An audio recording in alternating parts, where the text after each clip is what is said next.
Birkus HaTorah. When do you say Birkus HaTorah? Machlokes. The Buddha says you only say Birkus HaTorah and Torah should be sound. But not even a medrash that tells you the halacha. One says even medrash. The other one says you say Birkus HaTorah even from Mishnah.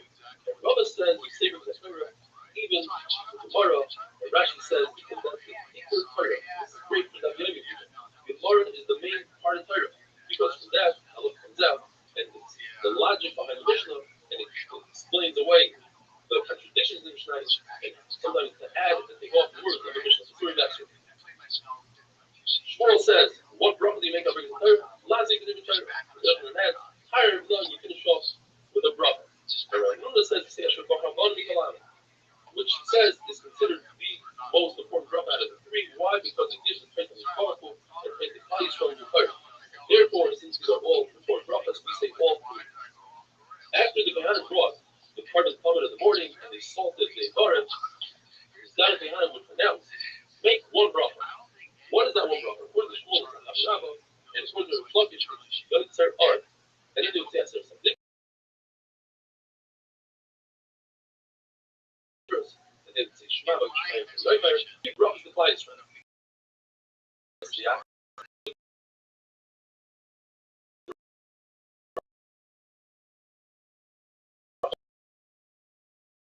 Which is said, you see that brachas are not mine. In other words, if there's two brachas, if you guys are not one, similar, let's say for tefillah, let's say just a bracha, actually that, and that's your right. You only have one pair, or you can't put on the other one, you guys. That's true. In fact, that they said one bracha, and if that one bracha, for instance, was Yoitzer Ar, then it's a great truth. Why? Because why did they say Hava Rabbi? Hava Rabbi you can take all night long. There's no Zman for it. But if they said Hava Rabbi, then there's no proof. Because perhaps they said it when it was true. The Zohar is only when the light was down. And maybe they said it later on. The word Zohar and the perhaps they said both brothers. We like to say that it's not Ma'akim, that the Seder's not Ma'akim. You can say one before the other. It doesn't matter in what order. And it's wonderful thing. For them. Because everyone else is Jewish. They're just captivated. Like, you kind of need to be around people that understand what that life is like. But the problem is, they're all going crazy too. It's not, it's a great supporting group to a degree. Bracha is not your base. Although the Beis HaMikdash, they would say that service of the Hebrews, that after the Beis HaMikdash, we shouldn't say a service of the Hebrews because the meaning would say that's the only part of the Torah that we have. We Yishman a service of the Hebrews. Today, a service of the Hebrews is so important that one should say it in private, but not in public. There were 24 Mishmaros of Kohanim. Every week, a different Mishmar would take over the Beis HaMikdash. When the Beis HaMikdash, the outgoing Mishmar would say, no, and they would say,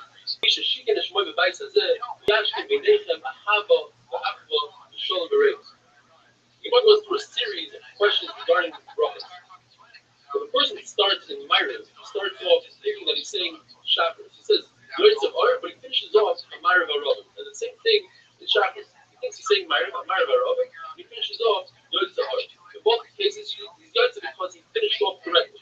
In reverse, if he started off correctly but finished off incorrectly, in Shabbos he started off Yoitz of Ar, but he finished a Myrav Arabim, and in Myrav he started off Myrav Arabim, finished Yoitz of Ar, he's not Yoitz. The person is holding in his hand a cup, and he thinks that it's beer, but in fact it's wine. So he starts saying Shahakal, and he finishes off Gofen, he's Yotzei. What about Bracha Groina? Person thinks that he ate bread, but in fact he ate dates, and he finishes off correctly. He started off Birkus HaMazon, but he finished off being Sholish, the Bracha Groina. He's Yotzei because even the Birkus HaMazon that he started off with would work for dates because dates can satiate him. But what happens, and this is the word remains in the suffix, if he thought that he's holding wine, but in fact it was beer. So he started saying Hagafen. He finished off Shahata. The question is, do we go by the main part of the bracha or the latter part of the bracha? And therefore you can go to if a person thought that he ate dates, so he started saying a bracha Roina, and then he realized that he ate bread, and he finishes off. So the Gemara remains in the Talmud. The Lord says you can't prove anything from the halachas that we said by creation,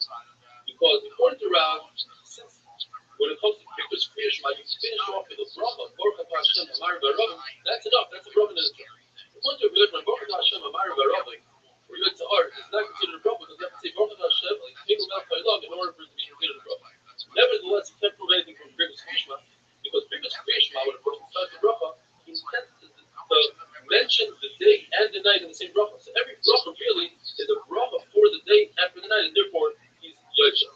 The person does not say Yatze in the morning and moon at night. He's not Yosha the mitzvah of Kriyash Matzah. It says in the passage, that you have to give shvach in the morning and the evening. When you say Shema the first two brachas, and by the last bracha, bend your knees, by Baruch, and by Aton, you bend your spine and your head down, all your vertebrae have to bend, and then by the word Hashem, you must start coming up. It's important to remember that by Baruch also, we say Baruch Hu es, Hashem, you start coming up.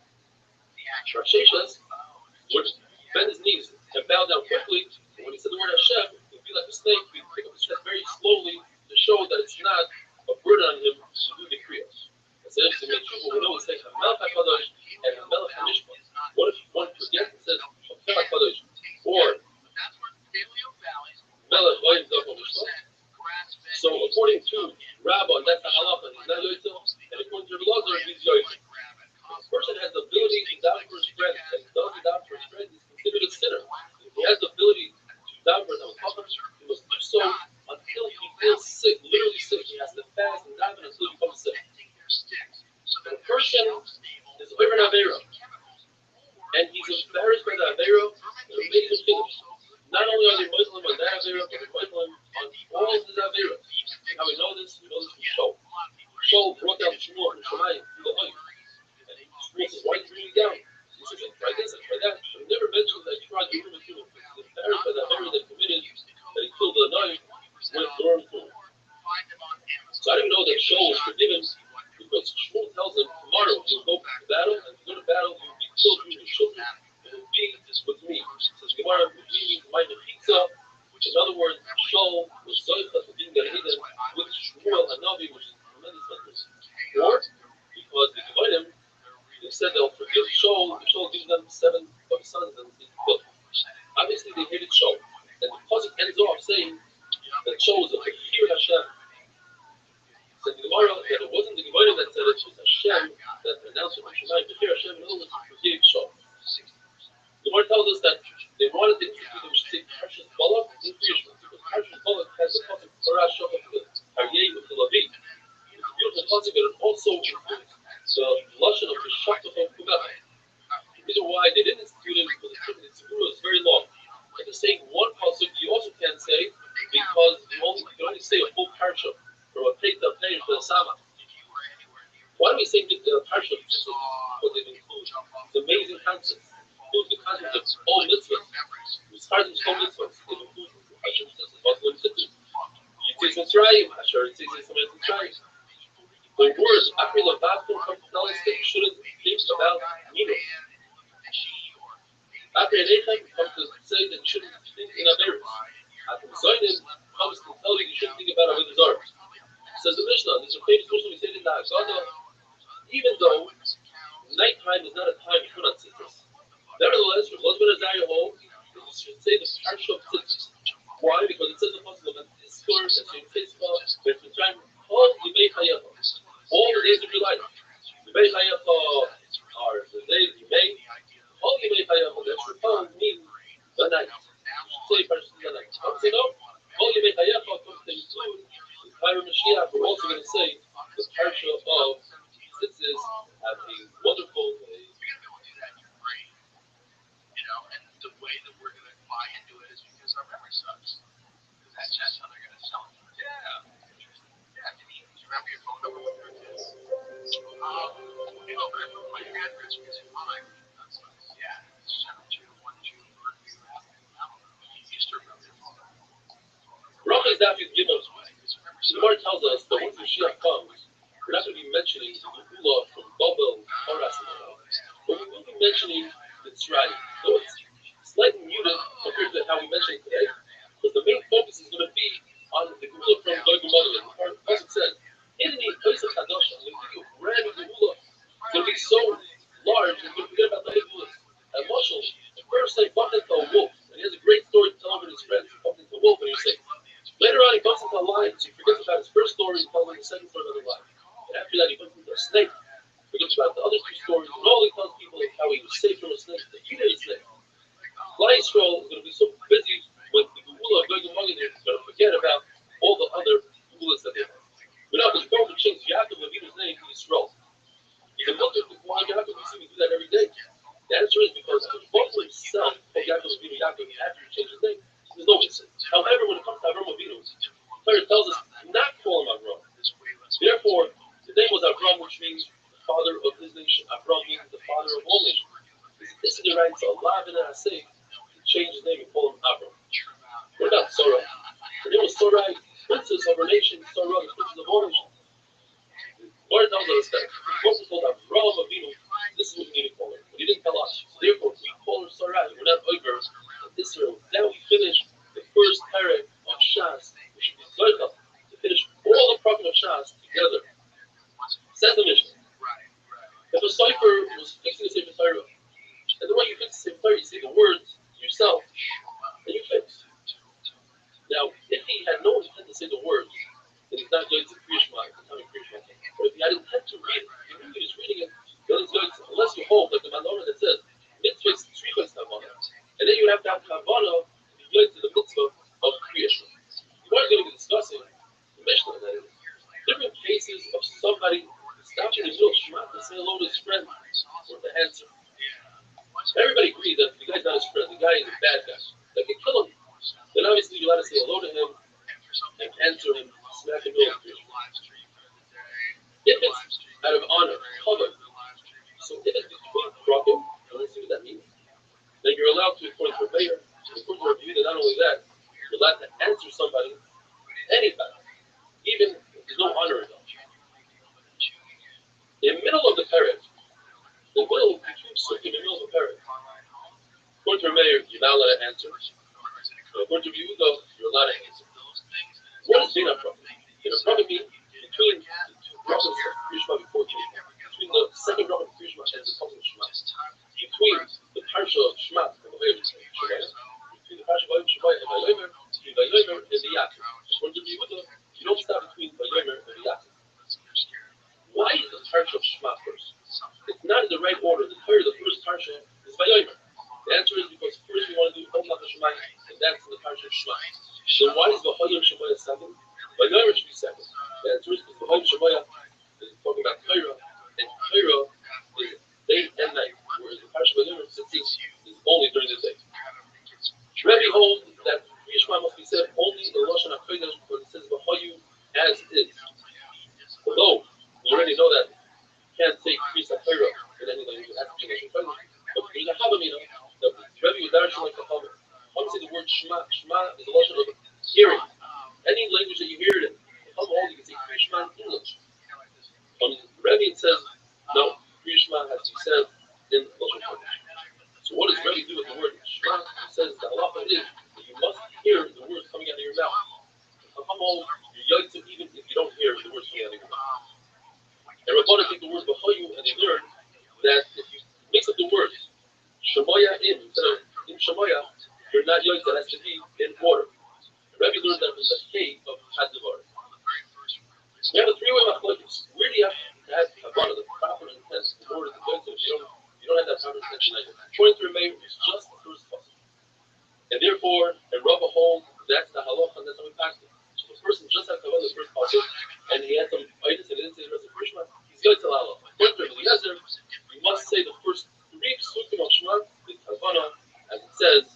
Well, anyway, and therefore, they hold that you have to stand. In other words, if you're walking like Priscilla, you're allowed to say Krishma while you're walking, but the first three psukim you must stand still in order to have Shabbat Kavana. Rabbi Akiva holds that the entire first parsha you must have Kavana because it says Aleph Avecha, and therefore they hold that you have to stand still and say the whole first parsha so you have Kavana. Once it says Aleph Avecha, that until that point you have to read it and have Havana, but from that point on, you can just read it without Havana. And you're young. You should have Havana, but if you don't, you're young. What about the fact that in the second part it says, Alabafta, the Daber Bum? Seemingly, you have to have Havana. So you want to know, that comes to tell us the halacha that your tefillin sheyad should be opposite your heart. Rabbi Yeshua holds that up until that point, Alabafta, you have to have three of the Havana, but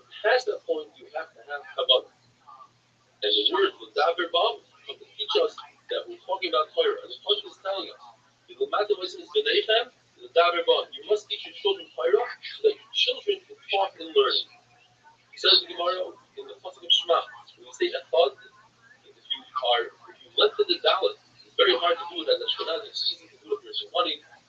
Then the Torah gives you arichat yom. Rabbi says as long as you don't say the ches really quickly, the ches has a comment echad. If you say quickly, it might sound like a shema. You shouldn't do that. Here, Rabbi saw Rabbi Yirmiyah saying the word echad very, very long. He said, this is the only thing you have is to think in your head that the Torah is one. The Shemayim and the Ardi and the four ruchos. There's no need to be my Rabbi would teach his Talmidim Torah from morning to evening. He had no time to say Krishma. He was actually talking about Krishma. So what he would do is he put his hand on his eyes and he would just say one pasuk, the first pasuk of Shema Yisrael. And the machlokes is whether or not later on Rabbi would repeat the entire Krishma. We know one thing. We know that Rabbi would say over the Talmidim every single day, talk about the Tzis and Tzrayim. Either because he wanted to be Yotzei, the Tzis and Tzrayim, or he wanted to be master the Tzis and Tzrayim in the proper time. Have a wonderful day.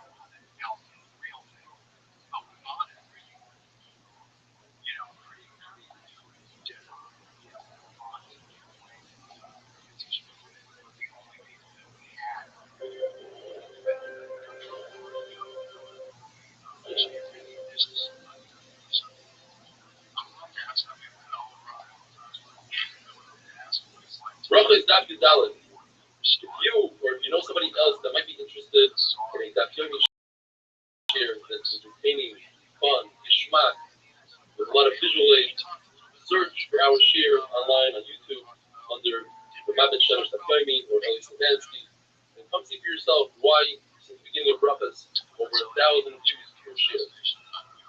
We learned in the Mishnah that there are certain situations where you're allowed to ask or tell somebody hi, say shalom to somebody, and answer it. Since the Gemara, if you can do that in Kriya Shema, then certainly you can do that with Melo Chala, which Chala is under the Rabbanan in Kriya Shema. They're right, so although Chala is a Persimmon, nevertheless, compared to Kriya Shema. Now, the Gemara qualifies that. If you're saying a Halal Shalom, meaning on Yom Tov where you have to say a full Halal or Hanukkah, then you can only say hello to somebody, you're not talking. It's between paragraphs and not in the middle of the paragraph. However, if you're saying a half a Halal, like a Rosh Chodesh, then you can say hello to somebody, answer them in the middle of the paragraph. His background Rabbi didn't answer to Rabbi Bar Shava because he didn't think he was positive enough for him. It wasn't an issue of covenant. In fact, it's passing that in our days, since people understand that you're not going to answer them in the middle of Halal, you're middle of Krishma, so we don't have this concept of Sharla Nation if they have covenant. Two halachas in regard to tasting food. If you're tasting a food that's blessed or obvious, and it's on a title to show you what kinds we're talking about, you're allowed to taste it on a fast day. Since you accepted the fast, that you won't be eating, you didn't accept the fast, that you won't be benefiting and having enough. And also, if you taste food, you don't have to make a bracha for it. It's also to get up and go to your friend's house and say hello to him before you daven. That would be a fear that goes horrible. You go to your friends, or you're having to go to your friends for something else, then it's okay to say hello to him. It's also Razi's Chachotza. You're not allowed to take care of your business or your personal things before davening. Eventually to say, and this applies to me as well, it's probably also to look at your emails and WhatsApp, etc. before davening. The Gemara says an amazing thing though. That if one has become a good Baruch Hu, says, you know what, I'll take care of my business after davening, because Baruch Hu isolates Rabbi. Baruch Hu takes care of his business. The Gemara says that if somebody sleeps for 7 days without having a dream, he's a rat, he's considered wicked. And the same concept we learned that if somebody satiates himself with Torah, he's so full of Torah that they won't come any destroys during that day. We had a machlokes in the Mishnah. What's considered bin aprakim is machlokes between the head of Shema, Emes, and V'yatzis. Is that considered between the prakim? Rabbi says that's not. You're not allowed to stop there and say hello. Why? Because you bring the prakim Hashem and the Kim Emes, so it's one continuation. So machlokes. Once a person says that then the Shema Hashem and the Kim Emes, you have to repeat the word Emes again. According to Rabbi, it's much repeated again. Rabbi, you know, Torah brings a very interesting lesson. Rabbi heard some one of the Talmidim say, "Shem lekei from emes, emes v'yatzim." He said, "But emes hapsi behind." Guys grabbing onto every emes doing the wrong thing. It's a halacha that once you start the third parsha, that is by Myriv, you start, you must finish. According to Rav, what does it mean to start? To say, that barely delays that's it. Once you get the Barmarka Alehem, you have to continue the whole parsha. The Baba holds that's not considered a start, and therefore, if you just say that, the Barmarka Alehem, then you can skip everything and go all the way Kasher Lekei from heaven. Abai says that our minute is you start, you say the beginning of the parsha, and therefore that creates a key for you to finish, and that's why you finish the entire parsha of Alehem. Rav says that if you say the third parsha, then you're going to say Emes V'Emunah. But if you don't, if this is a Myriv, then you have to say, instead of the third parsha, you have to say, Moedim Anachnu Lo, Hashem, Shoktitzenu Meretz Mitzrayim, you put us out of Mitzrayim, so we redeemed us from slavery, but Sisal Nisim Kuris Alayom, and you did tremendous things for us on the water, V'Sharalach, and we sang to you, what did we sing to you? Micha Moecha V'Elim Hashem, and then you continue from that point on, all the way to God Yisrael, and then you say Shemon. Sheba Yochai says, not only is the parsha Shema, all Malchus Shemayim, that's why we say it first. But the parsha Shema has three contexts to it. Lilmod, Lamed, Lasso. It says in the parsha, "B'Dimar Tavam," that teaches us to learn Torah. Lamed, that teaches others, not to live on. And Lasso is to do, to take action, Shartam, put on Tefillin, Usaf, and you write in the bosom. And that's why the 4 volume Shemayim, Shemayim only has the Lamed, which is not them, it's the Reichel, the Lasso is, again, Shartam, Usaf. Finally, the final parsha by Yomer is only to do. Take action. Also, learn sixes to make sixes. One must put on tefillin and only afterwards say Kriya Shema. The fact that Rav, one time, they saw him saying Kriya Shema before tefillin, we must say it's because his shliach, the person that went to get tefillin, took a long time, and he was worried that he was going to miss my Kriya Shema, so therefore he said Kriya Shema first. The fact that Rav would get up really early, he'd wash his hands, make Kriya Torah, and teach Torah, which is what I see us as Rashi, and then only afterwards you would put on tefillin and then Kriya Shema. We don't have to say there's no riot from this. That's because the reason why this is Torah before Kriya Shema is because it wasn't the time of Kriya Shema. So why are we reading the story? We're reading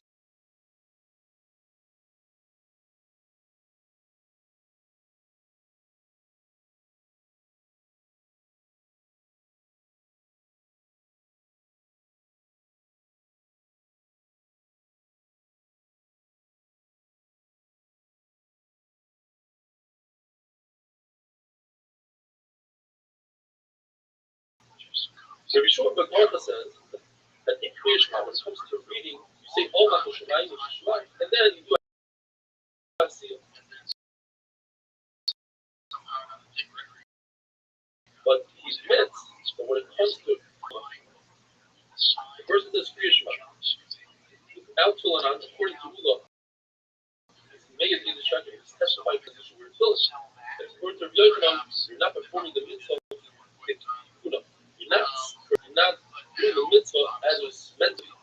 It's a mashal as if somebody brought a carbon oil without doing the mitzvah walking, without the suffix having.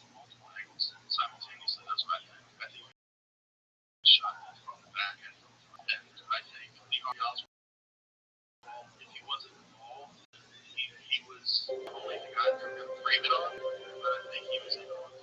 I think he told the comment afterwards as well. Yeah. If you remember that thing about Rothschild'S as well. It says, what is the process of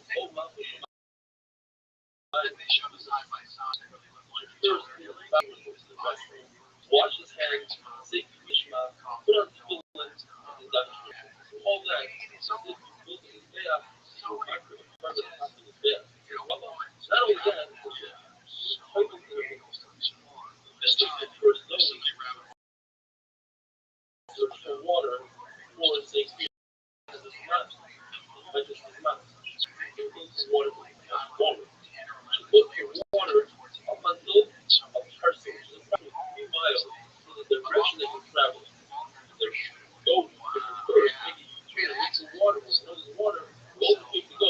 It's just It's practically 4,000. for sure.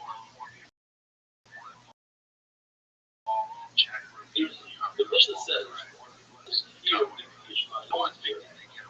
what Hashmiel Tanakama says Yoitza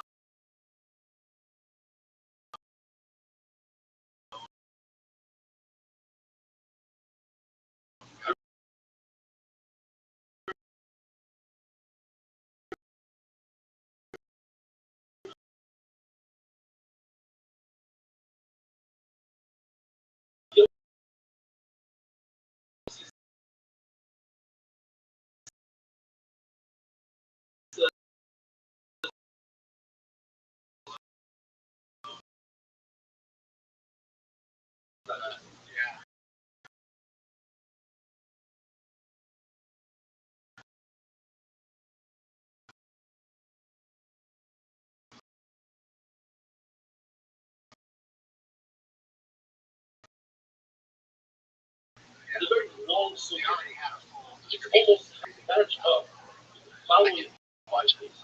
Not hour was that's their right. So if you're going to have four issues, everything says what first half of the traffic. Say out of November, you're hard. Every says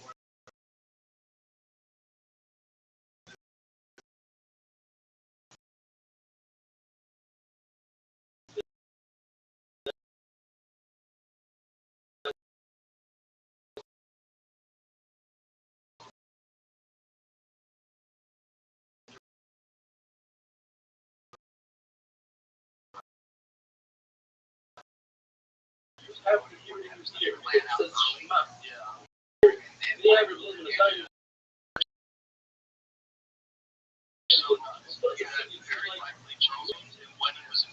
Right, so that's your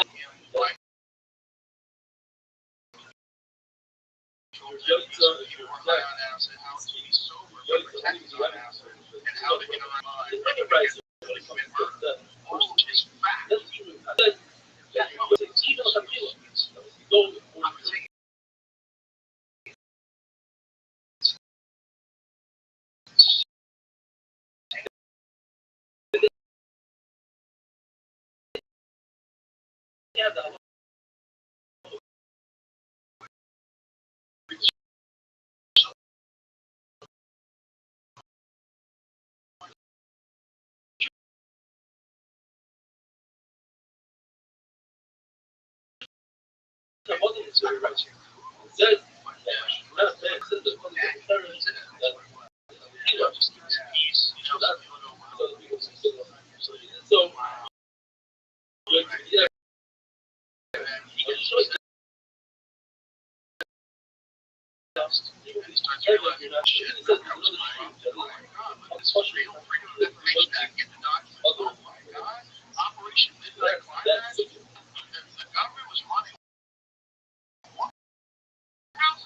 The Gemara says that you touch the beers that you are not going to agree by the Rabbanon, then you realize that was third. But demonize the peace love. Gemara says that just like and then what they stop the anti-war movement and do something to curb that change that was happening. So their strategy was to turn hippies into just like whoa, big, quiet,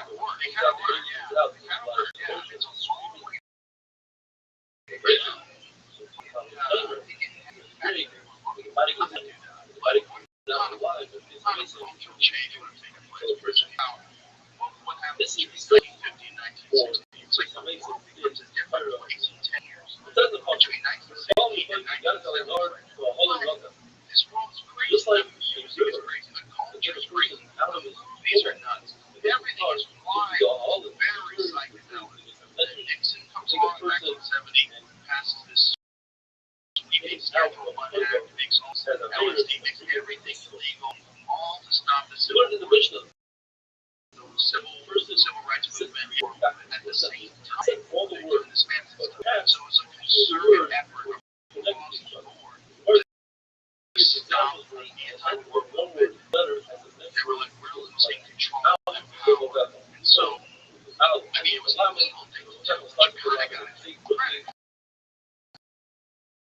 sounds like I live in a stop between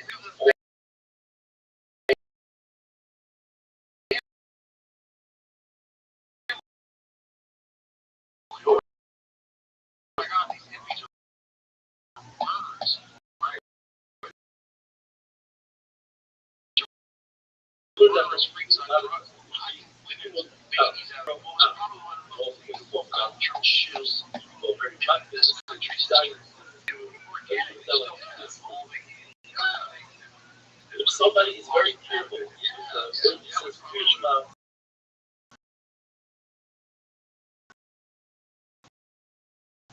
lower the temperature, elevator that perhaps we have to say the instruction regarding Krishna, how to run your tune, how to write, how to do the precision. Maybe we should always say something that has to do with Shemai. Or it says, no, that's only by a certain we get all the instructions and the person will look at the color. So there's shelter between certain now. So you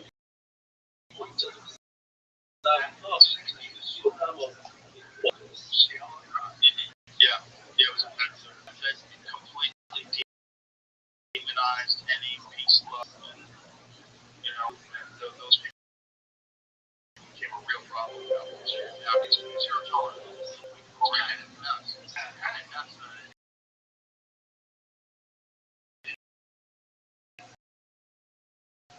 It was really all engineered by the government.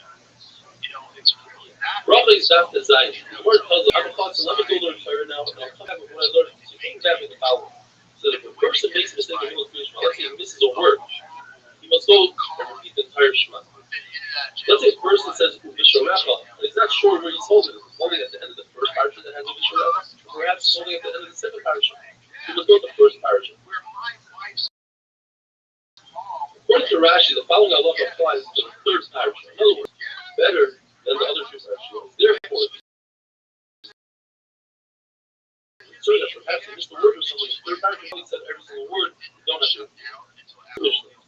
You have a worker who's picking fruit from a tree, or even his boss, and they're on top of a tree at a time of Kriyashma time. They're allowed to say Kriyashma on top of a tree, so by then, that the first part of Kriyashma, they stop working and they concentrate on the first part. What tells you showing that they concentrate on the entire first part.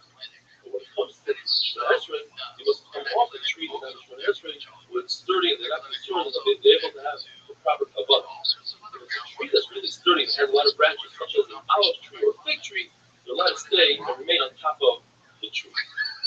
What makes a distinction between the worker who receives a salary for his work and a worker who only receives food? One who receives a salary has to be a lot more careful with his time and how he uses it, and he shouldn't cause a loss in his boss. So therefore, when he davened Shemon Esrei, you should only say the Shemon Esrei known as having name. It's a shortened Shemon Esrei where you say the first three brachas and the last three brachas, and everything in between is shortened to 3 to 4 words. Like you see in the picture, this is from a siddur given to servicemen in the army in the 1940s. When you say Krippus Hamazon, the 4 brachas, you see the first one, and the second and third bracha, you combine the fourth one is on the Rabbanon. Since it's only the Rabbanon, they don't even watch and say a word, there's food. You careful not to be a chazan, because that's a waste of time for the owner, and you shouldn't do business. You shouldn't do it. You know, they said the mitzvah of other mitzvah. Somebody is occupied in the mitzvah. He doesn't have to say Kriyash for the big sefer. And from the left of Chavadah, we learn he's not physically doing a mitzvah, but he's preoccupied in his head with the mitzvah of marrying a Pesula. Therefore, he is further from Kriyash because he has a combination of two things. He's preoccupied and it's a mitzvah. Therefore, a person is preoccupied but not in the mitzvah. For instance, his ship is sinking and he's very occupied with that, but it's not a mitzvah. It's high in Kriyash because he's obligated to take preoccupation out of his head. For instance, he's an Abel, also not a mitzvah in his time, all the mitzvah. Person who married Allah, he's not preoccupied. Yes, it's a mitzvah, but he's not preoccupied, therefore he's chayav in Kriyash. The Lord tells us that Rabbi himself, when he got married, he did say Kriyash because he knew about himself that he could be makaven. And the Lord says that anybody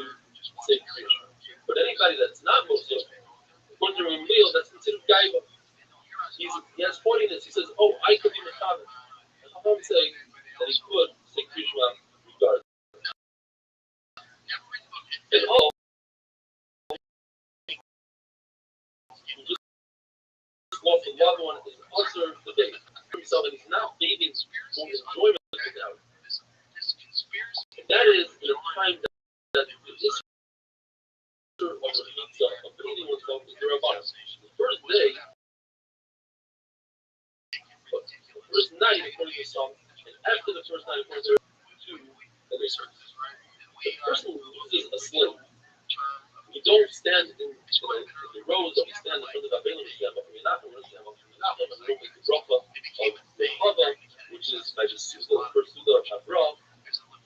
What do we say to somebody who loses a slave? We say, Hamatem, Yimalach, and Sreitah, like we do for any other object one might do.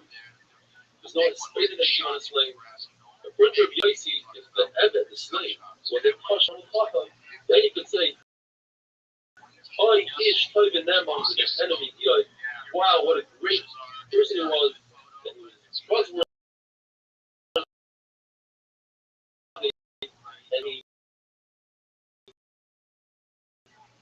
And in Gehenna, he worked without any kosher.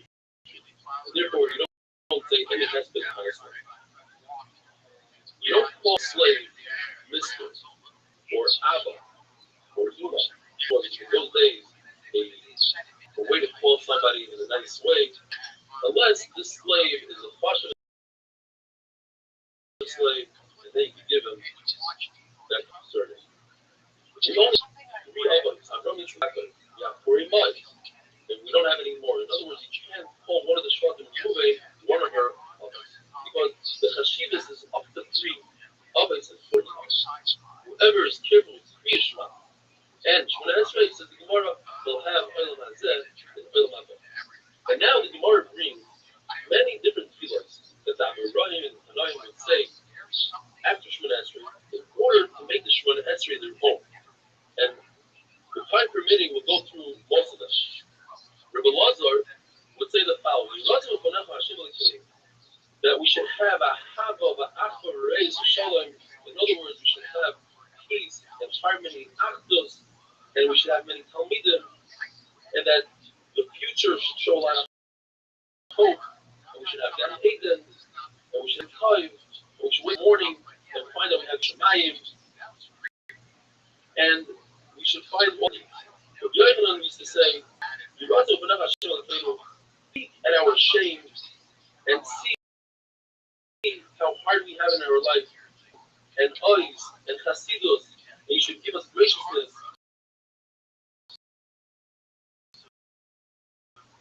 So you should use good and the king. So in that stuff, the neighbors we shouldn't sin, we shouldn't be shameful. Rabbi would say, our occupation should be clear, and we shouldn't have pain in our hearts, and we shouldn't have big eyes. And Rabbi would say the famous davening that we say, our Rishpega,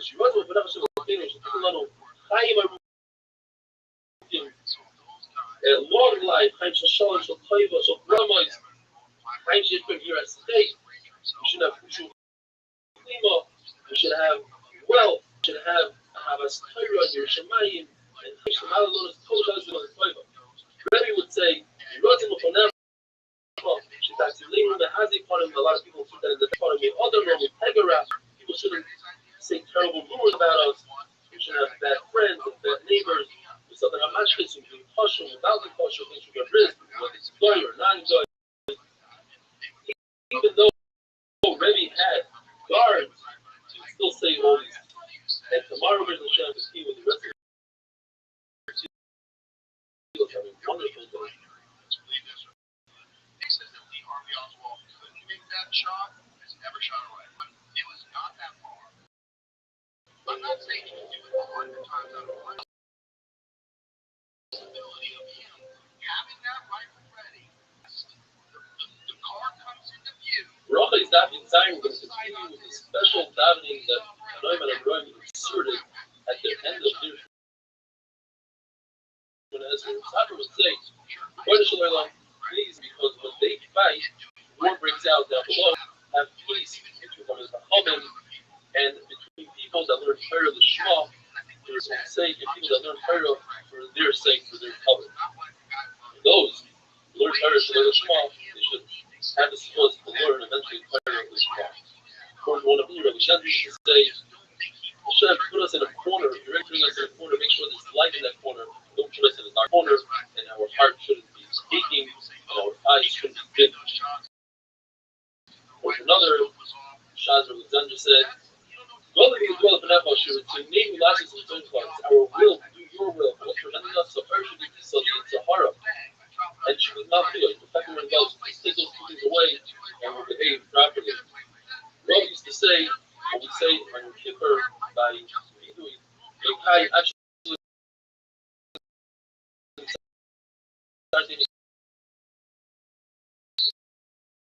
died. I shouldn't even, I was not worth after I died. And he wrote them that I shouldn't sin any longer. And whatever I sin, please. My brother Rabbi used to say, basically what we say every day after Shemona Esrei. He told Shem Miros for signing the very Mirma, etc. And then he goes on to say, save me from a sure you have a kind of Yachad. He'd say, when I love it, when we had a Beis Hamikdash, we would be marked for Bonos on the Mizbeach, and we would only put the Caleb and the fat and the blood. This kindness that I'm fasting, now I have less fat, less blood, that should be as a carbon. Beautiful. Then the Torah goes on to say, beautiful, everyone would say, when you finish Yom, everybody destined to die, whether it's an animal being, but famous song, Ashmi Nish, well about Torah, not only about Torah. Brings words of person, rules over Torah, and toils in Torah, but they say Nachas from the Yisrael, and creates a beautiful Nachas to his creator, and he dies with a great name, with a great reputation. Hashem has a good name is better than good oil. And this is my favorite. The mayor would say, every work with those people, the more believe them, try to understand my ways, etc. But this should a person should be a master when it comes to Torah. Torah in your heart, and you should always have your Shemayim in front of your eyes. Watch, guard your tongue, guard your mouth from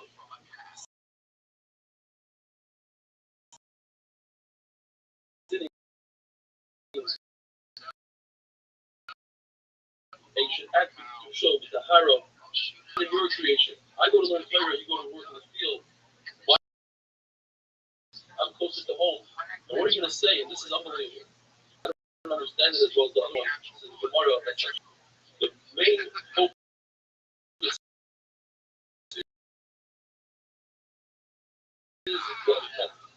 and the effort of person to learn the same because you have the same intent. Rabbi used to say a person should always be conniving when it comes to the Gemara, try to trick him when it comes to Yiras Hashem. A person whose answers softly will do away with a lot of anger, but a person should always seek peace with his relatives and with his brothers, with his friends, marketplace. The Lord brings a written zakai. Never allow somebody to say hello to him first. He was always the one that initiates a hello, even to a non-Jew in the marketplace. Rabbi says the main point of Torah, that's the ikar in the world, is to do ma'aseh tovim and tshuva. A person shouldn't be someone who just learns Torah. We're talking about a person who learns Torah. Shalom Shema, the counter. That means in order to do somebody else,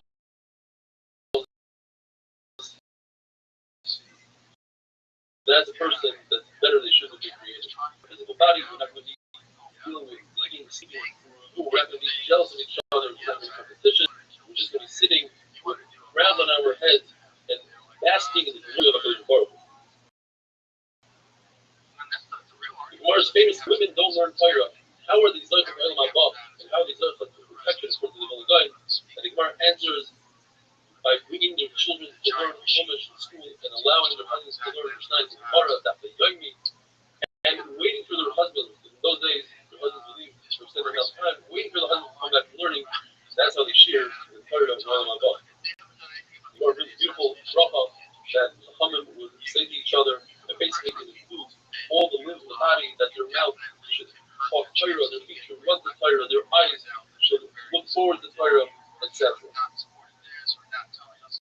There's a machlokes in the pasuk. Alufeinu Misubalim. Alufeinu means our leaders, Misubalim,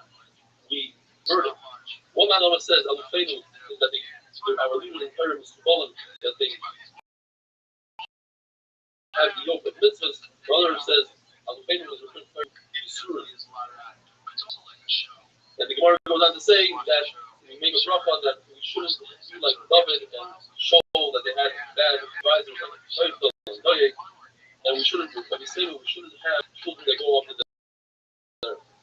According to the passage, have you already laid or replace you with Daka? More ends have you laid. One shot is we're talking about tzaddikim, that they are distant from Daka, so to speak, that they can sustain themselves. They don't need to come on to a young man. They're forced to help them, and the entire world has to come on to them. Or bring that the Khalida, the famous pastor, would come out and say, Khalida Benid, she doesn't need anything but some Karuvim, where the entire system because of it. Other shot is that Abiri Leib is referred to the Rishai, like the dividing that lived within this Spanish for many generations and they never became Garrett. They didn't see the beauty of finding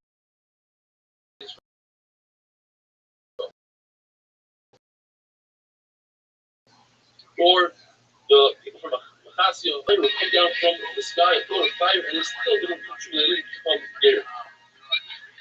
The way we're going to say that what we know is we're allowed to do malacha on Tisha B'Av, and in a place that you don't do malacha, you shouldn't do malacha, but if you come Chacham, you should never do malacha on Tisha B'Av. The question is whether the person is having on Chacham, is that considered message you are, is that considered haughtiness or not? The Gemara goes on to say that if it's obvious that you're doing it as you are, such as the Chacham, everybody knows that he doesn't have kavanah. Why is he saying Krishma? You should go on the other side and say, well, nobody knows what he's doing. When it comes to Tisha B'Av, maybe he doesn't have a job. That's why you can say everybody knows that he has a job. The reason why he's working is he's acting as a guy. Basically, that finishes without you finish the second parak and have a deceased one, a loved one in front of you, because of Kriyashma, Tefillin, and Esrei, and the Mahlik Gemara, whether the body has to be right in front of you, or even if it's not in front of you, and we'll go into it a little bit more tomorrow. Rabbi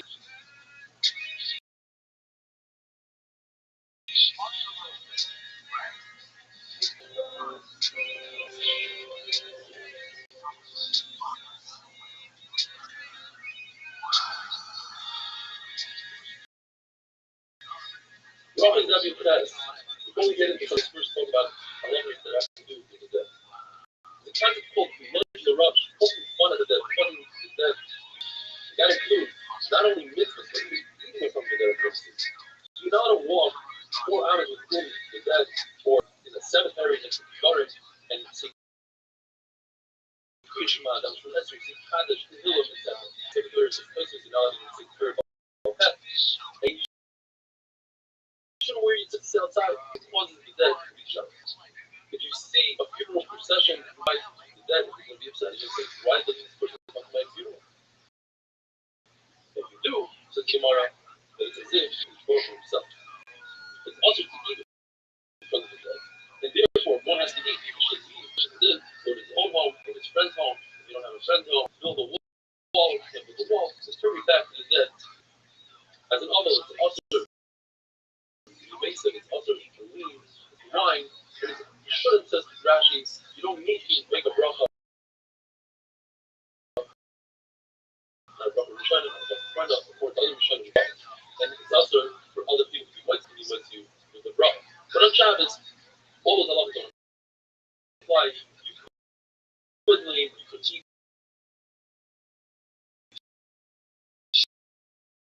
You could drink wine.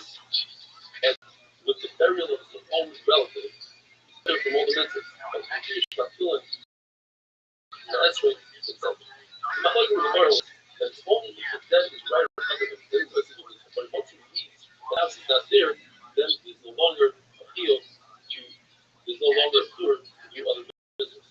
When the Rashi, you see by Avraham Avinu that even though he was dealing with everybody and sorrow, so none of them start considering this as sorrow.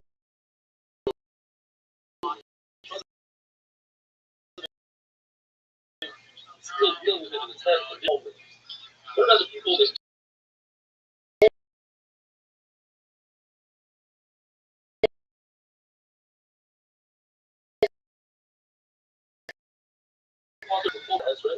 the ones that are in front, they haven't had a chance to hold on yet. So also mitzvah. They're also everything is something that mitzvah. If they have a chance to see the first possible, towards the other sheet of the first possible. If they don't have a chance, then the inner ones standing in the inner rows, that they are the ones that sing directly to the Avela, Hamach, Renachem, and the words of comfort.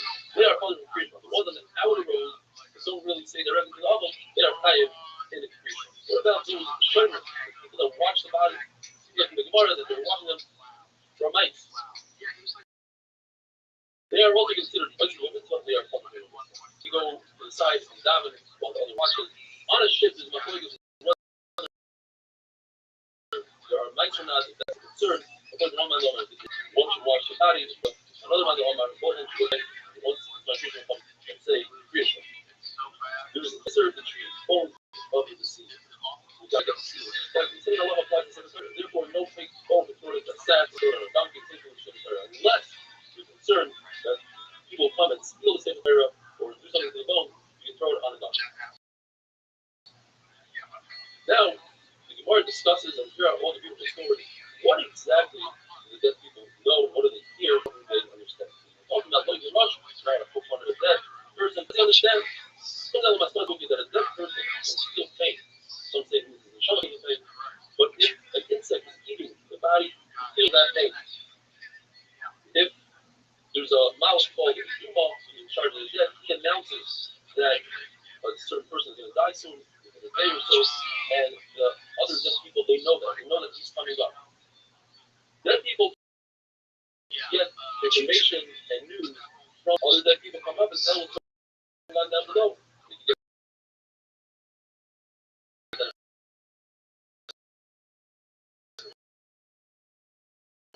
And in a situation where the person to nip their business says it more, the sons of the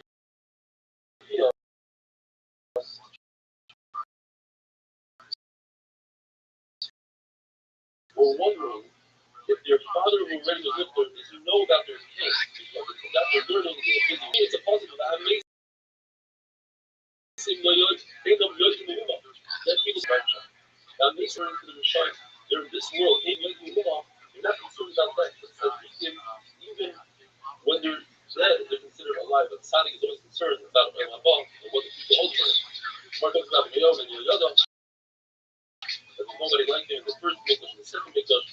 It says perhaps he was toivel and the ice, he cut open the ice and he stood inside, or it means that he went through the entire Sefer of Rav, which is the hardest Sefer of says one day. Dude, what the fuck is this bullshit? That's one amazing story. There's one thing he causes, usually when the commercial causes is referred to as by blood or as Obama, that his wife really bothered him. So he has to the cemetery and was talking about Rosh Hashanah night. He was sitting in the cemetery and he heard young girls that were nuclear, they were talking to each other. He said, let's fly around the world and see what's going on. Says one, I cannot fly, I'm buried in the cell, she couldn't read. The stop explains that the body didn't decompose, therefore she couldn't fly. Says she doesn't know, you go out there, tell me what you hear. She went out there, she heard that whoever plans to be Rishayna in the first, says Rashi, he's talking about the 17th day of Tashvan, the 7 days, and then from the second reveal, and then the third reveal 7 days later, whoever plans to Hail is going to come and destroy the crop. So this Pasuk did not plan to be Rishayna, he planned to be Shnia, and he made a lot of money. The following year, he decided to do this trip on his own. So he went and he camped out his cars, and sure enough, he hears the truth. He's like saying, well, so you come back and tell me, and she said, I heard whoever planted in the second reveal, she thought that he was going to come and ruin the crop, so he planted in the first, and therefore he made money, everybody else lost the crop. Says his wife, how did you know to do this? So he told his wife the secret. The wife had a big fight with the mother of a girl that was flying around the cargo, and she made fun of the mother of the other mother. So he said, I know that your daughter was buried in the cell Shekhanah. Third year, the Chassid goes to the cemetery, and he hears this will fly around, and one grew up to the other. I cannot fly because my people are already saying they're making fun of my mother, because she buried me. So you see that you know, more perhaps somebody who's lived there told us. Ziri once gave one told him exactly where it was. And Joseph said, tell my mother that we're going to have a visitor soon tomorrow. Please send my home. And that's because she must have heard from you on the mouth that anyone else. The Gemara says that Abu Shmuel used to take the money of the workmen, and he was lived there, and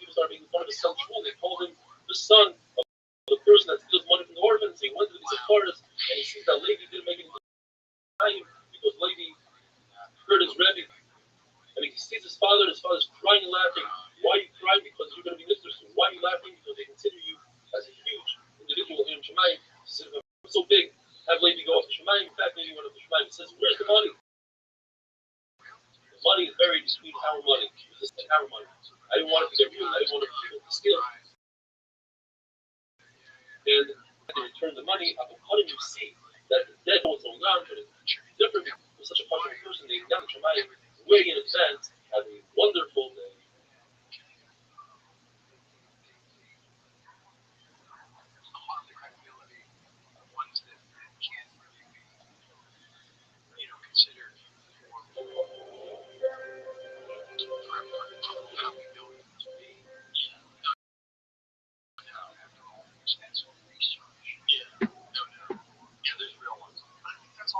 Rabbi, the other day, the Rabbi was walking in the cemetery and he poked fun at the dead. It seems like Rabbi himself retracted. Rabbi says that the Baruch tells Moshe Rabbeinu, tell the Ovid, Rabbi Yaakov, that I kept my promise, I gave Klal Yisrael Eretz Yisrael. You see that Rabbi Yaakov care about what's going on in this world. One says perhaps they don't really care. Because Baruch wanted Moshe Rabbeinu to speak to Rabbi Yaakov so that Rabbi Yaakov could have a curse that linked to Moshe Rabbeinu for everything that he's done. We're there in the sentence Klal Yisrael. The halacha is, if you speak about a mace, it's as if you speak about a rock. Either they don't care, or they don't know. However, if you speak about a other chashul, like somebody spoke about Mar Shmuel after he died, and he pierced his head and pierced the membrane around his brain, that's because the Baruch himself hears that he spoke about the chashul person, but not necessarily that the chashul person heard it and knows something about it. The lady says that if you speak about the Chacham, even when Chacham is in the Eden, nevertheless, the person that speaks about it will fall into Gehenna. As the Rothschild lady said, there are 25 instances in all of the Mishnayos where somebody said something about a Baruch Hu or other things that they put him in Nidu, put him in chair of excommunication. The Rabbi says, I only found 3. What are the 3 instances? That a Kavi b'Machai, that the concept of Saita, somebody has a fear, and the husband suspects her of having a fear, they give it to you, mind the Torah. You don't do that with the Yoris and the Shikrar. That's what Kavi b'Machai will work. The fact that Shemayin Akali were Torah, they mind on the Torah, they did the Saita for. But the Yoris said that Kavi b'Machai, there was fake water, was a placebo. And for that, says Gemara, that they put him in the Midu. Says Rabbi Yehuda, that's not true. Kavi b'Machai was a great man. There's nobody like him in Chachma, in Tahara, in Yiras Hashem. Therefore, could have been a Kavi b'Machai. It was, in fact, the Lozav ben Hanoi, who made fun of the concept of the Tikkun Sedayim, and they put him in the Midu. In fact, as the Lozav ben Hanoi died, they put a stone on his coffin to show that if you steal you throw a stone at the coffin. It's a concept called Vegas, died with Kavi b'Machai. It probably accords with what it shows. Like, such as plenty of the Rabbi himself, he said, Hashem, I'm not moving from the circle of full ring. Full ring really liked me. He said, no, I don't want this ring. I want strong. How long, right? Here's the 2 ways I think that you can. You either earn it and you stay there for a while and then get the shirt, or the first day you move there, you buy one of those shirts and you wear it like a fucking child.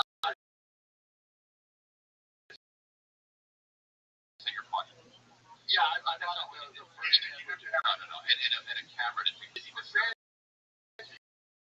So and y'all are crazy. No. Y'all boys are crazy. Come on, man. I don't know what you do. A country accent. Let's hear it. Y'all come back now. Say it. Y'all come back now. You hear? Yeah, all right. You kind of sound like a deaf. Let me try the one I used this morning when I saw a young kid walking the streets. You lost, boy. Hey, boy. Hey, you know what it is? Somebody adds a little racism to it. Right. Yes.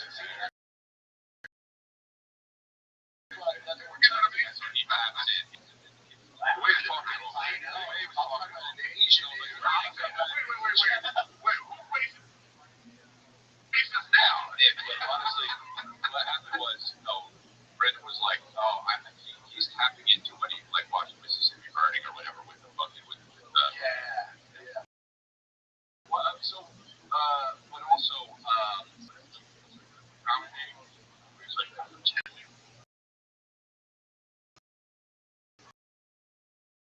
that's to kill. No, that's 15 years a slave. 15 years a slave. That's the Brady. She's white. Yeah. Let me say though, Chris. I was going to ask you about this Diet Coke post you posted. I'm trying to think, how it's healthy for you. Yeah, the aspartame's not bad for you. Yeah, man. What about it? Well, there's a lot of how bad DCs are for you. It's not true. Yes, no, that's right. I mean, you may, I'm going to just throw this over there. No idea what aspartame does or doesn't do. Zero. And you were saying that it's totally safe. When I think Martin had to say that. You know what he did? I got it this morning on his Amazon Reddit's algorithm. This is funny. No volume? No. So I'm watching it in bed next to my wife. But I'm not turning the volume up, so I'm going to wait. No volume, you fucking idiot. Yeah, I have an issue with my Instagram right now. Whenever I remake videos, it doesn't include the volume. So I have to pull the video out, upload the video. I posted the real one. You know what? So I guess what I'm saying is, and the reason why I looked at the comments is I was like, oh man, I've never heard yet that. So I was looking at to see if is this a thing out there already. And everyone's only saying that there's no volume on your video. So I got it with you because no, Nick, if you're looking for it, go to plant something. The guy, the original creator of its Instagram is plant something. Right. Plant.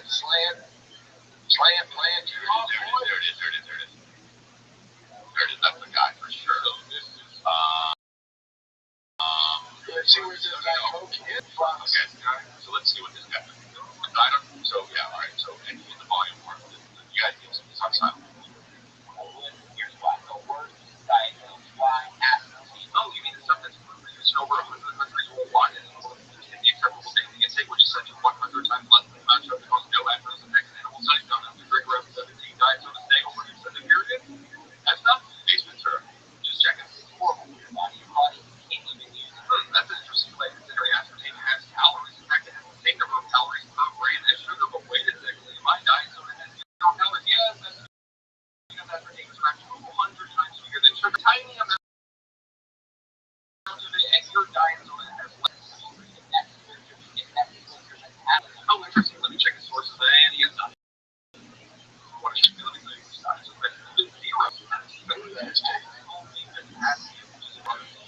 That's why they take that. Hey, zero, baby. What the hell that is? There's a special going on right now. Yeah, so knock yourself out. Personally, I can't buy it. Go ahead. You just get by.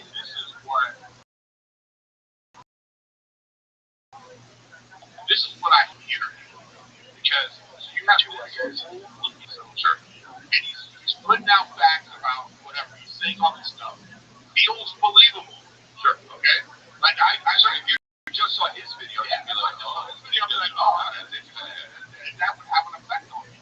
Then this, like, upstart young dude comes in like, yo, bro, these facts right, and now I'm like, now. It doesn't make me think the other guy's right. It just makes me think, oh, don't believe shit on that. That's exactly what that's exactly what I think. Hey. All I do is if it's in favor of Diet Coke, I'm like, yeah, that guy's right. And I just keep getting today. So listen. So I guess what I'm saying is, I guess what I wanted to ask you because I think we all do this is, you can really find anything online that supports whatever you believe. Oh, I just got into this with Brian Cowan the other day because, he's all pro vax and all this shit. He keeps sending me.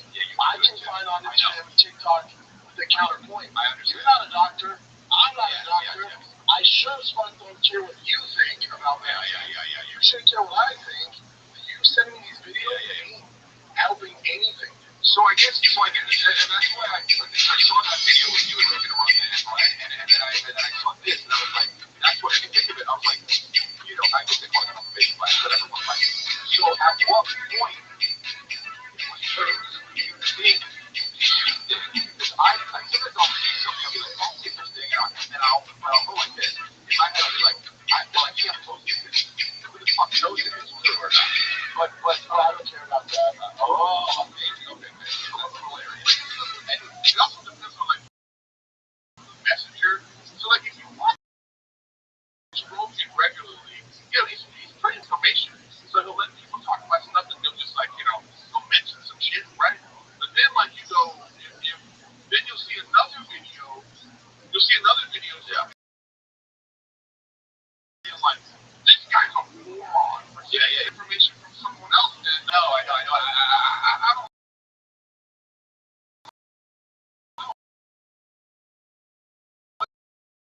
So then I'm like, so this is more about me now because when I call, and people just lie. So how the fuck would I ever know what's really happening? Right? So it's like, right, exactly. So why do we? My question is, why do we ever do anything because anyone ever said it was healthy or good? I'll tell you why. It's because we had this belief that if elected officials, I understand, has our best interests at heart. I don't know if we believe any of that shit anymore. What I'm trying to tell you, I think we believe that the CDC had our best interests at heart. We believe. Yeah, no, it sucks. It sucks because when COVID happened, obviously I was like, oh, literally, I started wearing masks, and I was like, oh yeah. I mean, I didn't think that. Why the fuck would the government lie about that? And now you're like, baby. No. But hold on though. This is something. But when that happens, you just go, man. This would be. I wouldn't lie about this. Yeah. I would want people to be healthy. That's what you want. That's what you want to know. The land moving. The what?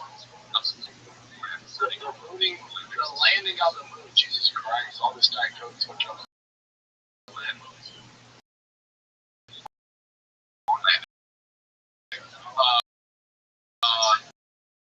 You're like Cosmore, the Cosmore is motor light. Oh, I have a picture.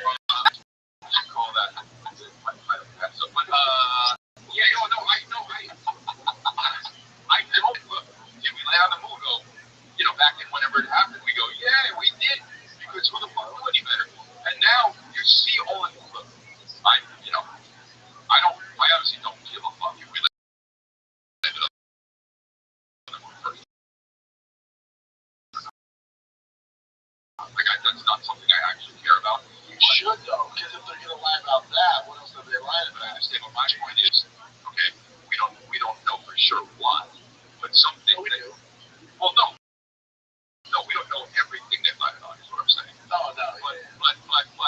But the point I'm trying to make is that that there is. How can we ever know?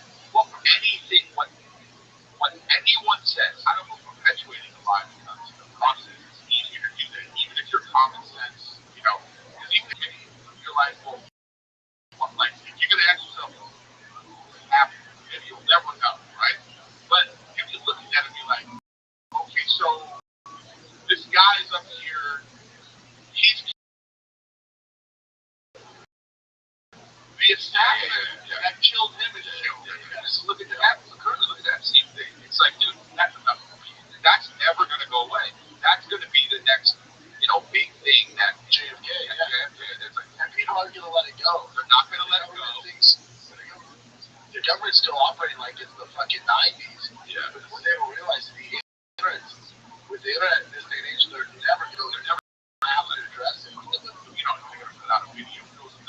Exactly, right? They've been spamming this video, and now the new came out in the new thing is that they didn't stutter at it. That Trump was, he was there and informed it. Oh, right. I saw that. Yeah, we got one with that. Yeah, just say that right away. I love so Brian used the clip of Logan telling him to shut the fuck up to promote his dates. And the first comment goes, Will Sampson goes, upcoming show, LOL. Yeah, Brian will literally put upcoming shows on any video. He doesn't simply, Brian, why are you posting your own stuff?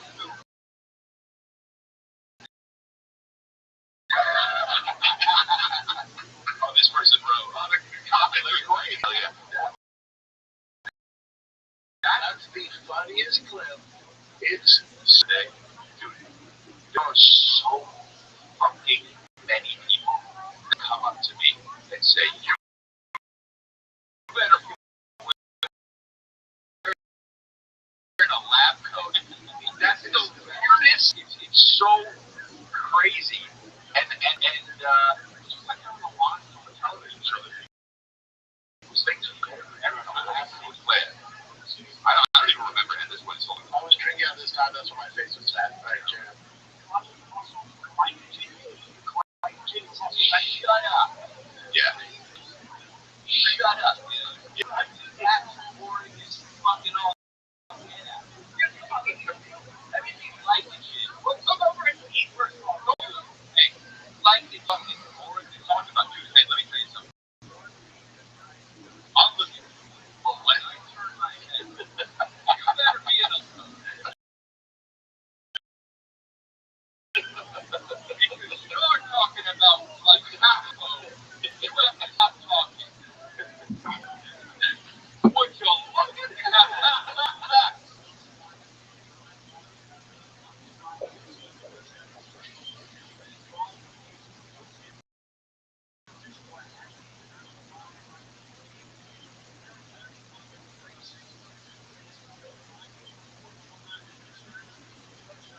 strong ring, so a ring really strong. He said, no, that's too much.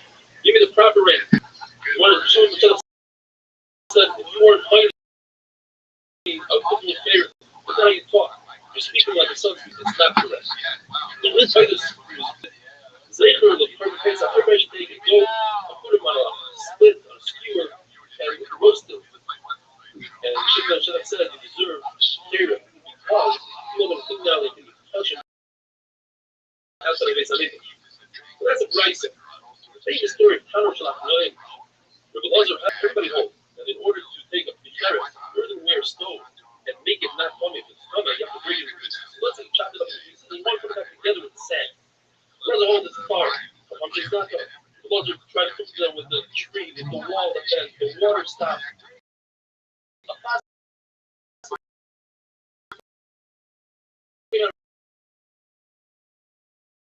Shemai said the Lazar is right. Places in the Mishnah, but why do you treat legacy 24? Situations in the Mishnah where very three times, where the Talmud Chacham, who's a single person, an individual, went against the Rabbi, the majority, yelled against the Rabbi, and fought really hard, and that is deserving of terror. And in some instances, there was a person who wasn't as great as the other, and he fought hard against the greater person, and that is deserving of Jesus. It says the dead.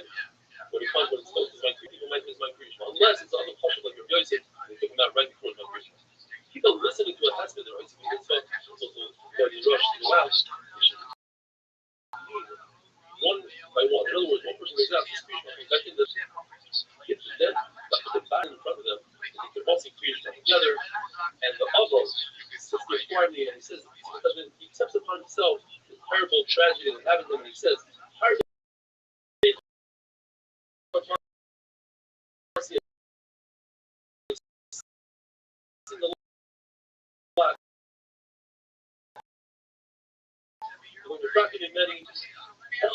you didn't even think we discussed the other day about people standing in a row and saying, you're not listening to the other. The outer row is not fucking with you. However, the very volatile is the outer row can see what you heard. Here is this part of the human being followed in one brings the apostle very popular, but ain't from a main vocal. Somebody doesn't feel Hashem, it's a feel Hashem. There's no such thing as he's a chacham. He's a rabbi. They question a person is weird shot. Even though that is embarrassing, he has to remove it in public, he must remove it again. Where are those two different cases? Why is shot different than both cases? Let's not say tomorrow, when it comes to the Rabbanon.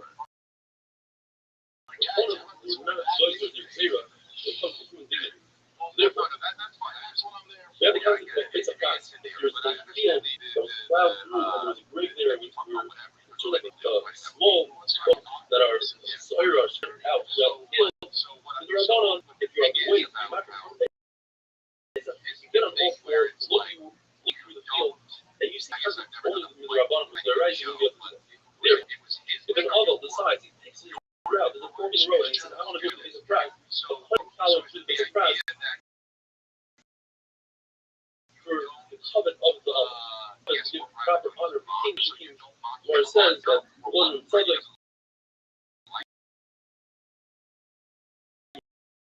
would step over the cup here between the body and the top of the aron, and the chicken stays inside that aron, provided there's an opening on the side. So we're not going to have this level. There's a larger person in the aron or something, and you have to deal. And in order to honor the king, we're not pushing to that aron that doesn't have a cup. So that's the concept of like toilet paper, and you're allowed to carry stones or the bathroom. And this is written not only as this is on four corners, you must take off the garment right away, but it's in a terrible situation, leave it on. When we have the puzzle, I think it's a lot of buying an object from a service, but there's exceptions. You're fighting it. As far as the old person is not your honor, take care of you, you're more in fact, you're covered. Why you actually do this? A lot of see it, that's what we need to fix. And another really kind of so he's another kind of or he's a person going to do something on his son, or to shut the covered face out, he's not become covered. But if it makes sense to find this dead person, nobody's taking care of,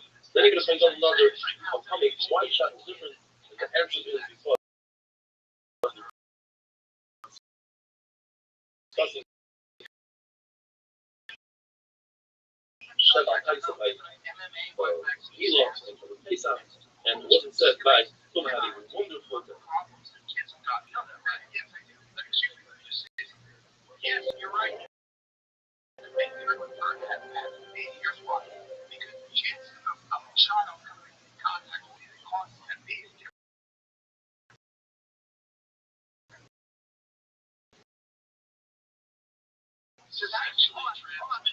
Rothschild'S that thought, Rabbi asked the Bible, why is it that the previous generation they had sorrow and immediately would start raining? And we cry, and we daven, and nothing. And don't tell me this is a republic because they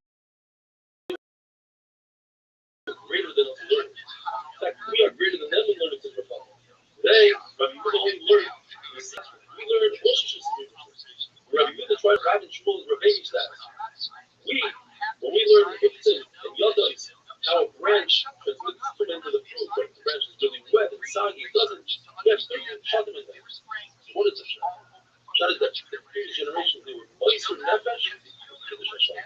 The word fruit is a very interesting example. One means to be moister nefesh, Kiddush Hashem. Rabbi Barahava was walking the street and he noticed a woman wearing a red scarf about them that he felt wasn't appropriate for a Jewish woman to wear. He ran over to her and he ripped it off her head. Only to realize that she was a goyah. She could wear whatever she wanted. And he was fined $400.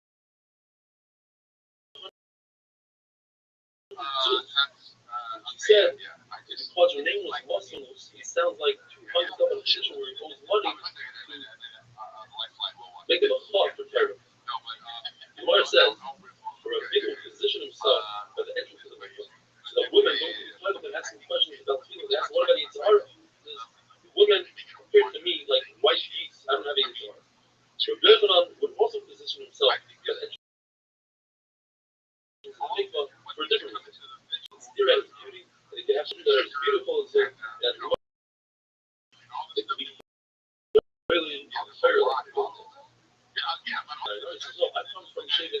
Yosef flew Ayin Hara. Why? It says by Yosef, Ali Ayin, he's above Ayin Hara. Or you eat Gula Ryan. He's like a fish. Fish without Ayin Hara. There's the water covers Ayin Hara. Or the eye, the big go activation space fire will not be. He's like from Ayin Hara. Says the mission. Ayin are even if the covenant is the age of Fiddle, it's still because we don't want this father to be worried about his son's spiritual. He has to go to work early in the morning and can't step into shul that early. Philip, the covenant, we're concerned won't have a good luck, a clean body. Women, as we know, are covered with all mitzvahs, seishas, mangaram. Anything that has to do with a specific time. Therefore, Kriya Shema is a specific time, the morning, evening, they're better than Kriya Shema. Women are covered.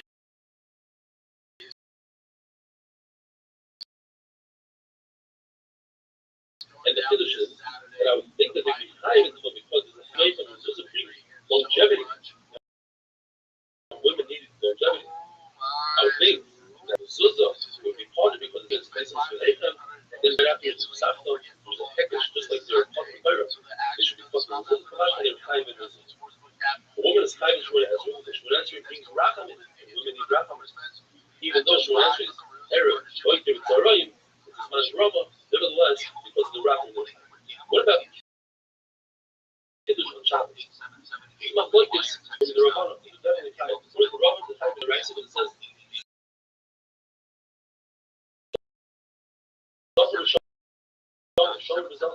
whoever's high in Shabbos is high in mentioning Shabbos. They are high. So,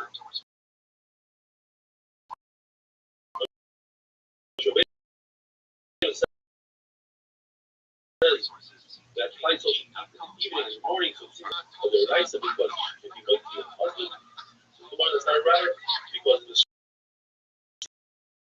same place it says that a husband, if you might see that the father only ate a shear of the Rabbana. Less than a severe satiating woman, you might see your husband eat fish where you ate a shear of the Rabbana. The Gemara says that Allah has short full rebuttal was not fair. He said that we shouldn't take pride, but two, show favoritism for Klal Yisrael. It says, Shvisa Hashem Kanavi Lecha. So why should I, of course, I show favoritism?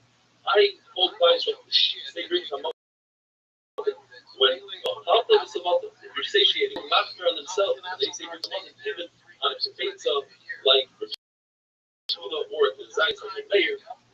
That's why the point is, the mission says this about we know that about Harry, and I learned Torah, Ezra was the second of every Torah. So how does one say Kriya Shema about Harry? The Mishnah should think it in his mind, he should contemplate it. And therefore, he doesn't say Kriya Shema, and when he eats, he doesn't say Hamaitzi, and Birkus Hamazon, he says it in his head. He contemplates it, Maharim. If you decide no. About Harry must say Birkus Kriya Shema, he must say Hamaitzi, he says Birkus Hamazon, he says Kriya Shema, whether hearer is Kedibur. Contemplating something, thinking about something in your head, does the same effect as saying it with your mouth. According to Rabbi, it has the same effect. So why does Harry only think it? It's supposed to be saying it. Should not say it now. Think it in your head. When you're a Kizda, hearer laugh Kedibur. So why is he about it at all? It has no effect. You have to say. And the answer is, you're right. It doesn't have that effect. The issue is, if he's sitting in shul and everybody's saying Kriya Shema, he's going to look at it. He doesn't care about it. There's one point we want him to use a wonderful thing.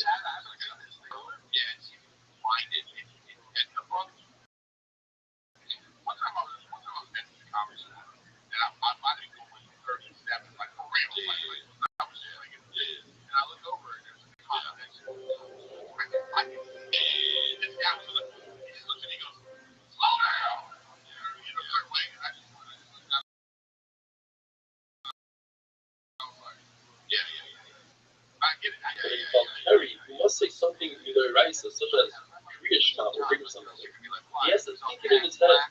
Where Shmona Esrei, which is on the Rabbanon, he doesn't think it at all. I don't know that bring some wasn't the Raisa. It doesn't get any more clear than this. It says so both times you go after you say bring some other. Because that's Torah. It says the Mikra Rabbeinu says, Shem Hashem Ekro. I'm going to announce Hashem's name, and Klal Yisrael is going to say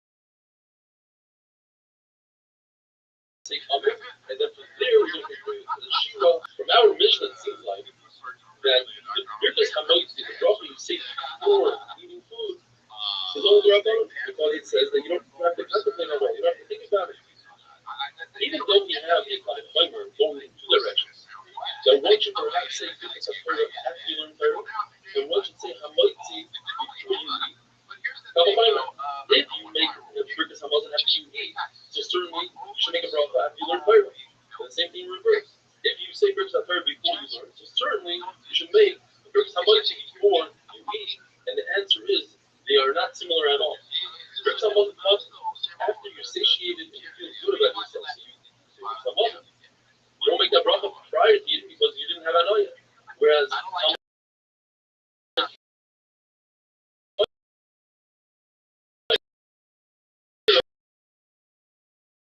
you're saying the bracha because you're about to do this. Rabbi Yehuda holds, unlike what we learned from and therefore, if a person has a suffix, whether he said Kriya Shema or not, he doesn't repeat it. Whereas the bracha is a Kriya Shema, the Yatziv, it's their Raisa. And therefore, if a person has a suffix, whether he said the Yatziv, he has to repeat it.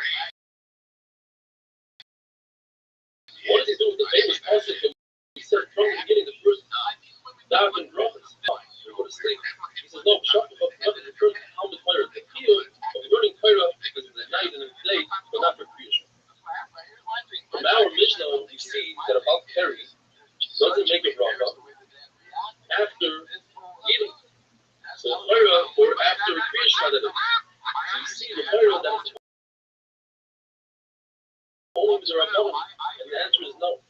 Talking about the person that Kriya Shema, and in Kriya Shema, you're already in Mesra. And Kriya Shema is stronger than the Yatziv because it has Omach Shemayim, and it's Mitzrayim, and that's why it says Kriya Shema. Loza says no. Kriya Shema is very right, so therefore, if a person has something, whether you say Kriya Shema or not, let's repeat it.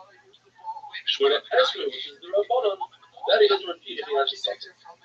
If a person has a suffix that says Rabbi Yochanan Halas Bai, he should daven all day long. In other words, he can finish Shemona Esrei all day, and in fact, that's the halach. What about if a person knows that he says Shemona Esrei and catches himself in the middle of Shemona Esrei? It says the Gemara that if a person is davening Shabbos Shemona Esrei,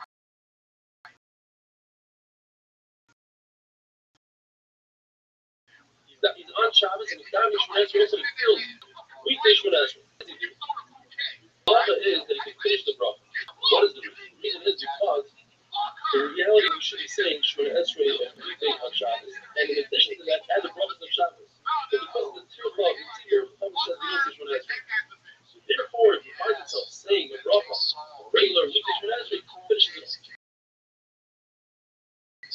Whereas if the person realizes that now he's saying it for the second time, he's over bracha, he stops right where he is and he doesn't finish because he has no fear to say. How about me, Kate? Nevertheless, if a person comes to the shul, without any kills fighting the shul and comes to the without any he could say it Shemona Esrei again because it shows that meaning he adds to each but the middle bracha is something of his own and makes it. We find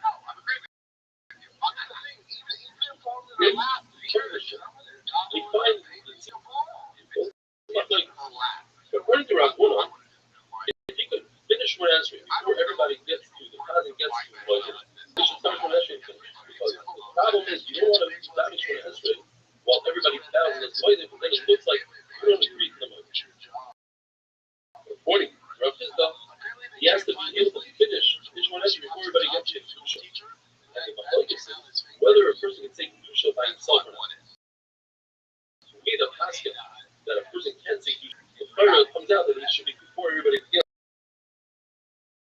to Kedusha. Now, according to everybody, saying Shemona Esrei, you cannot stop. The point is whether you can stop in the middle of Shemona Esrei to say something without the according to the good. We don't pass on like that. It's being down today. Think about it. That's a question that comes up. Our saying is, you look in places and see the about Terry, also to learn Torah. How do we know? The term is called Smuchim, since there's a puzzle in regard to Terry that's like the puzzle that says, this or make the connection, it's also Torah. But if you doesn't learn the concept of small of the Torah, besides in the bars. Having that, and in the Smuchim, that's the Talmud. This parsha, if you learn it this way, that we have seen it. When it comes to a Hashem, it's a kind of a witch you can keep alive. So we learn it, the mix that she has, the skill we learn from a behemoth. And Rabbi Yehuda learns it from the kinds of his scripture. Yes, when it comes to the virus, he does learn the symptom. It's like this whether a person who is not allowed to marry his father's wife, he's allowed to marry his father's wife. His father rapes somebody, he's allowed to marry her. But you're not allowed to marry her. And why? Because it says in the Pasuk, L'ikach ishes of it, but those galleys cannot. Those galleys, if you can learn, it's talking about an Anisa.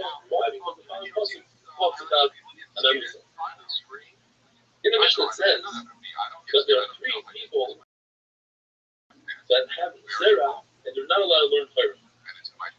One of them is a Zah, who's not about Torah, who saw Torah, a Nida that was pregnant Zerah. And for women after relations who had Zerah, they are not allowed to say Torah unless they go to the mikvah to review the holes that they don't have to go to. Mashma, it's only these to review the holes they don't have to go to the mikvah. But what if the person is about Torah without any side effect, any ziva, etc. About Torah, perhaps he knows he has to go to the mikvah. Or it comes to the mikvah. At the end of the day, review that.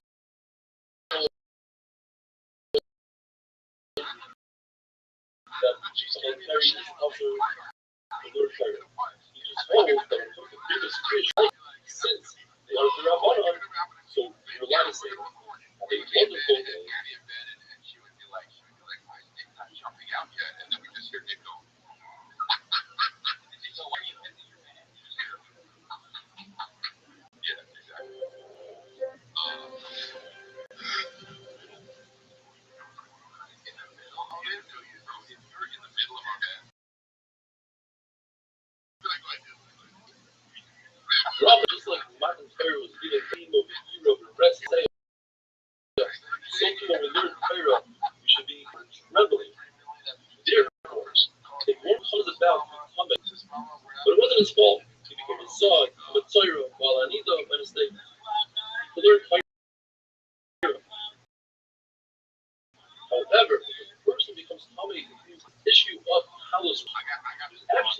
The guy says it's also for the Torah at all. The case for consecration, Torah is only for rest of the day. On the polar opposite, that Torah cannot become common. Therefore, you can learn Torah in any state, even in the state of tumult carry. Torah is like fire, says the say. Then you have 5 sheets of it. Rabbi says you can learn Torah, you can learn Mishnah, and say go deep into it. So you have a good something that says go deep into Mishnah, entire Mishnah, you learn Gemara, and have nothing but Hashem says you learn Gemara, just don't say the name of the Gemara. Kiva says don't learn measures. Some say you need to go. You have to say don't go into a base measure. I'll tell you also to go to the base measure. Yuma says, as we had yesterday, to learn place there at fire. But he himself was not here when he first came in, he was toiled first, and then he called it look at that fire. It says that in the world, that's like the state of one element you just said, like we're reading about the state that reflects about fire. The other one is like Rothschild'S, he says that in order to live on client is makeup. You have to plant 3 types of plants. You have to plant pizza, wheat, soy, or barley, and hartzanim, grapes. Otherwise, you're not over on client. Where some say only 2 is the Isser. And like the lawyer who says that the people of gracious, I guess, the shear, your sheep and give the first shearings to a client is only in Eretz Yisrael. The either he said that there were about the or he said there were about the dying. Like we learned, what Jesus said, you shouldn't go looking for water. It's better to wash your hands before that, but don't do it on the account of not. What tells us that nothing is done whispered or Akiva is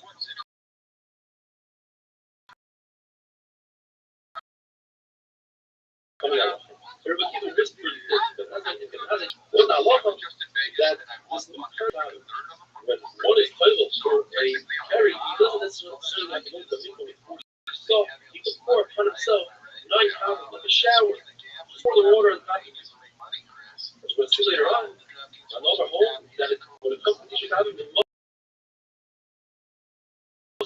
work can't go into it like going to the mikvah on top of it. So Tisha B'Av is not before you on top of you and not going into it. Now, why would he announce it in public? It's not that he would announce it.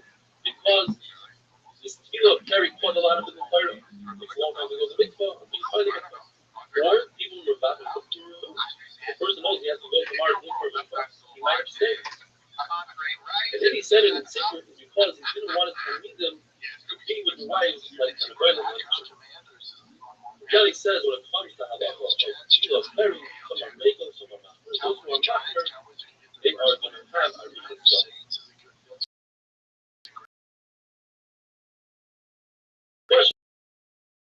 It is. If you can get away with it. Now, I would want to go to the market with them.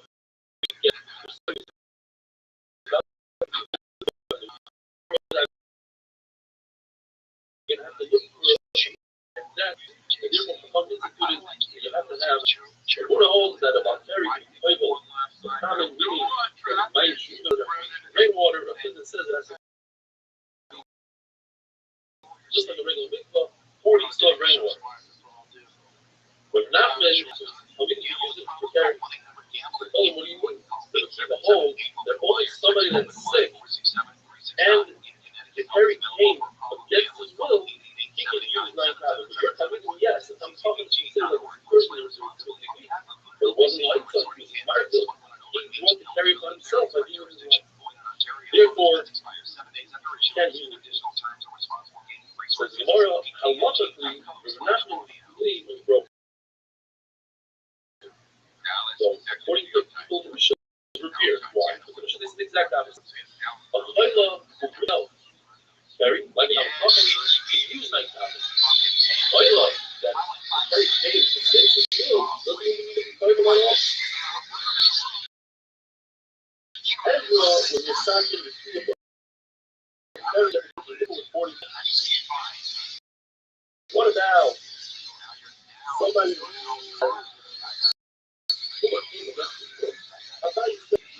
everyone was wanting to stop him. That nobody saw. And according to Rabbi, everyone was stopping him. Everyone was stopping the night crowd. Rabbi says the halacha. Somebody is healthy and he gives the parts of the tumor, and somebody gets sick and gives the parts of the tumor. If somebody's sick and the tumor comes against his will, blindness, I don't know what that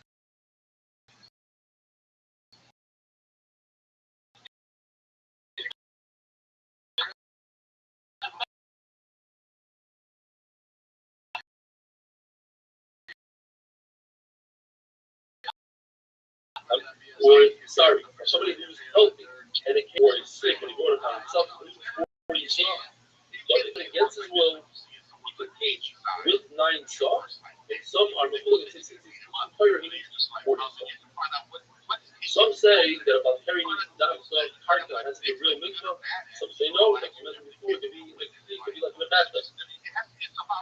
Review the mentions the word, you call Mokan and the Gemara learns these words to mean that you use the word review the Mayim Shuvim doesn't necessarily be regular. Rabbi says a story. When they were three on the right, sitting around, the Rabbi says, listen, we're benching now, let me take over, let me bench. Why? Because I just tell me, but I use 9 kavim. Says Rabbi Bar Shmuel, what are you talking about? 9 kavim is not enough when it comes to teaching other people, saying to other people, you need 40 saw. And I, in fact, was coming, but I used 40 saw. Says Rabbi Shmuel, let me solve this for you. I wasn't coming at all, let me bench. Says one more Allah, but I'm was Bible in 40 saw, or place house, because he's looked at people, the more that Allah is not like him, when he's 40 saw, and he's wonderful day.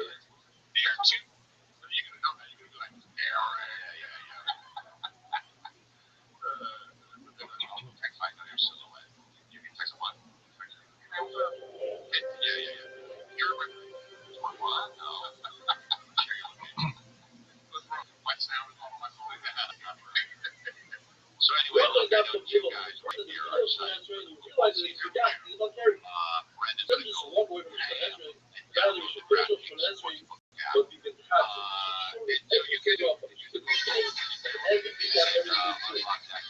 The person is about starting, learning from a country, and he realizes that it's about study.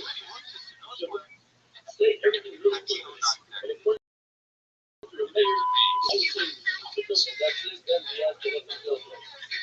Also to David, there's a way to test it. So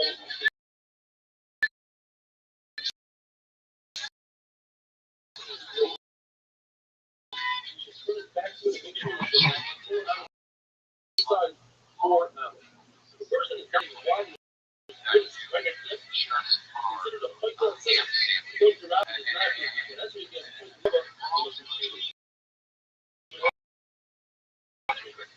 person has a medical condition. He has made up clothes. He stops eating. And only then, he didn't do the Ezra. Now, if he could stop, he could stop. For the total amount of time that he was hard for Ezra, then he must have those. Like I know these people that stop driving for what you're doing. So that's not but in other words, you shouldn't have started out anyway. If you can't start out with you also, the rest of it is still good.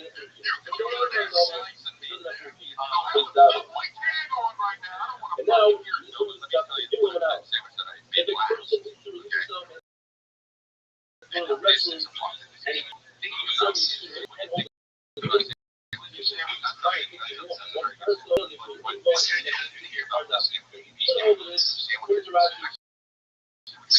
is dominant.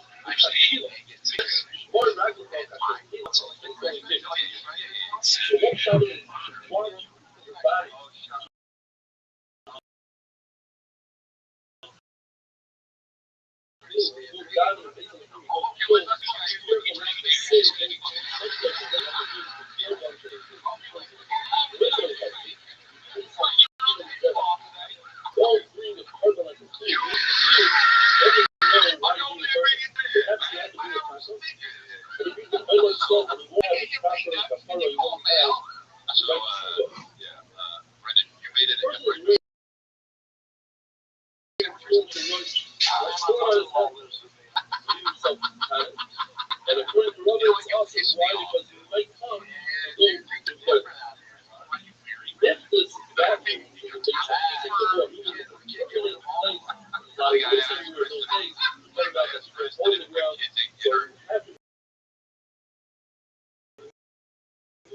And she said, I don't know.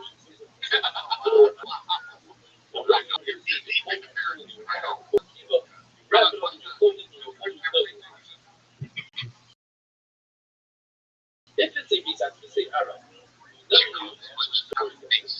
Once you review some nice creative visa, now you can actually go on a full way. Very honest with them. The wall separated the visa. Everybody's walking.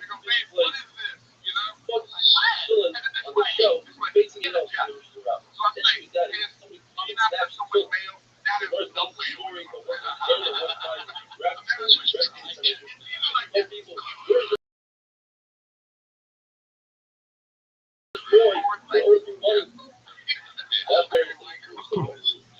Then on they said,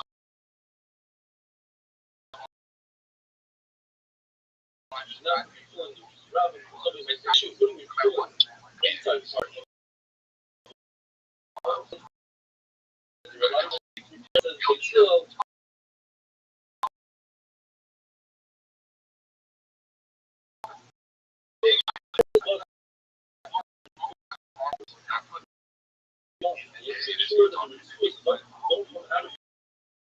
Still,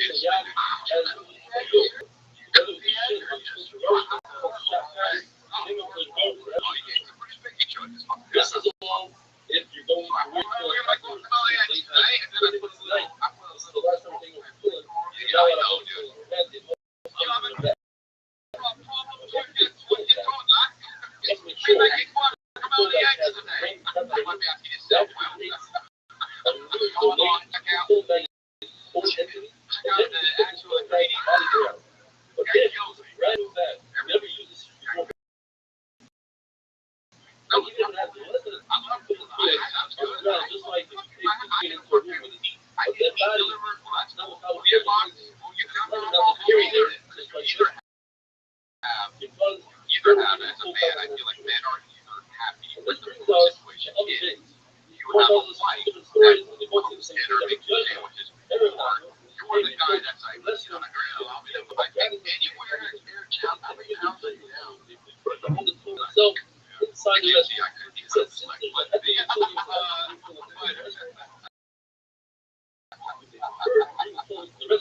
Summer's going strong with hundreds of free movies.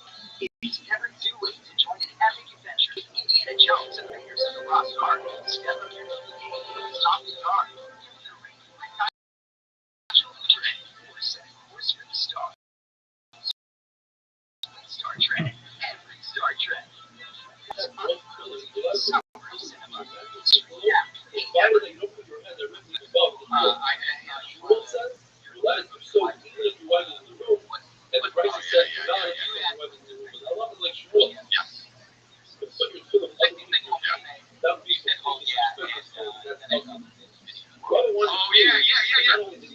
That is funny. It is like that.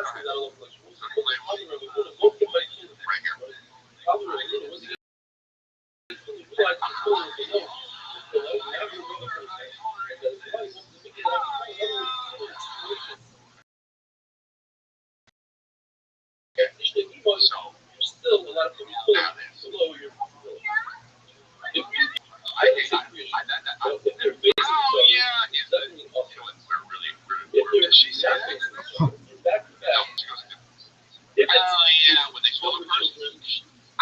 what happens to ages of placing bar a girl below 6 avoid landing. 9 4 a girl below 11 then it's or just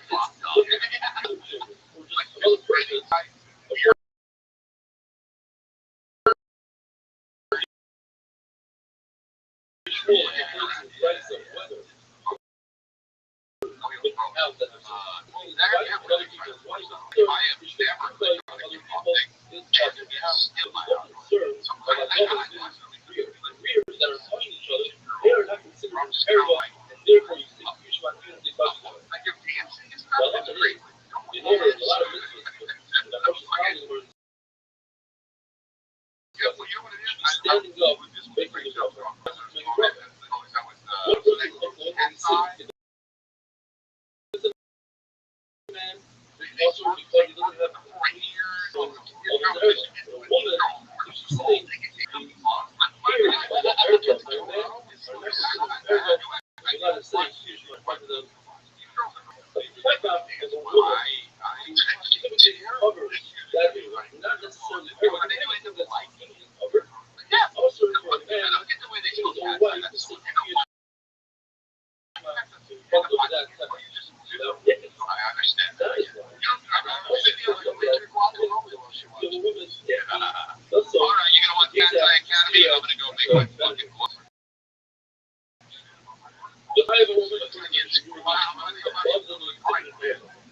who's sitting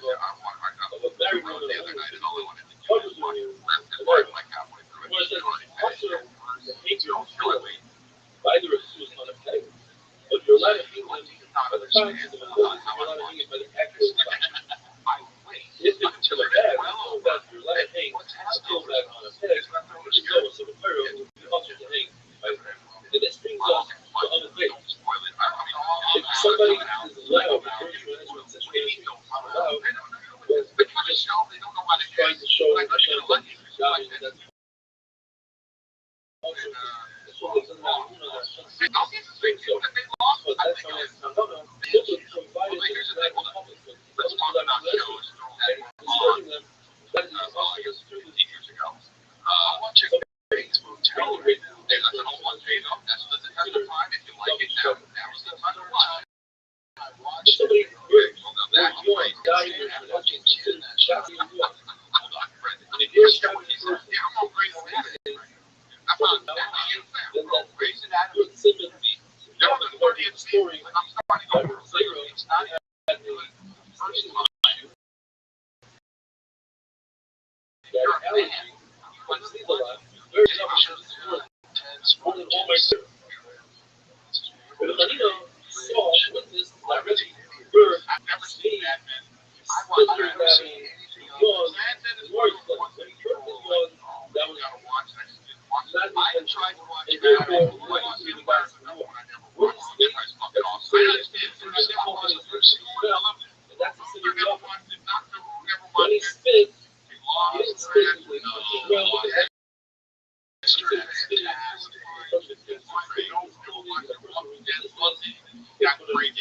for a man,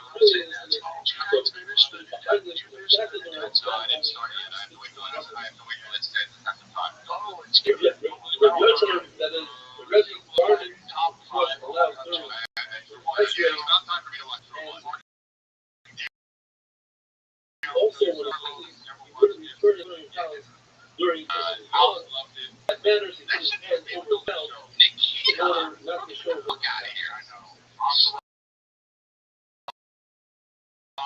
however, he heard moments that also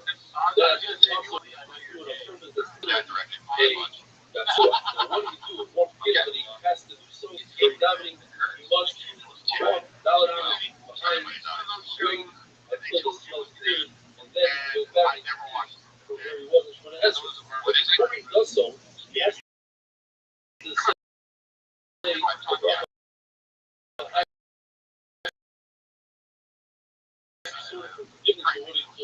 said, how embarrassed we are. Hayenu in our life, that Satan when we die, we will be beloved when he gets in word. And then it's unbelievable that his words when actually makes this problem. And then he continues with his prophet and answers from here he let off before. Or it tells us that Rabbi held that it's also to move from Islam and Israel. He says, I will come and get you from both. And Rabbi held that it's good. So Rabbi was kept on avoiding Rabbi Yehuda. Rabbi said before he told her, let me hear one more you walk away. He said, I only came to hear this. You go to work. Like a person is eliminated. And he's not here. He wants to say but it's too cold for him. To poke his head out. Now you have an issue of people running over, ain't no roads in the area. His eyes running over, his eyes see like Irish area. So he's doing nothing. So he's going to walk through your neck. And everybody that's going to put them on the other side that it's not an issue for you. That's still an issue. You put the cloth from the lower down, and that creates that's so when the person is walking the street and this extra soil all around, all my daughter says, you put your hand on your mouth and say, you walk. Standing still, everybody holds. Watch your feet in front of them. One of my daughter says, you put your hand on your mouth. Another word have a wonderful. They will talk to you about that. Yes, I understand what you're saying. I'm just, what do you get like you're on a fucking show? I don't know. I feel like it's happy. Somebody communicate, but perhaps I don't know. You talked about it. Perhaps. He came out the same time. I never heard of a guy. Roughly not the fact that they also create the situation like that because he said it was the king.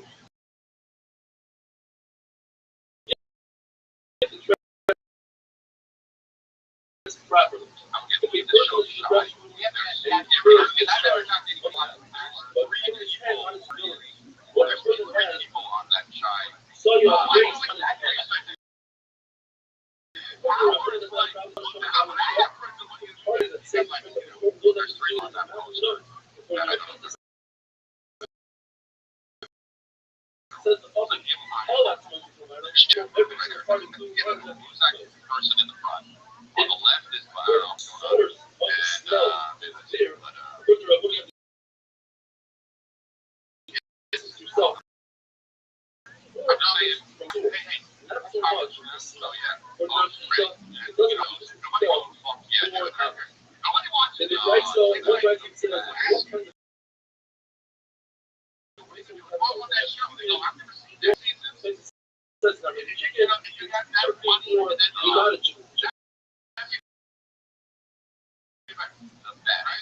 according to Robo, every time wrong and you high and therefore it's a very spell snake. Now, if you see this up to Krish, my brother, if it's 10 top of above or below you, then it's what you say Krish is considered another domain. If it's the sign of the last jar,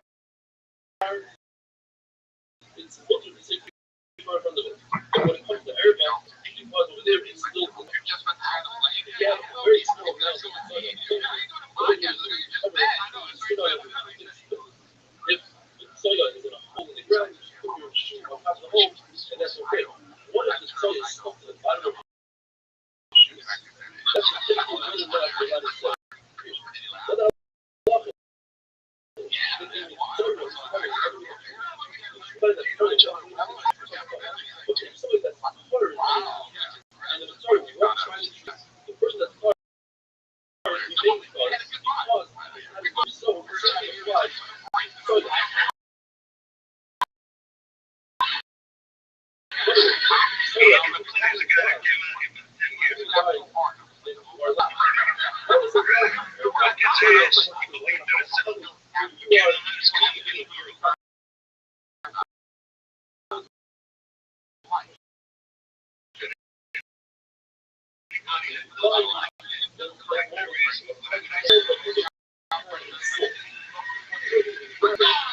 and they pour the Mary's lamb on top of the water. Then the Mary's lamb becomes bundled. That's the drop. The water is in the however, the Mary's lamb is the piece. They try to start with water. Yes, that's right. I have no idea. I know. Like, just throw this over there. I have no idea. For the Mary's lamb.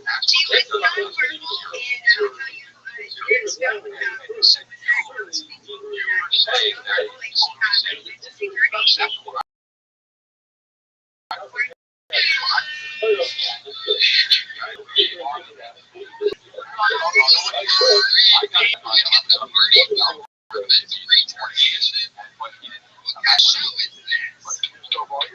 no. So I'm watching it next to my wife, but I'm like, what happened was, and I made the comments, and everyone's like, no volume, you're like an idiot.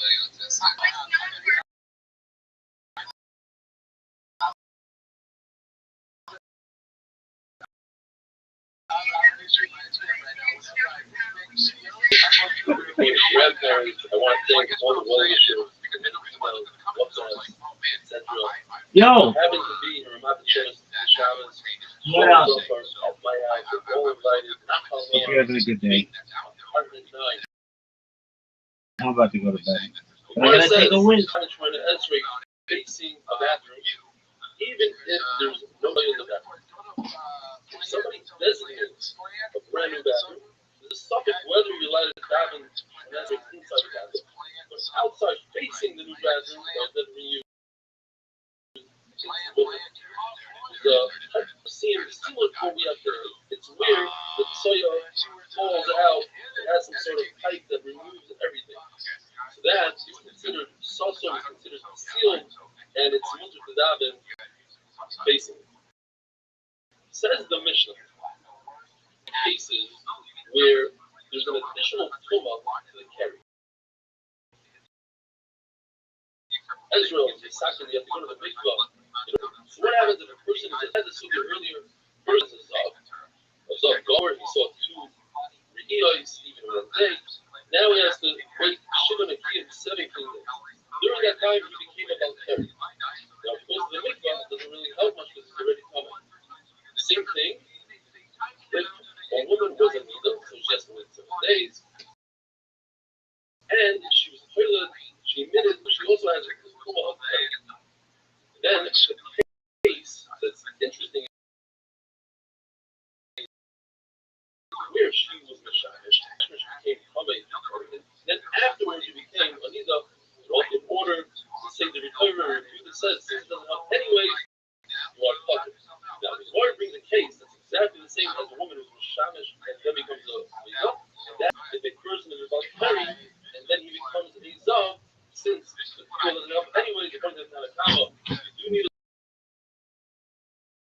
in order to walk into Torah, and according to Yehuda, to finish the third parak of prophets, Mavi Shemay says the new Mishnah, the new parak. Shmona Esrei, according to the Tzadikim, they would damage the life. All other people damage Shmona Esrei up until Chatzos. That's midday, and that's the Loy Ad B'chal up until midday. And Rabbi says up until 4 hours, 4 hours, up until 4 hours, including the 4th hour. If somebody is daven, that's what the Pasuk says. This is something that you can never fix. If a person forgets, it doesn't matter if it's Shachris, Mincha, or Ma'ariv, he says 2 Shmona Esreis in the following tefillah. If he didn't say Shachris, he'll say 2 Mincha. If he didn't say Mincha, he'll say 2 Ma'ariv. The big Kiddush is a Mincha. Because Mincha, 2 Ma'ariv is already considered the following day. Nevertheless, you think, Omer's Manoi, Batal Korbanoi, no. Since it's davening, it's Rachamim, you can say 2 Ma'ariv because you missed the Mincha of the day. But he does say 2 Shmona Esreis in the following tefillah. He gets schar for saying that tefillah, but he doesn't get schar for saying that tefillah is man. The continuation of that pasuk of Mehuvas Le'yuchal Liskoin is the Chesron Le'yuchal Limanos. The Gemara says that's referring to when people get together and say, let's do a mitzvah, let's go be Mavakar Chayla, let's go give stuff, and you refrain from going with them, that's the start of the Yuchali Mother. And with this, we come to Omid Beis.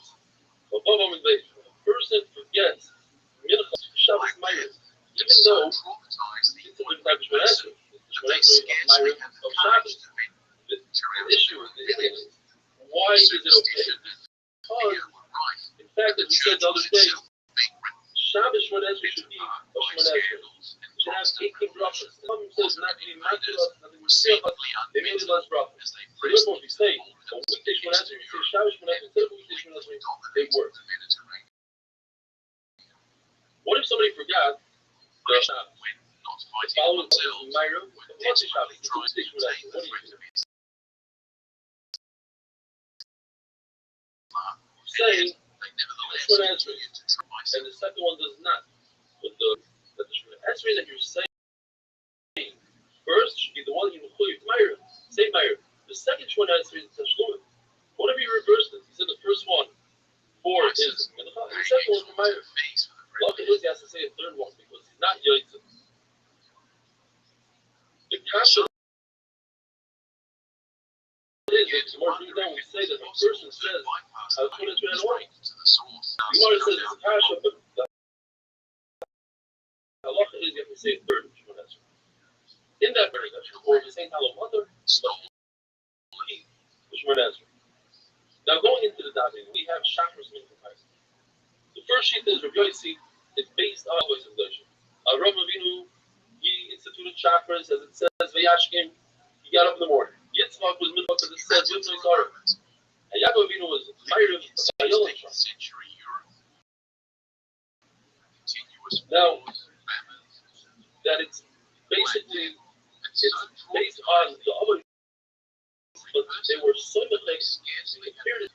Chakras is up until Chatzos, like the Kaddish that you bring in the morning, and Jesus says up until 4 hours. Mincha is from the time of Mincha Leila, meaning 6 hours in the day until Erev. Rashi says after Sheikhah, learning Rashi means until it's becoming. Other Rishonim say until Shkia. In fact, the Mishnah Berurah says that Mincha should be said and finished. Mincha doesn't have everything before Shkia. If you have it, you have up until 15 minutes before Tikkun Chav.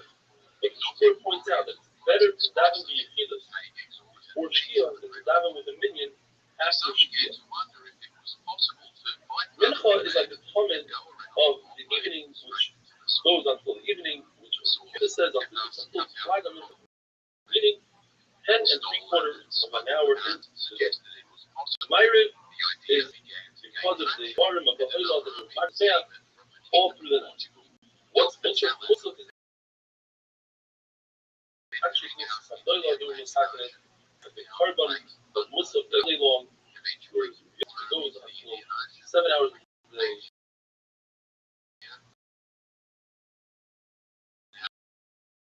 They're only first Hoylots have a wonderful day. September 2022 marks the 500th anniversary of one such voyage of exploration conceived by Portuguese dreamer Ferdinand Magellan, who had the unshakable belief that he could get to India via an as yet undiscovered south with easy shortcut. The entire hour. So His journeys but were as we repeated go wrong through the many 4 hours, times, that means and ultimately including take all one of the gamble 4 hours, the 4 until the 10th. the wildlife and spreading Mincha is until Mincha, the first part of the life, time in history. which means as follows. That is not a Mincha person. We have to take the daylight hours As we dive into the and divide it Magellan into 12 Carmel parts. expedition, That's called place money. It's not necessarily the hour that we get a sense of the history, That's why drama of the world, and why the Mincha or Mincha Doila is a half an hour after Chatzos. So 6.5 hours.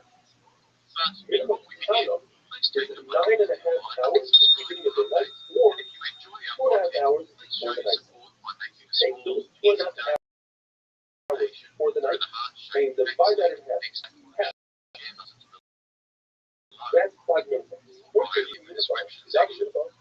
still is the first part of that clock. In other words, 1 1/4 hours or nightfall is when you have to stop saying this because it's the first part of clock and it's the entire part of that clock. Most of the work goes all the way to the end of the 7th hour, about the clock. Therefore, there's a situation where a person has kilos of money.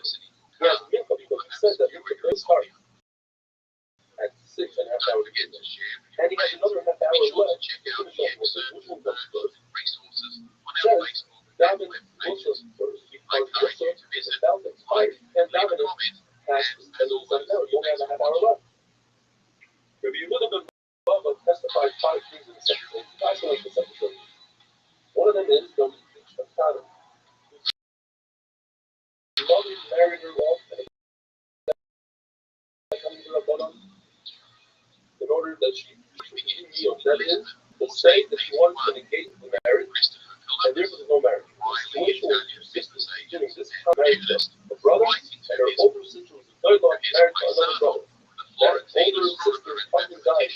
Therefore, she cannot fall evil in this current state because only 2 sisters married to the other. Therefore, the younger one be the property of the older one. We all call it testimony that you can marry up a woman based on one witness testifying that her husband died. We also testify that they killed a chicken who killed a person, and that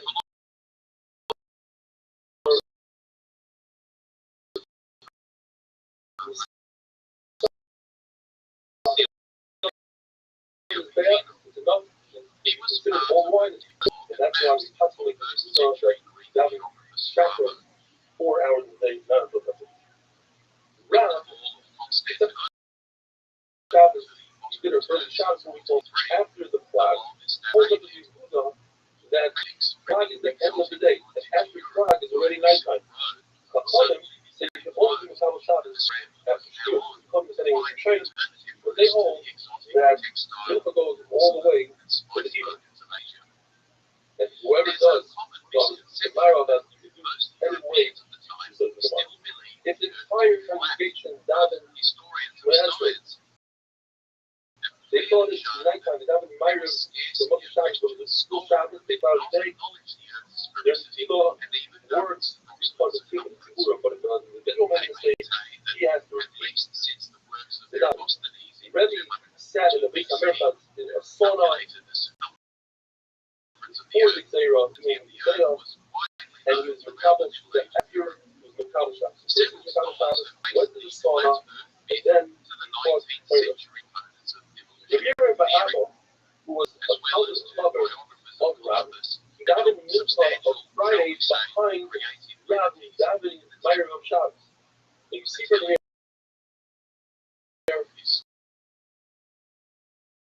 that Rav didn't preach his he didn't was a song because the Rabbi was still down in the they're not allowed to disturbing him when he was reading that the Shekhinah is there. However, out of the building, you're allowed. The only reason why the Rabbi was allowed to down behind Rav because he was also his friend. But a regular person, a regular Talmud is also to daven behind his Rabbi. If he does, he causes the Shekhinah to be prideful. Just like if a Rebbe says and you answer back like you answer the regular person, tell him that and if the Talmud opens up the yeshiva without asking permission to use Europe, that doesn't sound the yeshiva. The halacha, of course, you could make it from Shabbos and finish before nightfall as long as you repeat Krishma. Shmuel says that a person can daven Moti Shabbos after the Haftarah on Shabbos itself and make Havdalah on a cup before Shabbos is over. It's a very interesting story. The Gemara says that in the name of Rabbi said that Rabbi Shmuel ben Yossi stood at this pillar and he davened of Shabbos, Myriv of Shabbos on Eretz. Says all the time. There had to be wasn't a pillar, there was a post. And it wasn't Shmuel ben Yossi, which was Rabbi Lazar's business. And it was Shabbos on the Shabbos. The question is whether the Myriv is obviously pouring, you have to daven it or not. And Gemara bring them. Therefore, our Mishnah says, "Hey, our Mishnah holds that it's a very famous story that Yeshua by Rabbi asked Yeshua, "You have to daven Ma'ariv or not?" And he said, "It's a choice." And he went and he asked Gamaliel, who's the Nasi or Gamaliel said it's a flavor. He said, "Wait a minute, Yeshua says it's not a flavor." He said, "Let's get a very big stuff." Everybody came to his friends because ask me. He said, "Do I have to daven Ma'ariv?" Everyone said, "You have to daven Ma'ariv." Or Yeshua said, "I don't have to." There's no.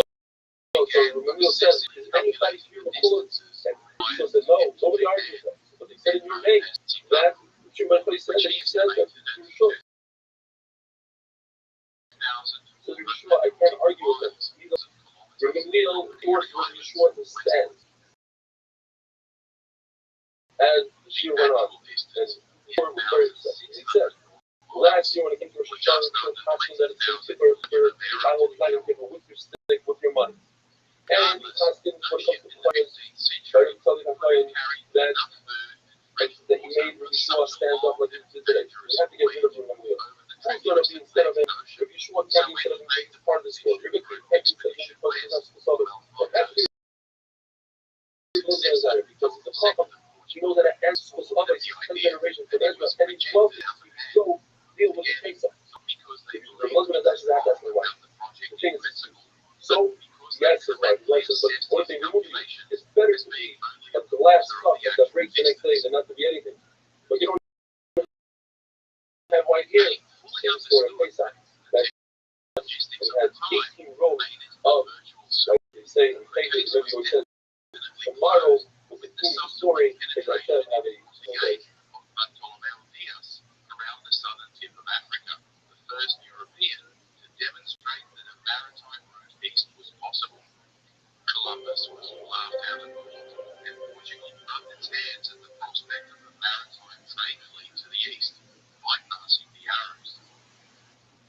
Dejected, Columbus had a year and story which was busy knocking up as the Islamic strongholds, even a direct at east under the States, Isla the First of Castile, and Ferdinand the Second of Aragon had just unified their realms through marriage and were keen to surmount and flow as Orient despite strength the rock. So when Columbus showed up and floated his ideas to her, passed on to her own advisors, wanting Portuguese knowledge beforehand to speak as their lieutenant for the time being. In fact, these people were proper people who were going to Seeing as he had put so much ancillary work into the project, however, they retained him on their payroll, keen to prevent Columbus from giving anyone else the fruits of his research. any time in Shas is mentioned, boy by yoy, it's referring to that. The ambitious Italian was having none of it, however, and he said hoping to sell his idea there. He was about to set off for France to see if the French might be convinced to have a go, but Isabella summoned him back to court.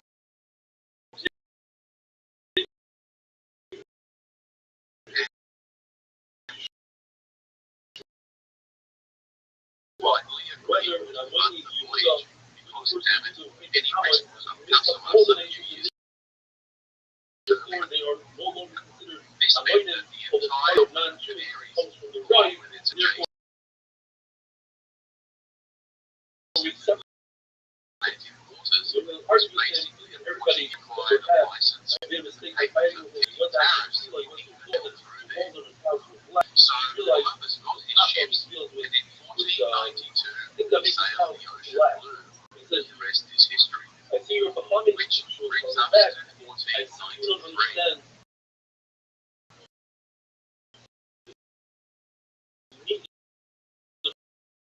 On his return voyage to Europe, Columbus first kicked John's nose in it. At least The king speaks the dummy and in the honor of my Lord, look at all the guys all the islands that now came belong from to Portugal, Philo, given all the throughout ownership the of the Atlantic. In fact, And what's more, he's about to send Lord, the he said, Armada so once Scripture was wondering on this, to secure state territory and seek he in said the Spanish longer read that the words of Yeshua,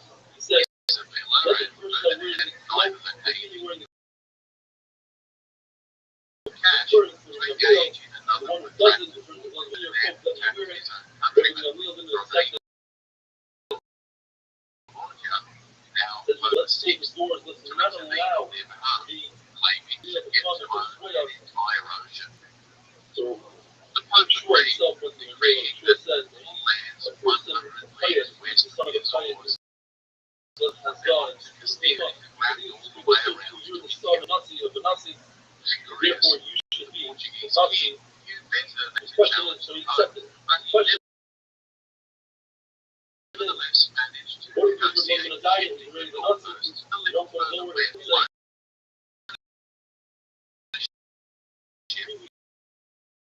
West of a straight line passed through the east of the teacher.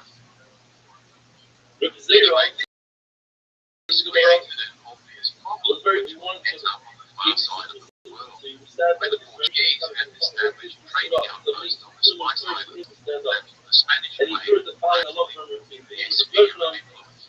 that if You see, somebody the Spanish insisted that the demarcation meridian went fully around the globe, if he had which, according to their estimation, option of would situate the Spice Islands firmly in their own hemisphere. But the Portuguese were ignorant that by the time it became a serious issue, it became the new Pope, Leo, the teaching power broker, and moreover, a beneficiary of the Portuguese, so decreed that the entry reached east of the islands. This disparity, it would go on to see substantial conflict and rivalry, but we're getting ahead of ourselves. Now, before this blew up, turning back to the post-Columbus agreement of 1494, the two sides had generally accepted the Atlantic meridian set by the Pope, and the Portuguese themselves soon initiated an expedition Pedro Alvarez Cabral for a civilization to reach India via the west, in which they sailed southwards till they reached their colony on the Cabo Verde Islands, then walking around and heading directly onto the easternmost tip of the Bulge of Brazil, before the scouting coast was soon half further south. They disembarked, traded gifts to the indigenous chiefs, and then officially claimed the territory for God and the king. This fortuitously accurate bump into the easternmost quantity of South America has prompted some scholars to suggest that the Portuguese knew about the existence of land in the southwest Atlantic, but that they were keeping it under their hat to prevent the Spanish from getting their claws into it. In fact, they had already established a logging industry reaching back to Amazonian timber. Of course, neither the other Catholic states of Europe nor the emerging Protestant ones paid any heed to the Pope's treaty and reflecting in all soon venturing out themselves and establishing their own colonies both well to the west and throughout the Indo-Pacific via the Cape of Good Hope in Africa, and tying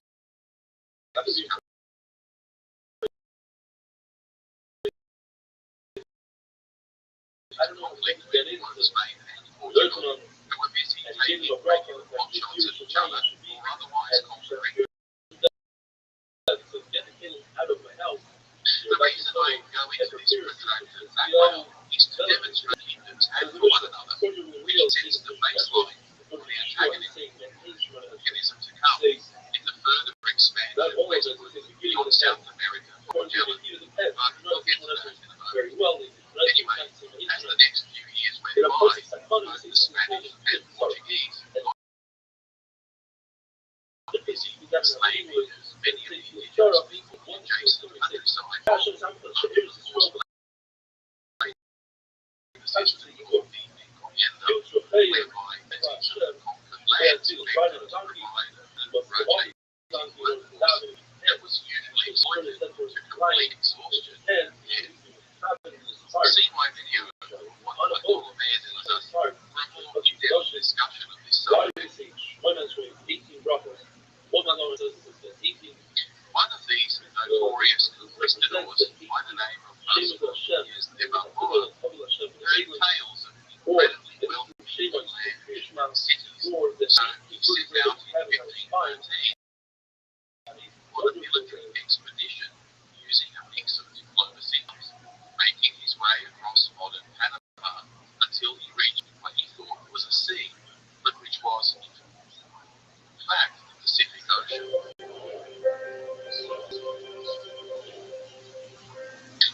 divest the regional natives of their wealth and frequently also their lives and liberty. Rabbi's says, as you might have heard, the first grandchild, grandson, and I want to thank everybody from the bottom of my heart.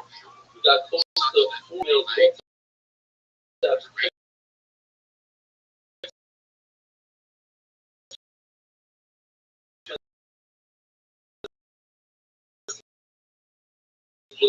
I want to assure you, every coming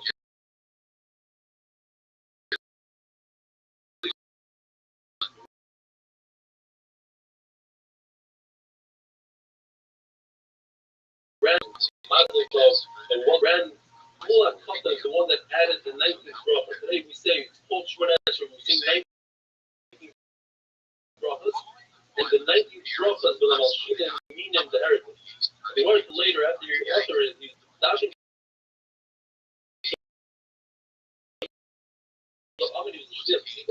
and he simply forgot, doesn't forget a bracha, we don't remove him. But if he forgets B'Lam Al-Shidem, we must be concerned perhaps he himself is a min, and that's why he's not saying it. Maybe Shmuel HaKatan became a min because the author doesn't mean anything. The Gemara, the reason why they didn't remove him is because he started the bracha, and that proves he's not a min. A min wouldn't even start the bracha. And then if he did tshuva, it's very possible that he ends his life as a Russian. If a person starts out as a tzaddik, will he become a Russian later on in life? And this is also depends on the machlokes whether or not the 7 brachas of Shemona Esrei on Shabbos. It's funny, we call it Shemona Esrei, the 18 brachas. It's really hard to correspond with the 7 kolos that David said in Kol Hashem Alamayim. The 9 brachas we say are Rosh Hashanah, correspond with the Chana said, which was on Rosh Hashanah itself. On Rosh Hashanah, Sarah, Rachel, and Chana were nifted and both were decided that they should have children on Rosh Hashanah. On a Titus, in addition to the 18 brachas we see, and we only say these 24 on a day of Rachamim, like a Titus. Why? These are corresponding to 24 Renanois, Yeshuas, the songs that Shlomo Melech said as they brought the Aron, the Kachar HaKadosh. What Yeshua says that you say Me'en Shemona Esrei, you don't say a full Shemona Esrei. Everybody, the Me'en Shemona Esrei. What does that mean? According to everybody, that the 3 first brachas and the 3 last brachas are the regular brachas. What you put in between? According to Shmuel, you put as we had before, it's a kitzur of Shemona Esrei. Each bracha consists of 3-4 words. So Rabbi would curse those that would have a name instead of Esrei. Shmuel says you can say Havinenu every single day besides the Shabbat. But what do you do with the Havdalah that we sort of inserted in the Esrei after Chayil and put it? And you cannot make its own bracha like Rabbi Kiva, and according to Eliezer, the reason why we don't pass like Rabbi Kiva is because you don't insert additional brachas. Therefore, it has to be part of something. The only question that remains in the Gemara is, so then why don't we just say that the kids are in at the Chayil and add a couple of words for Havdalah? The Gemara says it's kasha. Rabbi would not say Havinenu in the winter time because you can't insert the same Talmud Matar without it, and you can't put it together with the bracha of the Shana because that will naturally throw the person off. Now, we don't say that someone gets thrown off by inserting Atafin and Tono and Dashayim because it's very interesting. In the beginning of Shemona Esrei, the Gemara says a person has kavanah in facing now. So when he has kavanah and Atafin,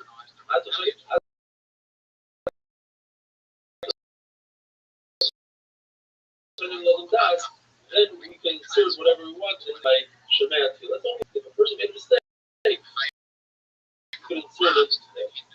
If a person doesn't say Masha, you make him repeat the entire Shemaya Tefillah. If a person doesn't multiple bracha, you don't make him repeat the entire Shemaya mention it, nonetheless, which Pashumet, you can always say Pashumet to the person doesn't say Alavi. It goes back to Ritzay. As long as he didn't finish, if he takes 2 steps back on his shalom, then he has to repeat Shemona Esrei. Some people are saying, if the person is not using the same time, even if he didn't take 3 steps back, but he's at the end of Shemona Esrei and he doesn't say Tefillah, he must repeat Shemona Esrei. We learned in the Mishnah that you should not make your Shemona Esrei a fixed. You should make your Tefillah Shemona Esrei a fixed thing. Now, what does fixed mean? Or being numerous stuff. One shot is that you make it as a burden. Like, over with this. When is this davening to be done with? Let's say it's soft things or something. Another shot is that it's a Shemona Esrei that you don't add your own words. You just read from a siddur and you're done. You're supposed to make it your own. You're supposed to show that you care and add words to it. Consider yourself that's not true. I know how to add my own tefillah, but I don't. Because that is totally wrong. Another shot is that he doesn't daven when the sky is red. In other words, you don't daven chakras by beseeching, you don't daven mincha by shkia. All the way at the last moment. And it's told him to curse those who push up mincha at the last moment. Come to death without it. The Mishnah discusses tefillah tzara here in situations of danger. You should take tefillah tzara short and sweet. One of the things we say in that tefillah is the whole parsha of Hebrew. In the parsha of Hebrew, the Gemara explains referring to pregnancy. That just like when a woman is upset when she's pregnant, so too at the historical when it's upset, she never wants to find it.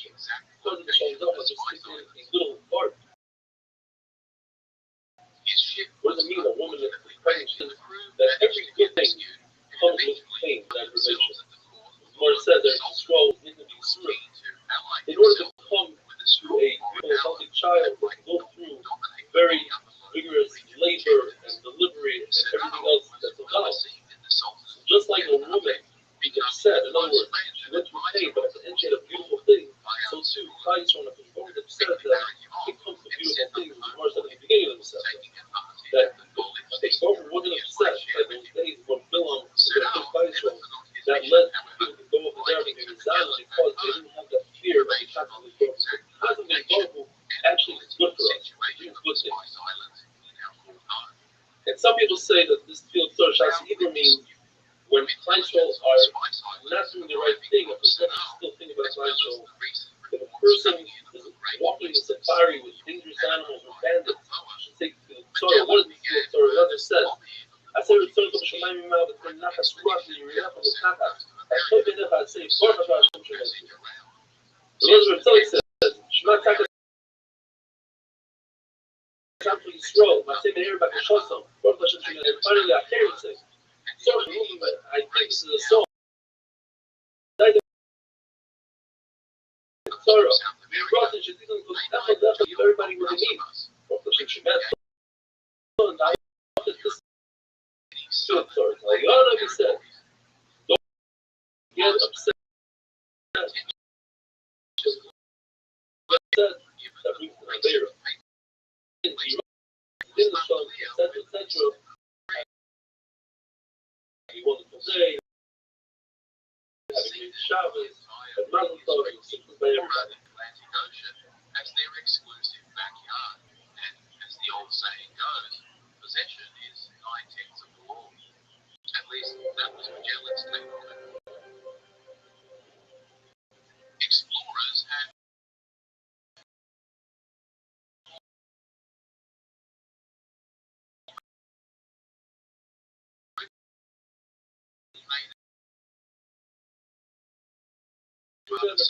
don't forget to send some pictures. The Lord tells us that if you're going on the way after the Chazera, you can wait until you come out of the city, but do not take place that there once it has 8,000 animals, which is approximately 16,000 feet. From Sheshes hold that we think which are never stand still from the city. Yet when they went together on Sheshes, respecting of things that they stood, they didn't want to do bad in the place of good, and in fact, Allah is preferable. In a standing position where you say, who's the best? You're riding on a donkey, the place where they're get off the dock, give resources the dock to and somebody else. Rabbi says, you don't, because that's mechanism going to take away of the concentration. Spanish You're right and down. the Persian. A person is blind who doesn't have a compass. He's thinking about So, Hashem, because like Hashem Don is smart. Magellans in The point is, you've already got the citizens and to Torpedo is eventually going to get into touch with Hashem. clearly If you're in a control, you face blind, Magellan blind, went you down face Hashem.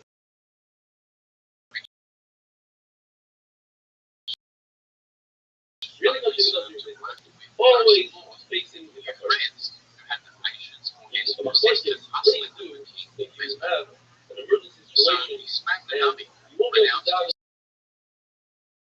his Portuguese nationality, the father and is it really relates his according to faith Rashi, or even later before on. Abu Shaka, he says that That doesn't make makes sense.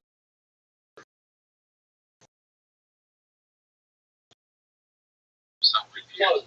in the middle of the night, that's The laws are Charles and I, he says first take grandson Shema, of our then country, you're sitting selected the down, opportunity to but use the right after intelligence Shema network is to and say your experience answer is standing of up. one of the So few when you're Europeans it's better who to had say never your been to answer is Southeast standing Asia. with Kavod. The Rebbe brothers before they said here, Magellan they would and grab later him and on you know it was really right, early, they would the grab Spanish him and die. only save themselves And once unnecessary they toil, gave the shear, and building the roads son to the came, place, Rabbi and Rashi is very expensive tariffs. he would give his mechanical as an announcer, Southern African give road. a lot of material to say over. When he was saying over the It would be material, the second he time the initially Spanish had benefited benefited from a certain then you get up and Portuguese go king out and say, well, coming that's over just from Rashi his and side amazing thing. to I make don't their want to be that success. person who the whole base manager or Shiva that stands up So and in is just that would be 12 too much of a months, favor for everybody. Charles had integrated Didn't want to dive in really, partners really into like the Spanish his court, father. given Never saw his titles Rabbi as do it. commanders of He the didn't want to Order bring of a minion Santiago, because he thought that was the and first raised time them maybe to he the was rank pushed off of the start captain, line so of they the could year. effectively Says that command an the expedition father reach said he got to to the listen, Spanish crown. even if he got to In addition, that not they only never discovered really route died. for a whole That decade, the also, guarantee of if you have the appointments of then the Shnei Tzibur is going to don't have a Tzibur that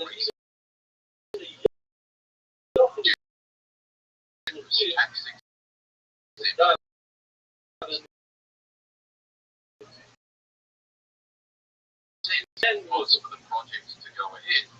He agreed to we're going to fund justify the that it's entire so beyond venture, my davening but back as to he back was when that's already ready. deeply Much that dead, it's impossible to he say basically that he didn't have looked to at have the that's family why I rules agree with and this. took out But even look, more funds that's why just to good, make he it knows happen. what he's saying.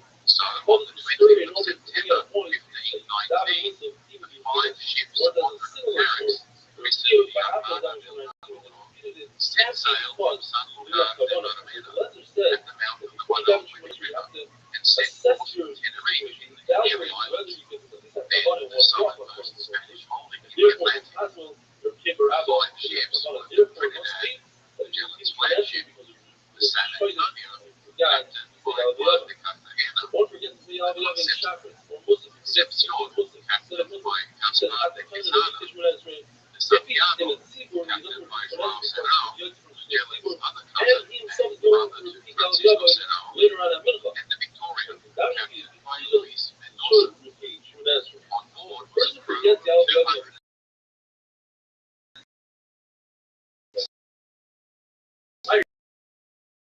Rashi said, comprised repeat not only of Spaniards, 9 none Italians, of Dusha nor 17 Trust, they British, can repeat. He says, Irish, that's only English, if black, of or the some Israeli Romanians, in the including second night of Magellan's the beloved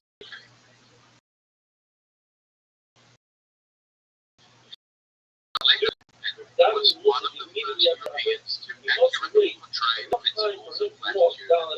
I would and say this through is many of practically the charts 2 to 3 used seconds. in the voyage. With that, we finished Lately, the fourth it period appears to be of descending Silas into Hashanah heavy period, psychosis. Oinded. So at the last This minute, is all the of Christian the lasting legally. services It rendered has to to the be crown, David Rich.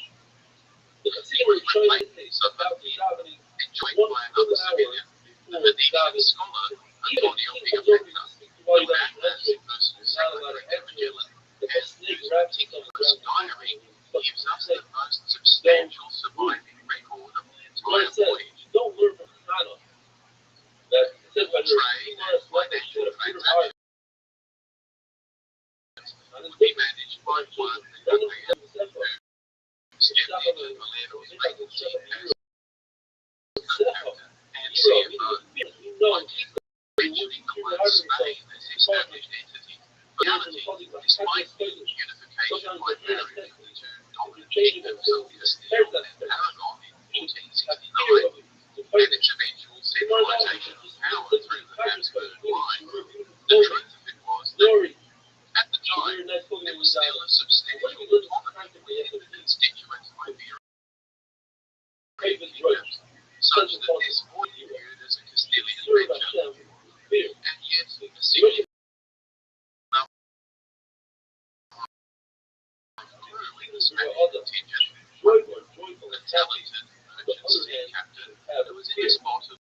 tells we'll us, get to him Rabbi later. asked Rabbi, why is it joyful? There is Where the is dialect making where his communication communication at times.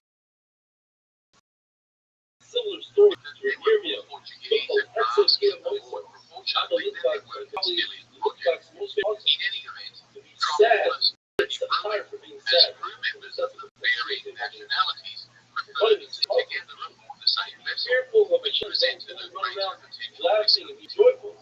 mutiny. There are The Spanish captains, and indeed many in the royal court, were deeply suspicious of Magellan, his being Portuguese, and they resented his leadership of the mission despite his obvious experience, and made no secret of their disdain for this secretive Portuguese interloper. No sooner had they docked in Tenerife to top up supplies than Magellan received an urgent dispatch from his father-in-law, warning him that the Spanish captains of the other vessels were planning on using the King of Portugal by spy network filled with rage to preserve action of Magellan against Portuguese and even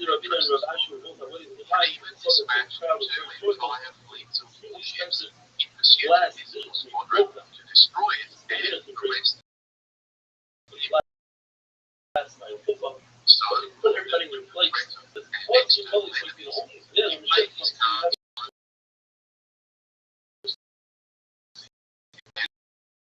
restricted to the crew as well as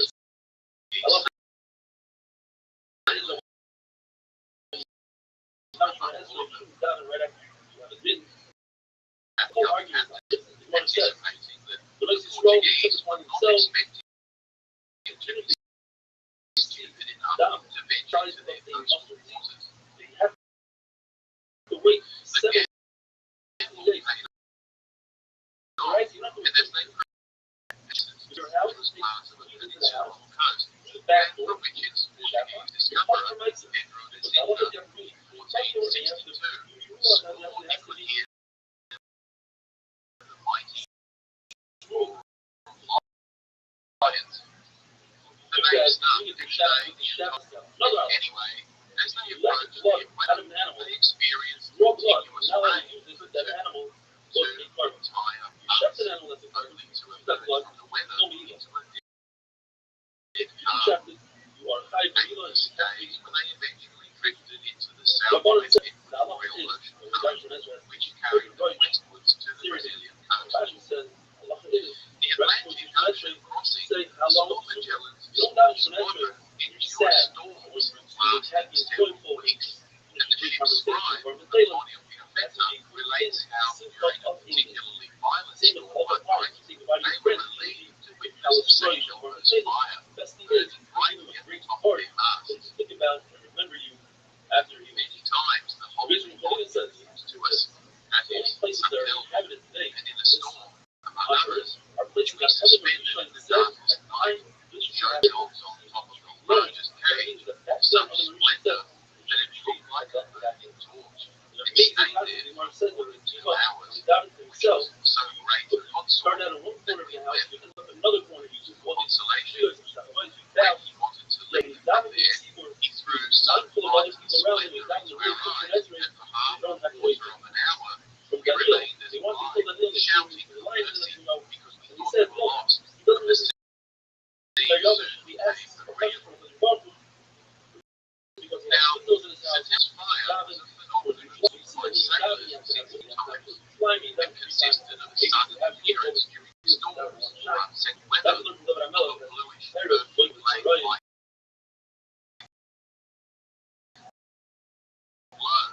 atop masts or immediately as it appeared, and was interpreted by sailors as Elbow guarding their ship from danger. Archer, frequently associated, as in this case, with the easing of the tempest. The phenomenon is caused by the increase in atmospheric electrical activity that occurs when cloud and other gas particles become charged through the friction of atoms in the air. This friction causes otherwise neutral gas, water atoms, to become highly energized, ionized, which generates a huge voltage differential between the clouds and the ground, resulting in an electric field. When these charges become extreme, the atoms suddenly shed their outer electrons to release this excess energy in the form of lightning, which turns the surrounding air into what scientists call plasma emitted during the discharge of electrical energy.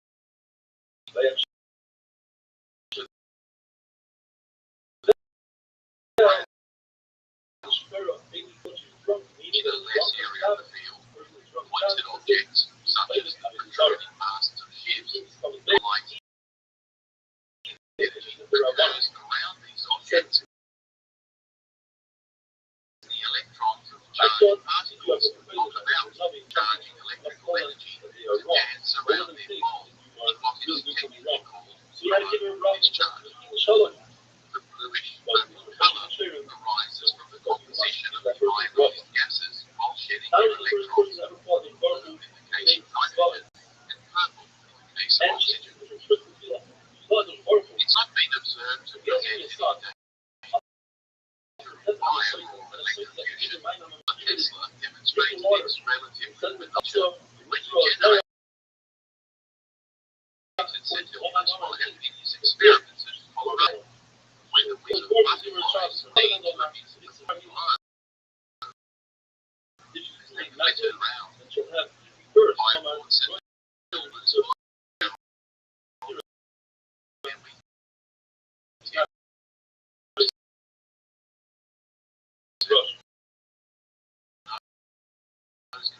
said I'm upset. I'm certain. Charles They weren't Erasmus of Borneo, also also known as I am Elmo, not. Why do I deserve what Tell you're giving me? who was the Says bishop I'm of going the Italian city of Borneo in about during the reign of Roman Bishop and notorious persecutor of Christians. He soon fled to the mountains of Lebanon, where he remained in solitude for 7 years. Local stories tell us that he was attended and fed by a black raven. Eventually, an angel appears to him and chastised him for abandoning his duty, returning by road. He was intercepted by soldiers at a checkpoint where he admitted his identity and whereupon he was sent to Antioch to stand trial before Diocletian. During the trial, he was severely tortured and thrown into prison. Again, the angel appeared and led him to escape. He now continued on his way through Lycia in modern Turkey, where he went on quite a baptism spree and converted many people to Christianity. One time, he was bringing for a crowd when a lightning bolt struck the ground. Like unfazed, he barely paused and carried on speaking, while the crowd cowered in fear as the ground smoldered around him. It wasn't long before his proselytizing was reported to the Western Emperor Maximian, who despised Christians even more than Diocletian. Once again, Bishop Elmo was arrested and led towards the pagan temple for humiliation. But the statues lining the avenue crumbled as he passed them by, and when they got to the temple entrance, it suddenly erupted into flames, preventing their entrance. Furious, Maximian had him bound and sealed in a barrel that was lined by spikes, and then followed him down the hill. But an angel instantly healed his wounds, and he emerged unscathed. This time, had him flogged, smothered in tar, and then set alight. Again, the guardian angel put out the flames, and Bishop Erasmus was starting to look like a 4th century unkillable Rasputin. Frustrated and hoping he would starve him to death, Erasmus was thrown into prison, but the angel not only fed him, but also arranged his escape once more. He was recaptured soon after because people helped locate his way, and this time the emperor had him tied to a table, and he sent Bell that 5 bishops in Thessaloniki were spoiled by good answer, right?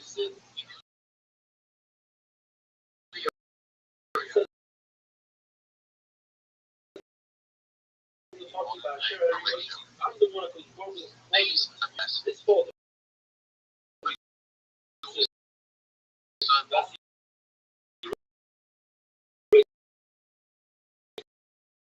Playing lightning on the inside to come what with she the does, island the one presence that and protect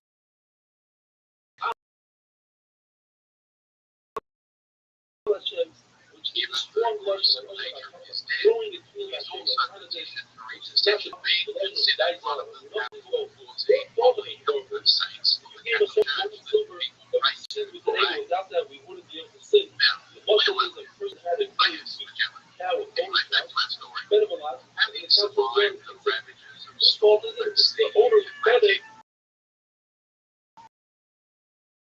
we the got squadron finally father reached and the other coast of Brazil, Muslims the money coast to the by Atlantic the coast today as Rio de the father's Janeiro. called it. One says Seeing those ships in the bay that indicated the Portuguese in his presence, stomach Magellan that decided to link here in order to Find that replenish supplies and get the abandoned ships. that's your basic. I gave him a lot of The money out arrival of silver. coincided with So a much rain of shower a that rained in some parts. down. The local indigenous people needed some kind of Go miracle, down.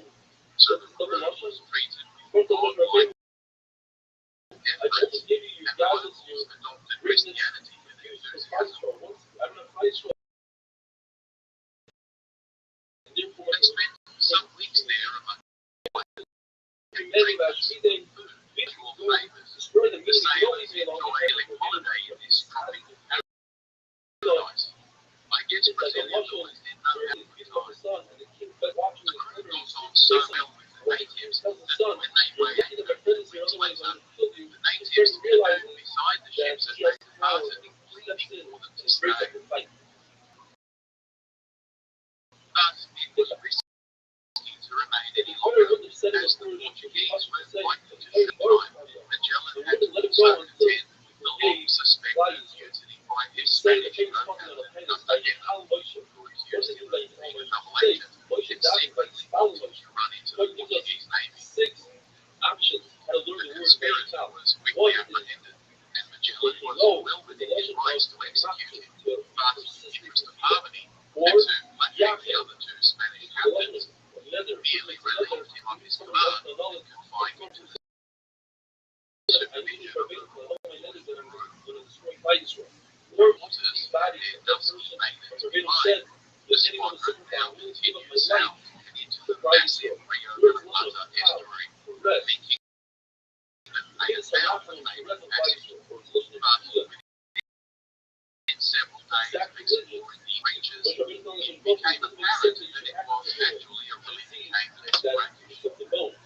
Here they encountered groups of cannibals of a tall and fearsome stature, voices, but it seems these locals were afraid of the visitors, the Spanish and the natives fled inland, and the crew continued their effort without incident.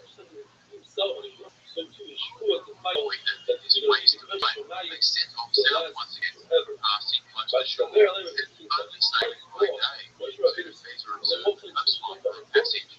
But this hunting of the coast substantially increased their risk of running aground on shoals or being blown onto rocks in the storm. Nevertheless, this close proximity to the land gave them opportunities to observe large colonies of penguins and seals. The crew were particularly wary of the seals. Believing dangerous. The weather was now getting progressively colder, just as well. Islands its treatment, but in Africa was just under 35 degrees latitude. So, confidence in the captain's version, reaffirmed their sail. Indeed, they will continue for a further 8 weeks before fatigue and inclement weather forced the captain to scour the coast for a suitable anchorage to wait out the winter. No sooner had they found a sheltered harbour and a place they called Juliet,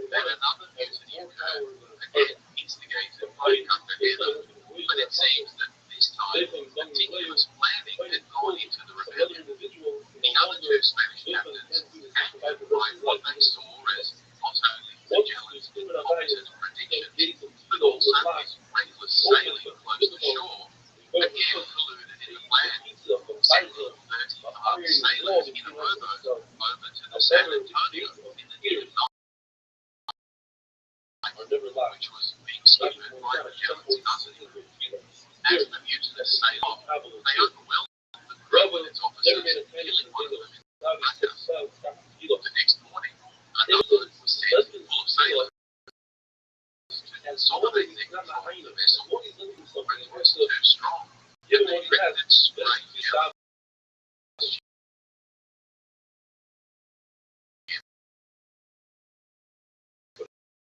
Quickly apprehended, It's so powerful that Hashem must answer eyeing the recapture of the ship. This time, Magellan was in generosity, and he handed two offending lesser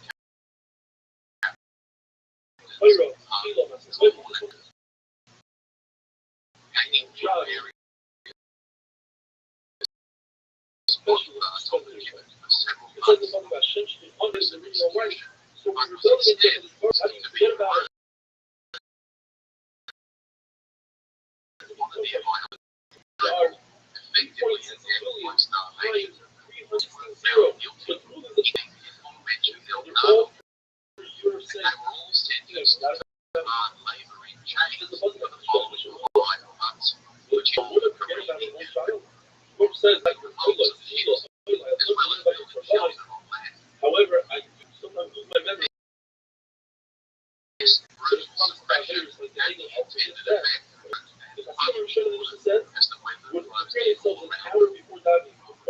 Nevertheless, Magellan was patient to scout the area, still convinced that the passage was just around them. So he sent the ship out to reconnoitre. They soon found another harbour, Rothschild'S, and favourable that they were based in, with fresh water and ample food.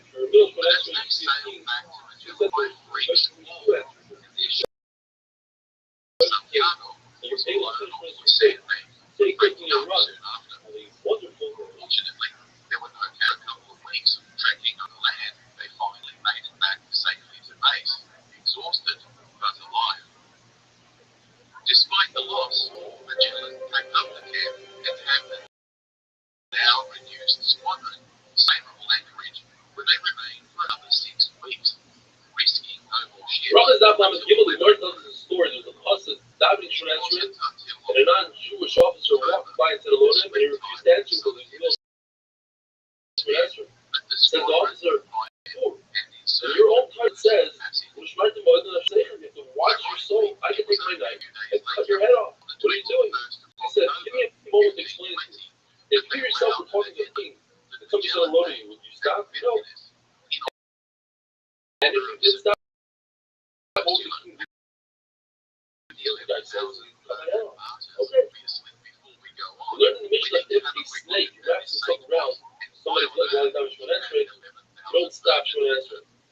Yet, if it's a scorpion, says the Gemara, scorpions are unpredictable, they'll attack for no reason, you must stop short answering. In fact, if a person is thrown into a pit of snakes, we testify that that person is dead. Why? Because once you go into their domain and you cause them to be uncomfortable, they will attack you. However, if you're in a pit of lions, you can't testify that the person is dead. Because lions don't always attack, unless they're very hungry, etc. If you see a bull coming towards you and you're down in short answering, you must stop immediately.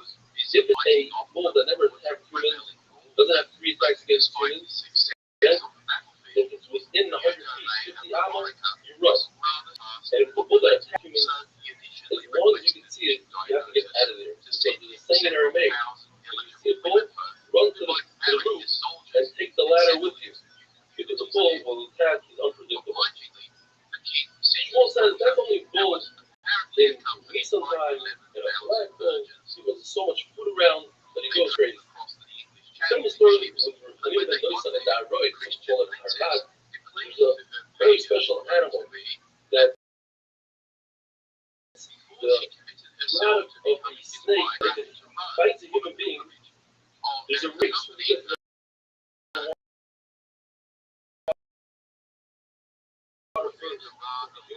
and there was a right, he wasn't allowed to tell me, he went to Rabbi, he said, show me where he lives. He put his foot on the hole, and the right hit him, and when this happened, there was a Ma'ayan, that right below his feet, and he got to the water first, and he killed that right. He took that right, put him on his shoulder, and brought him to the base of Mention, and said, they not really made it. That right doesn't kill, it's our sin that causes us to die. People said, the Bumpton from Hanina does it. It says in the Mishnah, I'm saying, Masha Ruach. Where? In the bracha of Mechayam is because say the same time the one day in bracha. In the Birkus Hashanim, that's the bracha for Nasa, because having our field with rain and food, that's our Nasa. Havdalah comes in the bracha of Hanina. You need that, so you need to say the friendship between Kodesh and Chol coming in part. I can't say because the first bracha that he's saying is usually every Shemon Esrei is saying three brachas in the beginning, and for the things, three words that are surrounded by the name of Hashem. One of them is Leah, Seichel. So it's a great thing to have Seichel. And in fact, if you know a person that doesn't use Seichel, you don't have Rahman. The Beis Hamikdash is wrapped around with Hashem's name, also great. First they use the Seichel, is it? Do the Beis Hamikdash. Mikvah revenge, we need to explain, because revenge seems like a bad thing. Once you know, in fact, revenge can be a good thing, depends how it's used. If it's used against our enemies, then it's a really good thing. Rabbi Kiva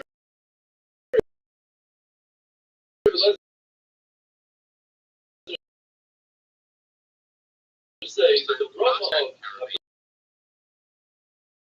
the question is, where does this machlokes come from?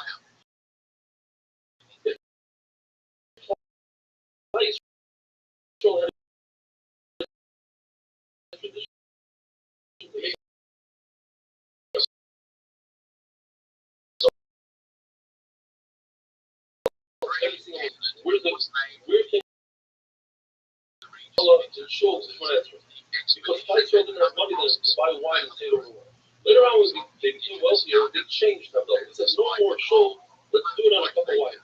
But then Israel became poor, so they had to change it. They said, let's instead of changing it every other generation, let's just make one time. We'll say it in shul, and we'll say it on wine. Whoever can support it, will be gates up with shul. And that's where the confusion came from. If a person, he has to say Havdalah in Shemon Esrei, because the first Havdalah was to say it on Shemon Esrei. But what if it's the reverse? The person said Havdalah in Shemon Esrei. Does he repeat it at home? And we know the answer, we repeat it at home. But there's a price that says you don't repeat it because it's shame Hashem. It's a problem of Havdalah. You don't say Hashem's name for no reason. It says, they see so. This is their right. According to the judgment, you do repeat it at home, and that's not allowed. This brings us down. We can ask a riddle. How is it if a person eats one kazayis of bread, will be chayav in 24 brachas? And the answer is, if a person forgets to say Havdalah in Shemon Esrei, then he goes home and makes Havdalah on a cup of wine. But what if he ate a kazayis of bread before he made Havdalah on the cup of wine? Then we penalize him and we make him say Shemon Esrei again with Havdalah, and that's Shemon Esrei, plus he has to make for the Muslim, that's 24 brachas. What's the Shabbos that falls out of him? There's no other fight. Where do you know it? So if your legend is not a Talmud, they insert it in one bracha. Or if it might be. The answer is that the Shana term is either black, poison, which means that everybody agrees that we lean towards Rabbi. We don't hold people in following the Talmud and the final lesson is we conceive of the other word. In other words, we don't know not a public, we don't pass them like that to an individual. But other things, individual said Havdalah by himself. But from Rabbi Yosef, we say, and that's how we pass it today, we say we start to say that the name was described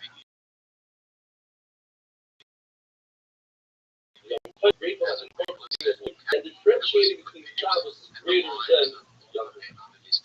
Says the Mishnah, if somebody tries to give a shot of Hishmon and says, no, the Baruch Hu, you even have Rahmanas on purpose, or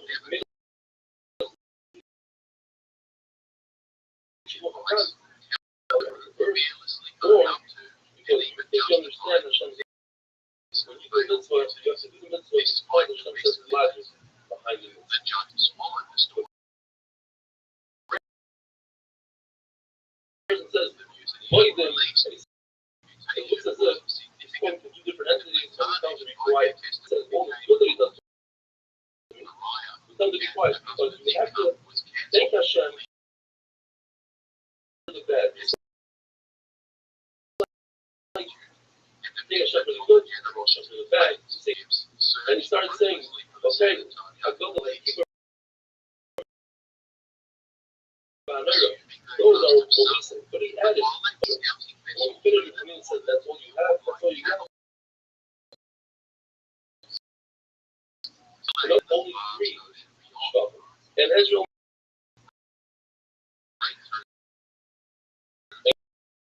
and actually what's the deal with reciting three? That person that has that much gold out of silver.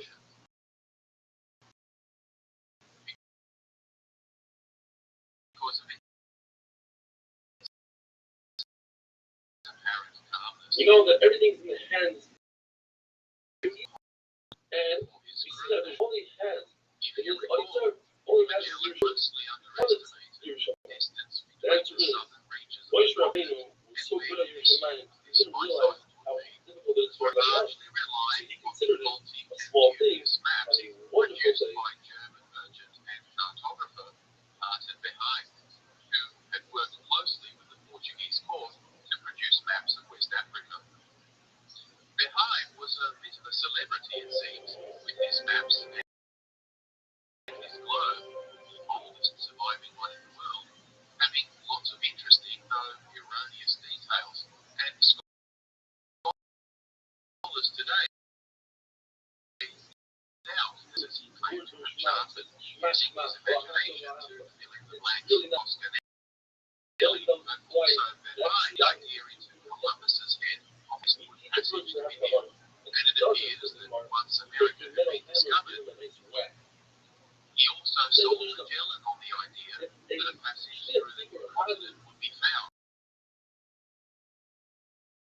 At around the latitude of Hollywood, just as well, because despite the strong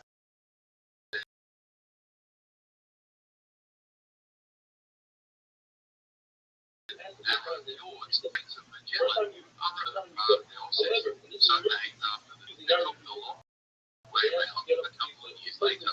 Because the southern route around Cape Horn is a relatively narrow bottleneck between the Pacific and Atlantic Oceans, the currents and convergence of cold and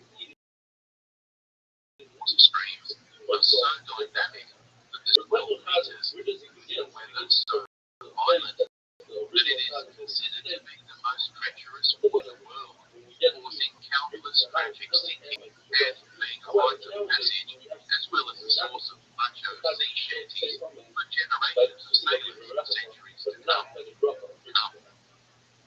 Anyway, Magellan had calculated Spice Islands were only 3 or 4 days to sail out.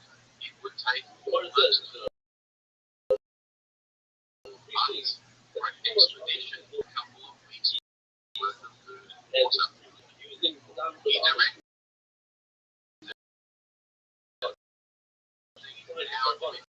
to strike into the unreasonable currents.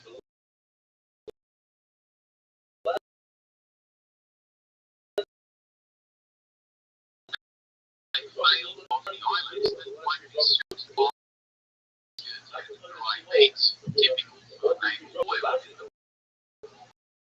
weather. And as the weeks passed, they resorted to rats. If they could catch them, were a prized delicacy, and they were soon eradicated by the ravenous crew. Scurvy also soon took a hold. The open salt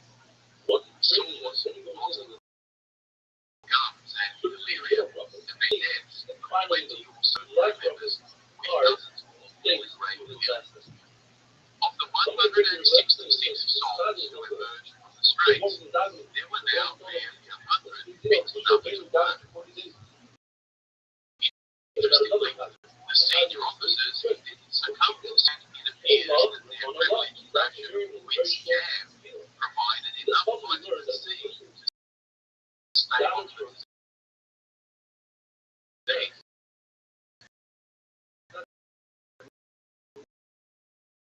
And it seems that they either didn't think to any front crew who would become disillusioned with their captains' inability to explain why they hadn't reached Japan despite 3 months of the group squandering.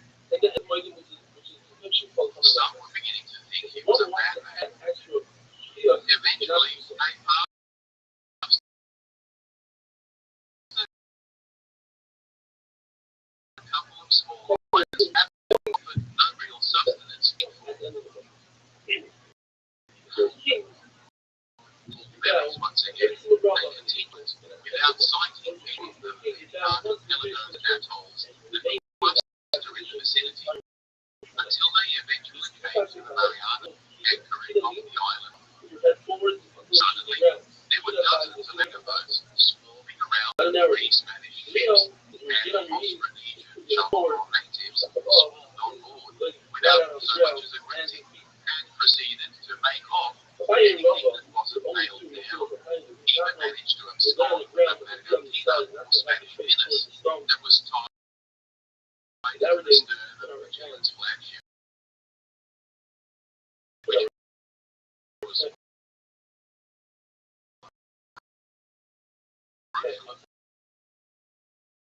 tendering and exploring.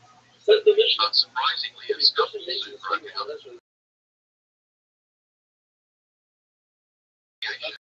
The warriors were shot, but having recovered most of the stolen goods, the party returned their ships and sailed off before the natives could organize a larger counterattack.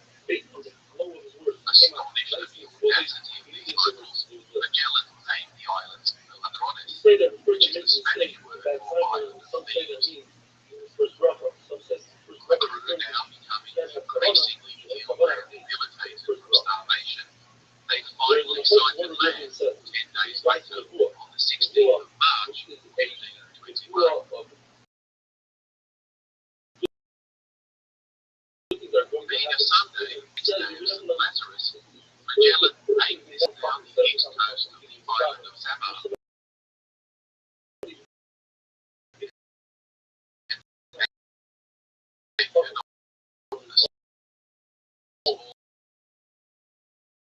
Uninhabited island of Omaha.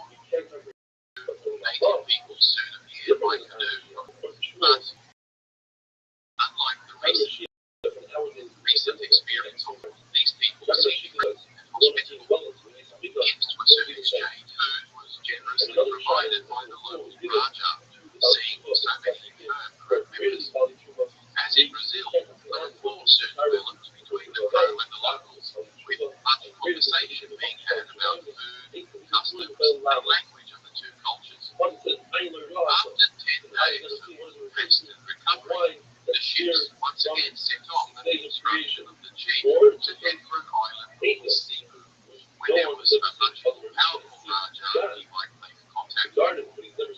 With Easter approaching, the crew laid anchor off the small island of Limassol, where they planned to celebrate the holy day. Mounted a pair of large warships, which belonged to two Rajas from the local area who were out on a hunt.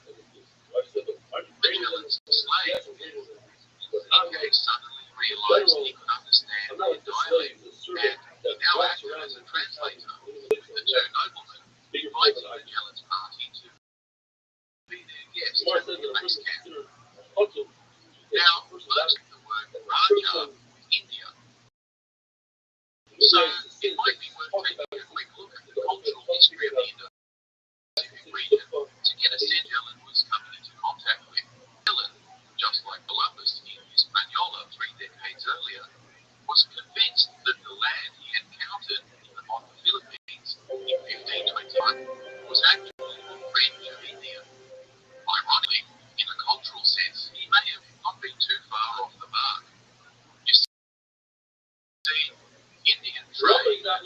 civilization of Southeast Asia had been going on since at least 300 BC. With countries of Ethiopia, Sita, and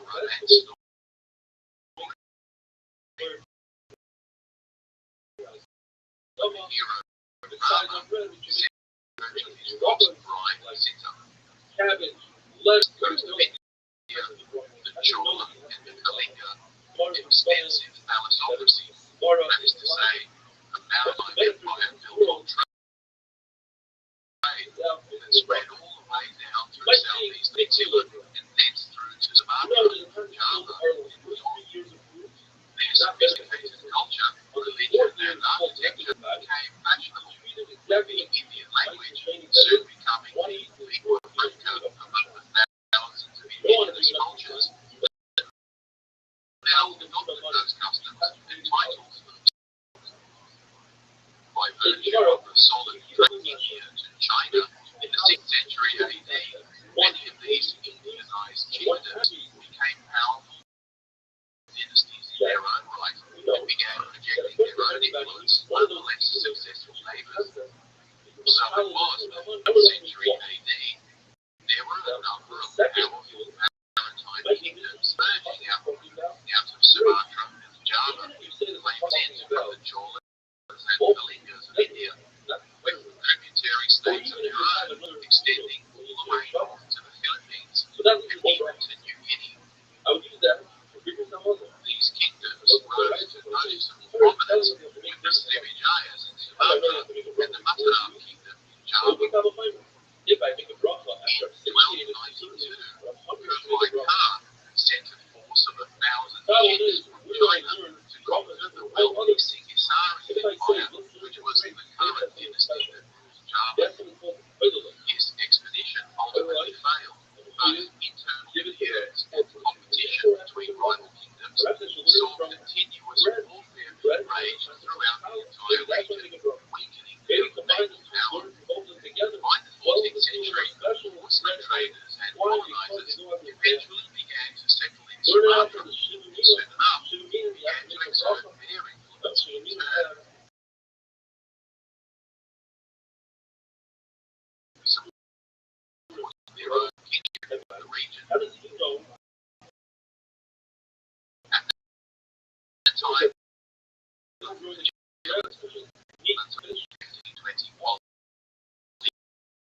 became the Hindu Buddhist culture. Rajas and Magellan met in the Philippines were nominal vassals of Java and the Muslim sultans from the west, who were expanding their own territories into Borneo, as well as parts of the Spice Islands, would themselves be overthrown by the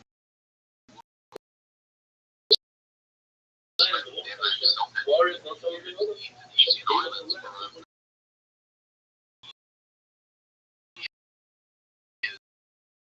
Before you make a bracha, retreats to few small outposts, such buy as it on Bali, Hashem, you have which still retains a 1521 hours. company as a large hill, and they held mass and planted a large cross, claiming these newly discovered islands, today known as the Philippines, were gone in Spain. Rajas who hosted it were intrigued by the ceremony and took an interest in the religion of these foreigners. Many from the Sahad, with Magellan and one of the Rajas, even exchanging bonds of brotherhood.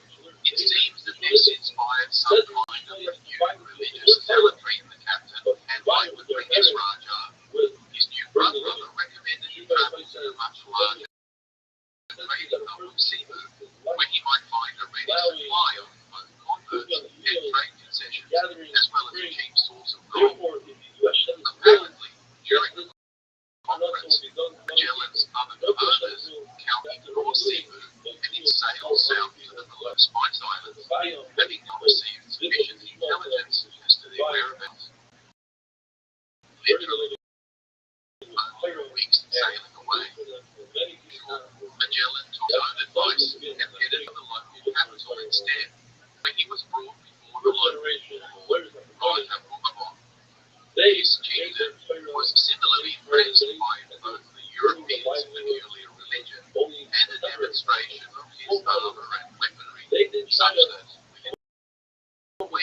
rival Magellan had not only left Raja in his way, but hundreds of locals who followed suit. The newly Christian Raja now got the idea of taking advantage of Magellan's newly awoken passion for missionary work by suggesting to him that the neighbouring island of Mactar were not only resistant to joining the true faith, they openly mocked it. Indignant, Magellan set fire to a number of their villages, and when its Raja, Rothschild'S, showed up in hostile array, Magellan, the Holy Spirit wanted to show off, told his host to stand by and watch as he wiped the floor with these unbelievers. Unfortunately for our captain, neither his faith nor his iron breastplate proved sufficient, as the 50 or so Spaniards that came ashore were completely overwhelmed.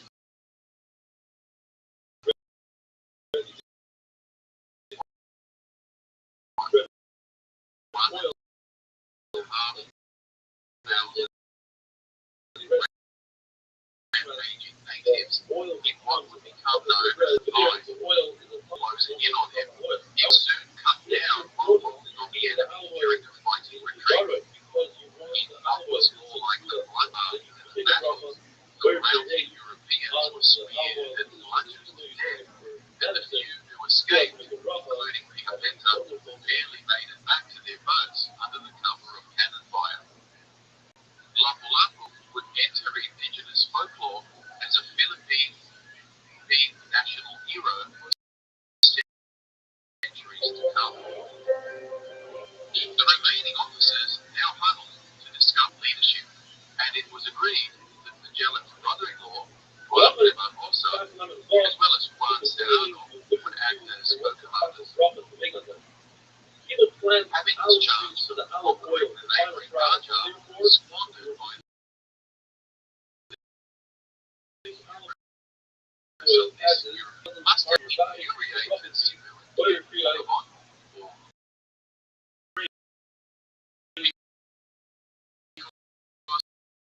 Significantly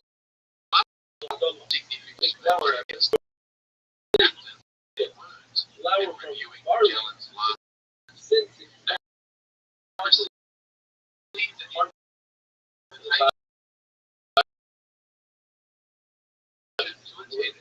Yet on the other hand, palace where the art was a present given to the king of Spain.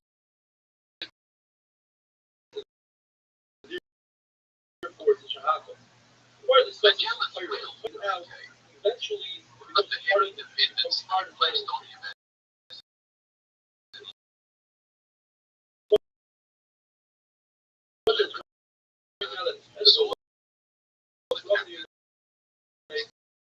denied this supposed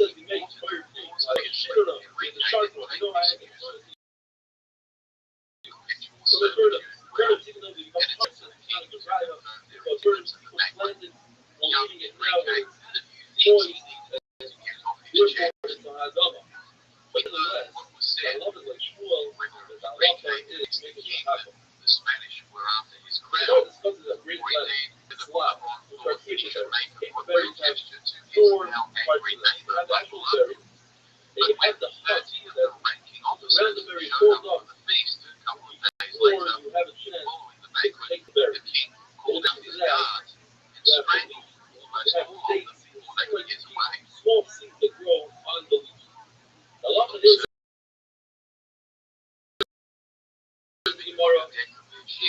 And shot their key officers, the crew were board departed with new mates, so they played anchor and got out while the going was good. As they sailed away, they saw Enrique standing on shore next to the king, waved bon voyage to both the Spaniards, and along with them, his ongoing slavery. Many today speculate that he soon made his way back home to London. If so, the author of the first human history to circumnavigate the world would go to an illiterate teenage Malayan slave rather than some pompous European. History, sure,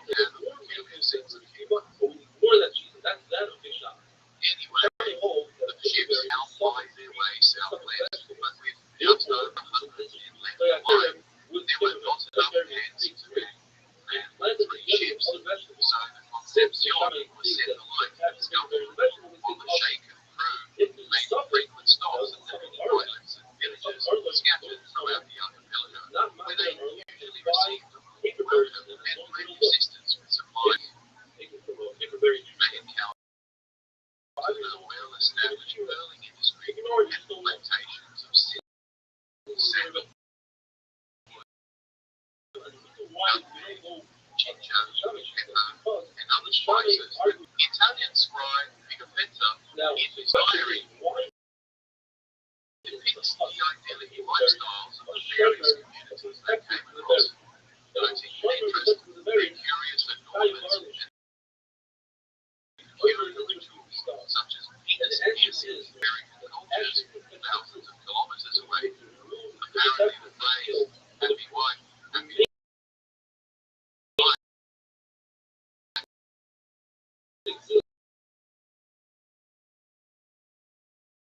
lies even among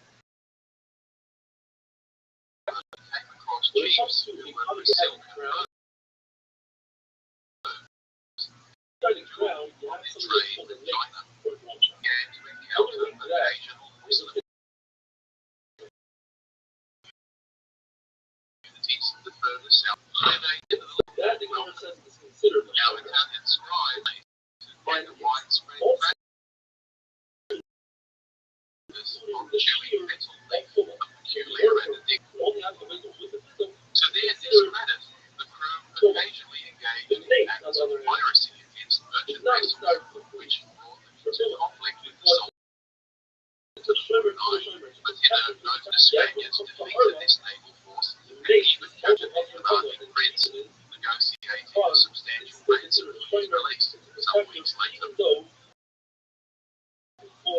During their use of the Philippine archipelago, the crew of the Victoria and Trinidad, grieving at the loss of the captain, Magellan, and the betrayal of Raja of 27, placed the last remaining Portuguese captain, Armando, at the head of the Venezuelan squadron, which was now reduced from 5 to 2 ships. But his selfishness began to undermine the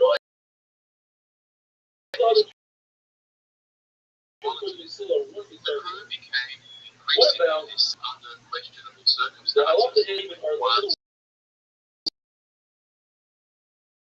Sebastian Lecano, now pretty much the entire voyage. I've already mentioned Lecano as who had got into some legal trouble over unhis ships a few years ago back in Spain. All ships were just potential military vessels and could not be sold without appropriate government. But Elcano at the time was in debt to some Savoyard financiers and was obliged to hand over. Fortunately, the court case was still going on back in Castile. He signed up for this voyage, hoping to receive a royal pardon and avoid prison for his participation. But being a Spaniard and expressing no personal dislike of Magellan, he felt compelled to support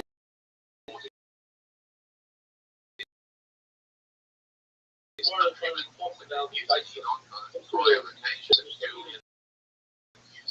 One of the continuous uprisings against Magellan was the complete secrecy which commanded the voyage, typically reduced to divulge his daily plans and the source of his predictions, which led many of the officers to believe he was just making these exogenous and harsh demands of the crew only at the very times that they needed a charismatic, or as he himself spelled his name,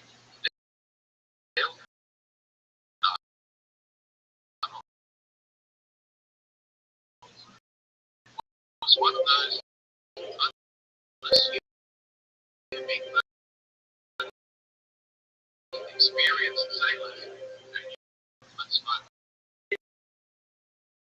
you have to make like the 5 years after we find the child. Eventually, Island of Now we're Railways and discussing other the loans subject of oil production Haas, sold Oiran, to Haas, Teal Red of Oiran, and Oiran. 1521 What is Oiran? when they Rashi were says Oiran greeted is by millet, Sultan and Milchan is panic. who readily offered them a But trade many other Rishonim are and making alliance Rashi with Spain. that Oiran is You what's see, spoken in Christ. Al-Mansur was Israel, under some Oiran is right. expansionist pressure So from a what rival drop of the way war could across the you eat pond in the rice, Germanic bread, and Sultanate one of drop of rice? Sulawesi.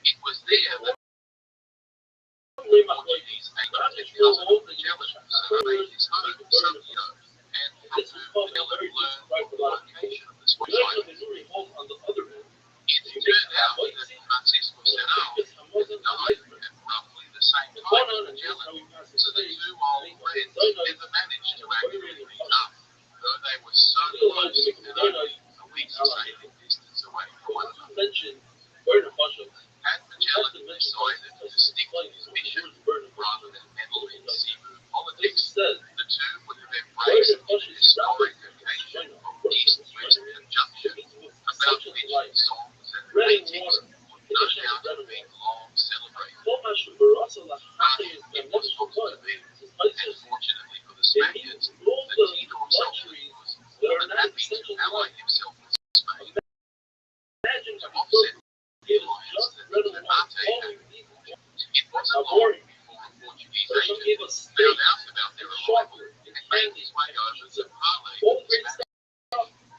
Apparently, the Sultan over in Ternate was also unhappy about his alliance and was seriously considering switching sides himself.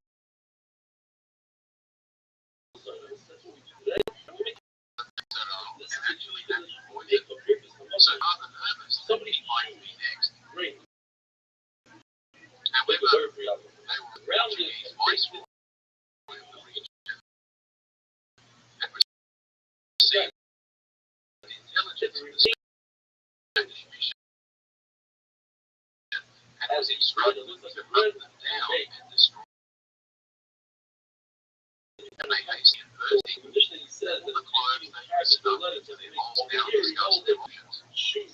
Nor is there Spinoza wanted to return to Spain via the Pacific route they had just come from, claiming that those orders they were actually given at the outset of the voyage, while Elcano proposed heading southwest instead, deep into the Indian Ocean toward Africa, keeping well away from Portuguese-controlled sea lanes.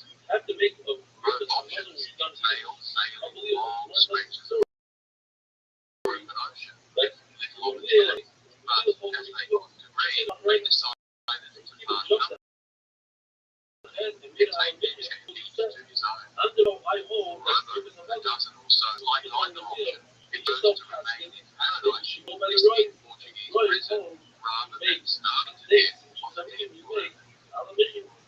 47 men chose to sail with Elcano on the Victoria, including a dozen or so Malayans who the Sultan pressed into their service. So, in December of 1520, ships prepared to depart. It wasn't maintenance of tons of clothes. The Trinidad began taking on water and was retired to the dock to repair the damage. The begin from the original squadron carried her weight playing well, and now made their way gradually southward towards Timor, island of the and being met by generous and friendly locals along the way. Finishing in forests, working like tribesmen, and even advised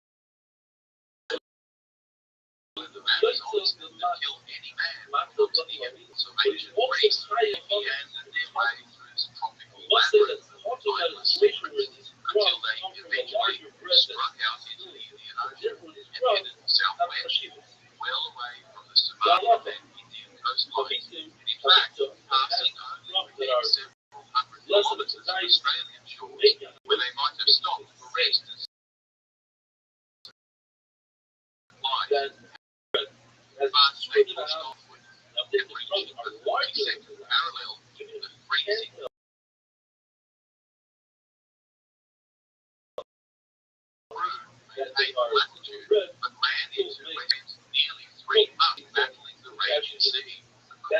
together some other thing like supplies dwindled, and all there was and only in that situation you needed to oil and seawater. but a lot of Unsurprisingly, have the scurvy once again ravaged the crew, and several sailors begged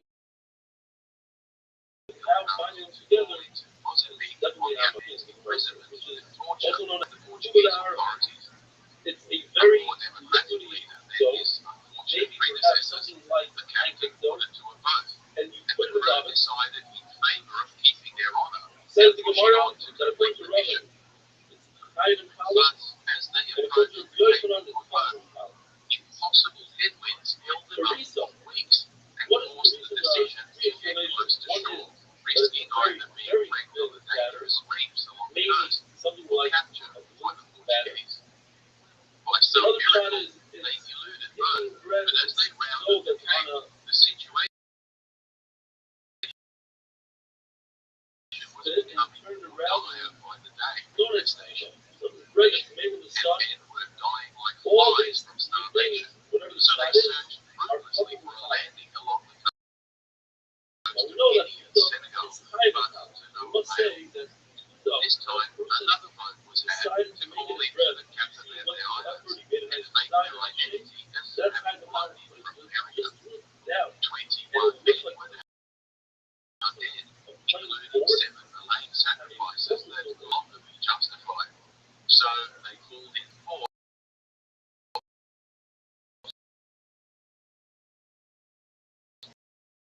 and sent out a party of men to procure supplies,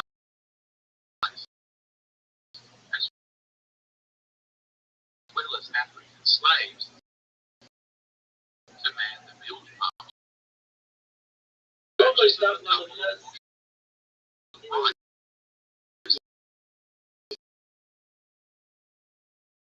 The The authorities were tipped off about their hardly 13 sailors stranded on the dock, But who were God soon says, rounded know up that by the as governor an and imprisoned. and Having escaped the clutches of the Portuguese authorities on the Cape Verde Islands, regular the bread 18 surviving men left Port Victoria now set course and for home. them up. But in their making a simple beeline up the coast of Africa, you see, the various wind patterns that exist because of the Coriolis effect create a consistent gyre of air circulating clockwise in the northern hemisphere and counterclockwise in the southern. This means that the prevailing winds at the location of the islands at roughly 15 degrees north of the equator would be blowing head-on and out to the west. Portuguese navigators had long learned that it was actually more efficient and counterintuitive to sail out to sea, perpendicular to the winds we now call the northeasterly trade, and then ride the clockwise turn of the winds as they become the southwesterlies that would now be at their backs as they approach the Iberian coast. This turn of the breeze was known as the Volta do Mar, and it enabled to strike out with confidence across the vast expanses of ocean and predict the latest solar latitude. So it was one last broad loop to sail before it making its way through Salamena and up the Guadalquivir, Dolby and Seville. But exhausted, emaciated survivors managed to fire on the break. Meanwhile, the poor old Trinidad, back in Tidor,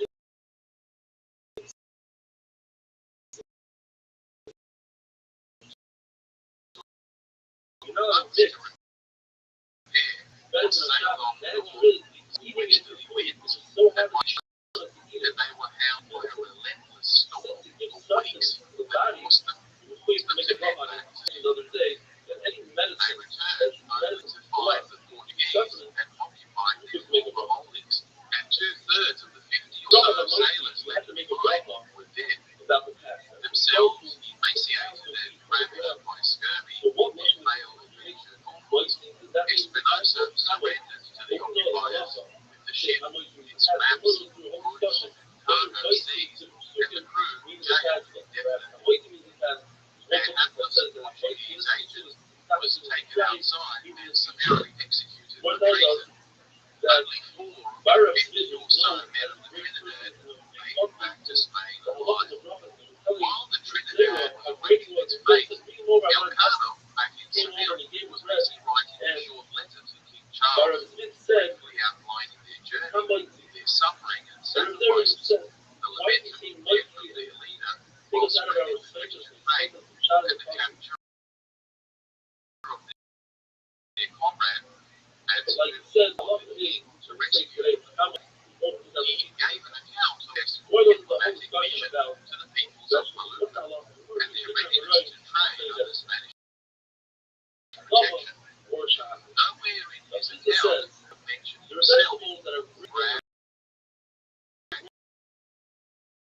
staggering voyage to unsuccessfully return home, albeit battered, managed to negotiate a pension and honours for himself, though he never quite made it into the inner circle of court. With the eventual release of the prisoners in Campamende and the arrival of those last four members of the Trinidad, only 35 of the original 270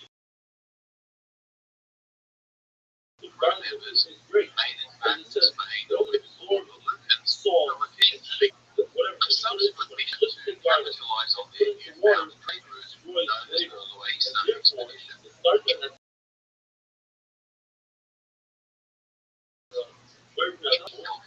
once again participates, ended in complete disaster, scurvy, and the fleet, this time comprised of 7 ships, was scattered, wrecked, or abandoned the mission, yet making it to their destination and on board, barely making it there alive. No sooner had they arrived,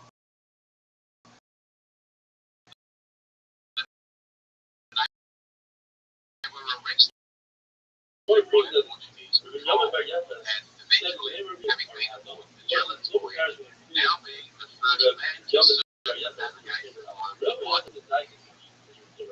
It should be said that the cargo of clothes brought back by the Victoria, when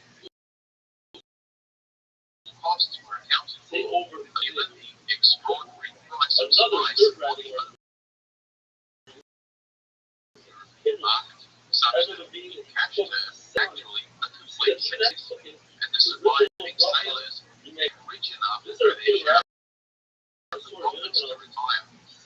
Of course, the loss was the 20% through the horror station, disease, and battle is hardly an achievement for celebrating, but such a casualty rate was typical of the golden age of sail until the 1770s when James Cook proved that dietary supplementation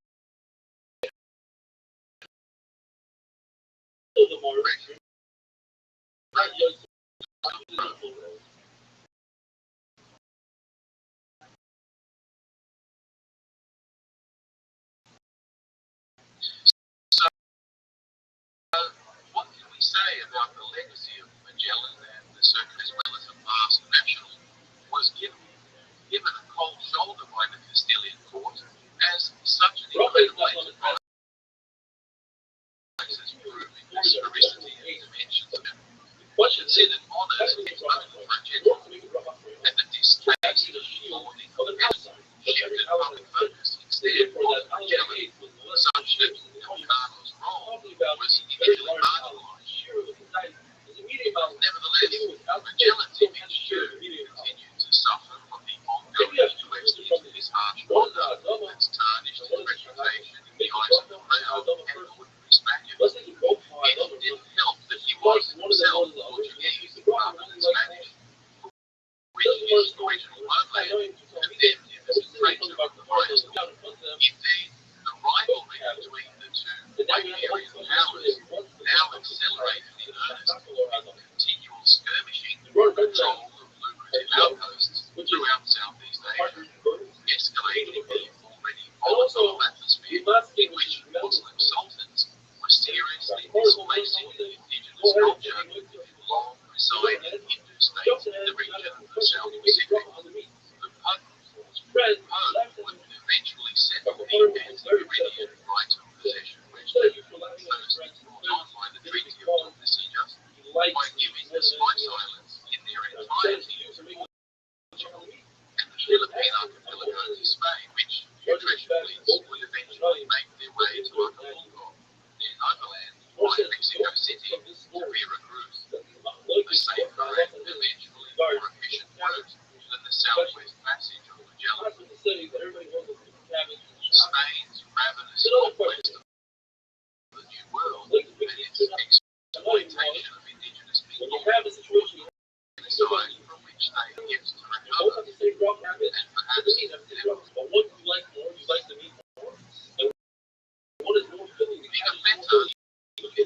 scribe who gave us the most comprehensive narrative of the voyage, will go on to publish his fresh journal in several languages, traveling through Europe and becoming quite before returning home to Florence to a life of relative obscurity. Painstaking daily measurements taken during even a single English ship's log. But Picapetta and Delcano, the date of their arrival on the Verde Islands,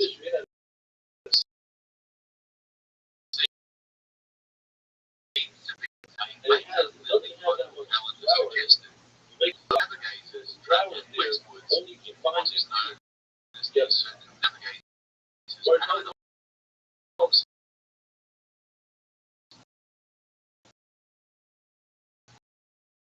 Would accumulate on one day offset.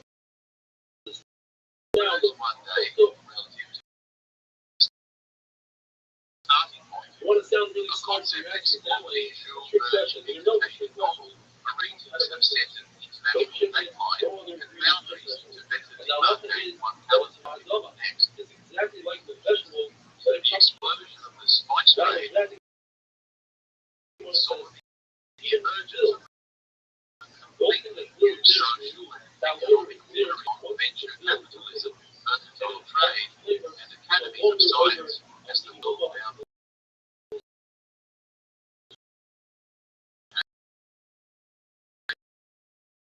ever smaller and well-connected distant individualism.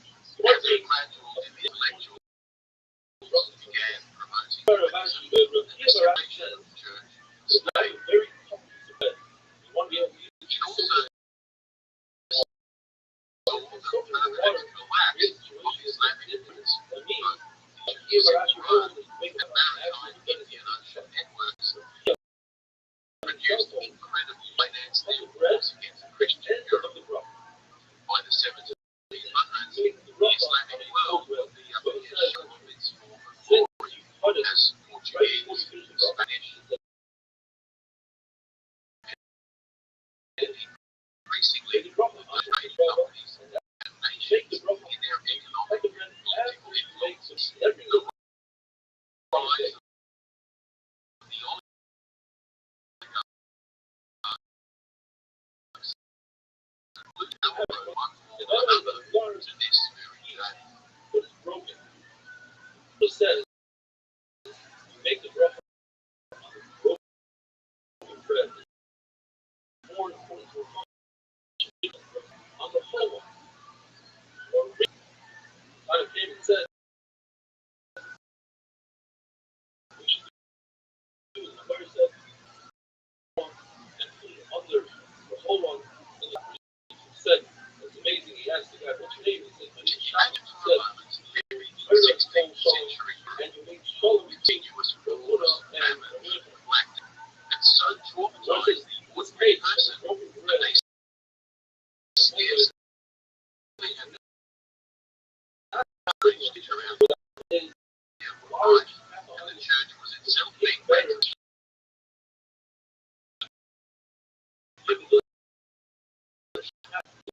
Was sent to Eastern Europe and completely dominated the Mediterranean.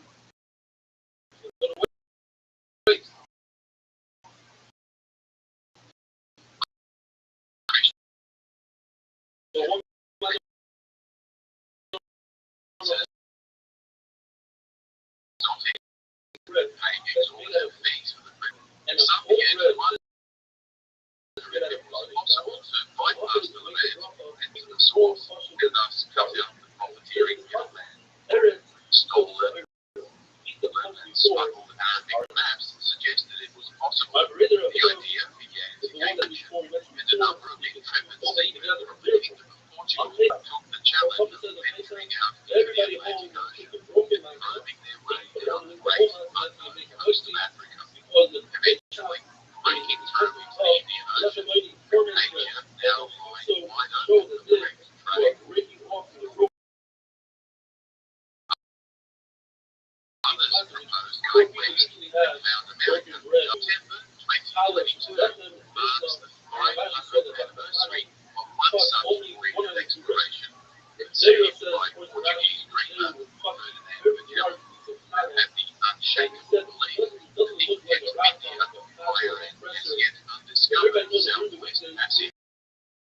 have a smaller and team. put forward an They have a easy shot at choice it.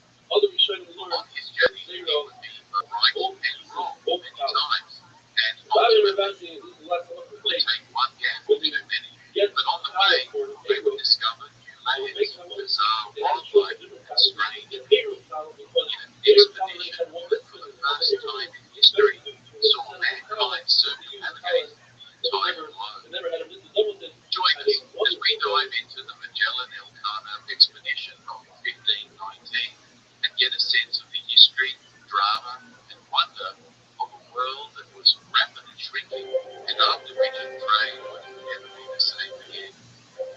But before we begin, please take a moment to like and subscribe for updates.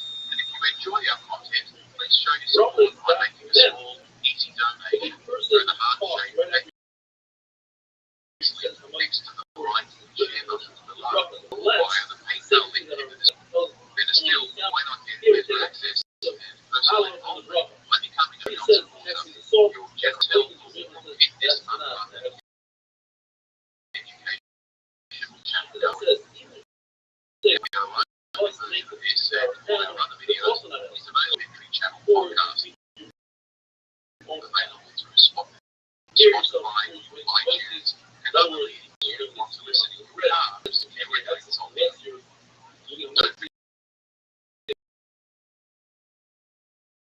forget to share with your friends on our Facebook and web pages.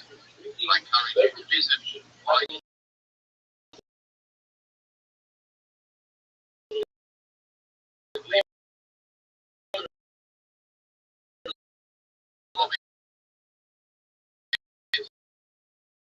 and as always, thanks for watching. That breath and still through stomach, so to speak. Our story begins in Lisbon, 14th Christopher Columbus, That's really wily good. Italian business agent and opportunist, writing to his paisano, the Florentine astronomer and mathematician Paolo del Monte, That picking his brain about the proposition he made some years ago good. to the Portuguese king Alfonso We need V. small fish like start to prevent To the westward route to the spice points lands of there. Peru Fireball. and Archipelago Island in eastern modern Indonesia. If one eats ketchup, Toscanelli, one shot a of mashed high potato, caliber and well-dated Renaissance intellectual whose friends included the architect Filippo Brunelleschi and eat a lot of philosopher that. Marsilio Ficino. Prevent heartache. He was part of a tight circle of academics Smell devoted to rediscovering lost Greek, Roman, solid scientific bubbles. One of the works. 60 For example, coming into possession of the travel log and maps of first century Greek one of the geographer Rabbi. previous mother used to make bread with ketchup, which you When make the it war with Constantinople that to order. the Ottoman This is Turks in to make 1453, that previous the the long-established whole trade links the with exotic narrow it goods down a into little Europe more so via the it's Silk Road you have to say suddenly where you need it. became closed, Where did it get and the scramble was now on all it said to find alternative routes.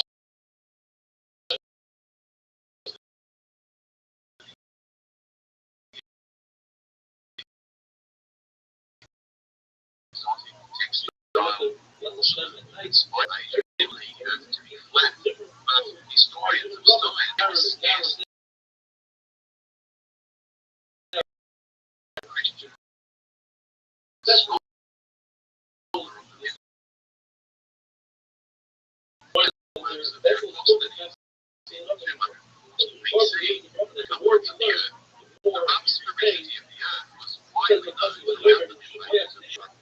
So another shot Several is scholars have traced the flat earth myth for the 19th century opponents of evolutionary theory,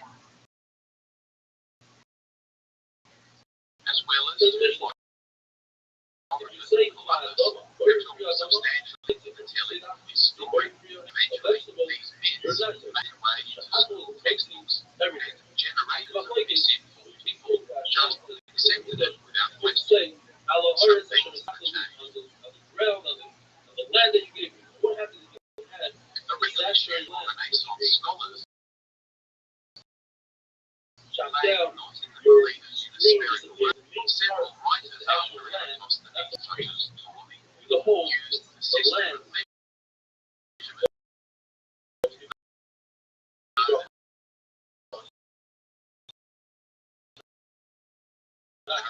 mile, which was about 25, grossly underestimating the width of the oil longitude. But then it says, Now, the thing, while he was in Lisbon, Columbus had married into a wealthy merchant family and had come into possession of a significant geography and finally travel review the whole several maps he acquired while sailing as a cargo agent for his small boss. He gave him Contemporary sources tell us that he was not a particularly good his keen interest in maps and entrepreneurial. In other words, Very that's how he street had led him to study a large number of geography, astronomy, and history works, a number of which still exist, extensively covered in his handwritten margin notes. Those grow. reports. Once you pick it, that's it. So you don't say, well, hey, He worked with his brother, Rabbi says, making shopping down you to say Lisbon, Chicago, are going to gathering touch information everything from besides sailor everything experiences at sea.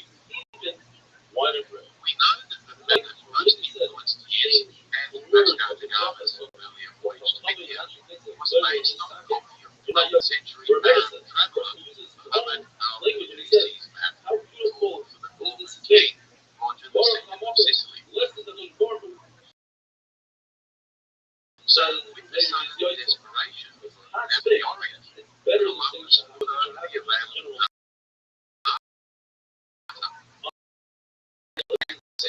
calculating the distances required to get to Timbuktu, which is about 1,400 miles, He said, just under 4,500 from the Canary Islands west. the master of this The actual distance is 10,602 miles, or just under 12 miles, and it was far to the area. No ship in the 15th century would have taken food, fresh water for such a long and dangerous voyage over the treacherous expedition west, while his successor, John II of Portugal, his name realizes all of the idea, and it was rejected out of hand. Again, not because they believed he was wrong about it, but because they correctly assessed his calculations as being only a quarter of the actual distance. They fully understood the logistics of the time, made the Suez solution. He also The said, case was definitely closed.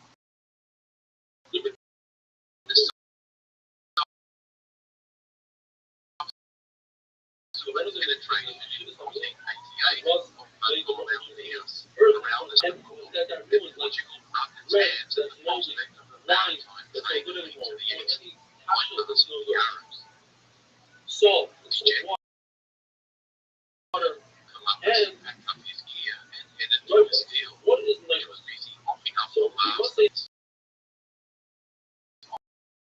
ongoing Isabella preferred Castile, and Philip II of Aragon occupied their realms through marriage and keen to cement their added cash flow that the Orient spice trade.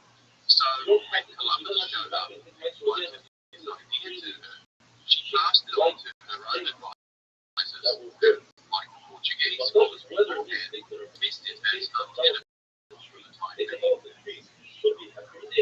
As he had put so much ancillary work into the project, however, they retain a role key to Columbus from giving anyone the fruits of all his research. The ambitious Italian was having done it, however, and promptly set out from England, hoping to sell it once again. It fell flat. He was about to settle to see if the French might be convinced to have a go, but Isabella summoned him back to court and finally agreed to fund the voyage. Any Westerners were outmaneuvering their rivals, the Portuguese, who had managed to make control of southern Atlantic shipping routes from them.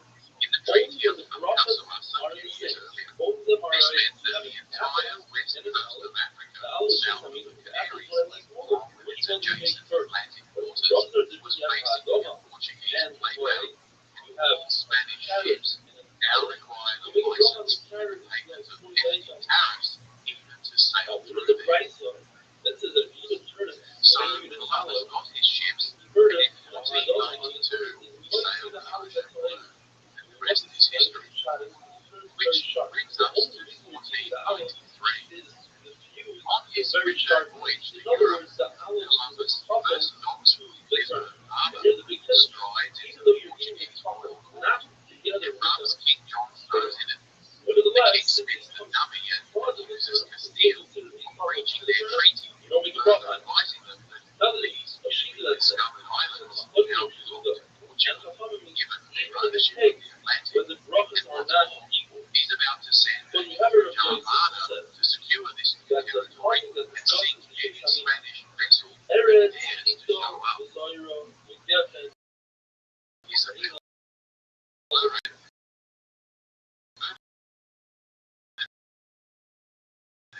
recognized the navy, so Ferdinand Barca, now Alexander VI, to intervene on their behalf, claiming that it was unfair that Portugal should get to own an entire ocean. The Pope agreed, decreeing that these west of the Azores belonged to Castile, and wrapped all the way around to India. Furious, the Portuguese king knew better than to challenge the Pope, but he nevertheless managed to negotiate shifting the goalposts a little further west, which would effectively give him full ownership west of the straight line, thus turning east of Brazil in what would become known as the Treaty of Tordesillas. Anyway, this way the problem with the two sides of the world. The Portuguese had established trading outposts on the Spice Islands, that the Spanish were actually in their sphere of influence. You see, the Spanish insisted that the demarcation meridian of the Treaty of Tordesillas went fully around the world, which, according to their estimation, would situate the Spice Islands firmly in their own hemisphere. But the Portuguese were indignant, and by the time it became a serious issue in 1518, Leo X, a Medici, moreover, a beneficiary of the Portuguese, so decreed that the anti-meridian running through Asia would be set at 17 degrees east of the Moluccan Islands. This disparity would go on to seed substantial conflict and rivalry between the two countries, dating back to the first Columbus agreement of 1404. The two sides generally accepted the Atlantic meridian set by the Pope, and the Portuguese themselves soon initiated an expedition led by Pedro Alvarez Cabral on a similar mission to reach India via the west, in which they sailed south from Lisbon until they reached their colony on the Cape Verde Islands, then heading around and heading directly easternmost tip of the Brazil. Traded indigenous ships and officially claimed the territory for God and King. This fortuitously accurate coverage into the easternmost promontory of South America has prompted some scholars to suggest that the Portuguese already knew about the existence of land in the southwest Atlantic, although they have prevent the Spanish from getting their claws into it. In fact, there has been some suggestion that they had already established back Amazonian timber. Of course, neither the other Catholic states of Europe nor the Protestant ones paid any heed to the Pope's treaty and completely ignored it, soon venturing out of themselves the colony of the New World to the west and throughout the via the Cape of Good Hope in Africa, between both Spain and Portugal, who were busy taking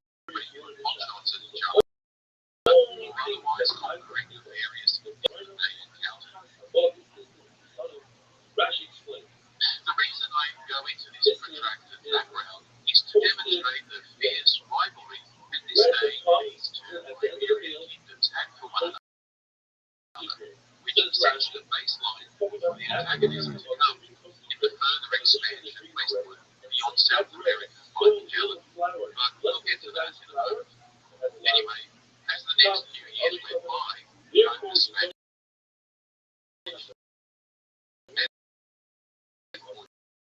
Portuguese got busy enslaving many justices to call the encomienda, whereby all the Christian communities of conquered lands were expected to provide a permanent rotating workforce that was usually exploited to complete exhaustion and death. It seemed like a total man was himself for a long in-depth discussion of this subject.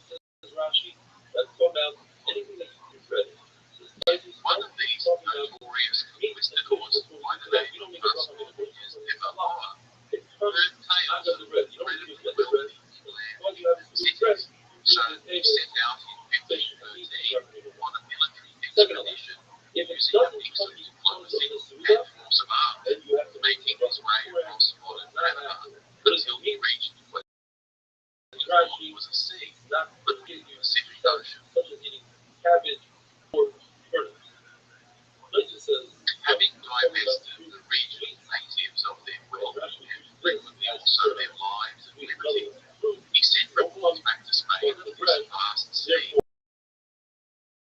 which prompted discussions at court about the possibility of the Spice Islands being not too far offshore, such that away from Panama, they would have a shortcut into Asia, while at the same time avoiding the entire Portuguese hemisphere. Meanwhile, one Fernando Guys, was in English as Ferdinand Magellan, a brave naval officer, had just returned to Lisbon from the Far East, where he was by the Portuguese Viceroy of India.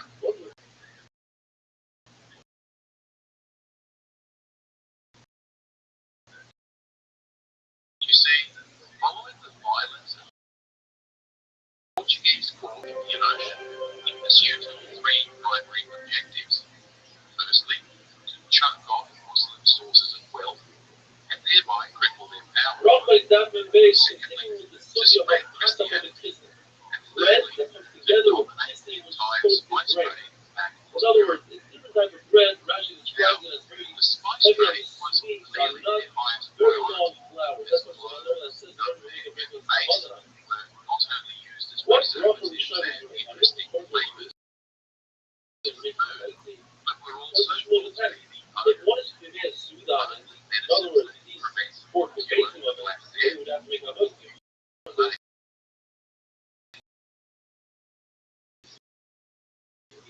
That also recently devastated the entire population of Europe. Market was astronomical,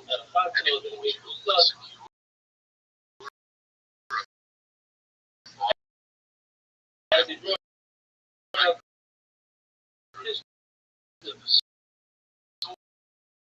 was secure it would become wealthy so legendary commander knows the India and annexed his Muslim islands, for which the Portuguese were granted favors and permanent outposts. Portuguese maritime trading empires they also traded Pacific pepper and activities that spread slowly south to Sri Lanka, where they discovered the source of the cinnamon trade. By 1507, they had built a series of forts along the entire African coast, blockaded the Gulf, and damaged merchant shipping to its knees.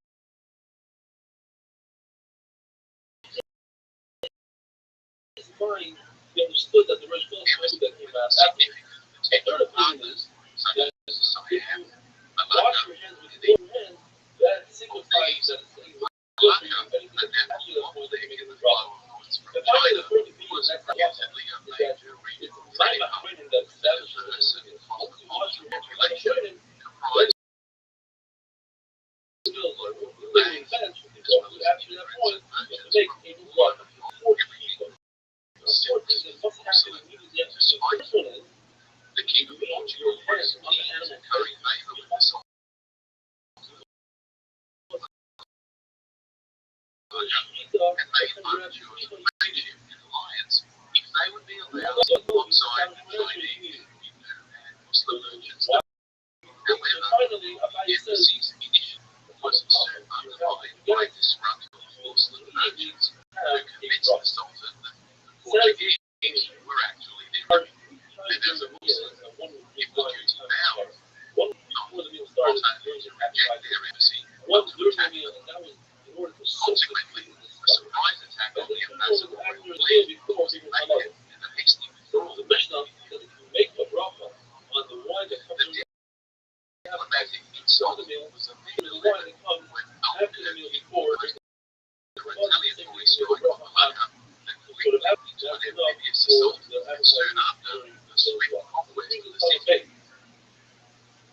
the Gemara says that Favorable terms to the Hindu and Chinese merchants aftermath cemented their ongoing support and partnership with in other Portugal, words, such that Malacca became a new base border from which Portugal projected its power into the Pacific for the next several centuries, eventually coming to control the entire trade in spices from the Moluccan Islands on Sulawesi. then you would have to make a bracha Ferdinand also Magellan, on the second cup of by wine. the noble, He didn't have a had wine entered the when he drank the first cup. He actually didn't have Portuguese a king's therefore he has to make a service bracha at a young on the age. second cup as well. By 25, he was in India waiting in the establishment of Portuguese outposts over the course of the next 8 years, fighting in a number of significant battles, including the Battle of the But not that in which the make the Portuguese bracha on fleet the You're not effectively crushed the Islamic and allied My naval bread is presence not in in the the Indian bottom. Ocean, But they opening get the real way for more. eventual European domination of the To Orient. lay down on their bed. He was involved in both the failed embassy They were in the mission leading and the position. subsequent For one conquest person of to Malacca, with everybody else. but then returned home to Portugal in 1513, catched up to the eyeballs from his participation in the sacking of the city, and now accompanied by a young Malay slave he purchased in the local Learning market. to sue them.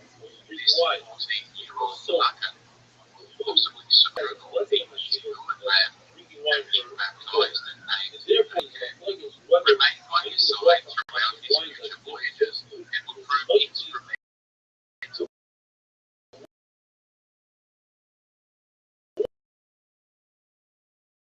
Not only as a guide and after the meal, dramatist him and would have circumnavigated the globe.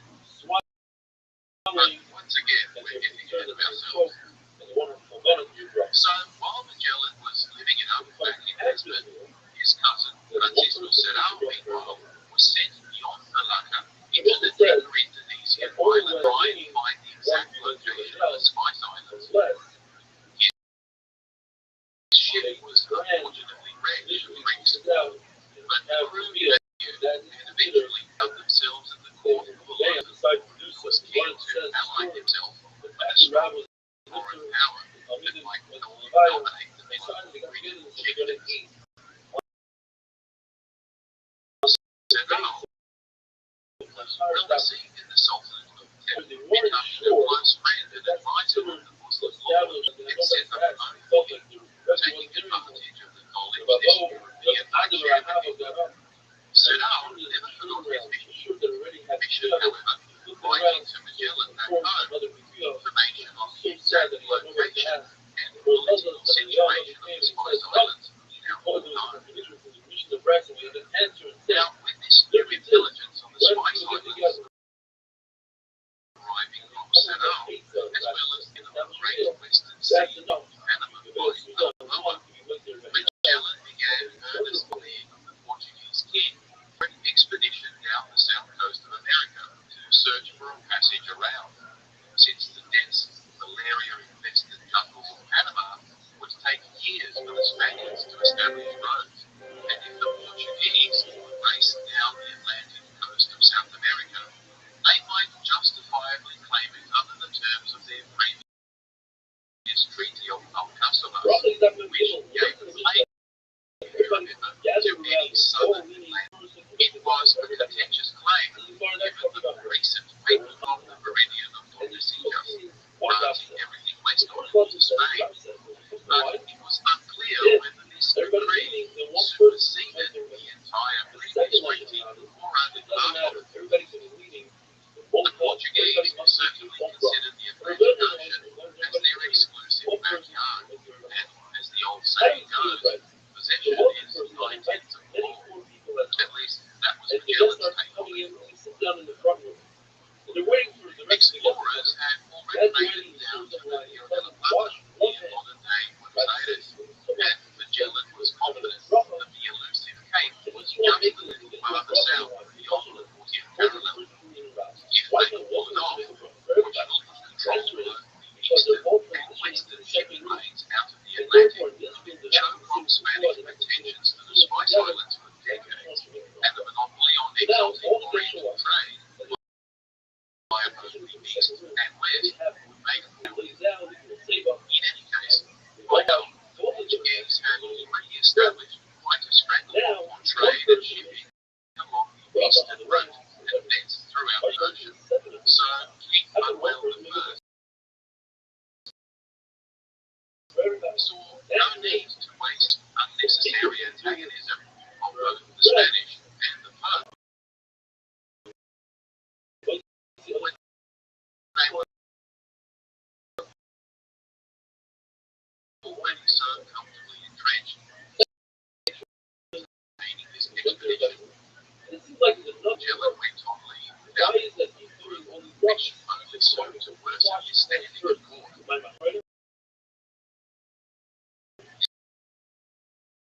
His appointments to pay dried up, and he was left looking to attract the dummy, renounced his Portuguese nationality, and in 1517, along with his mate,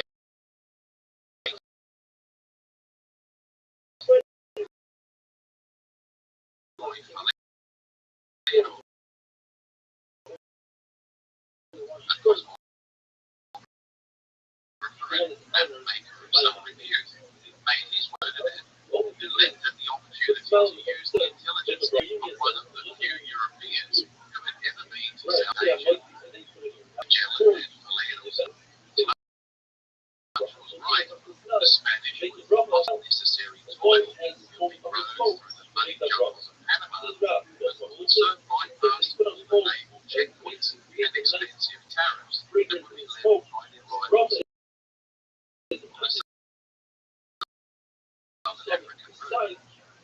Moreover, on the servant of a Portuguese king coming over to their side, it would make their success sweeter. 12 months, Charles had integrated the two partners in command of Santiago and raised them to the rank of captain, so they could effectively spring wedge under the Spanish.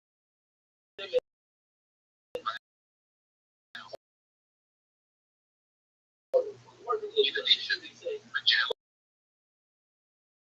guaranteed territories, just tax exemptions, and a lucrative share of profits, and some spice trade that was subsequently established.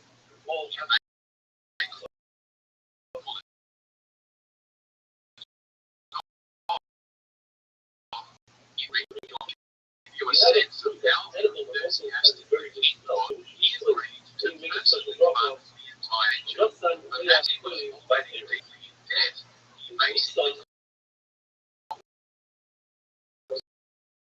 the family jewels and took out even more loans. In 1519, the 5 ships under tariffs, Mesa de Armada del Maduro, set sail from San Juan de Barrameda at the mouth of the Guadalquivir River and set course for Tenerife, then the southernmost Spanish holding in the Atlantic. Ferdinand, Magellan's flagship, the San Antonio, Captain Juan de Cartagena, the Concepcion Gaspar de Quesada, the Santiago, captained by Joao Serrano, Magellan's other cousin, Carlos Francisco Serrano,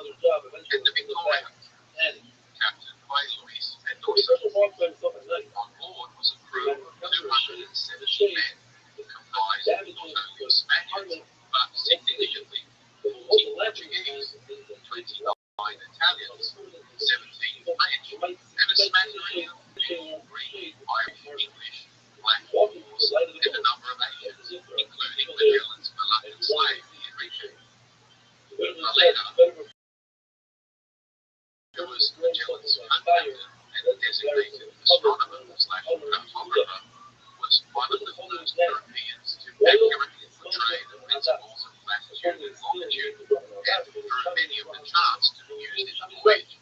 But lately, he appears to be descending into severe bouts of schizophrenic psychosis. So at the last minute, Ken disqualified him from the mission and eventually pensioned him off for services rendered to the Crown. He was replaced by a beautiful and joined by another civilian, the Venetian scholar Antonio Pigafetta, who would act as personal secretary to Magellan, and whose meticulous diary of all trade and financial transactions were managed by Juan de Cartagena, skipper of the San Antonio, who stepped into Valerro's vacancy as and CFO. Now, I keep mentioning the word Spain as if it were an established kingdom of Castile and Aragon in 1469, and its eventual centralized power through the Habsburg line. The truth of it was that at the time, there was still a substantial autonomy within the constituent Iberian kingdoms, such that this voyage was essentially viewed as a Castilian venture. Leaving a number of crew in the Spanish contingent were vast nationals, including Juan Sebastián Elcano, a talented merchant sea captain who was in a spot of legal trouble. We'll get to him later. Indeed, many Aragonese Catalonians did not speak the Castellano dialect, making for difficulties in communication at times. In fact, some sources note that there were more Portuguese and than there were Castilians, being nominally Castilian project. It was already brewing as crew members of their nationalities preferred to serve together and presented a greater potential risk of mutiny. The Spanish captains, and indeed many within the royal court, were deeply suspicious of Magellan. His being Portuguese, and they resented his experience and made no secret of Portuguese over. And it's dispatched tells us the Spanish captains of the vessels were planning mutiny. And that the King of Portugal, well informed by his own spy network, was clearly most Portuguese national interests. He had even dispatched 2 squadrons to destroy it and arrest them. So burdened with the threat of both internal and external enemies.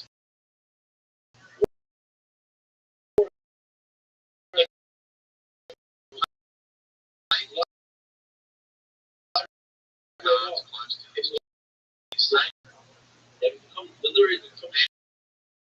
He resumed sailing due south along the coast of Africa, anticipating the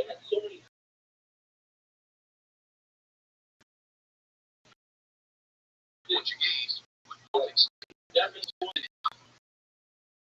as they progressed steadily south, past the Cabo Verde Islands, known as Leone, which was a peninsula on the coast, and Portuguese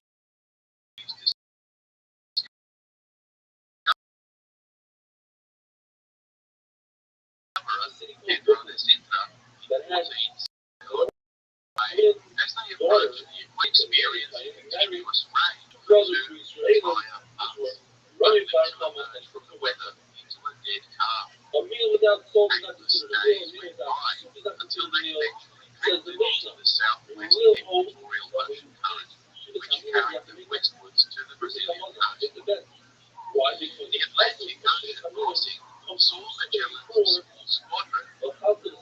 there were storms lasting several weeks, and the ship's ride, according to Meta, relates how during particularly violent storm one night, they were relieved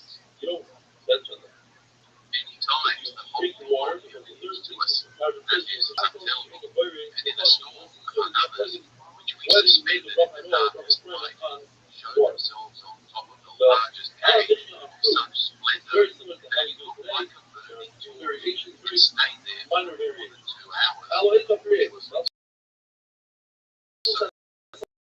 consolation when he wanted to leave prepared to throw some points splendor into our lives. We remained there.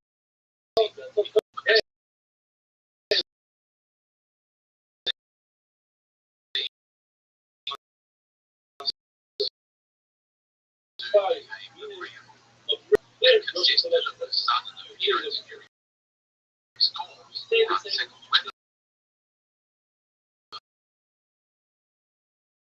of a bluish purple flame like less mysteriously as the air. It was interpreted by sailors as the presence of St. Albert guarding their ship from danger during the storm. Its departure frequently associated, as in this case, the easing of the tempest.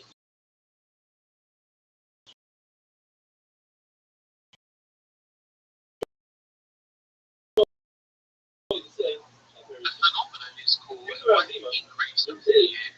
This friction causes the otherwise neutral gas, water atom, to become highly energized, which generates a huge voltage correction.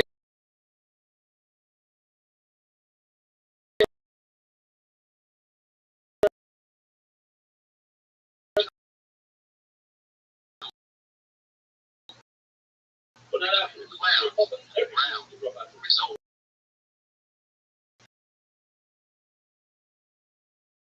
result an extreme heat attracted discharge of electrical energy to the ground.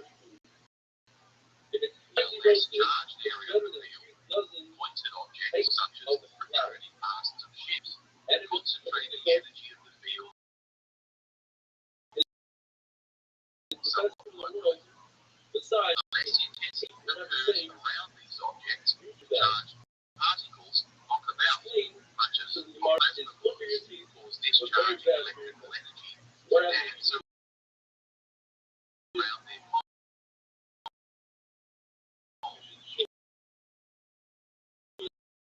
What is technically called chromatic gases while shedding their electrons. In the case of hydrogen and purple, takes logic to fire or electric. And Nikola Tesla demonstrated its relatively benign fate when he generated Rothschild'S fire in his experiments in Colorado in 1899, when the wings of butterflies were seen to emit blue glow as they glittered around him. Pilots today occasionally report Rothschild'S fire on their wingtips and nose cone. Charles Darwin observed the phenomenon while anchoring the Rio de la Plata. St. Elmo's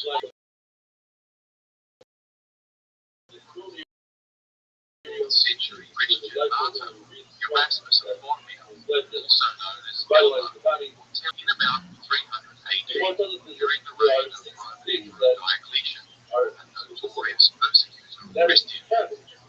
He soon fled to the mountains of Lebanon, where he remained in solitude, endured for 7 years. Local stories tell us that he was attended and fed by a black raven. An angel appears to him, chastised him for abandoning his duty.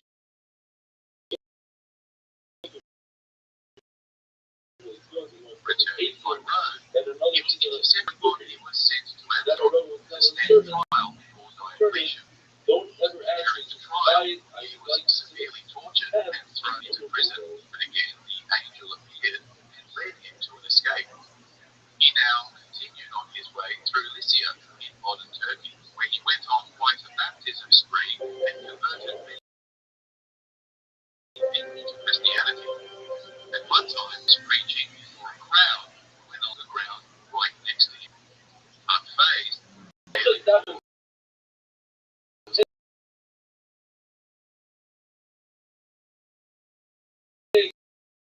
carried on speaking of the rap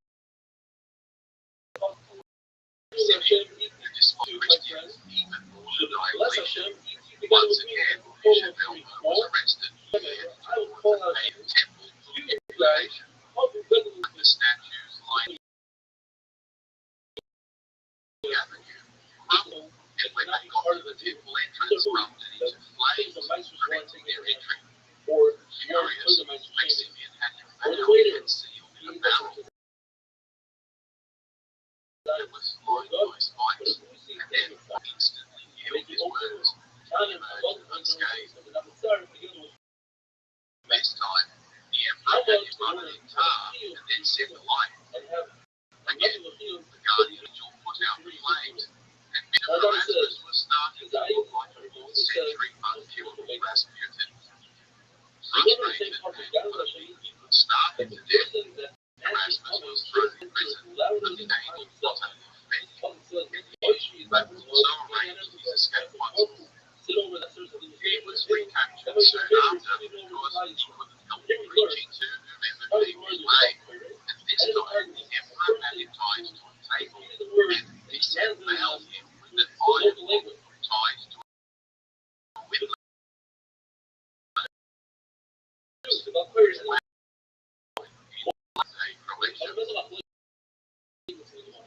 These Arabians and patrons sainted sailors.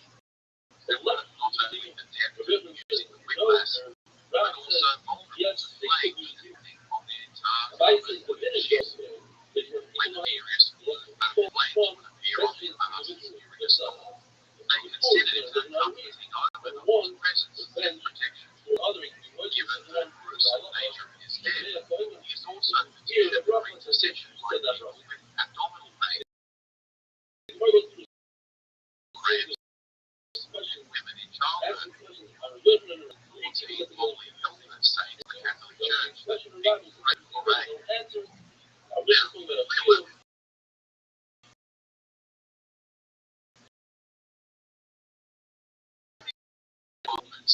One of them didn't run away. The squadron finally reached the coast of Brazil and made their way down the coast to the inlet known to us today, Rio de Janeiro. Seeing ships in the bay that indicates a Portuguese presence, Magellan decided to anchor to replenish supplies and prepare their battered ships. Their arrival, and considering it had not rained there for some months, the local indigenous communities somewhat buried them. So the crew was treated with goods, and the locals adopted Christianity for them. But spent some weeks there among the natives, trading iron tools, cloth, and blankets, food, and sexual favors. The sailors enjoyed an idyllic holiday in this tropical paradise. I guess Brazilians always did know how to have it. The crew got on so well with the natives that when they made anchor 2 weeks later, beside the ships as they departed, pleading for them to stay. But it was risky to stay any longer, as the Portuguese were likely to show up at any moment. And in the meantime, Magellan had to also contend with the long-suspected mutiny by his Spanish co-captain, Cartagena, who accused him of being a double agent and secretly wanting to run into the Portuguese navy. The conspirator, Magellan was well within his rights to execute him, but in the interest of harmony and to placate the other 2 Spanish captains, merely released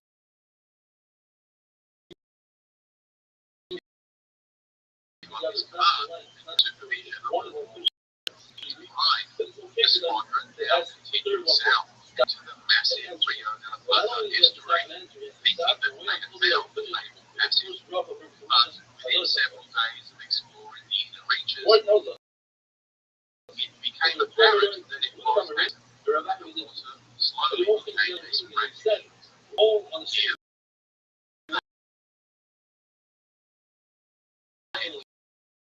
Counting drops of cannibals, or the people that could be senators and the Spanish were there. So the natives fled inland, and the crew continued their navigation without Go incident. back and New Zealand retroactive doesn't work.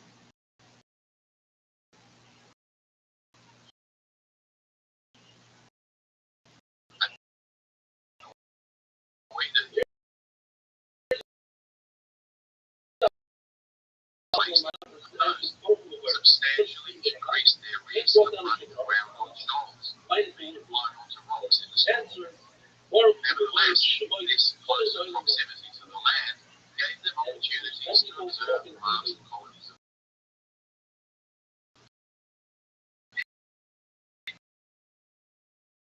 birds and seals. The crew once particularly referred to them as seals. Siri, just say the word. Now getting progressively colder, Only the the breath of smell your more life violent, say and storms more frequent.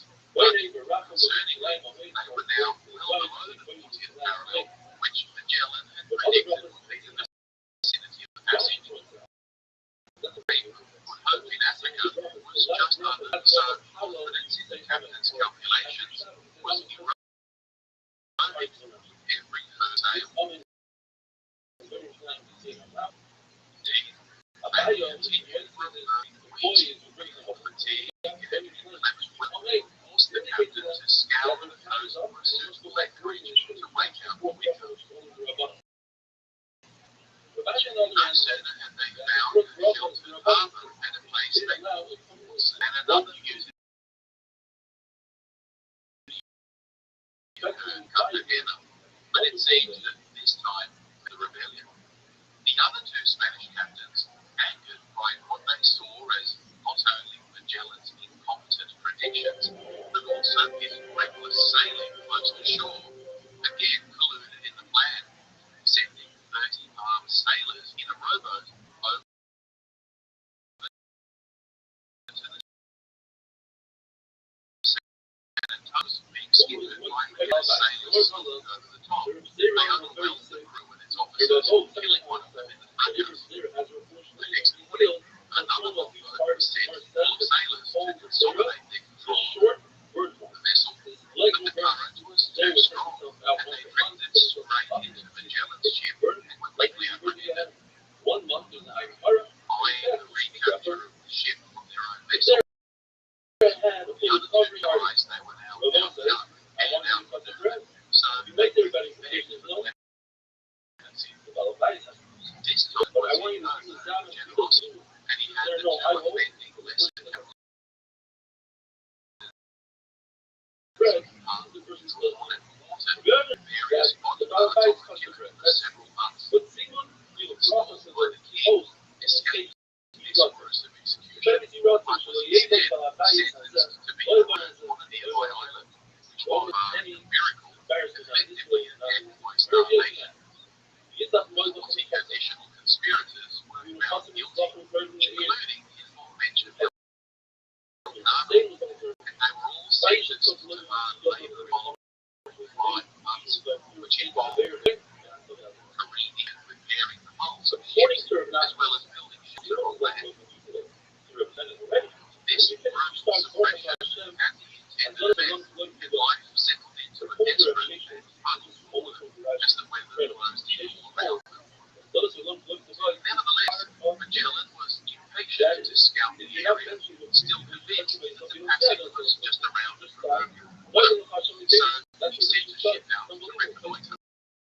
They soon found another harbour, favourable to the one they were based in, with fresh water and food. But as they sailed back to Magellan's place, their ship, the Santiago, was blown onto a sandbank, breaking up soon after. Fortunately, there were no casualties, and after a couple of weeks of trekking overland, they finally made it back safely to base, exhausted but alive. Despite the loss, Magellan packed up the camp and had the now reduced squadron sail to the more favourable anchorage, where they remained for another 6 weeks, resting ships until the weather improved in the atmosphere. But the squadron finally ventured out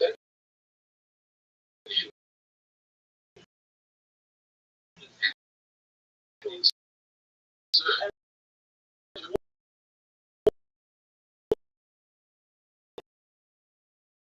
Because he was considered a black. Who speaks day to day. He was Okay, obviously, we took a quick look at who this saint was, and why on earth you had 11,000 virgins with her. The name Ursula derives from the Latin word for sheep, and legend has it she was the daughter of a Greek king called Dionysus, who ruled over a territory roughly numbering more than England. She was regent of Britain in the late 4th century before the collapse of the Roman Empire, and the story goes that he was asked by the legendary Celtic leader Meriadoc founder of Brittany for his daughter's hand in marriage. Now,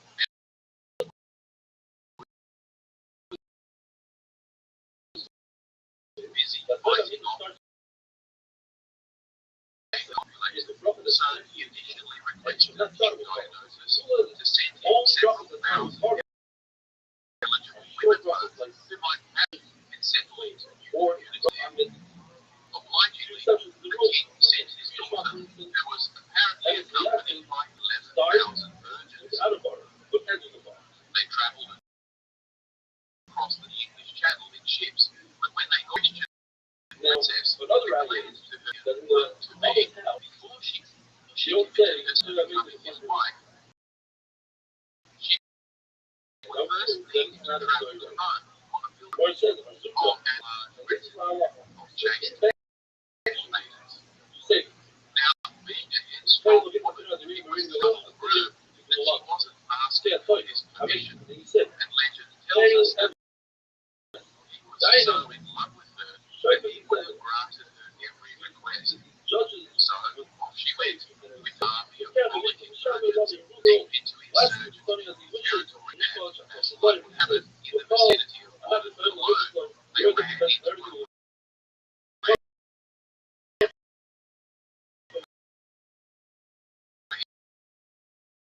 army of nuns and just ladies and unsuspecting maidens, deflowering them and then executing the ensemble. The tragic romance of the Christian princess going on a pilgrimage in order to delay her marriage.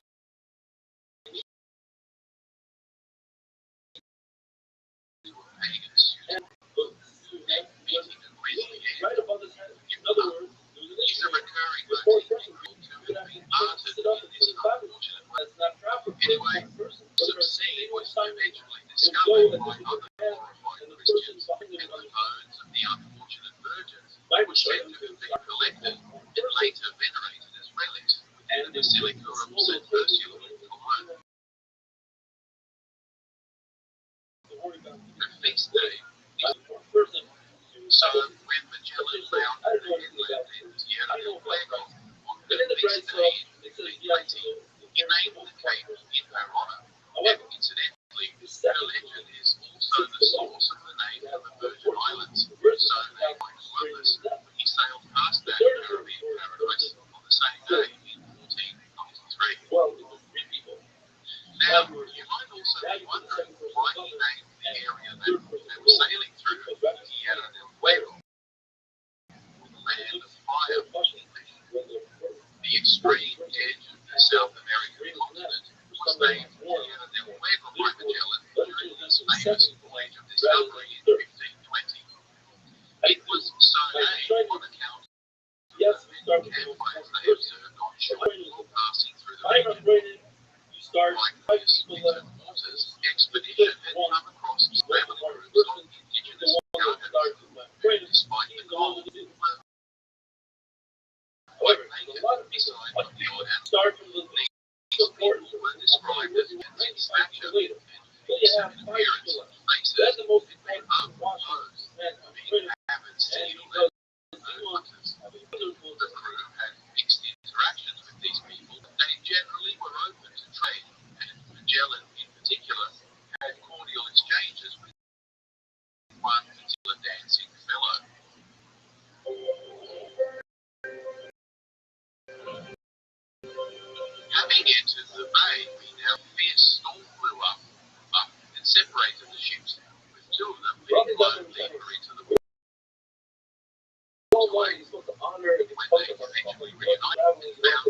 circumnavigation.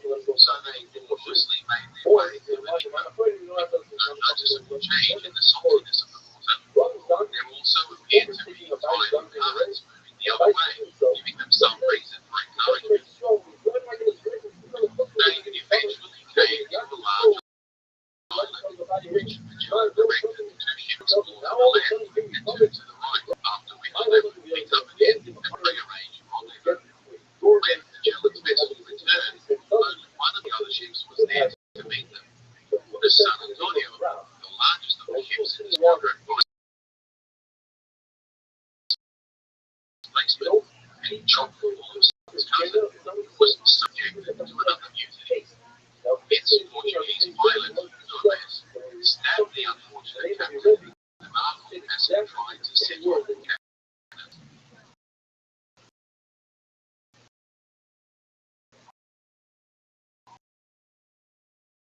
The mutinous crew, with the help of Rabbi, eventually arriving back in Spain along their original route. 6 months later, leaving Magellan in Spain, the mutinous crew were of course arrested, and at the subsequent trial, they related what they felt was continuous brutal treatment endured under Magellan's tyrannical leadership, describing him in the worst possible terms as a reckless and cruel captain who was prepared to endanger the king's ships and the lives of all the men under his command, purely in the stubborn pursuit of his own dreams.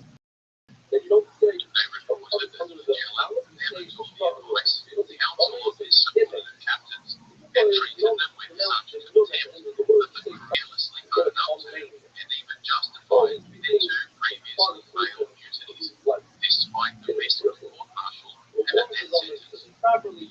The judges swallowed the story, the mutineers were released, and Magellan's reputation was significantly tarnished by their testimony.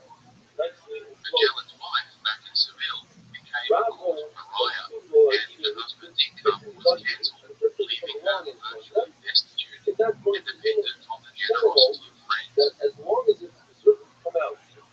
Meanwhile, the three remaining ships searched fruitlessly for the San Antonio for weeks, assuming they must have sunk. But while they waited for any sign of the ship, Magellan sent a scouting vessel through the northern fjord-like channels till they finally emerged into the vast ocean beyond. When Magellan heard of the breakthrough, he was said to have wept tears of joy, and upon seeing the expanse of ocean for himself, a couple of days later, he named it the Pacific Sea, that is to say, ocean, because of its apparent calm.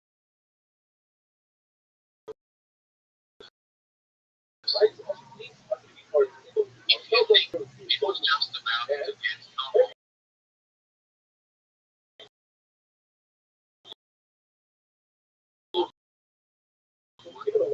worse, it's through the southern reaches of the continent, and where he assumed the Spice Island would be, by largely relying on the faulty maps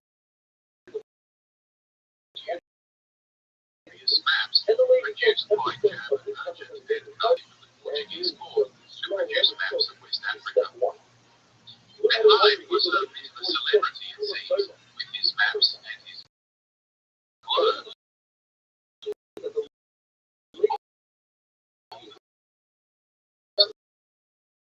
Surviving one in the world, now he had visited London, using his imagination to fill in the blanks. Apparently, it wasn't just Toscanelli, but also Rabbi, who put the idea of Columbus's head on a westward passage. It appears that once America had been discovered, but he also sold Magellan on the idea that a passage through the new continent would be found at around the latitude of modern Buenos Aires. It's just as well because, despite the strong currents and narrow fjords, the Straits of Magellan are a poor option for navigation and a great passage for the armed offset, so named after the two intrepid captains who took the long way round a couple of years later. Because the southern route around was a relatively narrow waterway connecting the Pacific and Atlantic Oceans, the currents and movements of cold and water streams are so dynamic that the swell in the region extends to 12 meters, with the weather so violent that it is considered to be the most treacherous waterway in the world, causing countless tragic sinkings and being a rite of passage, as well as a source of macho sea shanties for generations of sailors for centuries to come. Magellan had calculated the Spice Islands were only 3 or 4 days away, but as it turned out, it would take for an expedition that barely had a couple of weeks' worth of food or water. He directed the now defunct squadron to strike out into the vast expanse, and though they enjoyed warm weather and reasonable currents, they failed to spot any islands that might be suitable for food and water, for what would amount to thousands of kilometers of dry beach, tipping voyages, spoiled weather, and as the weeks passed, they resorted to boiling leather and eating sawdust as starvation slowly set in. Rats, if they could catch them, were a prized delicacy, but they were soon eradicated by the ravenous crew. Scurvy also soon took a hold. The abundant sores, rotting gums, and delirium eventually causing the deaths of 20 or so crew members, with dozens more falling gravely ill. Of the 166 souls who emerged from the straits, there were now barely 100 fit enough to work. Interestingly, the senior officers didn't succumb to symptoms of scurvy, and it appears that their privileged ration of Wits jam provided enough vitamin C to stave off the disease, and it seems that they either didn't think to analyse why, or they kept it to themselves, not wanting to share their privileged rations with an increasingly mutiny-prone crew who were becoming ever more disillusioned with their captain's inability to explain why they had yet reached Japan, despite 3 months of fruitless wandering. Some were beginning to think he was a madman. Eventually, they hunted past a couple of small islands that were uninhabited and offered no real sustenance besides a large presence of sharks that they spent a few days bellies once again continued westwards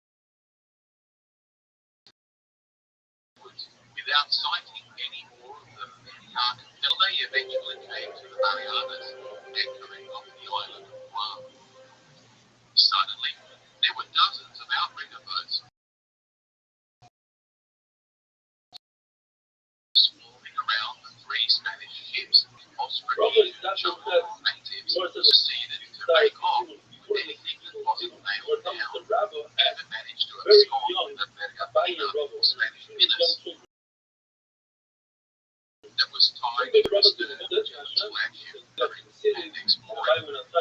Unsurprisingly, a scum soon broke out, and the jungle-looks fled back to their village. Outraged, the captain ordered retaliation, and the crew armed themselves for a raid the next morning. Burning several huts plundering the village. In the fight that ensued, 7 of the warriors were shot, but having recovered most of the stolen goods, the party returned to their ships and sailed off before the natives could organize a larger counterattack. Astonished at the audacity of the locals, Magellan named the island, which is the Spanish word for island of leaves. The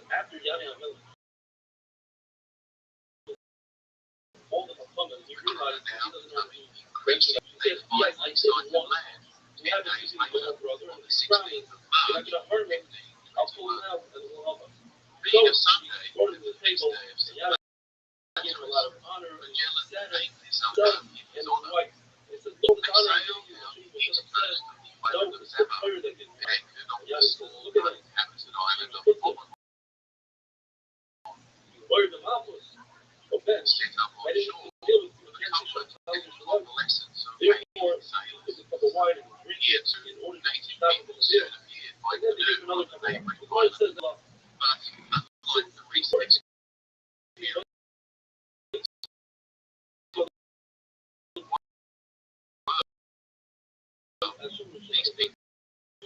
so many group members. As in Brazil, The measure of being between the the locals, with much conversation being had about food, customs, and language of the two cultures. Yeshua, when they went to Israel, he made the Brahma next to better Israel. The ships once again set off and instructed the chiefs to head for an island Later on, sea, when where there was a much said, more "All right, powerful I've done it. like contact I know that means it was throughout Ghana. with Easter When approaching. the Aruke We Beitar, laid anchor off the small many island of victims, Lasawa, millions of victims from Beitar weren't where they buried planned to for many celebrate years. the holiday. Shaman says it's Presently, they encountered a pair of large warships tremendous which snakes. belonged to No, two there's no smell Rajas about it. from the local area Come who here, were out brother. on a I tell you hunting trip on that the there's island. no smell when I make it. It was The very jealous slave, Nike, So we suddenly have realized he could understand the dialect Al-Hori, and the two noblemen inviting the jealous party to that their they guests at their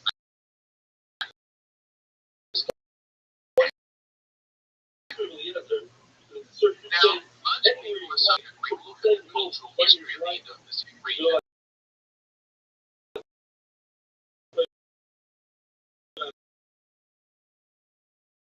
Just like Columbus and Hispaniola treated him, was convinced that the land he encountered on the Philippines, ironically, in a cultural sense, he may have not been too far off the mark. You see, Indian trade and colonization of Southeast Asia had been going on since at least 300 BC, with references to Indonesian city-states in its literature, such as the Ramayana romance story, where the hero Rama sent his best general to Java in search of his lost bride Sita. certainly when Two major empires on the east coast of India, the China, had an extensive philosophical, I don't even use the that is word to say, a Babylon. maritime empire built on trade that spread all the way down through Southeast Asia, That makes into it the Malay Peninsula, and thence through to Sumatra, Java, and the Philippines. Their sophisticated culture, religion, and architecture became fashionable, with the Indian language soon becoming the lingua franca among the thousands of indigenous cultures that now adopted those customs and Already, trade we're ready. by virtue of a solid trade network via to China in the 6th century AD. Many of these Indianized chieftains became powerful dynasties in their own right and began projecting their own influence on successful neighbors. So it was in the 10th century AD. There were a number of powerful emerging out of Sumatra and Java, claiming descent from Cholas and Kalingas of India, with tributary states of their own, extending all the way north to the Philippines. These kingdoms rose to noticeable prominence, with the Srivijaya of Sumatra and the Mataram kingdom of Java. In 1292, Kublai Khan sent a force of 1,000 ships from China to conquer the wealthy Singasari Empire, which was the current dynasty that ruled Java. His expedition ultimately failed, but internal feuds and competition between rivals saw continuous warfare raged throughout the entire region, weakening their naval power. By the 14th century, Muslim traders and colonizers eventually began accepting Sumatra, and soon enough began to exert their influence, supporting their own candidates for kingship, and then establishing dominance throughout the region. At the time, 1821, much of the west of modern Indonesia had become Muslim, while the east retained the Hindu-Buddhist culture. Broken down to two. The Philippines were nominal vassals of the Majapahit Empire, ruling capital in Java, and they were busy warding off rival Muslim sultans from the west, who were expanding their own territories as well as parts of the West Islands of Malacca.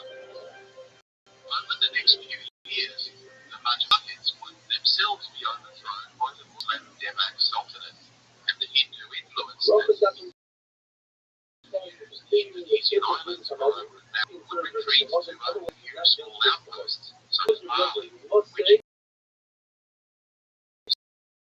still retains a strong Hindu culture to this day. Magellan and his company descended a large hill where they had planted a large cross, claiming these newly discovered islands to be the heads of God and Spain. The two Rajas who hosted him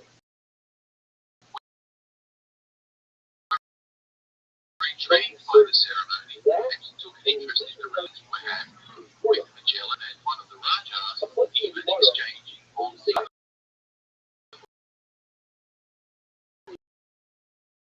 It seems that there was some kind of renewed religious zealotry in the captain, and like the previous Raja,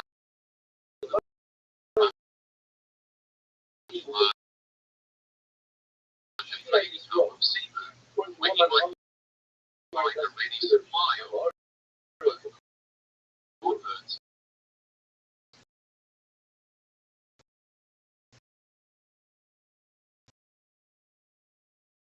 And trade concessions to their whereabouts, literally only weeks in sail.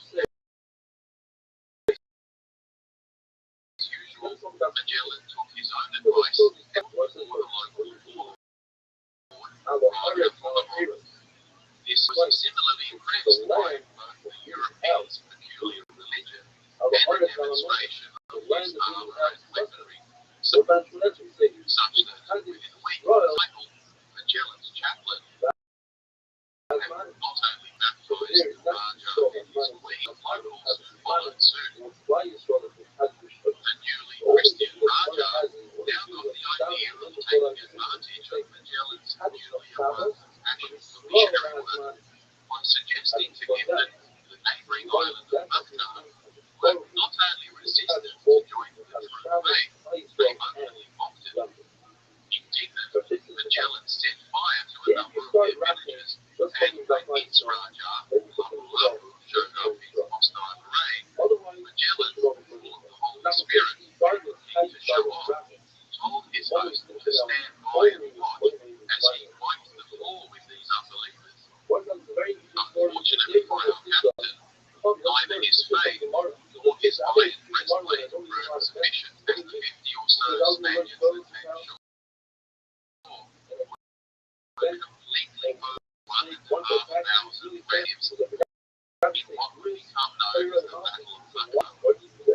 Magellan's shipborne artillery and crossbowmen were way out of range, and his armour wasn't enough to stop the poison arrows of the mine. Closing in on him, he was soon cut down, or of the enemy during a fighting retreat in what was more like a bloodbath. The routing Europeans were speared and bludgeoned to death, escaped, including Pimento, who barely made it back to their boats under the cover of cannon fire. Lapu would enter indigenous as a Philippine national hero for centuries to come. The remaining officers now huddled, and it was agreed that Magellan's brother-in-law, Juan de Barbosa,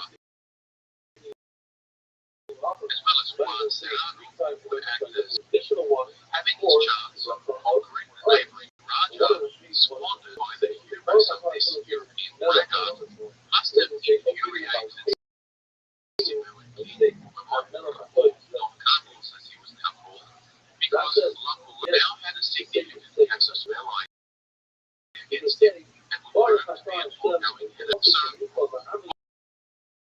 while the new captains were licking their wounds and renewing Magellan's love, they received an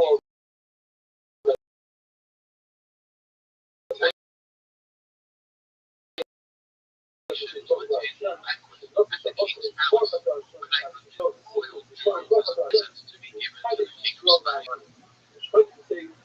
Magellan's will included a provision for the emancipation of his young slave Enrique,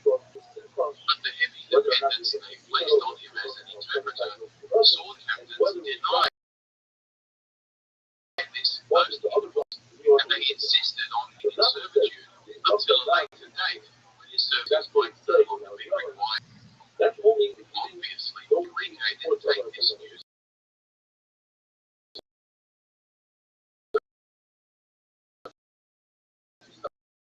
perpetual servitude well, and it seems that when he was sent back to the camp, we don't know what was said, whether Enrique convinced the king that the Spanish were after his crown, or indeed whether Bonaparte thought he should make a goodwill gesture to his now angry neighbour Lapu-Lapu. But when the third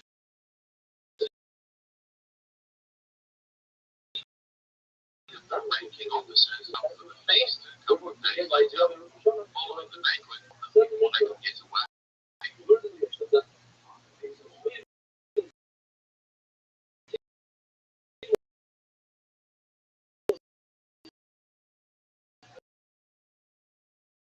observed what the goings were. As they sailed away, they saw Enrique standing waving boldly to the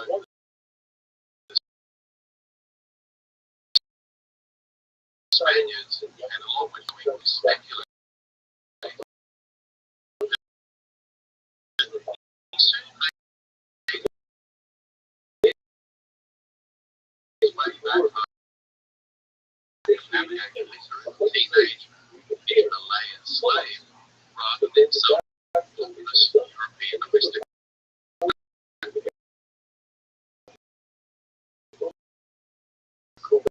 Anyway, the ships now plied their way southwest, with just over 100 men left alive. There were not enough hands to man all three ships, so the Concepcion was set alight as governor, while the Sheikh crew made frequent stops in the islands and villages scattered through usually received welcome and sustenance of life. They encountered a well-established pearling industry and plantations of cinnamon, sandalwood, nutmeg, ginger, pepper, and other spices that suggested they were getting close. Italian scribe Pigafetta, in his diary, depicts the idyllic lifestyles of the various communities they came across, noting with interest their curious adornments and peculiar rituals, such as penis piercings, a practice which had also been observed among Mesoamerican cultures thousands of kilometers away. Apparently the phrase "happy wife" even among native people.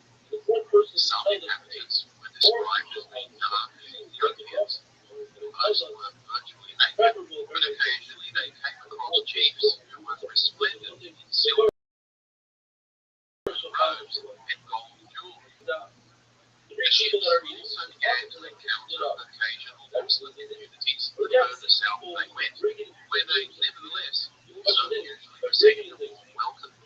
Our Italian scribe was particularly fascinated by the widespread practice of chewing metal leaf, a peculiar and indignant custom that still persists there to this discredit. The crew occasionally engaged in acts of piracy against merchant vessels, which brought them into conflict with the Sultan of Brunei. But in a notable engagement, the Spaniards defeated this naval force and even captured their commanding prince, negotiating a substantial ransom for his release some weeks later.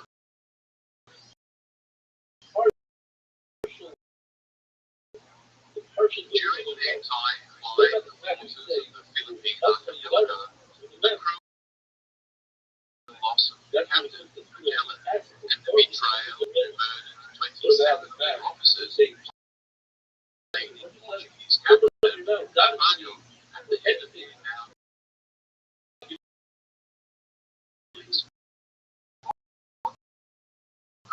which was now reduced by to 2 qualities, and they removed him from the guard under questionable circumstances, replacing him with Juan Sebastian.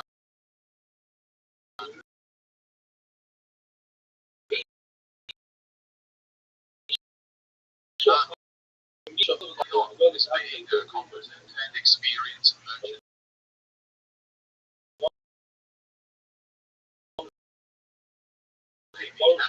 who had got into some legal trouble over an unauthorized sale of one of his ships. All ships were viewed as military vessels.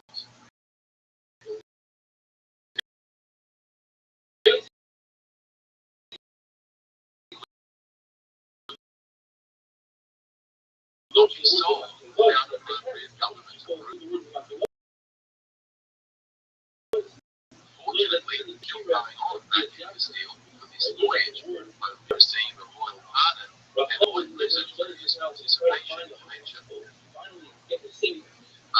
being a Spaniard and expressing a personal dislike of Magellan, he felt compelled to support his countrymen when he entered the offer via occasions back the Atlantic and then spending several months in chains under the St. Julian. One of the reasons given for the continuous uprisings against Magellan was the complete secrecy with which he commanded the voyage. He typically refused to divulge and the source of his predictions, which led many of the officers to believe he was just making things up as he went along. His paranoia, rashness, and harsh command of the crew only distanced them from him further. At the very times that they needed a charismatic and inspiring leader to get them through, it seems that Elcano, or as he himself spelled his name, Delcano, was one of those unassuming but experienced sailors that knew much but spoke little. His quiet competence eventually became prominent, but not before pretty much every other ranking officer had died. Nevertheless, he and Gomez Espinosa, now sharing command of the Victoria and Predator, respectively, eventually violently them to the rubber load of the Sultanate of Tito, November 1521, when they were warmly greeted by Sultan Al-Mansur, who readily offered them a trade agreement.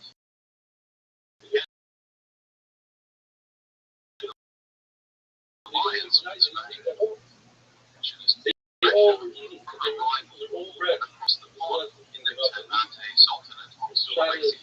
It was there that the Portuguese agent and cousin of Magellan, Serrao, had long made his home some years ago, and from whom Magellan learned of the location of the Spice Islands. It turned out that Francisco Serrao had died at roughly the same time as Magellan, so the two old friends never managed to actually meet up, though they were a week's sailing distance away from one another.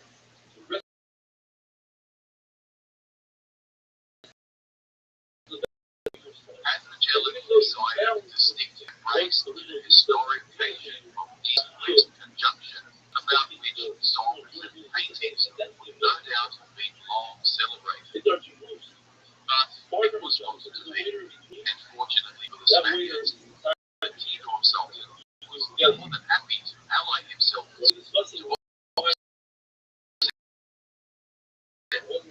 the alliance that Ternate had. It wasn't long before a Portuguese found out about their arrival, made his way over to parley with the Spanish. Apparently, the Sultan over in Ternate was also unhappy about his alliance with the Portuguese and was seriously considering switching sides himself. There was a rumor that he had fallen out with Serrao and actually had him poisoned. So this new agent was feeling rather nervous that he might be next. However, they were also informed that the Portuguese viceroy of the region had received intelligence of the Spanish mission and was instructed to hunt them down.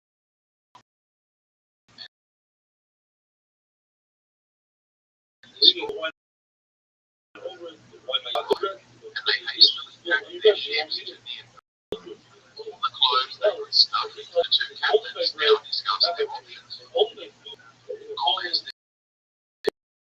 Espinosa wanted to return to Spain privately, claiming that those were the orders they were actually given at the outset of the voyage, while Elcano proposed heading south instead, deep into the Indian Ocean.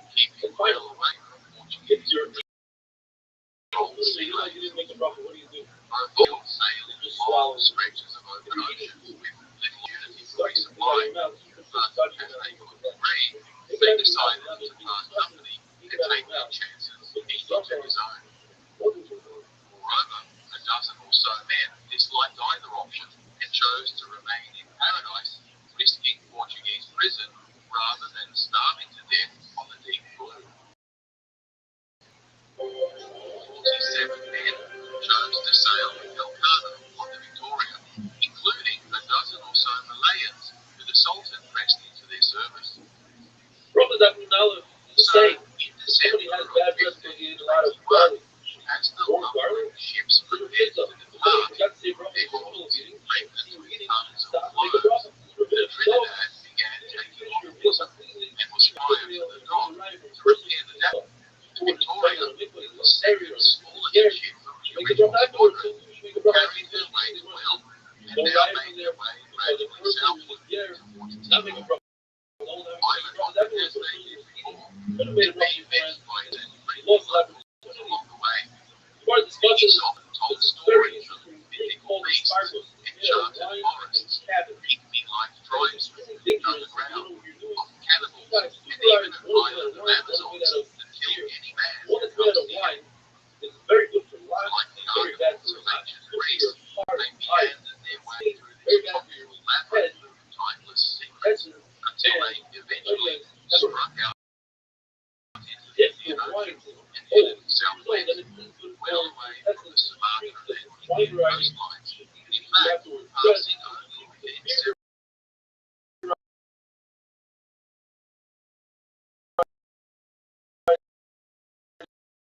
hundred kilometers of Australian shores, where they might have switched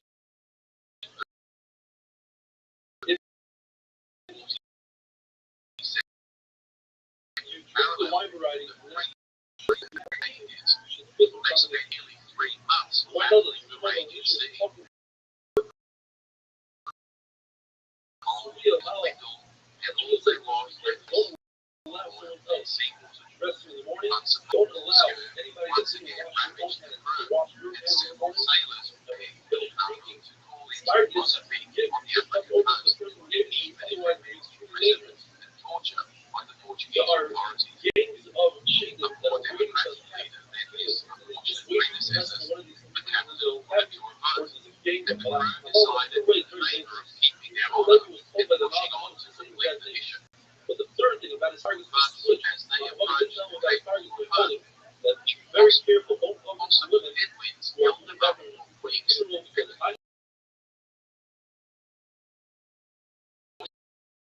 the decision to head close to shore, risking capture by the Portuguese. Record they delivered at first, but as they rounded the Cape, the situation was becoming more dire by the day. The hull was starting to rot, leading to a worm infestation, and men were dying like flies from starvation. So they searched fruitlessly for a landing along the coast of Chile and Senegal, but no avail was had to call into the Cape Verde Island.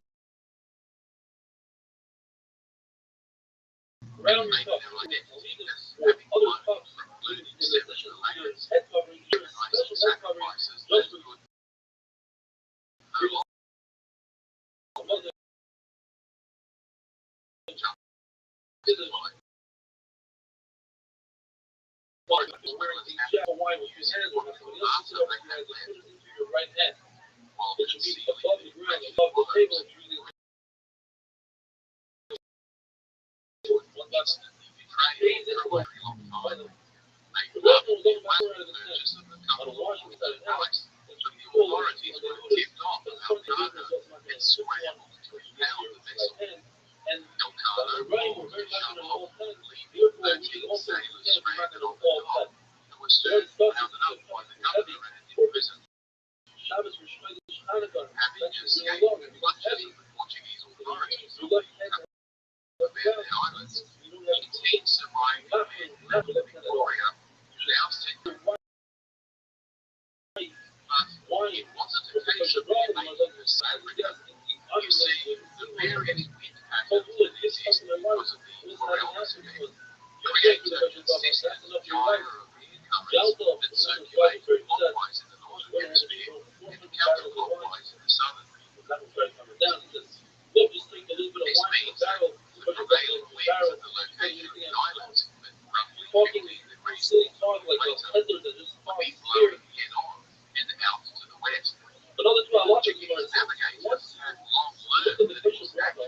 efficient, counterintuitive to sail out to sea, perpendicular to the winds we now call northeasterly trade, and then ride the clockwise turn of the winds as they become the southwesterlies that would now be at their backs as they approach the Iberian coast. This turn of the breeze was known as the Volta de Mar, and it enabled Europeans to strike out with confidence across vast expanses of ocean and predict the likely wind direction based solely on their latitude. Soon the Victoria had one last broad loop to sail, quietly making its way through southern Venezuela and up the Guadalquivir River, and still, but exhausted and emaciated survivors managed to fire off a cannon salvo to salute their monarch and celebrate their return. Meanwhile, back 14 months to repair and sailed off north from the westerly winds that coast before the Pacific finally showed its true capacity for violence, and they were held by a relentless storm that forced them to head back to safety.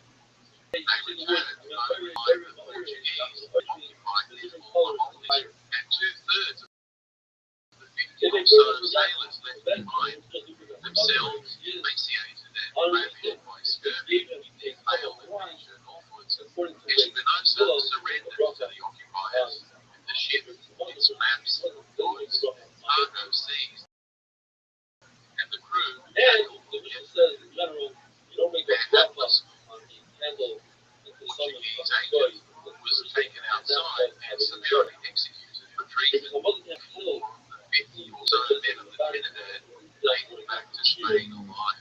While the Trinidad was awaiting its fate, Elcano, back in Seville, was busy writing a short letter to King Charles, briefly outlining their journey, their suffering and sacrifices, the literal death of their leader, the spreading Christian faith, and the capture of their comrades who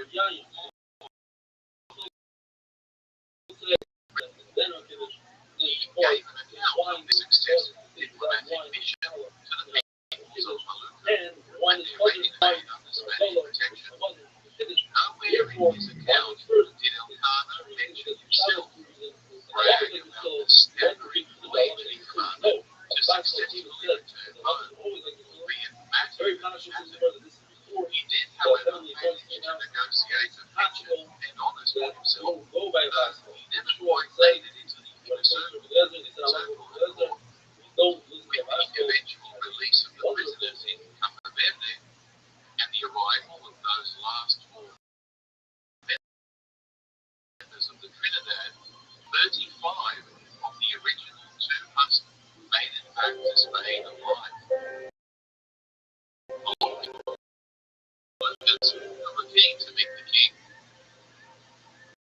capitalize on their newfound trade route known as the expedition. If a person only has 1 cup of wine and he has to do Havdalah, and he wants to eat a meal and do singing, what should he do? Says the Gemara that he could eat a full meal before Havdalah. He used the 1 cup of wine to both drink the Muslim and Havdalah. So what is the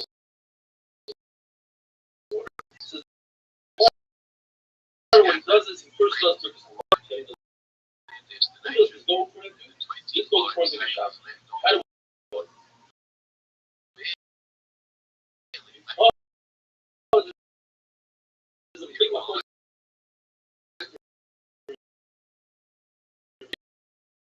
What is about the you say something and never summon, you say some interview though. Everybody agrees that the Muslim only is never before the summon or the summon before that. Now, if you look at this list over here, where do we see that the only one that says that is the Shammai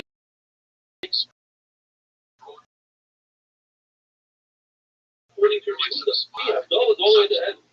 Havdalah is equal to Kiddush. And then the wine, where's the opposite? So the answer is Shabbos, laying Shabbos out. When these possible, so you make Kiddush first, and then by yourself. But when Shabbos goes out, you want to prolong Shabbos, so you make Rabbi first, only afterwards, you do Havdalah. Are you required to have a cup of wine for Zima? They still say yes. Shammai is a machlokes, two-way machlokes. What Shammai holds?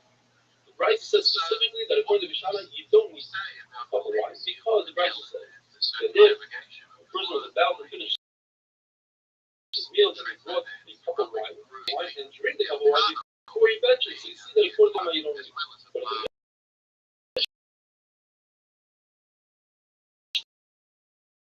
So there's no hafra. It's possible that he actually keeps the cup of wine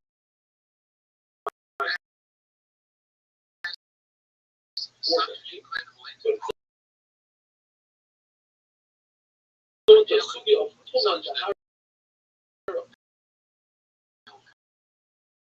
Very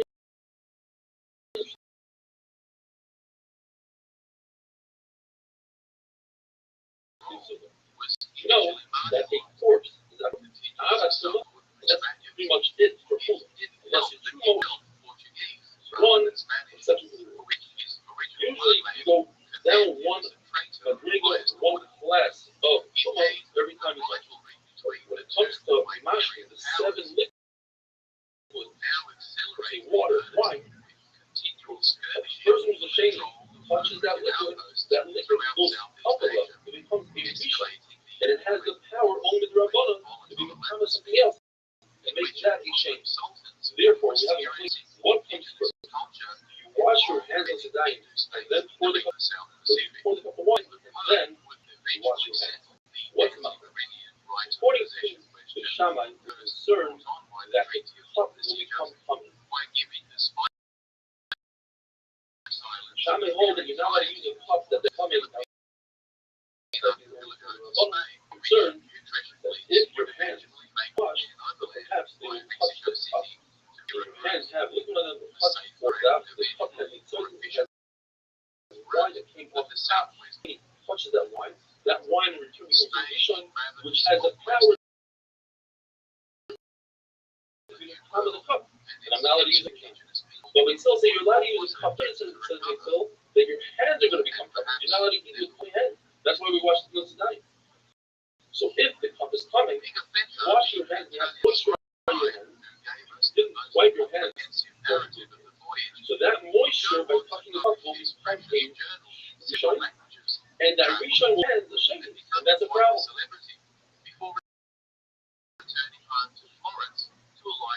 Now we're not concerned that your hands are going to touch the cup because the cup is not in your hands. You need the water, you need the moisture.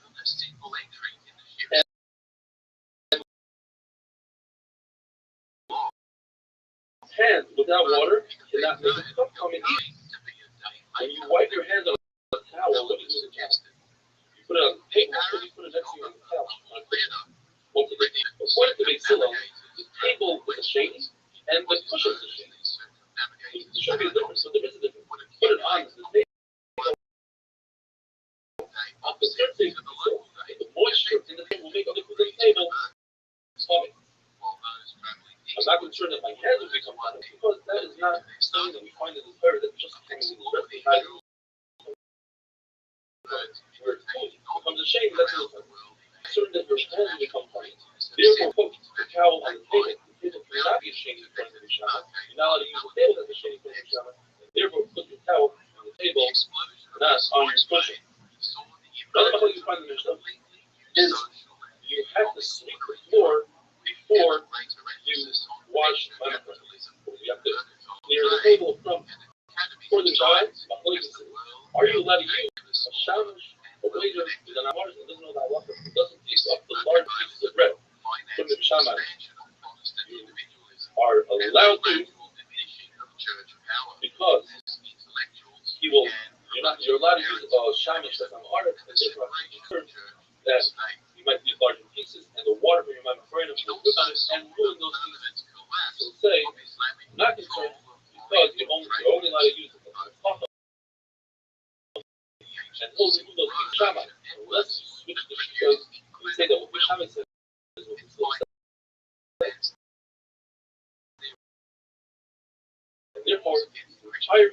like there's a machlokes, Silo, we use according to Rabbi, we use the word Torah. Bara means in the past. Hashem created life in the past. Torah means right now he's creating, or perhaps it also means in the past. And that's machlokes Shabbos. According to Rabbi Yosef, that can be. We say Yosef.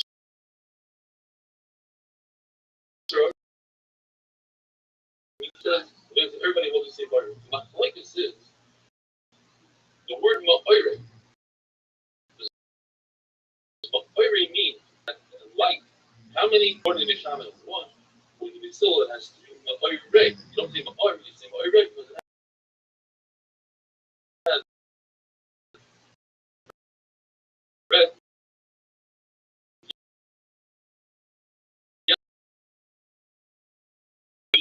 He did it this with it during Shabbos, which is amazing that he did it from a lot on Shabbos. Use it from a lot. So some of the guys are coming off of some sort of big party, most of the sorrows, wonderful things. Superstition and fear were rife, and the church was itself being rent apart by scandals and fraud. Ottoman invaders were seamlessly to the Balkans and Eastern Europe and completely dominating the Mediterranean.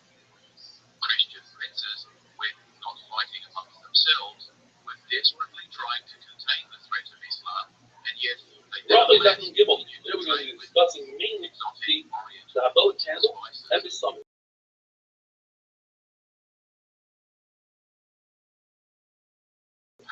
A candle that was lit on Shabbos, but before Shabbos and burned before Shabbos, you're allowed to use Rabbi.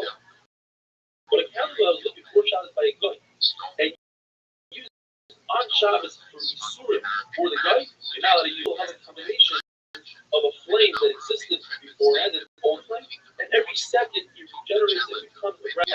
Therefore, if after Shabbos, the guy lights a candle from a tree, you're allowed to use Rabbi because it has a brand new flame in it. On the other hand, if you take a candle on Shabbos from one domain into another domain, you are hiding because you're taking the old flame and moving the old flame into the new domain. So why is it that it's also used that a light lit from another candle? That's just the tzibra that you might use God's candle right after Shabbos. There's a concept that the flame must be for light and not for any other purpose such as heat and cooking. If one sees a very large flame coming out of the furnace, well, at the beginning of the process of heating up stones for light, you don't make a rub on it. But at the end of the process, if you're using that light, that fire for light, then it's wonderful. What about the light in a shul? Very much depends. If they lit up a candle in honor of a important person that you can't use it for alcohol, it's there for the caretaker. Even though there's an important person, there's a caretaker needs his own light. You could make it. And if there's a full moon, the caretaker doesn't need light, so even if the caretaker is there, you're not using it for Abdullah. And they brought a candle into the space for Abdullah. Like the Shami says, everyone should say the bracha for themselves. Because if one person makes the bracha for everybody, that causes a big people to fight. Just like if somebody sneezes in the middle of the country, you know, bless you for the it's all arguing to say, but one person, everybody, because it depends on the right time, how to smell it. One person makes it for everybody, I might for everybody. Better than one person who might see everybody. A candle that was lit during the day, depends.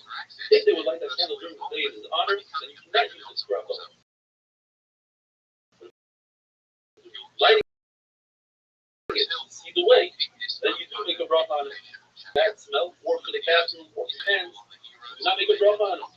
But if a person has perfume in his store because he wants to attract customers, then you do make a bracha.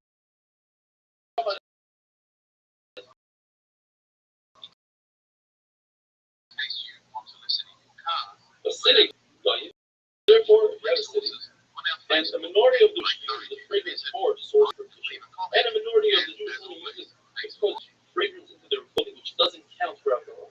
And you have a minority that are to be a majority of some that's not for alcohol. If a person smells the nice fragrance of Torah and he had it in his mind that he wants to benefit from it. Two conditions when it comes to the flame of Rothschild. First, and you must benefit from it. Seeing the flame means you cannot be behind the event, behind the corner. And benefiting is not like Rab says, you don't have to physically benefit from it. You can stand at a distance as long as you put positive benefit from it, and it's not giving out oimomois with the olive. But Rabbi says, no, you must stand right next to it, and you should be able to differentiate from the light. Different point. Rab says that you don't have to search for a candle on the Shabbos. Let you search for esrei and other things. If it comes to you, easy, bring, but not now. You look at the mission that first I forgot to say your name, and he walked away from the things that he did. According to Bistill, he doesn't have to go back. According to Bishami, he doesn't have to go back. But Bistill,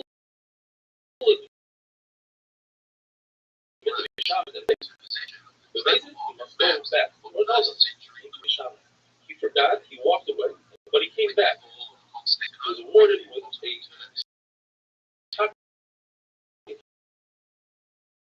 full of golden frame. They sounded on the other hand, didn't big seal, but on the amazing part. He walked away on purpose. Or those amazing stories about Rabbi. He was on a trip, and he stopped to eat, and he ate, but he forgot to bench. He got back on, and he continued on. He said to himself, if I tell them that I forgot to bench, they'll laugh at me, they'll say, bench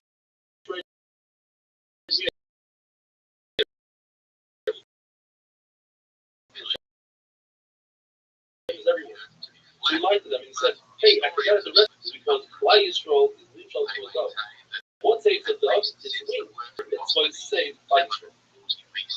The mission tells us that as long as the food won't be adjusted, it's still different from others. What does that mean? It says, as long as you're not hungry for that meal, still better. If you walk 4 times, so the time of 4 times, 72 minutes away, then you can survive.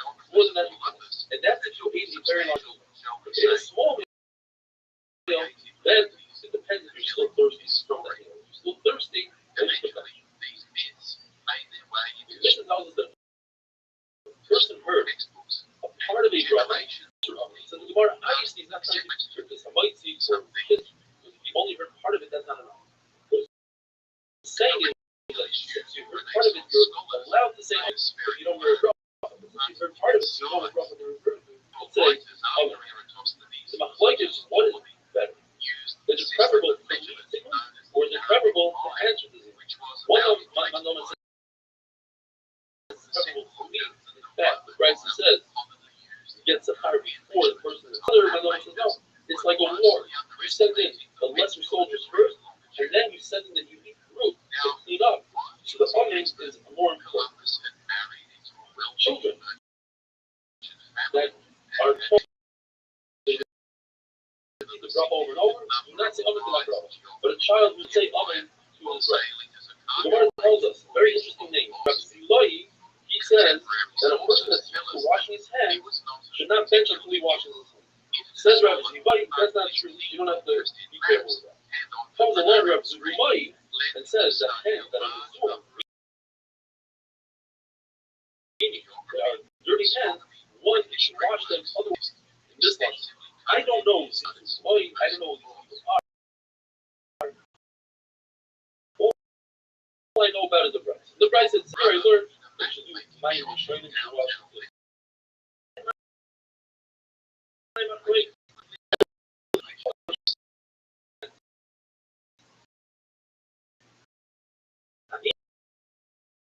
Yes.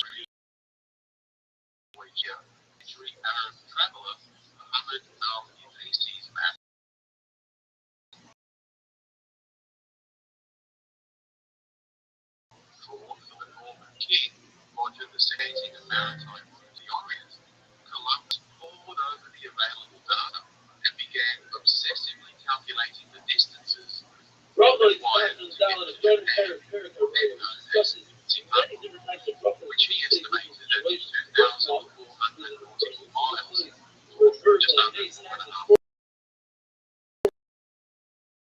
kilometers from the ordinary island.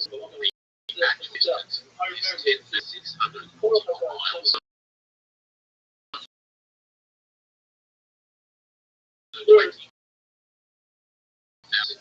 fire in and the smoke. 15th century carried enough food, Mountains, fresh hills, water for rivers, such seas. a long He says, and water, dangerous place of voyage inspiration. over the He treacherous says, Atlantic Ocean. the When ocean, they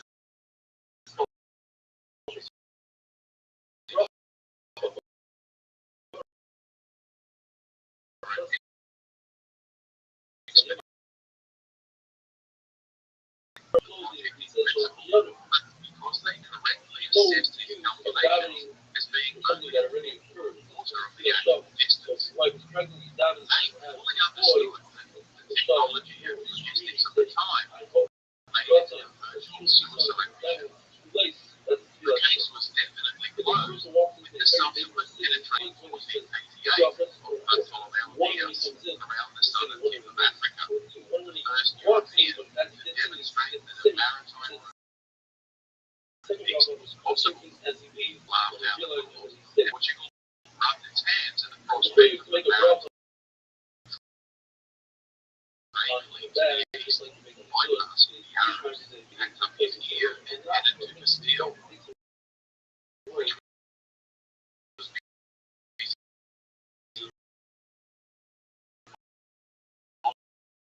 up the last of the Islamic strongholds in its had just unified their realms through marriage and were keen to cement their growing power with the added cash flow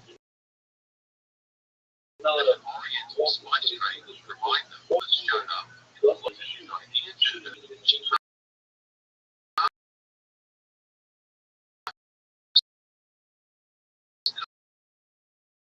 advisors who deeming as he had put so much ancillary to the project, however, they retained him on their payroll, keen to prevent Columbus from anyone else in research later. When you ask your friend, The ambitious Italian was having none of it, however, and promptly set out for England, hoping to him, but once again he fell flat. He was about to set off for France to see if the French might be fits to have a go, but his dilemma summoned him back to court and finally agreed to fund the voyage, because damn it, any risk worth outmaneuvering their rivals, the Portuguese had managed to raise control of southern Atlantic shipping route. In the Treaty of Casablanca a few years earlier, the coast of Africa, south of the Canaries, adjacent to Atlantic waters, was basically a Portuguese playground, and any Spanish ships now required a license with the payment of hefty tariffs in order to sail through there. So Columbus got his ships, and in 1492 sailed the ocean blue. The rest is history. Which brings us to 1593. On his return voyage to Europe, Columbus first docks in Lisbon Harbour, strides into the Portuguese royal court, and rubs King John's nose in it. The king spits the dummy a heel for breaching their treaty, further advising them that these stubborn islands now belong to Portugal, given their ownership of the Atlantic. And what's more, he's about to send a huge armada to secure this new territory and seek any Spanish that dares to show up. Isabella and Ferdinand had either the navy or the cash to engage in another protracted war with Portugal. So Ferdinand turned to his own countryman, Rodrigo Borgia, now Pope Alexander VI, to intervene on their behalf, claiming that it was unfair that Portugal should get to own an entire ocean. The Pope agreed, decreeing that all lands 100 leagues west of the Azores belonged to Castile, even if it wrapped all the way around to India. Furious, the Portuguese king knew better than to challenge the Pope, but he nevertheless managed to negotiate shifting the goalposts a little further west, effectively give him full ownership west of a straight line that passed through the east of Brazil, in what would become known as the Treaty of Tordesillas.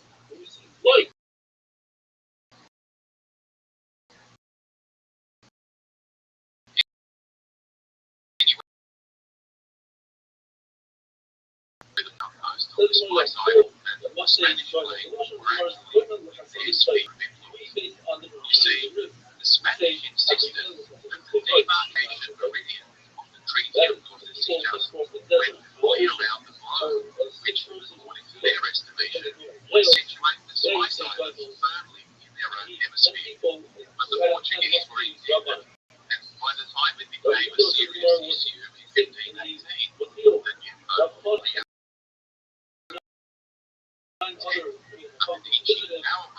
and they told them so decreed the anti-meridian running through Asia would be set 17 degrees east of the islands. This disparity would go on to seed substantial conflict and rivalry between the two powers, they are but we're getting ahead of ourselves. people that have bad models. Now, before all this blew up, returning back to the post-Columbus agreement of And there are three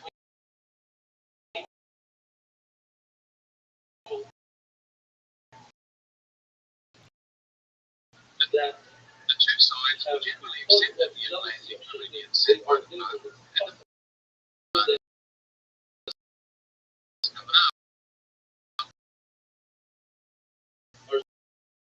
similar they would spend a lot of time of the knowledge of Brazil There's no reason. before scouting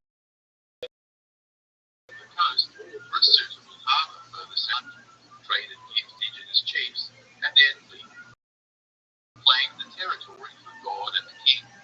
This fortuitous direct boundary into the easternmost promontory of South America has prompted some to suggest that the Portuguese already knew about the existence of the Southwest Atlantic, but that they were keeping it under their hat to prevent from getting their claws into it. In fact, there was a suggestion that Take care of it. No one had already established a law bringing back Amazon. And if you went, you were so great. Neither the Catholic states of Europe nor the emerged Protestant ones paid any heed to the Pope's treaty and religion order to circumvently out themselves and establish colonies both well in the West and throughout the Indo-Pacific, via the Cape of Good Hope in Africa. At times, conflict with Rothschild'S and Portugal, who were busy taking regular potshots at each other or otherwise conquering the various indigenous civilizations of the age. Let the state is look, squatting. The reason I go into this protracted background is to demonstrate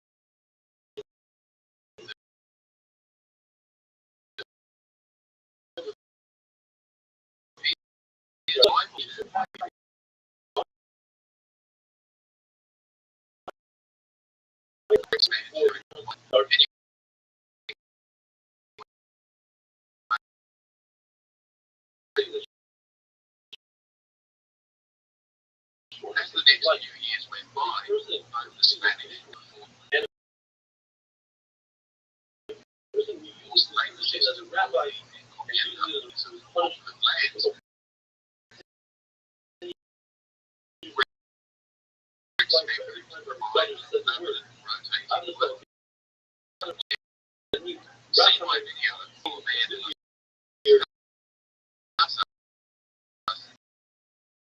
for a more in-depth discussion of this subject. Self decrease.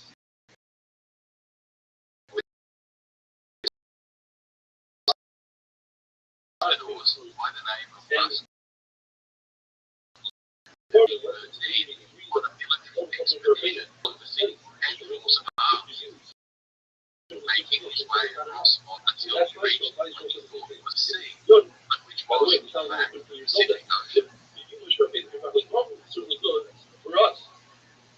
Having divested the region natives of their wealth and frequently also their lives and liberty, he sent reports from vast sea, which prompted discussions about the possibility of the Spice Islands being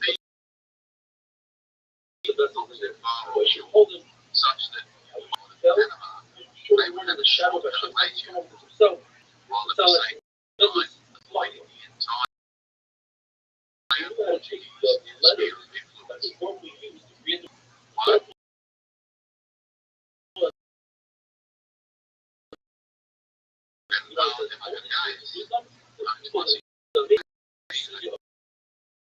naval officer, and just when he and his cousin Francisco Serrano had been involved by the Portuguese viceroy.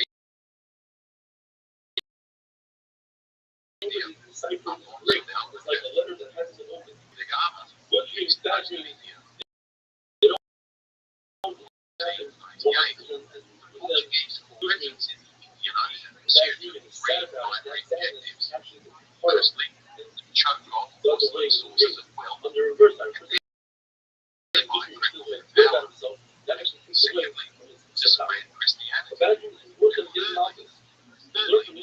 dominate the entire spice trade back into Europe. Now, the spice trade was clearly at base, where it was a liberty and interesting flavors for food, but were also preventing human black death.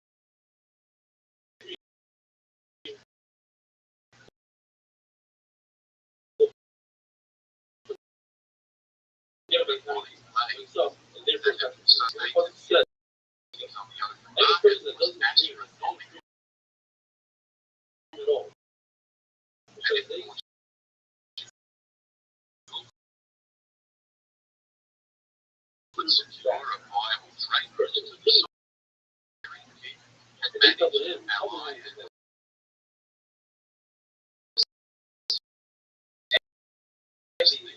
to secure his authority. First, the Portuguese were granted favorable trade rights and permanent development and uplifting these European lands that laid the foundation for the Portuguese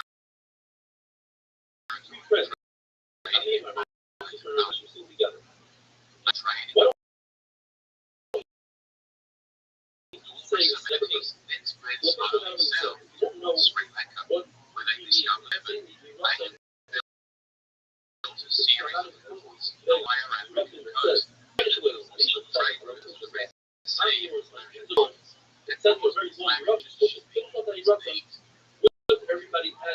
and embassies were meanwhile set for the British to establish trade relations with significant potential partners such as Japan, America, and even China.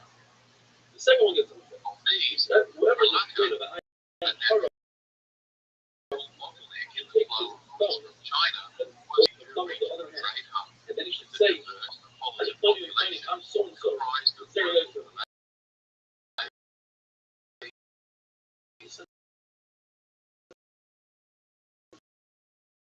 as well as immigrants and merchants from all over the world. Portugal was keen to curry favor with the Sultan of Malacca and made overtures to French alliance if they would be allowed a trade concession in the city alongside the Chinese and Muslim merchants that were already there.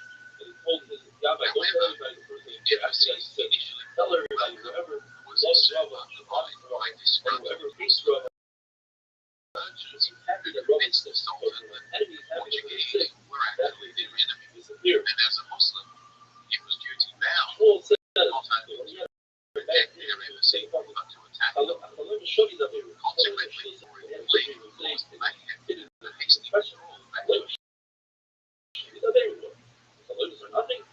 National Sultan was avenged in 15 when Alfred organised a retaliatory strike on Malacca that quickly led to an amphibious assault and swept over the city.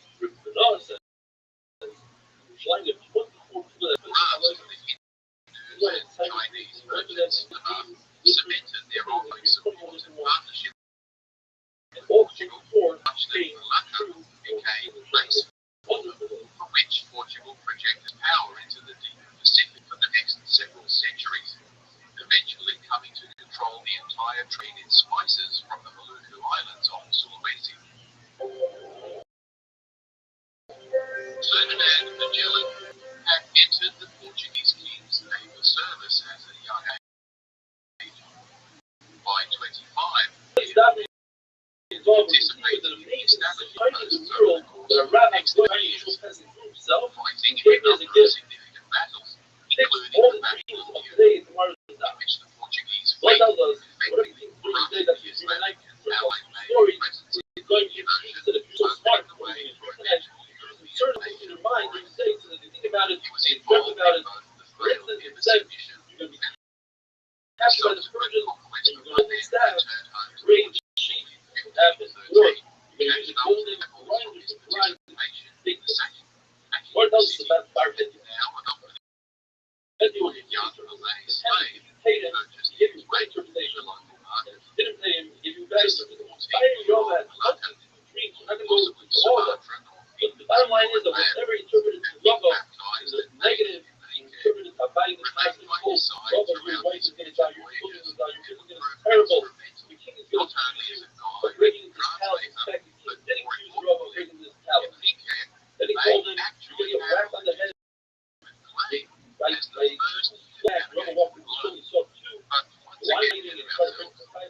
when Rabbi paid him, he told Rabbi that the fact that the wall is falling down means he's going to have unlimited amount of property.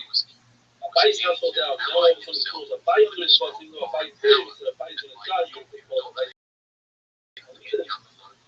My house is falling. Go every year.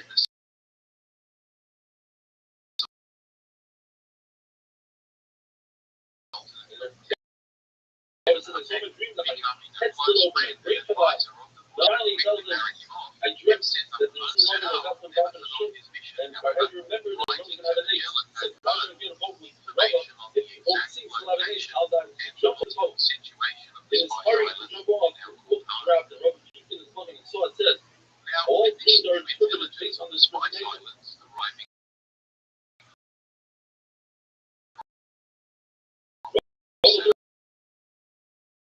He says, Russia, why do you discriminate? I forgive you for not continuing killing bring the ball out. Now, there's a third happen. And he said, right person, I better do two up. Let me go to Delta. Go to the road.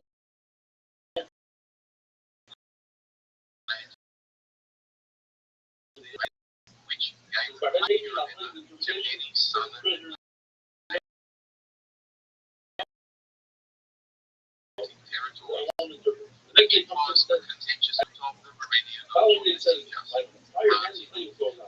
The king is totally outworking. You're trying to watch it, saying that, in fact, that's what happened.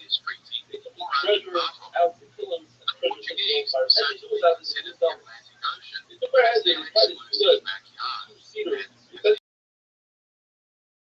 he down, I was like, let the cedars go, rain was flying out, and that was the end of him. Explorers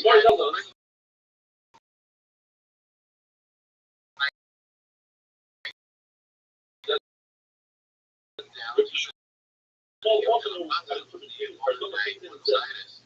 George, that's the owner of the boat was away. My hand fell off. So then she told me, you're not going to get up anymore. Once the feet fell off, you're not going to walk anymore. You're going to have a luxury. I thought that I'm going to die under. I'm not going to make it to Lisa. What I mean is, you'll die with honor. And you're not going to have to say, Lord tells us about probably the worst character in all of Shah. It says, I dreamt that I was pouring oil on top of olives. That means that my relation to your mother. I dreamt that I grabbed the star, meaning that you give me two, and I swallowed the star, and there's a question on about it. That means you have a relation with your sister. I taste the moon that you have a relation with your sister. I stepped on the side of the shadow of a Hadass. That means a relation with the Naira. I saw a shadow above me, but it was under me. It means that your relation is the wrong way. I saw ravens around my bed, and this was common many women. I grabbed them and they flew away. Sent away two guys who were in the kill. I killed an egg. Means to steal from the dead body. Says to the Oki, unbelievable. I reached everything in this wall. But I did not steal from the dead. At that moment, a woman comes and says, that coat that you're wearing is stolen off the bed. Finally, this is incredible. I was rich one of the Europeans. Doesn't respond. I dreamt my father said, he left me money for whiskey. That means he left me money that's right. If a person dreams about a well, that's a sign of either peace or of Torah, like if a person dreams of a river, a bird, or a pond, it's a sign of peace, as long as it's not going to happen and you need it. There are 11 things that the Gemara brings down. We can get into it. Very level and not a different one that's detrimental to the dream. If a person dreams about a river, about a bird, about a hot, about traits, about a shoy for a dog, a lion, if you're shaking, a well, a reed, a person dreams about a reed,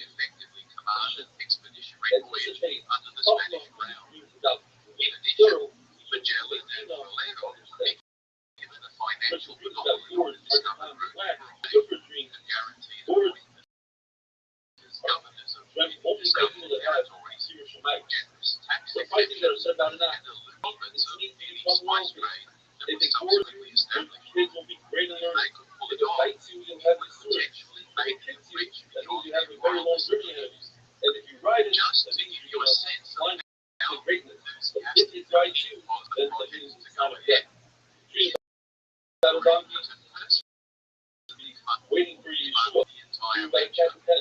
Holy Christ, Shinra, it's called in your city, Shinra with the yod, and you'll have something bad will change. Dream about white grapes, good sign. Black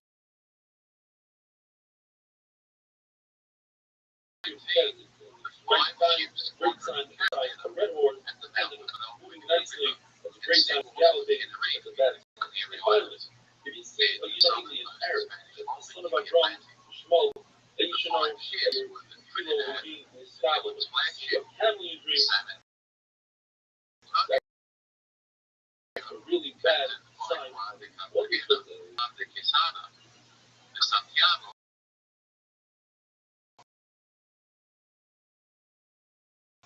Captain by Joao Serrao, Captain Luis Mendoza.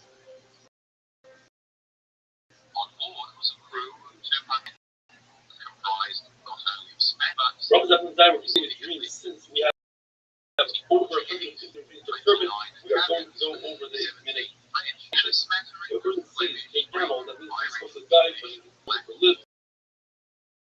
The person sees an elephant with a saddle, that's even better.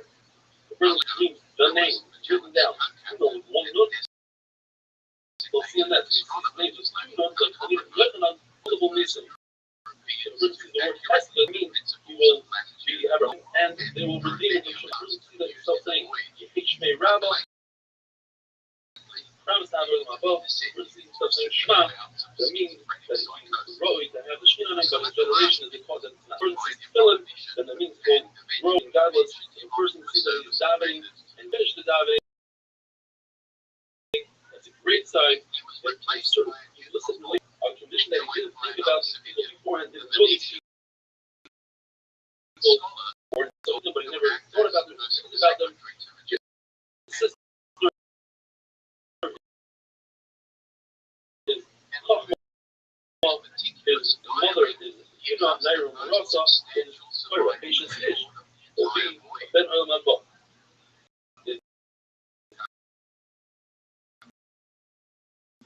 Won't have any Averis, because of Mashiach. A fig will be kept. A pomegranate depends if it's grown, if it's split, and it's Chacham, it's a sign of Torah, he's on earth, it's a sign of Mitzvah. If he sees olive, then his business will get better. If he sees olive tree, he'll have many children. And if he sees olive oil, it's the light of Torah. A person sees a thing, Tamil Chachayim, you won't have any Averis, so the dreams of a goat, will have a great year. The goat will have 2 years or more. If he sees Hadas, that means his business will be successful. If he doesn't have a business, he'll inherit one. If he sees an Esri, don't go to the Esri, that means a very horrible thing. You don't like about the horrible. If a person sees a Zula, that means he's one heart, that means horrible. If a person sees a goose, that's a sign of Chachma, and if he has a relation with the goose, that's a sign of becoming a Rosh Hashiva, like Rabbi said he's Rabbi. If a person sees a chicken, it's a sign of having a Ben Zachar, multiple chickens, multiple Bnei Zachar. If he sees a female chicken, that means they'll have a beautiful garden and simcha is like. If a person sees eggs, or any round thing that's called like a nut, or a glass,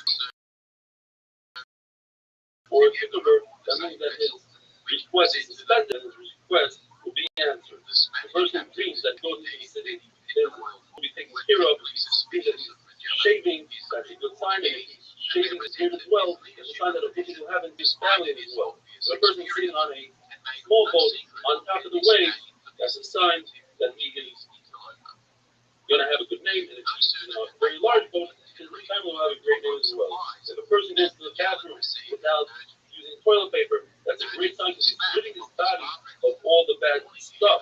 If a person goes up onto the roof, that means he's going to grow, and he goes down, that means he's going to be the apple.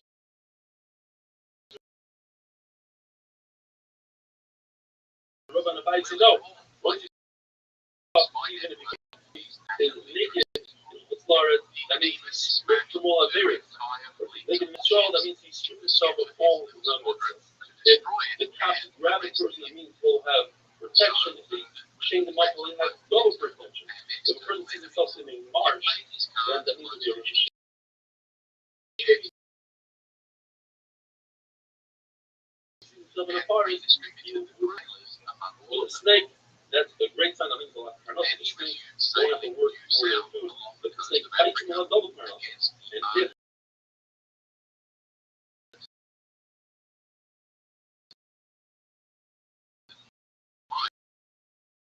snake, if you kill the snake, that means you want a parnasa, even though Rashi said the parnasa will cover that because you don't fucking great sign that he's not going to lose the tent because there's no real protection for it. Gemara says,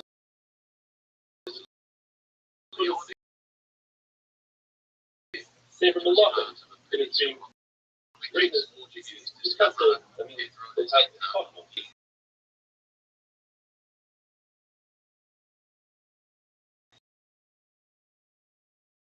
The Hill, Shir Shirin, Rabbi Amela, Kilo, Kinois, Apple, there's small.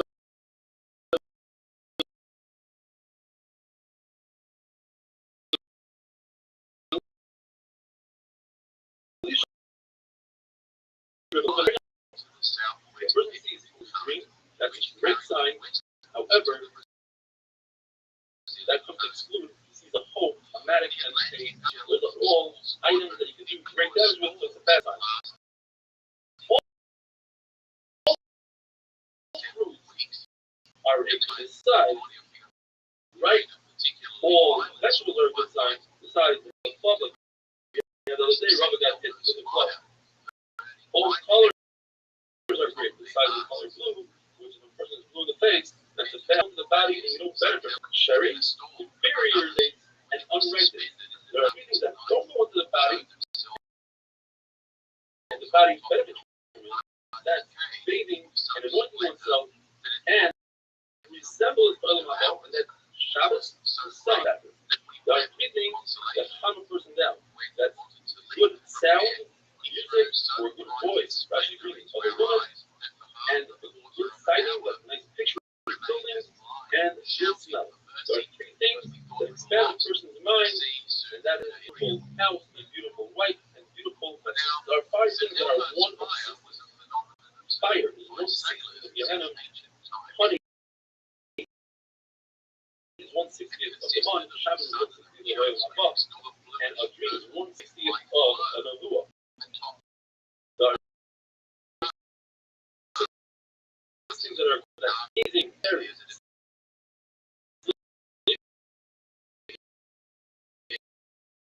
And dreams. 6 things will heal the womb, the intestines, diet, feet, and dry penny royal. 10 things will cause a person to become sick again.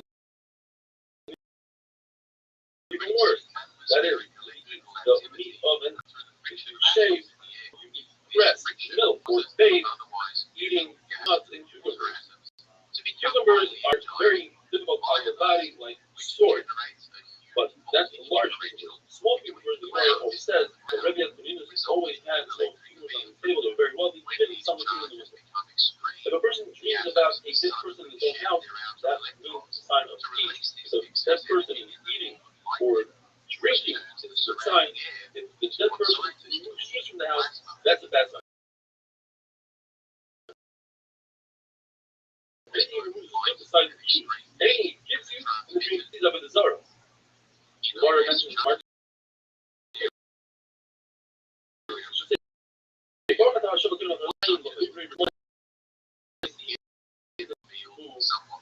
Well, I was going to offer in there to scroll, should say, just like this, I was there was up in Geneva, and what was that? Up there, we called each other to scroll, all over it. But possibly within the nation, we turn the hearts of people to do tshuva. The book stars, because they are mostly going, or July says, even if all the going are going to become gay, lots of others.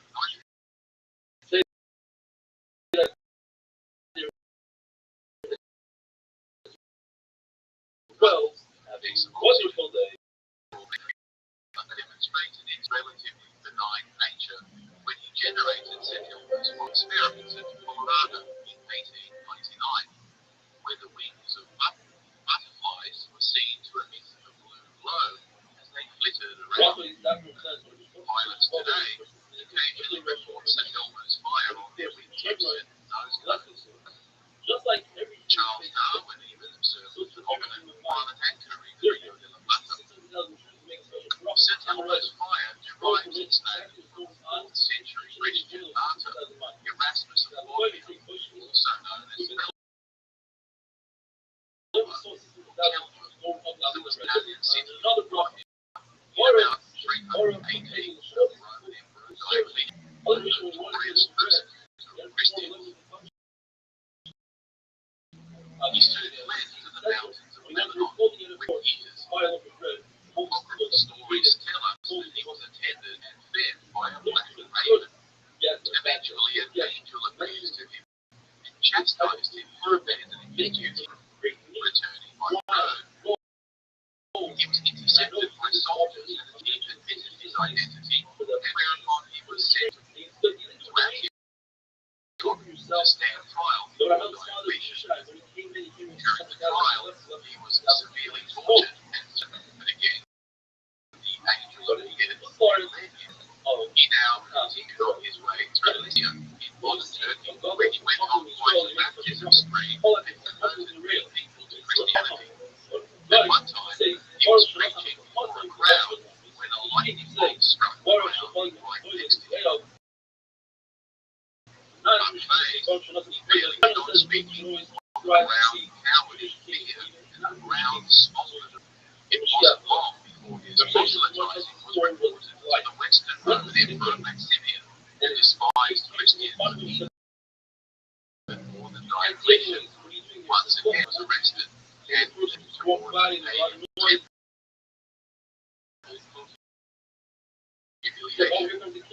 But the statue must have died, and when they flamed its sun erupted into flames, preventing their entry. Furious, Maximian had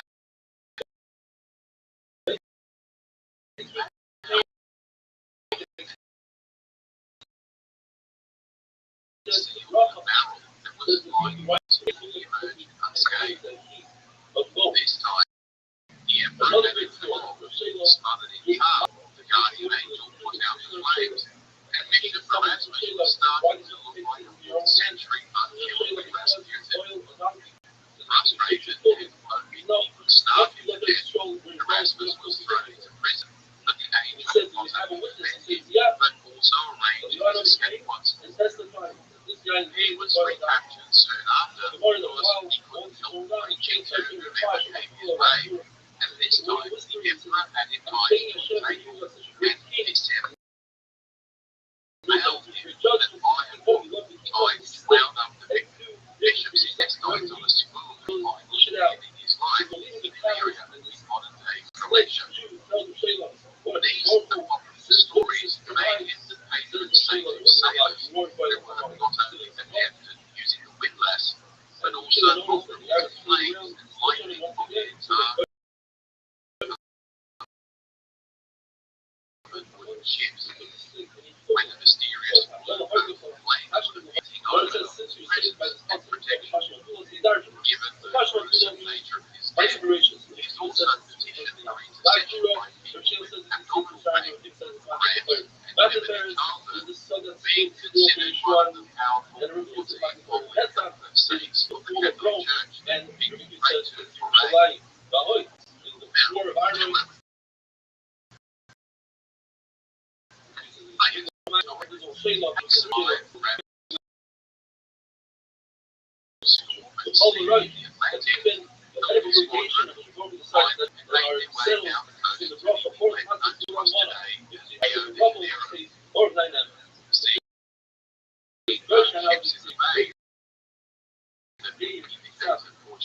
Magellan decided to wait in order to replenish the area of the ships. Decided to remain challenged, and considering it had not rained there for some months, the local indigenous business communities of some kind of miracle. So the route was treated, God-like death threats, and the locals adopted put They spent some barley on weeks the outside there of the native the granny fires to how should I take know? some Son. food and So we'll sexual try to control favors, the sailors enjoying an idyllic holiday in this tropical paradise. I'm going to be I rebuilt. guess Brazilians always did know how to have a good time. No, just the sterling The crew got on so well with the natives when they weighed anchor 2 weeks later. The natives canoed beside the ships as they departed, pleading for them to stay. Someone decides what you say this long But process. it was What risky about Shana? What's remaining that longer, something as the Portuguese were likely to show What's up that at something any that moment. that means And to in say the meantime, they are Magellan had it's all. also contend What's the that? loss of What years to a Russian double agent who secretly wanted to Friendly, run into the Portuguese Navy. they should be on The it. conspirator was quickly apprehended, and Magellan was within his rights to execute him. But in the interest of harmony and to placate the other two Spanish captains who merely relieved him of his command, he confined him to the supervision of a loyal They crew. said two problems. First of all, Jeffrey, I only haven't seen him. Leaving Brazilian waters and their dusky maidens behind, the squadron now continued south into the thinking that they had found David's passage. But within several days of exploring the reaches, it became apparent that it was actually a river-based mission when the water slowly became less brackish. Here they encountered groups of a tall, stature, voices, but it seems these local afraid of the visitors that were Spanish of them, so the natives fled inland, and the crew continued to navigate without incident. Warning face. Shana S. Abrios. At the time, they set off once again, passing close to shore, and only sailing by day to better observe the coastline and passage. But this unusual coast substantially increased their risk of running aground on shoals or flying onto rocks in the storm.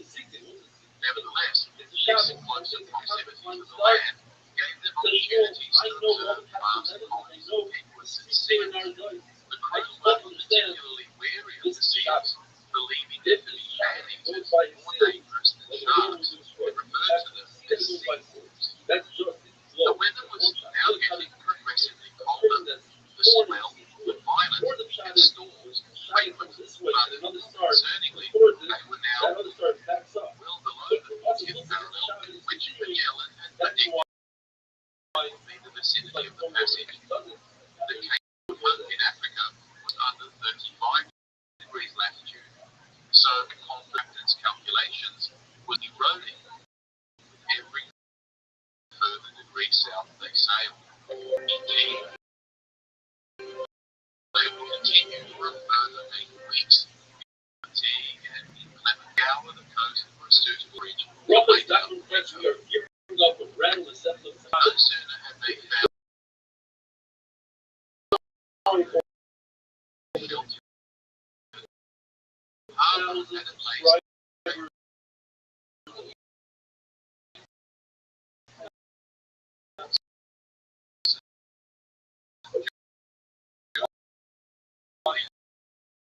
and another again instigated, sending 30-mile sailors in a rowboat over to the San Antonio in the middle of the night, which was Magellan's custom as to give the sailors store over the top. They overwhelmed the crew and its officers, killing one of them in the front. For the next morning, another longboat was sent full of sailors to consolidate their control of the vessel, but the current was too strong, and they drifted straight into Magellan's ship and were quickly apprehended.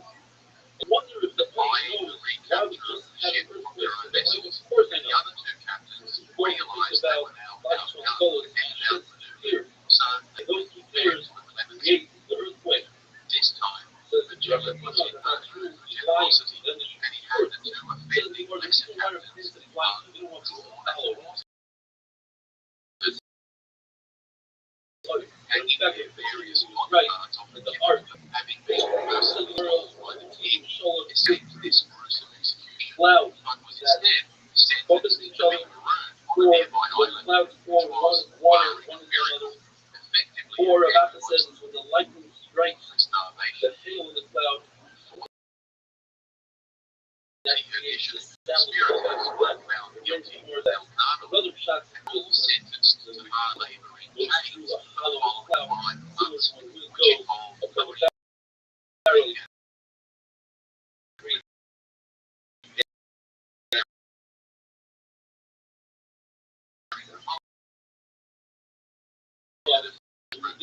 the public would not start at night all around the chance to escape. Nevertheless, Start the day. Magellan was Always the passage was just around. When we see a ship out, like when you put this brother next to another Brother harbour, says that our legends are terrible and one that they based in, that is lightning, white but as they or sail yellow back lightning, in the Greek around wall, through the the north ship or some some young clouds seem like they've blown gone onto a bumping each sandbank, other, breaking up crashing and up. But But you go to it the was says a even after thunder a couple of weeks scare trekking people over land, and cookies in their hearts. it's all about the life. When you see a rainbow, you should not Despite calculate the loss,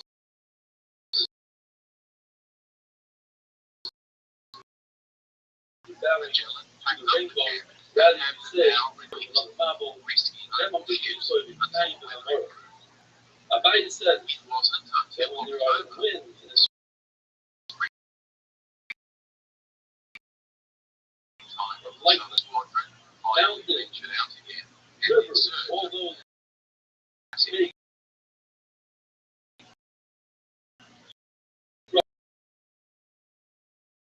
boards, only say, put some ice and rain, and this is what Russell and others, this is the mountains, not in the entire world, whereas light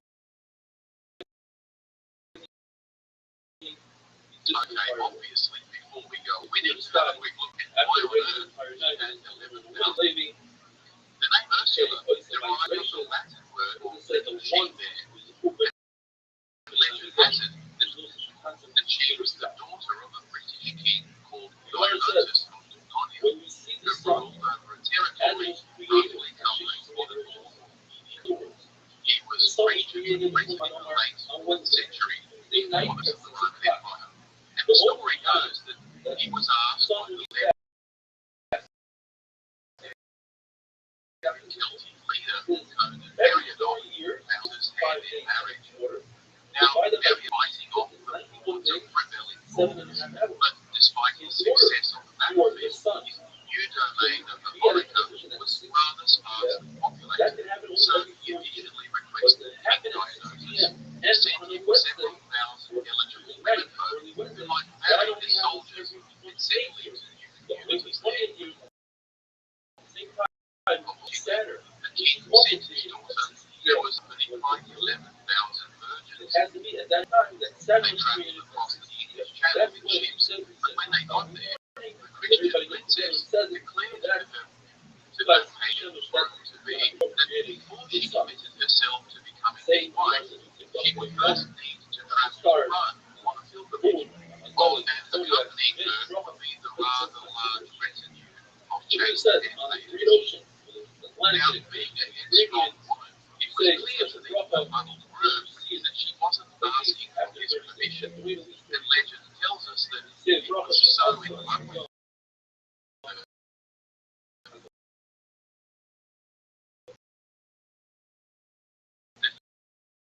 he would have granted her every request. And as luck would have it, in the vicinity of modern Cologne, created by there the were partners the rough who had from the bridge. just laid siege to the city. At a certain time, Being places armed, in the they bridge unsurprisingly availed themselves of the princess and her unsuspecting maidens, deflowering them, and then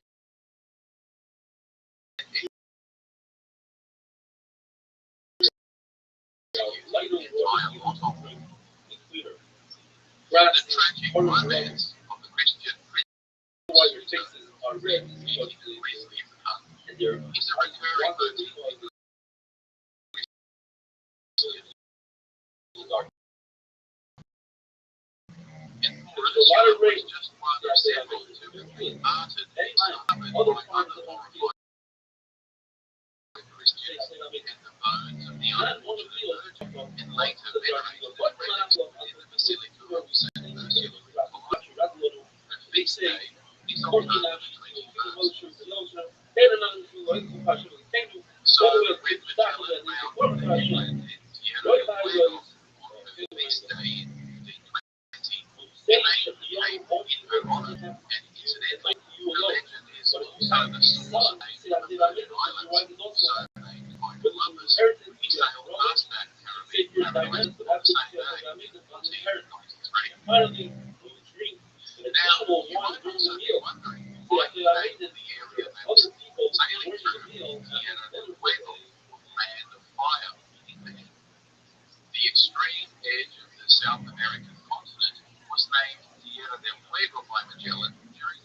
famous voyage of discovery in 1520. It was so named on account of the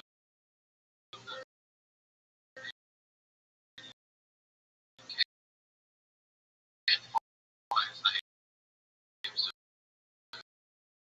on shore. The question is, what activity has that From the odd animals here, second time around? these people were described as in stature, Water, fierce in appearance, the second time, painted according faces, to the first big one, arms, bows, he was big having avid cause seal to and inherit. bird hunters. Now there's something new by buying it, according to Rabbi, only Interactions the with these Rabbi, people, and according but to they Rabbi, generally were open to but according trade. to the second one, Magellan, in particular, had had this cordial exchanges with garden Tilo. by even Rabbi to make a bracha. The argument between Rabbi and Having entered the whether to make a bracha around the this time, space of Magellan, Rabbi a fierce storm blew up and separated the ships, make it so two of them being blown deeper into the you had a waterway. situation where When something they bad eventually happened, reunited, but it the often depths something were good. plumbed For instance, and found to be crops were conducive smooth to for the flood. navigation, So so they good for next year cautiously for the made next their class. way to Including Medina. diamond MS, No noticeable change in the saltiness of the water. we have something really There good that also happened. appeared to be Something tidal bad. currents Found the other way. the sea. Found Some something later current the king will find out about they it. eventually came Without to a some large great island activation, and directed play their that ships to explore the land, right? after which they would pick up again and prearrange rendezvous. When Magellan's vessel returned, one of the other ships was there to meet them, the San Antonio. Largest of all ships in the squadron by displacement, by Magellan's cousin, was suddenly subjected to another mutiny. Its Portuguese pilot, Gomez, stabbed the unfortunate captain in the back as he tried to set off warning captures. Another 3 months The to 6 mutinous months. crew, Davin, however, promptly turned around and headed straight back out to the Atlantic, eventually arriving back in Spain, learn more or less along their original route. 6 months later, leaving Magellan with substantially reduced supplies. Let's say that an hour or so you're Back talking in about Spain, the mutinous crew were of course arrested, and at the subsequent trial, they related what they felt was continuous brutal treatment endured under Magellan's tyrannical leadership, describing in the worst possible terms as a Lord reckless says, captain who was endanger the ships and the lives of the men under his command, pure pursuit of his own greed. They reported that Magellan kept on the advice and counsel of his subordinate captains and treated them with such contempt that the crew fearlessly owned up to, and even justified their two previously failed mutinies, despite the risk of court-martial and a death sentence. The judges swallowed the story, the mutineers were released, and Magellan's reputation was significantly tarnished by their testimony. Magellan's wife, Isabel, became a pariah, and the husband income was cancelled, leaving her virtually destitute, independent of generosity of friends. Meanwhile, the three remaining ships searched fruitlessly for the San Antonio for weeks, assuming they must have sunk.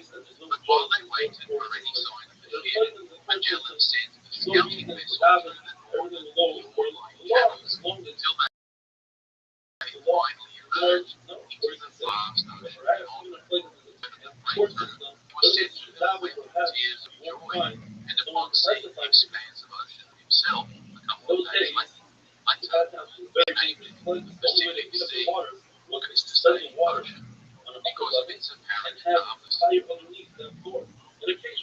think how poor old Captain had run so far. Unfortunately, it was just about to get a whole lot worse for his crew and guests. If you recall, Magellan had grossly underestimated the distance between the southern reach continent and then assumed, despite relying on the faulty and dubious maps produced by German merchant and cartographer Martin Behaim, who had worked closely with the Portuguese court to produce maps of West Africa.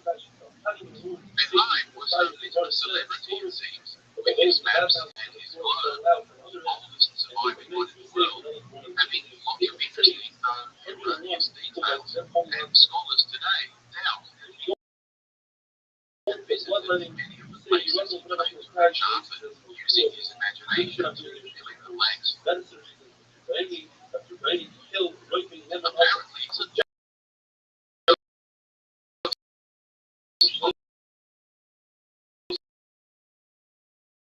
Spinelli, but also behind the message that Rothschild would be found at around the latitude of modern Buenos Aires.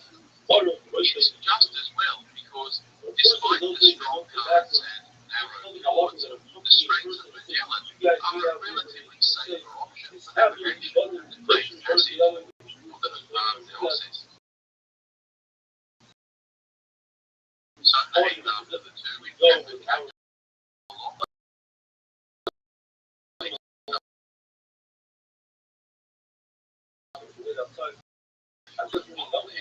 Connecting the Pacific and Atlantic Oceans of gold and water streams are so dynamic that the swell can reach in excess of 12 meters.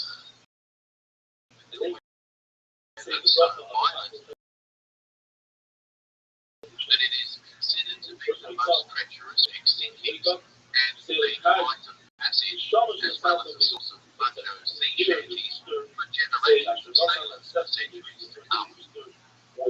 Anyway, Magellan had calculated that the Spice Islands were only 3 or 4 days sailing away, but as it turned out, it would take almost 4 months for an expedition that barely had a couple of weeks' worth of water.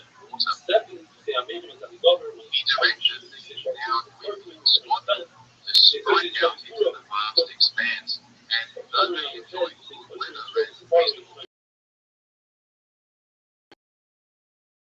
currents. They failed to spot any islands about 2,000 kilometers of water. Their supply of biscuit and dried eggs, typical for naval voyages, was spoiled with the warm weather, and as the weeks passed, they resorted to boiling leather and using sawdust as starvation slowly set in.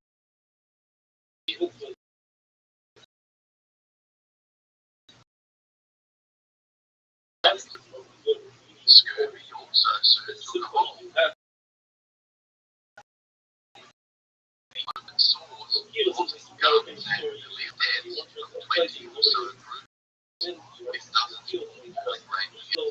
Of the 166 souls who were in the Straits, there were now barely 100, big enough to work. Senior officers didn't succumb to symptoms of scurvy, and it appears that their privileged ration of wheat jam provided enough vitamin C to stave off the disease. It seems that they either didn't think to analyse why, or they kept it to themselves, not wanting to share their privileged rations with an increasingly mutiny-prone crew who were becoming ever more disillusioned with their captain's inability to explain why they hadn't yet reached Japan, despite 3 months of fruitless wandering.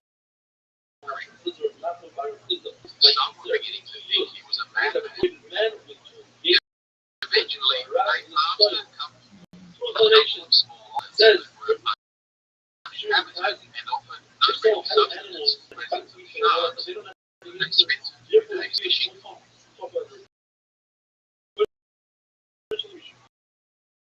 Barely flushing in, they continued westwards without sighting any stirring vicinity until they eventually came to the Marianas, anchoring off the island.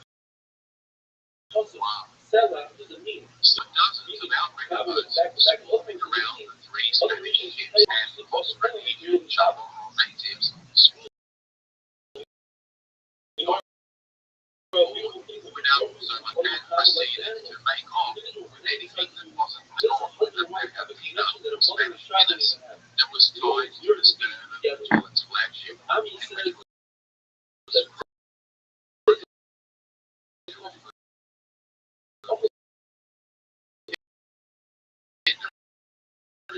exploring or destruction of the retaliation after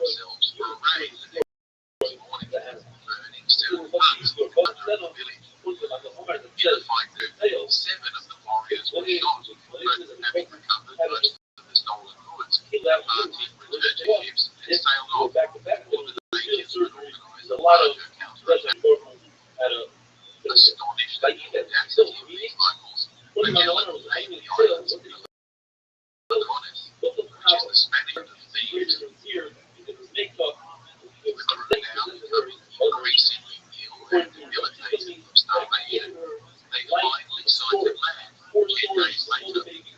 wide on the bottom and narrow on the top. You know, the best man created happiness and simple wedding, looking at their parents and their walking.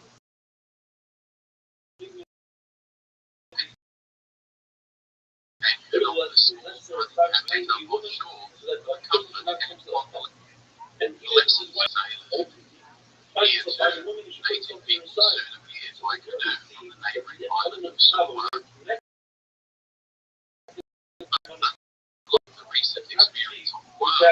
These people get the woman wanted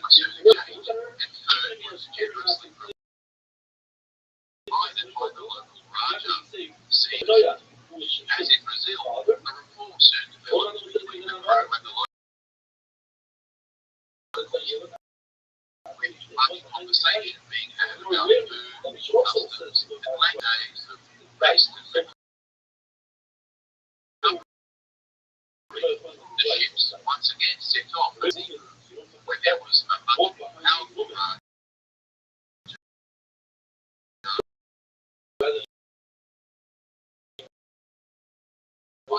contract what kind of Easter approaching the crew laid anchor off the small warships, which belonged to the Rathschild'S from the local area who were out on a hunting trip on the island. Magellan's slave, Nico, suddenly realized he could understand their dialect, and he now acted as a translator. The two noblemen invited Magellan. Now, most people think the word Raja India, so it might be worth taking a look at the cultural history of the Indo-Pacific region. Magellan was coming into contact with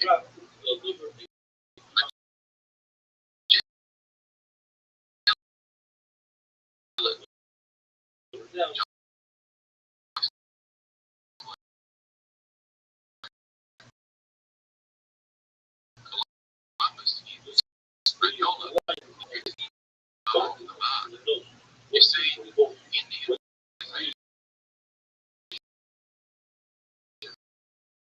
Southeast Asia had been going on since at least some of the hero Rabbi said his best general to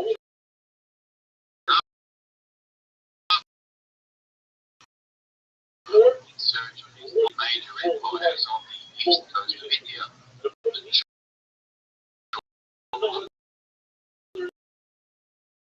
Khalifa had an aristocracy all the way down through Southeast Asia.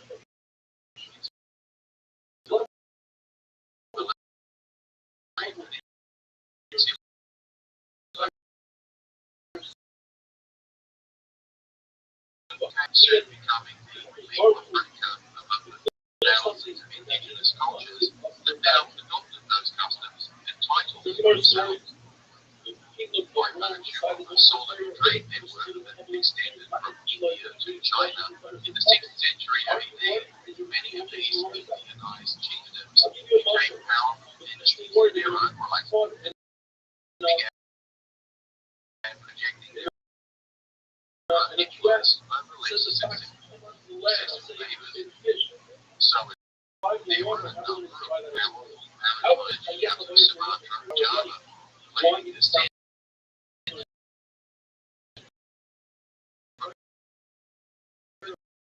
Rothschild'S and Calicos of India, Philippines, and east even to New Guinea. These kingdoms rose to noticeable prominence with the Stevie Giants.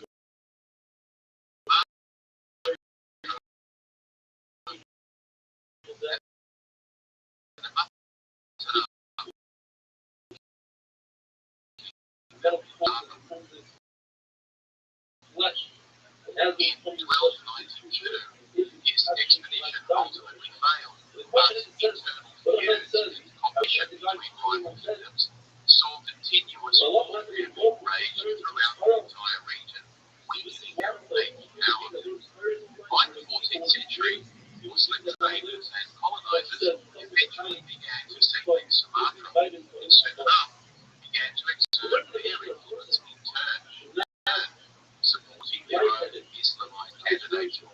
and then establishing sultanates throughout the region.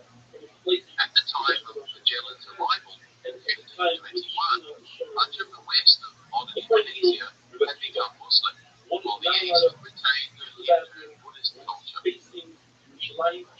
So the Rajas that Magellan met in the Philippines were nominal vassals of the current Majapahit Empire, ruling from its capital in Java, and they were busy putting on rival Muslim sultans from the west, who were expanding their own territory to India as well as parts of the Spice. Over the next few years, the Majapahits would themselves be overthrown by the Muslim Devaks.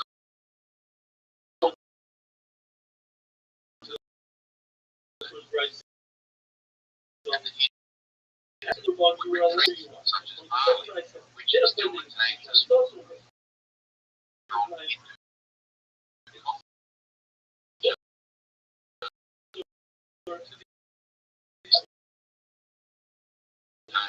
Hindu Mass and planted a large cross, claiming these discovered islands, today known as the Philippines. The two Rajas who hosted him were intrigued by the ceremony and took an interest in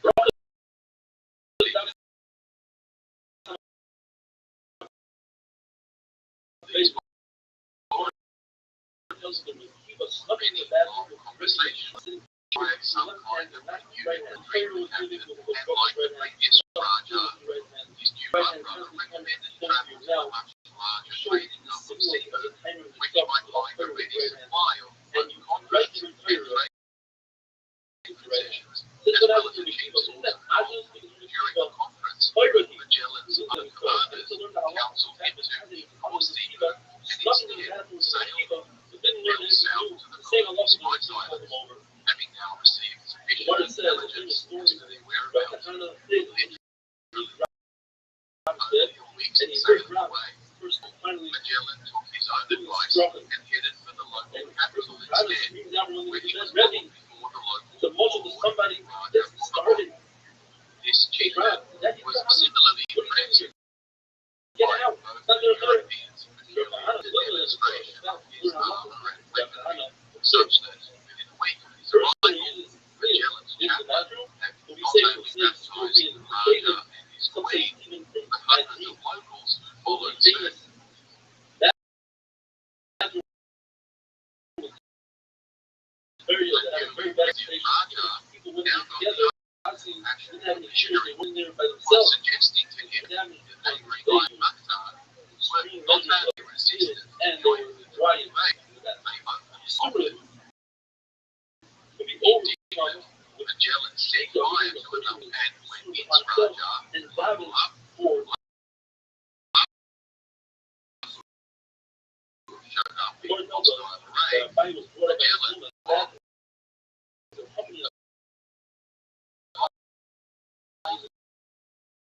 his host to stand by and watch. This made his iron breastplate prove sufficient as the 50 or so Spaniards that came ashore were completely overwhelmed.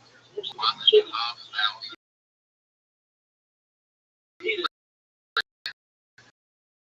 raging natives in what would become known as the crossbow were way out of range. Armor wasn't enough to stop the boys and arrows that the foe cut down while holding off the enemy during the fighting retreat. What was more like a bloodbath than a battle, the wells of Europeans was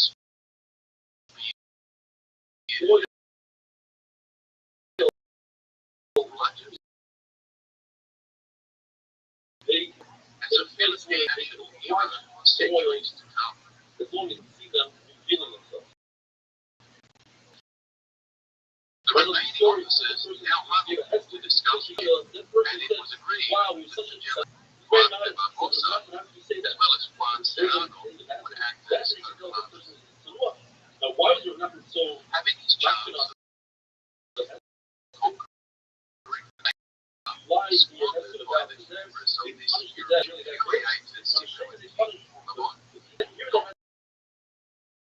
associated with football because Liverpool now had a significant forces ally against him. They would prove to be an ongoing headache.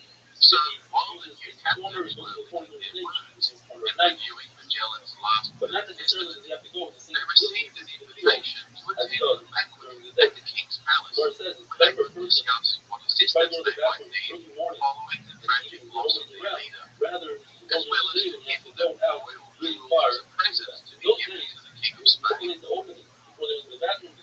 Magellan's will included the provision for the emancipation of his young slave Enrique, but the heavy dependence that he placed on him as an interpreter saw the captains deny this most important of clauses, and they insisted on his remaining in servitude until a later date when his services might no longer be required. Enrique didn't take this as an objection, and it seems that when he was sent back to the king to confirm their intentions at the banquet, young Enrique had a few things he needed to get off his chest. We don't know what was said. When Enrique convinced the king that the Spanish were after his crown, or indeed whether Napoleon thought he could make a goodwill gesture to his now angry neighbor Laplace. But when 30 of the ranking officers showed up to the feast a couple of days later, following the banquet, the king called out his guard and strangled almost all of them before they could get away. Observing from the deck of their ships, the shock and the massive key officers, the crew were aboard the wind due base, so it got out while they were fluid. As they sailed away, they saw Enrique standing on shore next to the king, waving bon voyage to both the Spaniards and along with them his ongoing slavery. Many today speculate that he soon made his way back home to London, never to be heard from again. If so, the honour of the first human in history to circumnavigate the globe will go to an illiterate teenage Malayan slave rather than some pompous European aristocrat. History sure can have a peculiar sense of humour.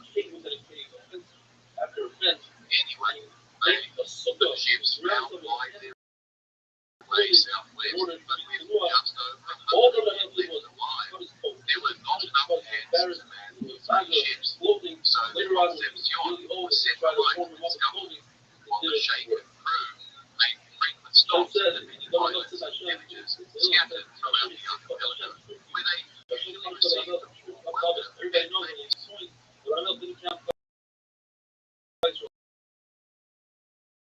plenty encountered a street and other spices that suggested that they were getting close. The Italian scribe Pigafetta, in his diary,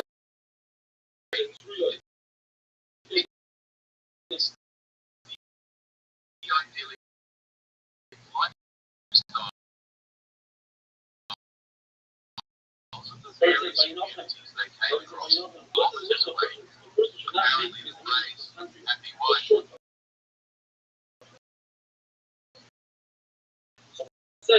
Applies even among native people. Some inhabitants but it was resplendent in silken robes with the joiner. The ships also began to encounter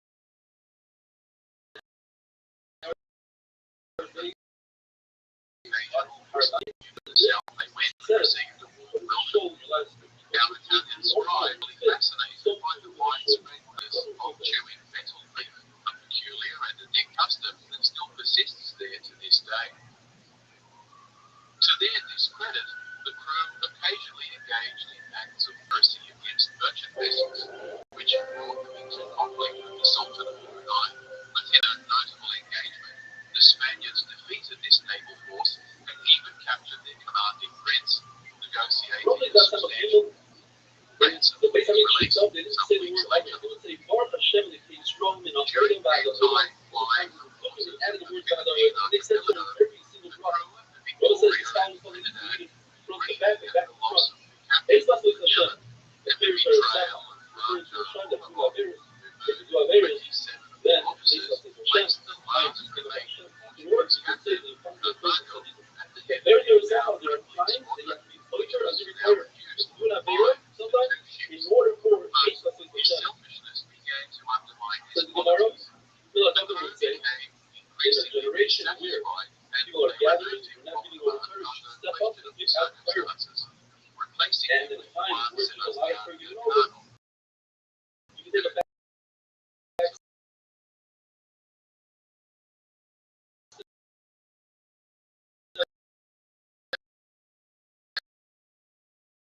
being on a generation.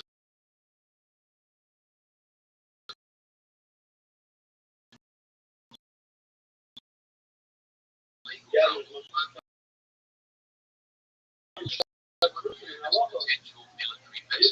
the right. If only for the following statement, we learned in time to set this is a part of the culture meaning in every mundane step of our daily life, it's like something. You mean say you have a nice nap. You do the same exact action and just pick up one word and you take the spot gather and expressing lighting this light energy. I'm speaking about energy. When you're done, is that changing your life? I just thought spending several months after also, for example, like at a soda, Rabbi says, I'm doing pricing against the come out of one of them. It's not the point of a man charging your house, but we would have a relationship with people almost over and still.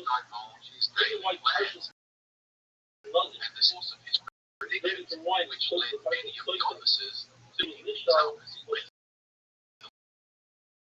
overthrow.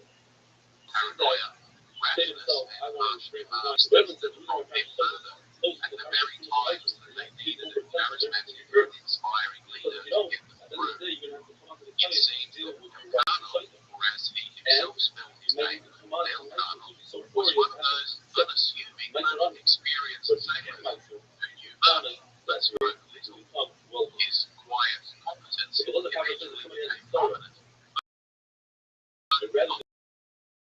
But before pretty much every other ranking officer had died, he and Rothschild'S now sharing command of the Victoria and Trinidad respectively, eventually pilot off their way to the production in November of 1521, when they were greeted by Sultan Al-Mansur, who readily offered them a trade. You see, Al-Mansur was under some expansion. He said, and it's it was then Portuguese agent and cousin of Magellan. So really excited and long Magellan learned of the location of the spice island and died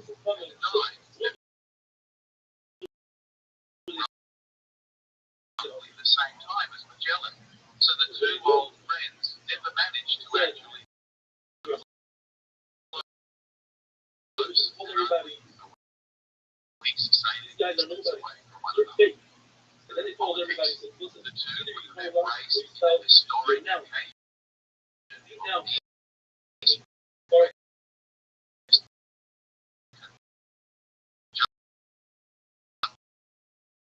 And they told me, about you which know, take care of it. would no doubt have been Why would they celebrating to ally himself.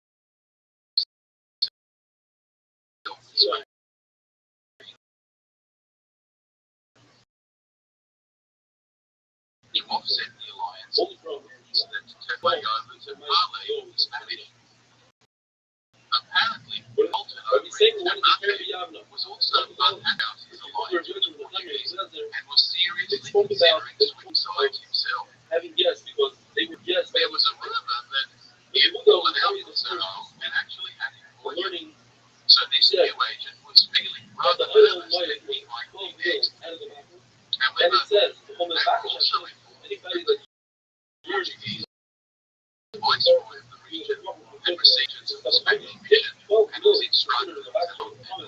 go from city to city, from country to country. Get out of town before the big boys arrive. Part of And it they says, start their ships ships to to the the first Moisha. all the clothes I they would like to stuck discuss into their holes. for the Torah The that we do. captains now discuss their options. Let's fun of, let's be Well, good there's with this each other. officer wanted to return to Spain by the Pacific they had just come from, claiming that And if not, those were the orders they were actually not given. good, The outside and was you should weird. maybe While turn it Nova not proposed heading southwest instead of you, but in fact, deep in because Africa, the started keeping well Deutsche away English. from Portuguese food. Has to be Both options, they I all don't know take if it's long, long 40 years stretches later, of open ocean, you became a with chip. little And opportunity then to 40 years fly. ago, But the more as they because couldn't agree, every they single day, decided to part company and take their chances, each to his own. says, Moreover, the dozen or so men who chose to remain paradise, risking prison rather than starving to death on the deep blue. To sail with Delgado on the Victoria. Mayans, the Sultan pressed into their service. In December of 1521, the ships prepared to depart. what you said, Their holds were Torah pregnant doesn't tons of stay by clothes. personal life. The Trinidad began taking on water and was forced to the dock Quiet. to repair the damage. Listen first, and then ask questions. Victoria, the second And smallest this is ship one of my of the all-time British favorites. squadron, Robert said, carried her well, weight Allah, well you know, and now Allah, made her way the gradually Abbas at southward. the end, the whole Torah. And then you go and It being met by Allah says, generous and friendly locals along ever the way. vomits up These often told his mother's stories of milk, mythical beasts, towards part of enchanted Torah, forests, that's again, the butter, like the cream, tribes the top, who lived the table, underground, the top, of cannibals, and even an island of Yes, Amazons who good kill job. any And man if who you're ready, comes near. you embarrass you, you don't answer, Like the you deal articles with of the tropical then labyrinth, if you deal with mindless, great, you want it until they or it eventually says,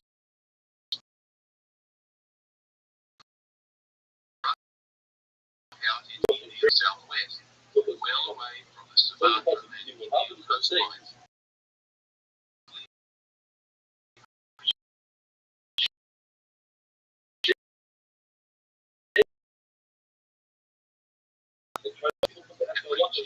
Parallel the freezing crew maintained the latitude but ran into westerly breeze against.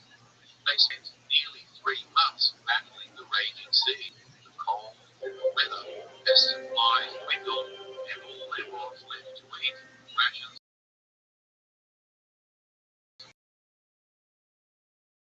rice, boiled surprisingly. Several sailors yes, there the lead, the brothers, and the possibly Shabbos, on the African coast, first and second Shabbos, tortured by the you're going to learn the Portuguese second authorities. Shabbos from beginning to end. A more It's an democratic amazing leader than second, his very, unfortunate very good predecessors, You're the going to love it. captain put it to a vote, Not part of the and the shear, crew it's a decided good in shear. favor of Check us keeping out their online. their honor People are and watching pushing shears on to every single complete day the on mission. YouTube. Search for those events here. But Rothschild'S as filming. they We approached have Act 8 in Dot. impossible And we are headwinds on held Torah them up anytime. for weeks, and the Tell us decision what's to coming head with once the ashore, risking either first being with the threatened scope with about dangerous who along the think was coast supposed to. or captured And then by the Joyce Portuguese. says, By some says miracle, supposedly they decided by eluded doing both, don't but despise as our they neighbor, rounded the why cape, not? the situation was becoming more dire. They invited us in. Don't The forget all whole the was people that are trying to tell us, yeah, we have to have a further worm time. infestation, and So many nightmares, lives from we invited starvation. them to come So they to searched ruthlessly for a landing money. along the coast of Certainly, Indian going to Senegal, love you for that. but to no But avail. I did the summer review. This time, He said, another vote was had to call So, in to the and and the guy make their tried to touch identity it, some of them is very scared. They already put it in 21 men were now what did dead, they do? including Get it off, he 7 does get it off Iranians. once in a while. Agonizing It's a Torah said that sacrifices it's working that by could your no Hashem, Hashem gave him longer prophets. be justified. Certainly, So picture that they the pulled Prophet into port feed him and set out to drink, party again to procure supplies, stay back. as well as African What slaves Rothschild'S to wrote to man the the Bible build was posts what after he they had had left, 8 children. while But their that's true, precious they all partner had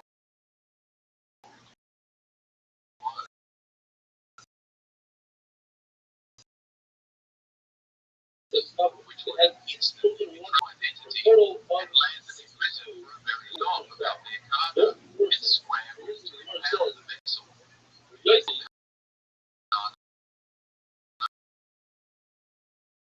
Uncalled to show off previous scrambler in prison.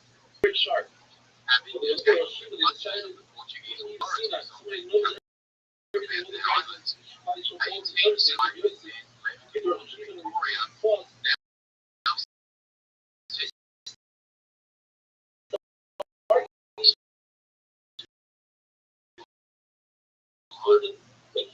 now it wasn't a case of the Coriolis effect. It had consistent gyre of incomings that circulate clockwise in the northern hemisphere and counterclockwise southerly. This means that the prevailing winds at the location of the islands, roughly 15 degrees north of the equator, would be blowing head-on and out to the west. Portuguese navigators had long learned that it was actually more efficient and counterintuitive to sail out to sea, perpendicular to the winds we now call the northeasterly trades,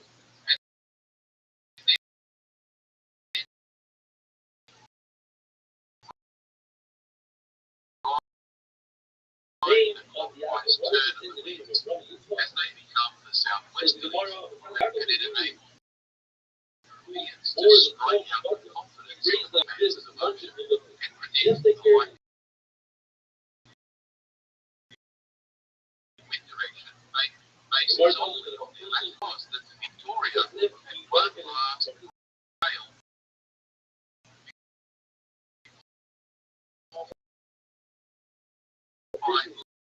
making its way through some unaffiliated survivors managed to fire off the captain salvo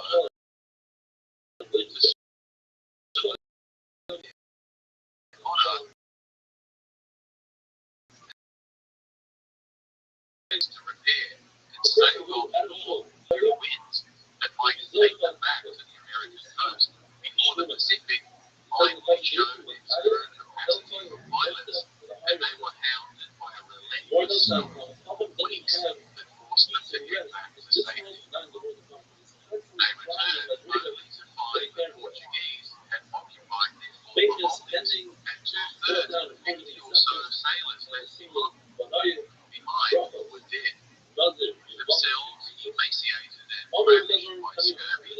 Rail northwards, Espinosa surrendered to the occupiers, with the ship, its maps, goods, and cargo seized, and the crew jailed indefinitely.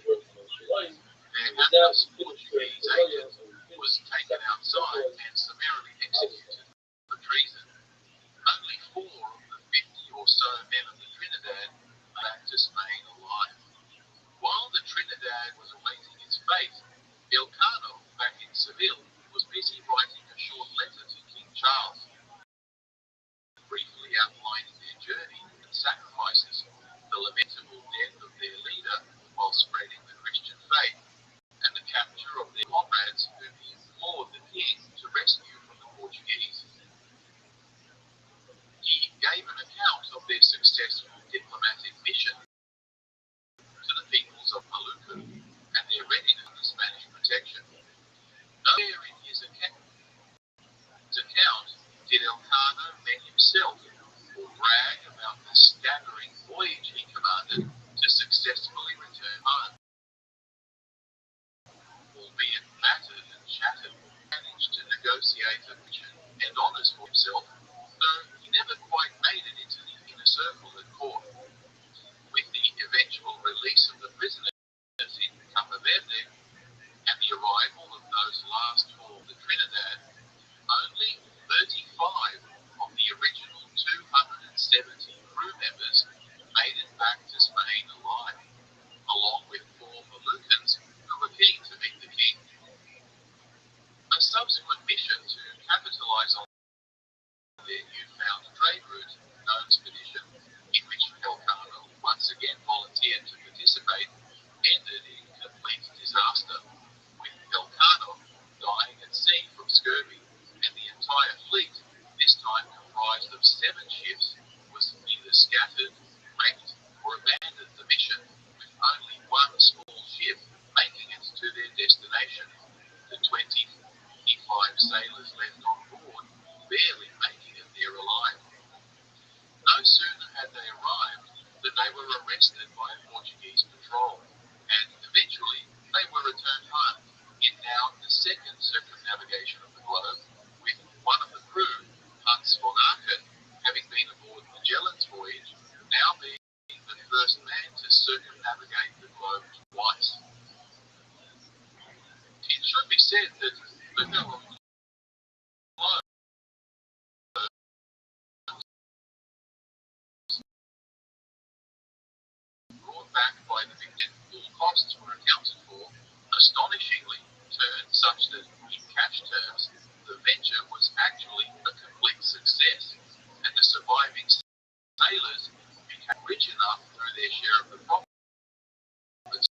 Empire. The horrors is hardly an achievement worth celebrating, but such a casualty rate was typical of the golden age of fruit, vegetables, malt, and sauerkraut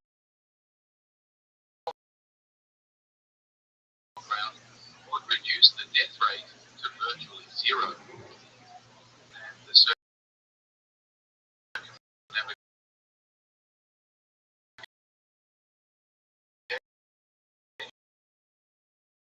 of the globe by his intrepid and heroic crew. As some incredible enterprises proving the sphericity and dimensions of the circumnavigation were considered honours fit only for a gentleman, and the distaste of lauding peasant shifted public focus such that Milcom was initially marginalised. Nevertheless, Magellan's image too continued to suffer from the ongoing inquest into tarnished his reputation in the eyes of the crown and ordinary Spaniards. It didn't help that he was himself Portuguese rather than Spanish, for which his original home between the two Iberian powers now accelerated in earnest with continual skirmishing for control of lucrative outposts throughout Southeast Asia, escalating the already volatile atmosphere in which Muslim sultans were seriously displacing the indigenous. The Pope would eventually settle the Ant question, first brought on by the Treaty of Tordesillas, by giving the Spice Islands in their entirety to Portugal and the Philippine archipelago to Spain, from which new treasure fleets would eventually fly Mexico City to Veracruz, a safe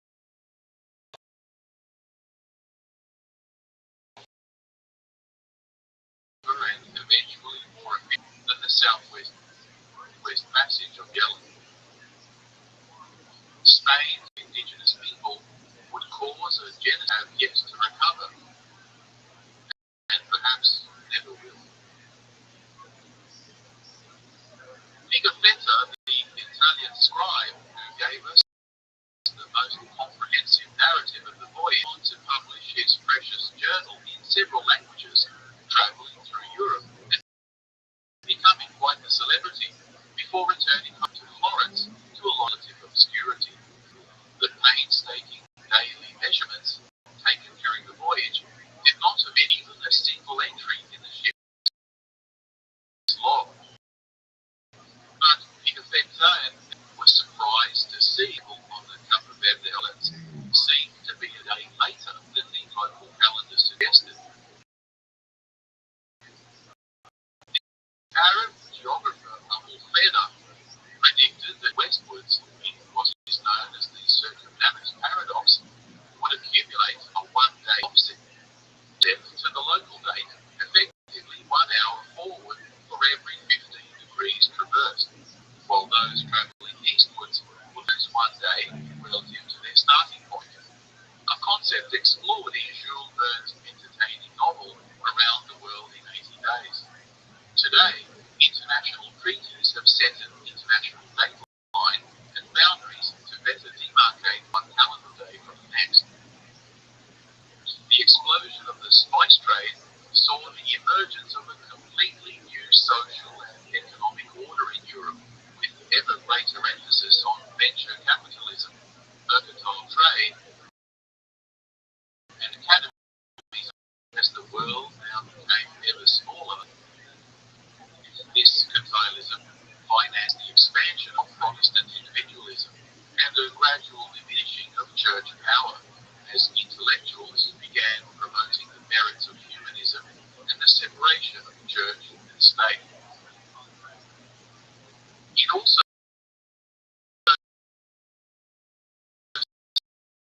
saw the permanent collapse collapse of the Silk Road and the maritime Indian Ocean networks that produced incredible wealth and financed their wars against Christian Europe. By the 7th the shadow of this former glory as Portuguese, Spanish,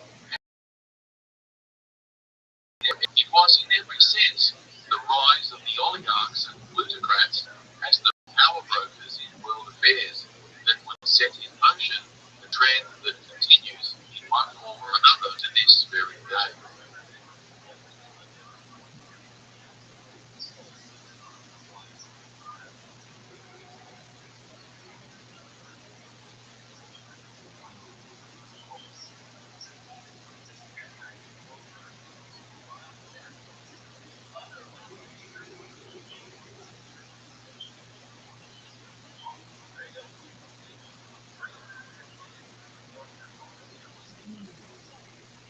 Imagine for a moment living in 16th century continuous wars, famines, and the Black Death had so taught the ordinary person that they scarcely had the courage to venture out of their own village.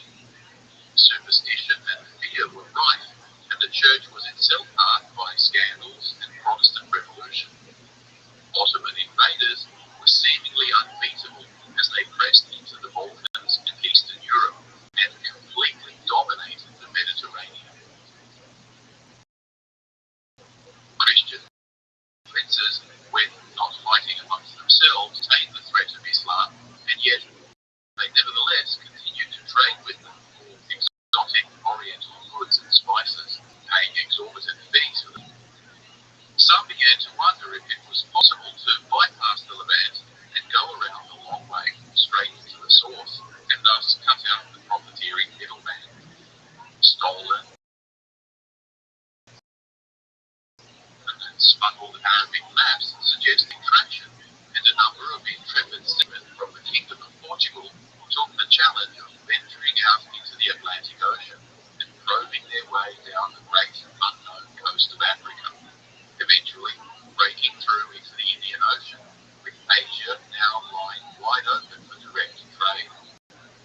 Others proposed going west and found America just waiting there to be exploited. September 2022 marks the 500th anniversary of one such voyage conceived by Portuguese dreamer Ferdinand Magellan, who had the unshakable belief that he could get to India and would afford an easy shortcut to Asia. On his journey, he would be both right while in an expedition that for the first time in history might circumnavigate the entire globe. We dive into the Magellan-Elcano expedition 1519 and get a sense of the history, drama, and wonder of a world that was rapidly shrinking, and after which trade would never be the same again.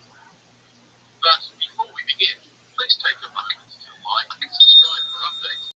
And if you enjoy our content, please show your support by making a small, easy donation through the heart-shaped thanks link to the like and share buttons below, or the description section. Better still, why not get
circle of academics devoted to rediscovering lost Greek and Roman scientific works. For example, coming into possession of the travelogue and maps of 1st century Greek geography. The fall of Constantinople to the Ottoman III, the long-established trade links bringing exotic goods into Europe via the Silk Road suddenly became closed, and the scramble was now on to find alternative routes to the exotic textile, porcelain, and spice markets of Asia. There's a common misconception that most Europeans at the time still believed the Earth to be flat, but historians of science have clearly shown that there was scarcity of the Middle Ages who acknowledged the Earth's sphericity even though its approximate circumference.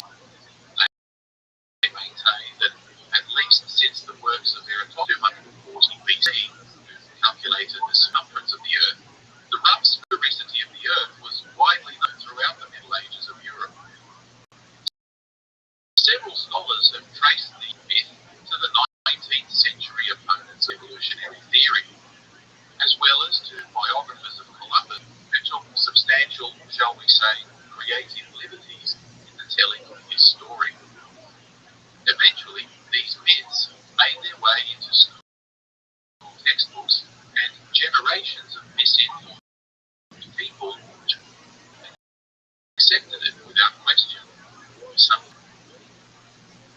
The real issue for Renaissance scholars lay not in the belief in a spherical Earth, but in its size.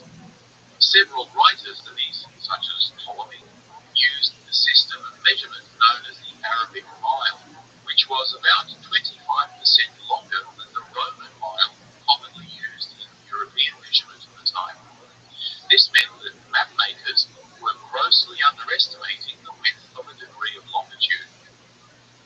Now, while he was in Lisbon, Columbus had married into a wealthy merchant family and had come into possession of a significant number of prized geography and travel books, along with several maps he acquired from his old boss.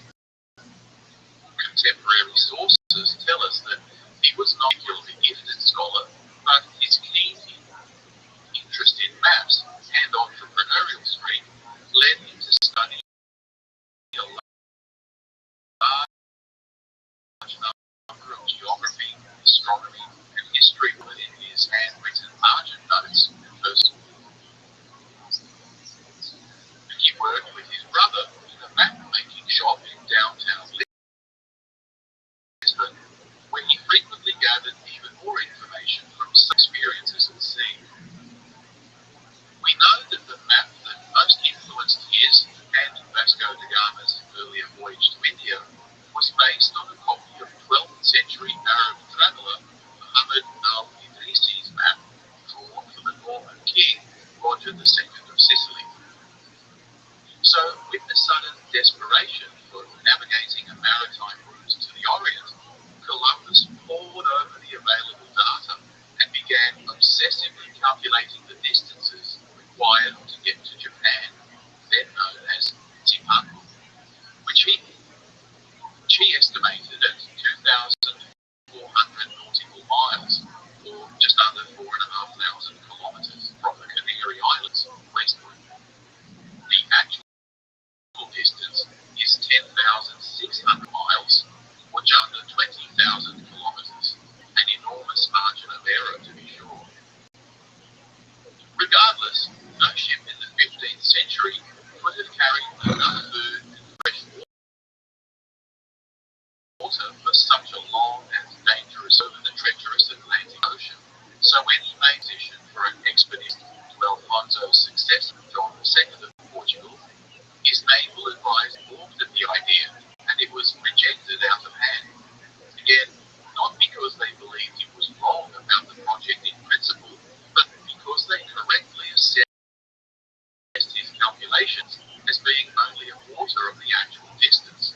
They understood that the technology and logistics of it made it a virtual suicide.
because, damn it, Britain was worth outmaneuvering their rivals, the Portuguese, and took control of southern Atlantic shipping routes from them in the Treaty of Cassoasa years earlier. The west coast south of the Canaries along waters was basically a fortunate playground and of hefty tariffs through there. So Columbus got his ships, and in 1492, on his return voyage to Europe, Columbus docks in Lisbon Harbour, strides into the Portuguese royal court, and rubs King John's nose in it. The king spits the dummy and accuses Castile of breaching their treaty, further advising them that these newly discovered islands now belong to Portugal, given their ownership of the Atlantic. And what's more, he's about to send a huge armada to secure this new territory and sink any Spanish vessel that dares to show up. Isabella and Ferdinand had neither the navy nor the cash to engage in another protracted war with Portugal. So Ferdinand tapped his own countryman, Rodrigo Borgia, now Pope Alexander VI, to intervene on their behalf, claiming that it was unfair that Portugal should get to own an entire ocean. The Pope agreed, decreeing that all lands 100 leagues west of the Azores would belong to Castile, even if it wrapped all the way around to India. The Portuguese king knew better than to challenge,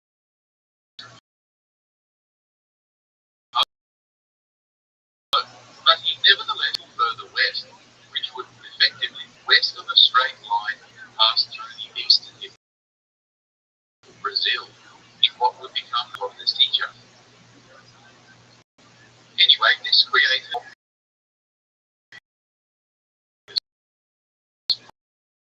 problem when the you see, the Spanish insisted that the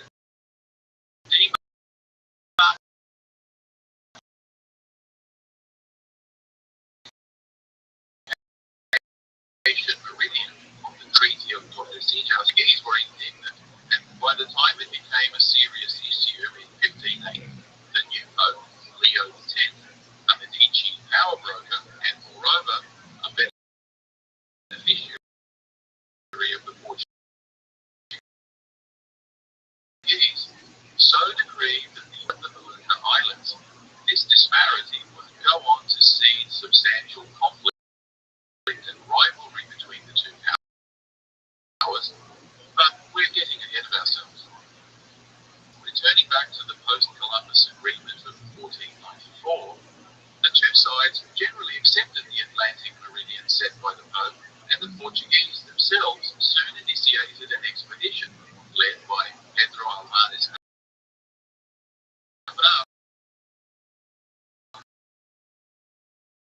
on a similar mission to reach India via the west, in which they sailed Cabo Verde directly onto the easternmost tip of the bulge of Brazil, before scouting the coast for a suitable harbour further south, where they disembarked, traded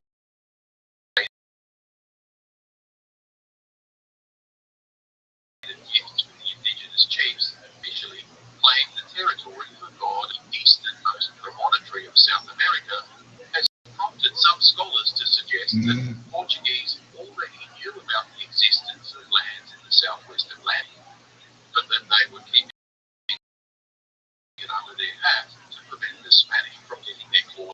In fact, there has been some suggestion that they had been industry bringing back new timber.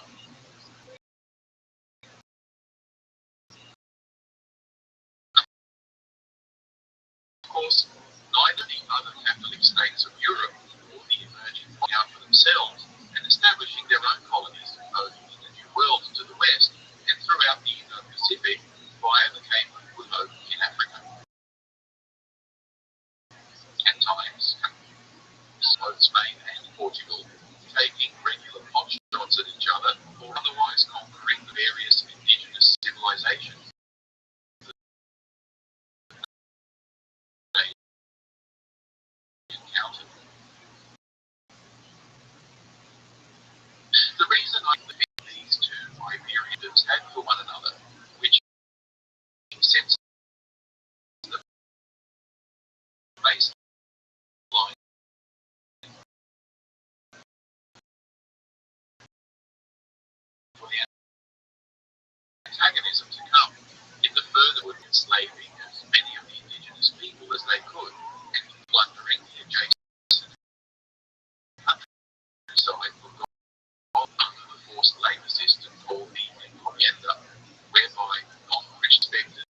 So he set out in 1513 on a military expedition using a mix of diplomacy and force of arms, making his way across modern Panama until he was a sea, but which was, in fact, the Pacific Ocean.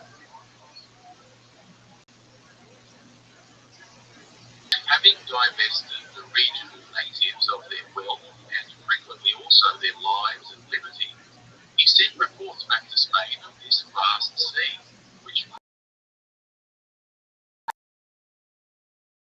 prompted discussion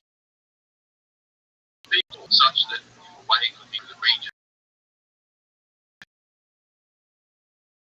of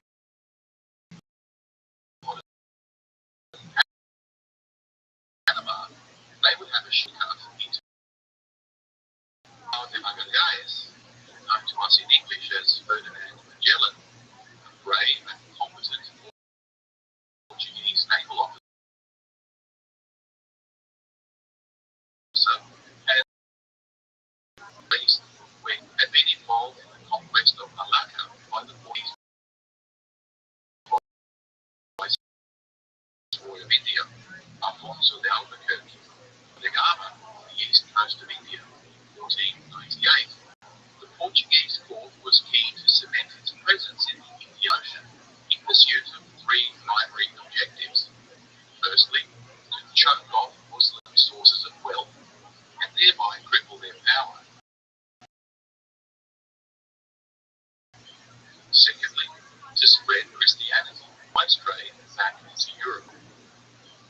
Now, the spice trade was clearly their highest priority, as cloves, nutmeg, and mace were preservatives and interesting flavours for food,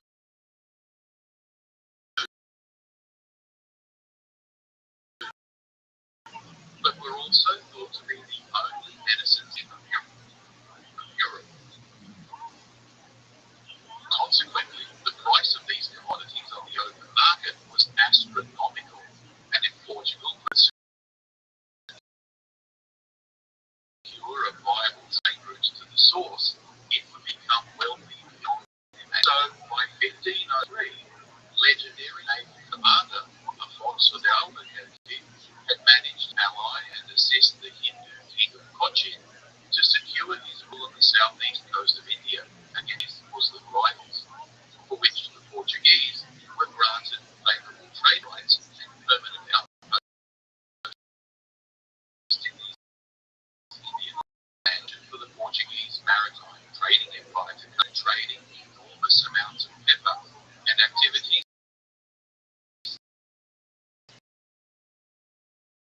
Then spread slowly south to Sri Lanka, where they had built a series of forts along the entire African coast, the Muslim trade routes into the Red Sea, and brought Islamic merchant shipping to its knees. Embassies were meanwhile sent trade relations with significant potential partners, Malacca and even China. Of these, Malacca, a natural bottleneck in the flow of goods from China,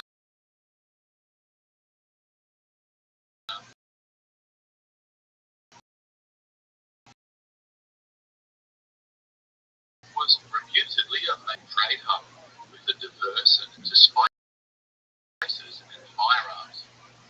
The King of Portugal was keen to curry favour with the and made overtures of friendship and allowed a trade concession in the city alongside the Chinese, Hindu and Muslim merchants that were the embassies initially was soon undermined by disgruntled Muslim merchants who convinced the Sultan that the Portuguese were actually their enemy. And as a Muslim, he was duty bound not only to reject their embassy, but to attack them. Consequently, a surprise attack on the ambassadorial fleet caused mayhem and a hasty withdrawal.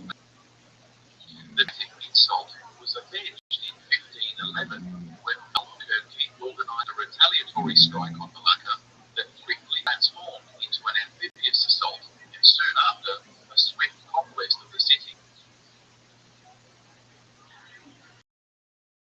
Favorable grants to the Hindus and Chinese in its aftermath cemented their on-port and partnership with Portugal, such that Malacca became a new base for them, from which Portugal projected its power into the deep Pacific for the next several centuries, eventually coming to control the entire trade in spices from the Maluku Islands off the Sulawesi. Ferdinand Magellan, a minor noble, had entered the Portuguese king's naval service at a young age. By 25, he was in India and participating in the establishment of Portuguese outposts over the course of the next 8 years, fighting in a number of significant battles, including the Battle of Diu, in which the Portuguese fleet effectively crushed the Islamic and Allied naval presence in the Indian Ocean, opening the way for eventual European domination of the Orient. He was involved in both the failed embassy mission and the subsequent conquest of Malacca, but then returned home to Portugal in 1513, catched up to the eyeballs from his participation in the sacking of the city, and now accompanied by a young Malay slave he purchased in its wake in the local market.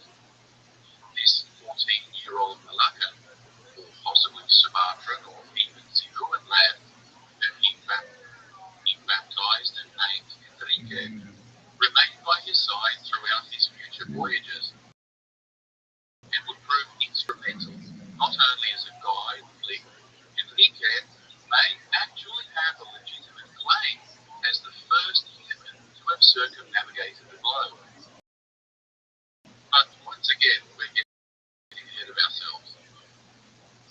Some back in Lisbon, his cousin Francisco Serrao, meanwhile, was sent beyond into the deeper Indian island chain to try and find the exact location of the spot. His ship was unfortunately wrecked in a freak squall, but the crew managed to get rescued and eventually was keen to ally himself with a strong foreign power that might help him dominate the many other local regional chieftains. Serrao was well received in the Sultanate of Ternate, becoming a close friend and advisor of the Muslim lord Bayan Sirullah, who quickly married him off and set up a home for him. Taking advantage of the knowledge this European Serrao never forgot his mission, however, writing to Magellan back home with information on the exact location and political situation of the Spice Islands he now called home. Now, with this new intelligence on the Spice Islands arriving from Serrao, as well as the recent reports coming in of a great western sea beyond Panama by Balboa, Magellan began earnest lobbying of the Portuguese king for an expedition down the south coast of America to search for a passage around, since the dense malaria-infested jungles of Panama would take years for the Spaniards to escape.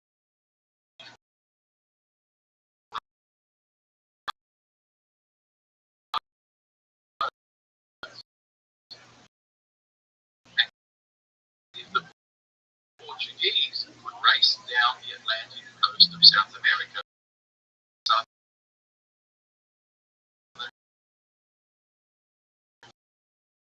Atlantic territories, granting everything west of it to Spain. But it was unclear whether this decree and the entire previous treaty were only part of it. The Portuguese certainly considered the Atlantic Ocean as their exclusive backyard, and as the old saying goes, possession is 9/10 of the law. At least that was Magellan's take on it. Explorers had already made it down to the Rio de la Plata, near modern-day Buenos Aires, and Magellan was confident that the elusive cape was just a little farther south, beyond the 40th parallel. If they could pull it off, Portugal would control both the eastern and western shipping lanes out of the Atlantic and choke any pretensions to the Spice.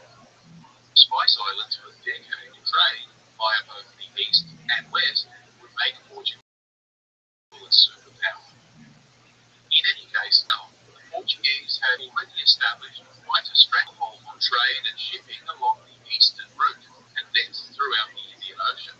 So King Manuel I saw no need to waste further resources and risk unnecessary antagonism of both the Spanish and the Pope when they were already so comfortably entrenched.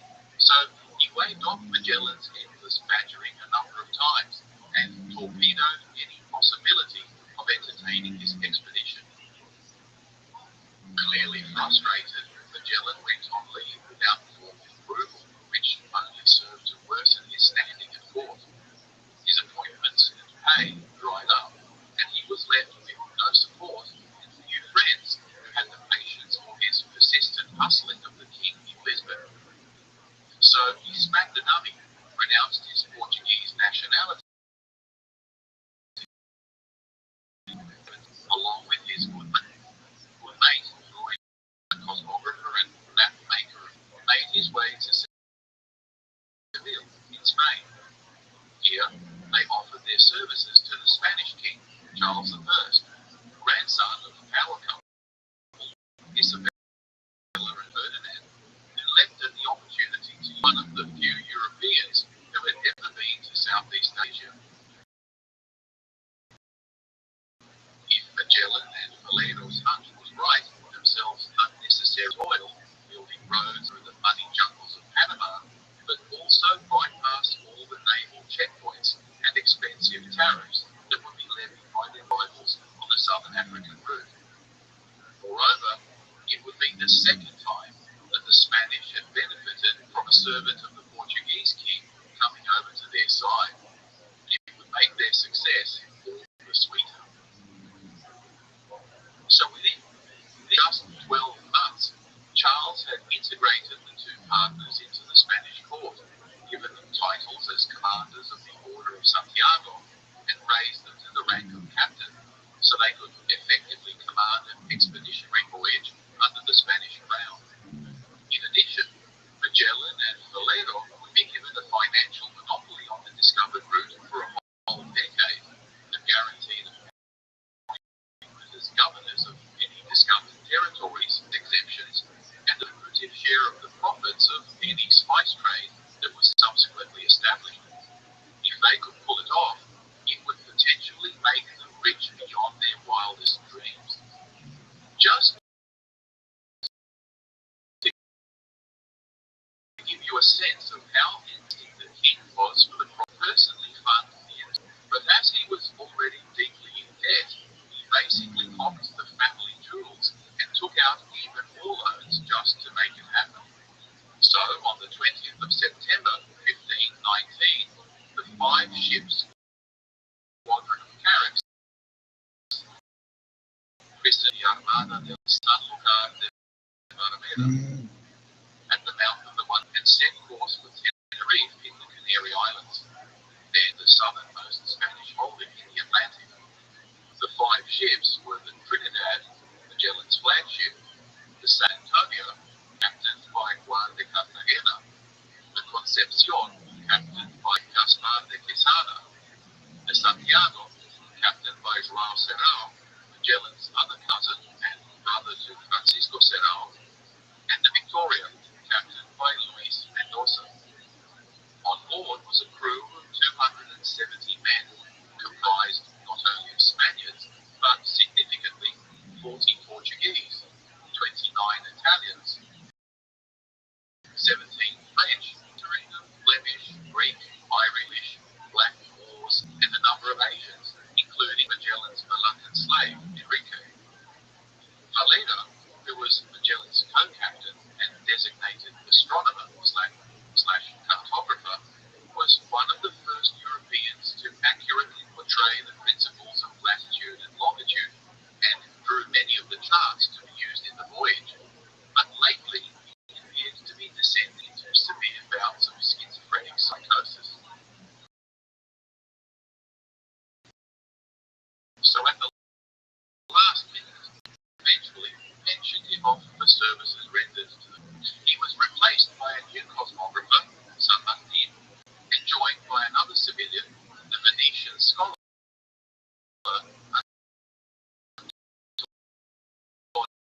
trade and would be managed by Juan de Cartagena, skipper of the San Antonio, who stepped into Valero's vacancy as co-captain and CFO.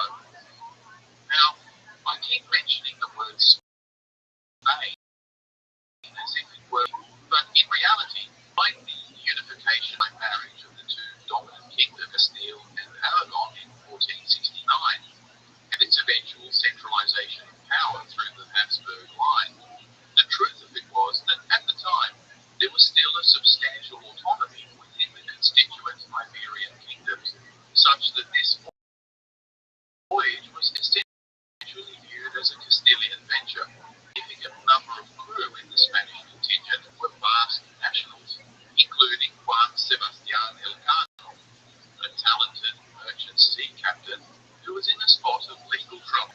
We'll get to him later. Indeed, many Aragonese Catalonians did not speak the Castellano dialect, making for difficulties in communication at times. In fact, some sources note that there were more Portuguese and Basques aboard proportionately than there were Castilians, despite it being nominally a Castilian project. In any event, trouble was already with crew members of the varying nationalities preferred to serve together aboard the same vessel, which presented a greater potential risk of mutiny. The captains, and indeed many within the royal corps, vicious of Magellan, his being Portuguese, and they resisted his leadership of the mission despite his obvious experience, and made no secret of their disdain of Portuguese interloper. No sooner had they docked in Tenerife to top up supplies than Magellan received an urgent dispatch from his father-in-law, warning him that the Spanish captains of the other vessels were planning a mutiny, and that the King of Portugal, well informed by his own spy network, was livid with rage at what he perceived as the treasonous action of Magellan against Portuguese national interests. He had even dispatched 2 entire fleets of warships in pursuit squadron to destroy it and arrest him. So, burden close to his chest, and redistributed the crews to a more agreeable complement, as well as planting trusted Portuguese sailors among all of them.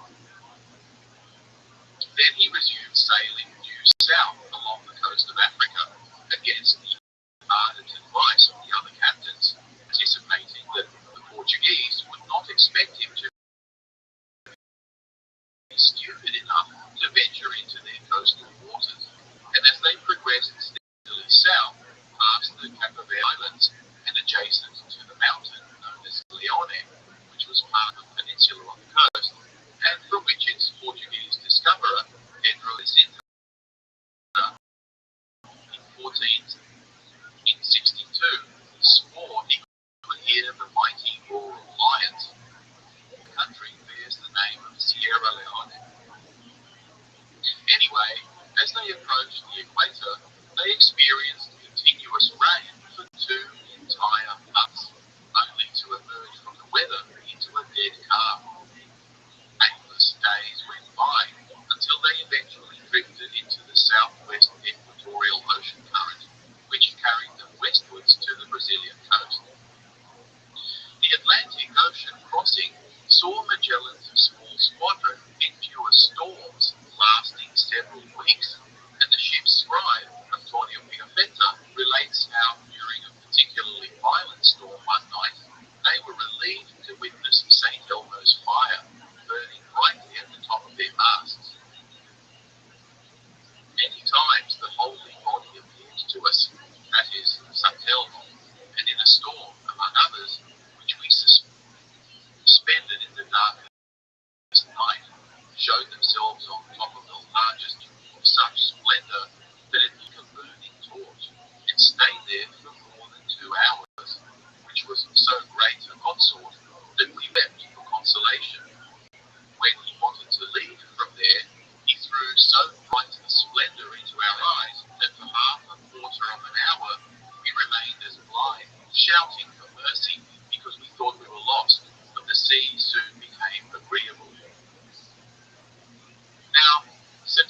This fire was a phenomenon observed by sailors since ancient times and consisted of the sudden appearance during storms or unsettled weather of a bluish purple flame-like glow, or at the end of yardarms. The glow would disappear as mysterious as it appeared, and was interpreted by sailors as the presence of St. Elmo guarding their ship from danger during a storm. Archer, frequently associated, as in this case, with the ease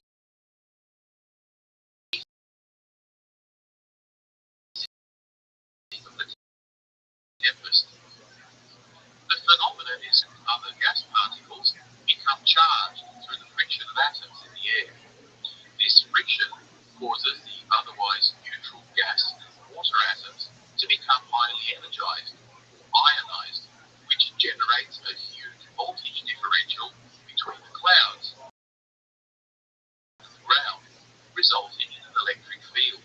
Become extreme, the atoms suddenly shed their outer electrons to release this excess energy in the form of lightning, which turns the surrounding air into what scientists call plasma, as both light and heat are transmitted during the discharge of the electrical energy to the ground. The less charged area of the field, pointed objects such as the protruding masts of ships, concentrate the energy of the field somewhat locally. A less intense discharge of light and energy occurs around these objects as the electrons of charged particles knock about, much as popular plasma balls cause discharging electrical energy to dance around their pole in what is technically called coronal discharge. The bluish purple color arises from the composition of the ionized gases while shedding their electrons, blue in the case of nitrogen and purple in the case of oxygen. It's not been observed to present any danger of fire or electrocution, and neglected its relatively benign when he generated St. Elmo's fire in his experiment in 1899, where the winged flies were seen to have a blue glow and glittered around. Pilots today occasionally bring St. Elmo's fire on their wingtips and nose cones. Charles Darwin even observed the phenomenon while at anchor in the Rio de la Plata. St. Elmo's fire derives its name from a 4th century Christian martyr, also known as Elmo, or Telmo, who was the bishop of the Italian city of Formia, a notorious persecutor of Christians. He soon fled to the mountains of Lebanon, where he remained in solitude for 7 years. Apocryphal stories tell us that he was attended and fed by a black raven. Eventually, an angel appears to him and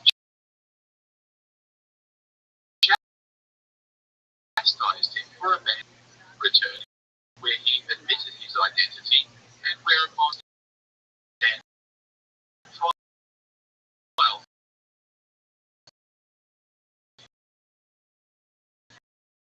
or led him to an escape. He now continued modern Turkey, where he went on quite a baptism spree and converted many people to Christianity. At one time, he was preaching before a crowd when a light bulb struck the ground right next to him. The crowd cowered in fear, and the ground smoldered around him. It was to the Western Roman Emperor Maximian, who despised Diocletian. Once again, Bishop Elmo was arrested and led towards a pagan temple for humiliation.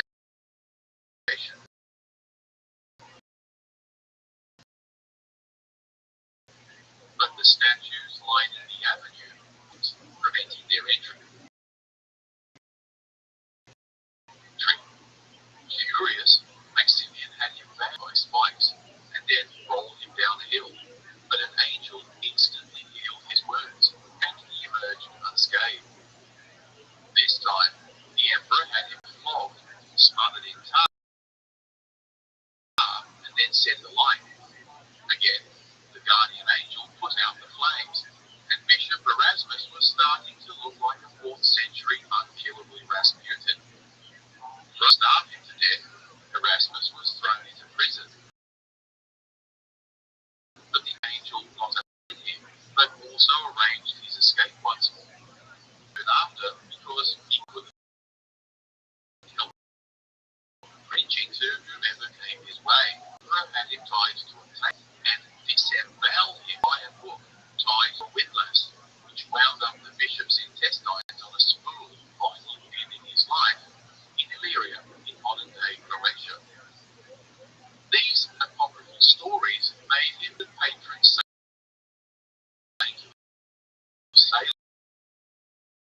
Given the gruesome nature of his death, he has also petitioned for intercession by people with abdominal pain, cramps, and women in childbirth, being considered one of the powerful 14 holy helper saints of the Catholic Church that people pray to for aid.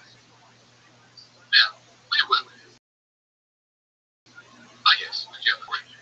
Having survived the ravages of storm and sea in the Atlantic, the little squadron reached the coast of Brazil in late November and made their way down the coast to the inlet known to us today as Rio de Janeiro.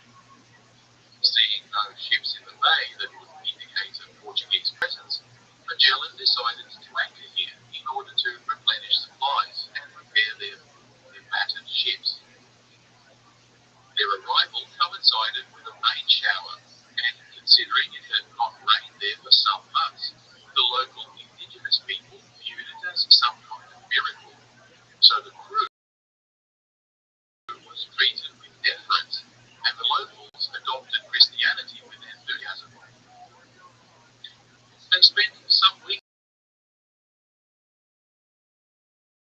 there among the natives, trading iron, cloth, and trinkets for food, and sailors enjoying an holiday in this tropical Paris.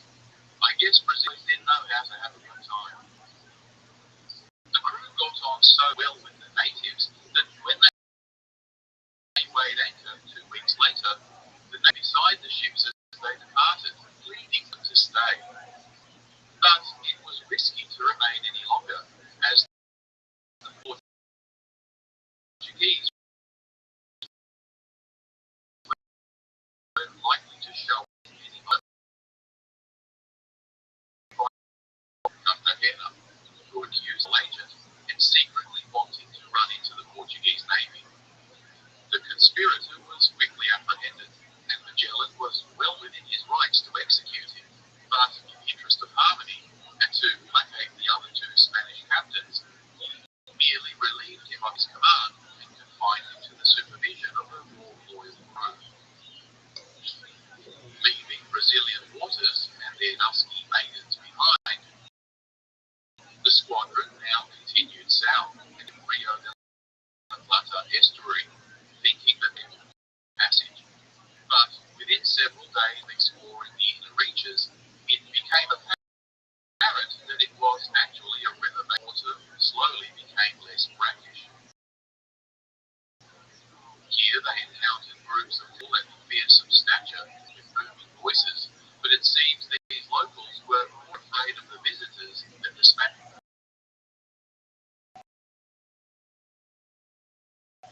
were of them, so the natives fled inland, and the crew continued their navigation without incident.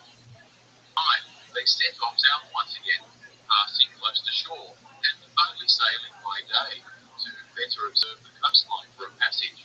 But this hugging of the coast substantially increased their risk of running aground on shoal. Nevertheless, this closer proximity to the land gave them opportunities to observe vast colonies of penguins and seals. The crew of seals believing that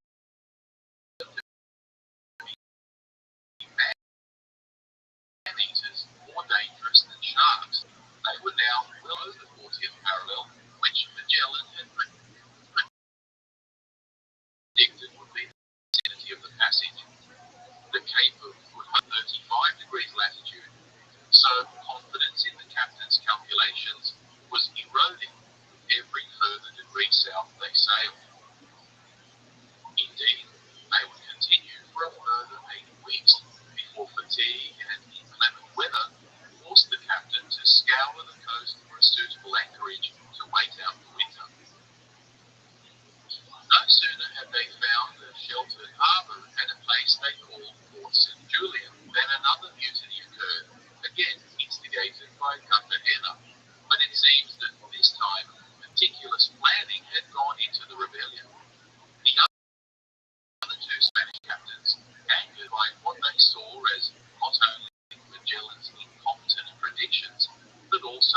close to shore, again colluded in the plan. 30 armed sailors in a row over to the San Antonio in dead of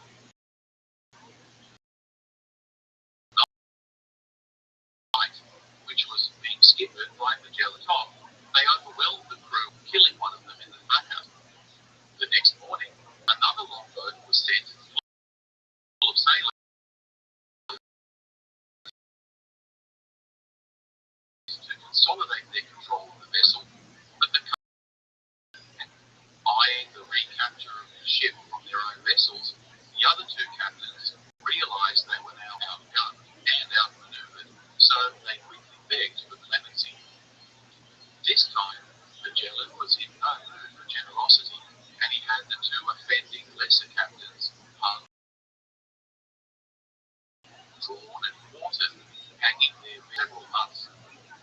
Cartagena, having been personally installed by the king, escaped this gruesome execution, but was instead sentenced to be marooned on a nearby island,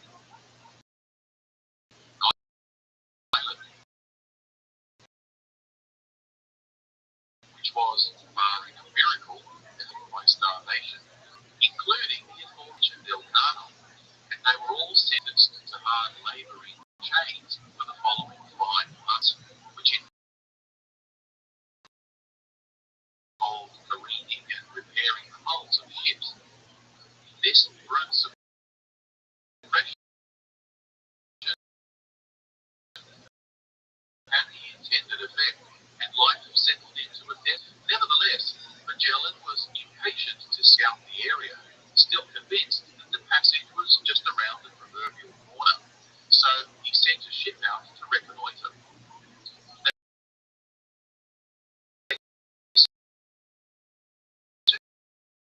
They found another harbour, more sheltered and favourable. Santiago was blown onto a sandbank, breaking up soon after. Fortunately, after a couple of weeks of trekking over land, they finally made it back safely to base, exhausted but alive. Despite the loss, Magellan packed up the camp and had the now reduced squadron sail to the more favourable anchorage, where they remained for another 6 weeks, risking no more ships until the weather improved. It wasn't until October in the southern hemisphere that the squadron finally ventured out again and in search of the elusive passage. Ironically, it was only a few days later, on the 21st of October, 1580, that they rounded a headland that Magellan named Cape Virgines in honour of St. Ursula and the 11,000 virgin martyrs whose feast day was that day. Okay, obviously, before we go on, we need to have a quick look at who this saint was and why on earth she had 11,000 virgins with her. The name Ursula derives from the Latin word for little she-bear, and has it that she was the daughter of a Britotus of Dordogne, who ruled a territory roughly covering modern Cornwall in England. He was regent of Britain in the late 4th century, before the collapse of the Roman Empire, and the story goes that he was asked by the legendary Celtic leader Conan Gadok, founder of Brittany, his daughter's hand in marriage. Now, Gadok was busy fighting off the hordes of rebelling Gauls. But despite his success, the new domain of Amorica was rather sparse with King Dionysus to send him several thousand eligible womenfolk who might marry his soldiers and settle into new communities there. Obligingly, the king sent his daughter, who was apparently accompanied by 11,000 virgins. They travelled across the English Channel in ships, but when they got there, the Christian of her pagan grew to that before she committed herself to becoming his wife,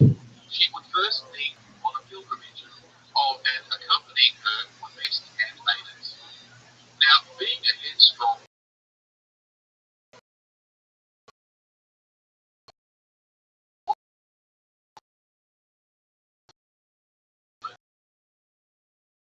It was clear to the befuddled groom it was west. So off she went with her urgents deep into insurgent enemy territory, the vicinity of modern Cologne. They ran to a rampaging army of Huns who had just laid siege to the city. Being Huns, they unsurprisingly availed themselves of the princess and her unsuspecting maidens, deflowering them and then executing the entire lot of them. The tragic romance of the Christian princess going on a pilgrimage in order to delay her marriage to a pagan suitor and meeting a grisly end is a recurring motif in Christian lore, and poor Ursula was just one of several to have been martyred in this unfortunate way. Anyway, the gruesome scene was eventually discovered by other horrified Christians, and the bones of the unfortunate virgins were said to have been collected and later venerated as relics within the Basilica of St. Ursula in Cologne. Her feast day is October the 21st. So, when Magellan rounded the headland in Tierra del Fuego on her feast day in 1520, he named the cape in her honor.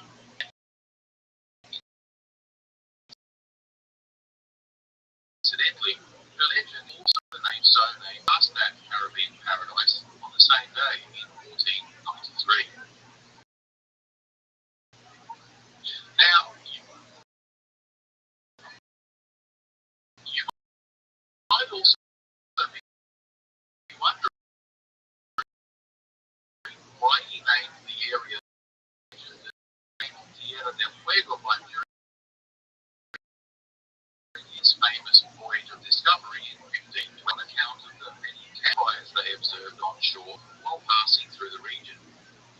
Right from their previous winter quarters, the expedition had come across small family groups of indigenous Yagas who, despite the cold, were quite naked aside odd animal skin. People were described as giants in stature and with painted faces and being armed with bows, being avid seal and bird hunters. The crew had mixed interactions with these people, but they generally were open to trade, and Magellan in particular had cordial exchanges with one particular dancing fellow.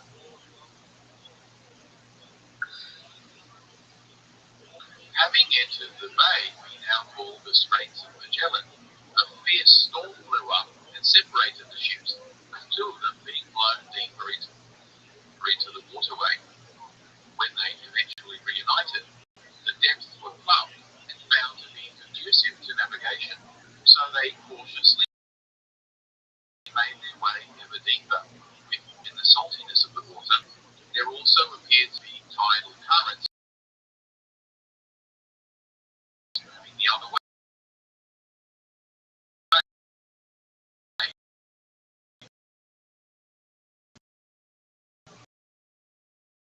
giving them some reason for encouragement.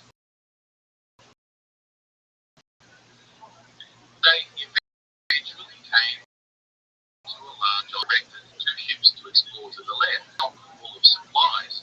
Captain, if you recall, my Magellan's cousin, was sunk. Its Portuguese pilot, Gomez, stabbed the unfortunate captain in the debacle as he tried to set off warning cannon. The mutinous crew now abruptly turned around and straight back out to the Atlantic, eventually arriving back in Spain, more or less along their original route, 6 months later, leaving Magellan with substantially reduced supplies. Back in Spain, the mutinous crew were of course arrested, and at the subsequent trial, what they felt was continuous cruel treatment endured under Magellan's tyrannical leadership, described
underestimated the distance between the southern reaches of the continent and where he assumed the Spice Islands would be, by largely relying on the faulty and dubious maps produced by German merchant and cartographer Martin Behaim, who had worked closely with the Portuguese court to produce maps of West Africa.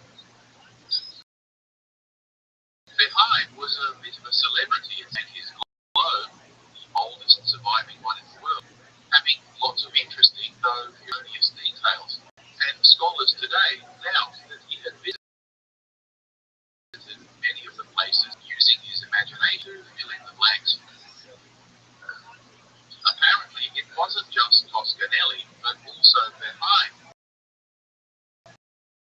who put the idea into Columbus's head to India, and it appeared that once America had been discovered, he also sold Magellan on the idea that a passage through the new continent would be found at around the latitude of modern Buenos Aires. It's just as well because, despite the strong currents and narrow fjords, the Straits of Magellan are a relatively safer option for navigation than the Drake Passage or the Mar de Oces, named after the two intrepid captains who took the long way around a couple of years later. Because the southern route around Cape Horn is a relatively narrow bottleneck connecting the Pacific and Atlantic Oceans, the currents and convergent water streams are so dynamic that the swell can reach in excess of 12 meters.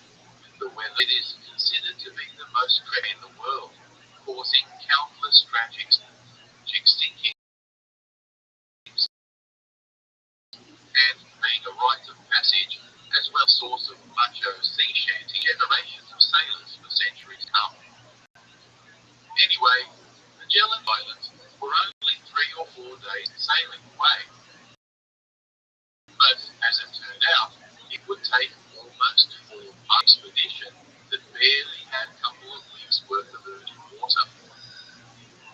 He directed the now dwindling squadron to strike out into the vast expanse, and though they enjoyed good weather and reasonable currents, they failed to spot any islands that might be suitable to gather food for what would amount to thousands of kilometers of water. Their supply of biscuit and dry meats, typical for naval voyages, spoiled in the warm weather, and as the weeks passed, they resorted to boiling leather and eating sawdust as starvation set in.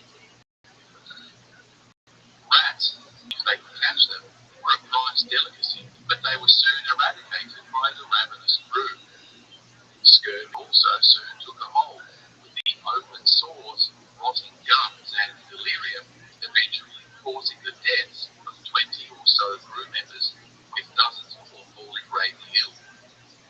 Of the 166 souls who emerged from the Straits, there were now barely 100 fit enough to work.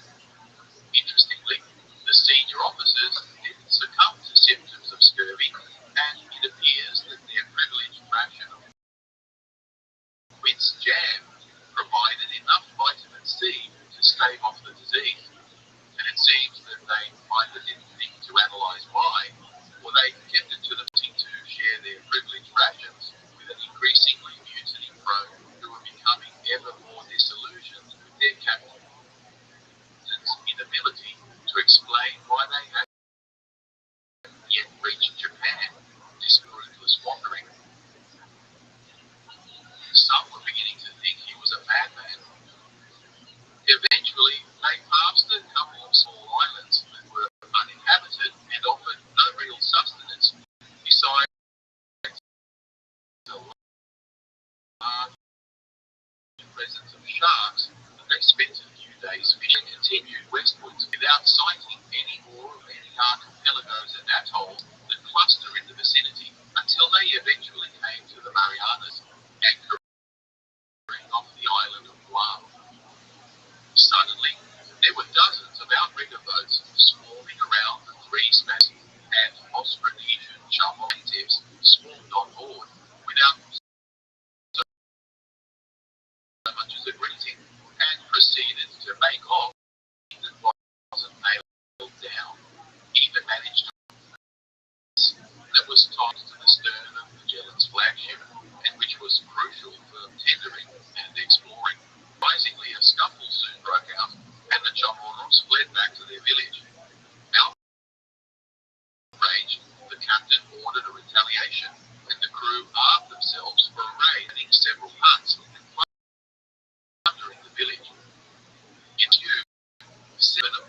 leaders were shot, but having recovered most of the stolen goods, the party returned to their ships and sailed off before the natives could organize a larger counterattack. Astonished at the audacity of these locals, Magellan named the islands Ladrones, which is the Spanish word for island of thieves. The crew, now becoming increasingly ill and debilitated, they finally sighted land 10 days later, on the 16th of March, 1501.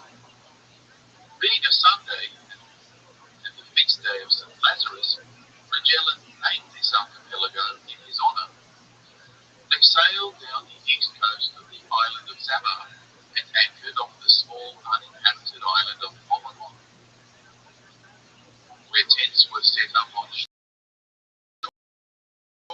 with comfort and convalescence of ailing sailors. Here's Uluwat, but unlike the recent experience on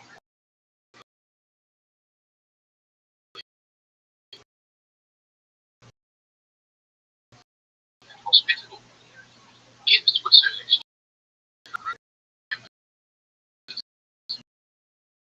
As in Brazil,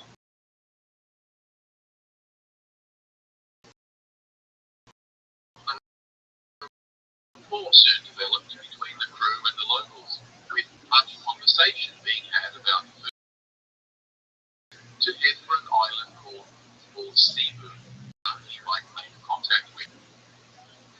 With Easter approaching, the crew lay off the small island of Limasawa, where they planned to celebrate the holy day.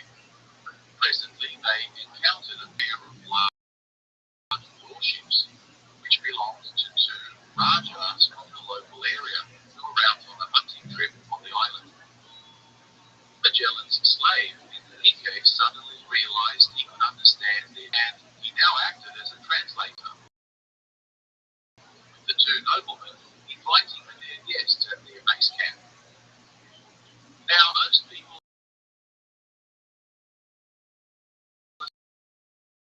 associate the word history of the Indo-Pacific region to get a sense of the people Magellan was coming into contact with. Magellan, just like Columbus in Hispaniola 3 decades earlier, was convinced that the Philippines in 1521 was friend to India. Ironically, in a cultural sense, he may have the mark. You see, Indian trade and colonization of Southeast Asia had been going on since at least 300 BC to Indonesian city-states literature, such as the Ramayana romance story, where the hero Rama sent his best general to Java in search of his lost bride Sita. Two major empires on the east coast of India, the Chola and the Kalinga, had an extensive thalassocracy, that is to say, a maritime empire built on trade that spread all the way down through Southeast Asia into the Malay Peninsula and thence through to Sumatra, Java, and beyond. Their sophisticated culture, religion, and architecture became fashionable, with the Indian language soon becoming the lingua franca among the thousands of indigenous cultures that now adopted those customs and titles for themselves. By virtue of a solid trade network that extended from India to China in the 6th century AD, many of these became powerful dynasties in their own right and began projecting their own influence over less 6th century AD. There were a number of maritime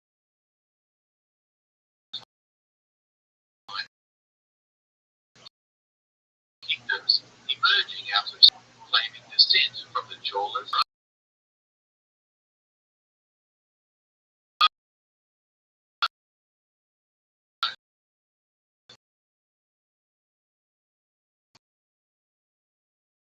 extending into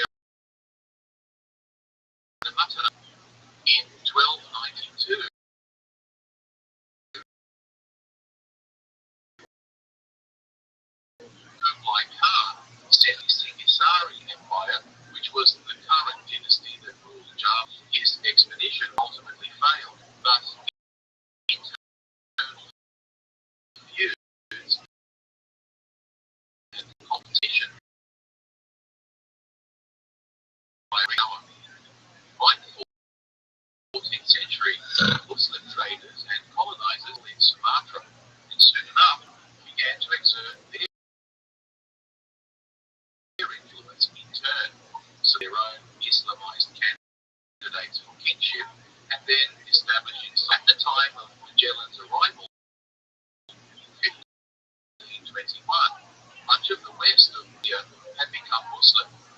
east retained a Hindu Buddhist culture. So the Rajas that Magellan met in the Philippines were nominal vassals of the current Majapahit Empire ruling from them, and they were busy warding off rival Muslim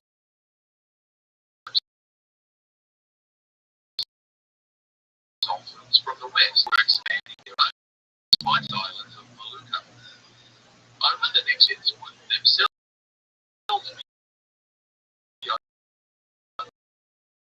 overthrown by the Muslim Demak Sultanate for over 1,000 years, to only a few small outposts, such as Bali, which still retains a strong Hindu culture to this day. Monday, 1521, descended a large hill where they held mass. These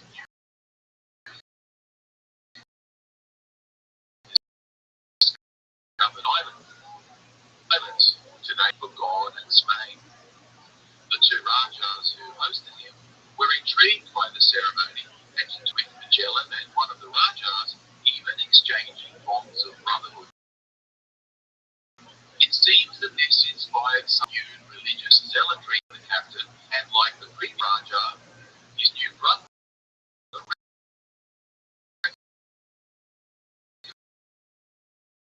recommended he trade by words and trade concessions.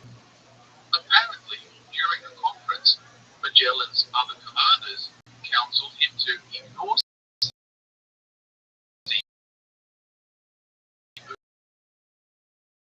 and instead sail south to the Moluccas, only a week's sailing away. But, as usual, the local capital instead, where he was brought before the local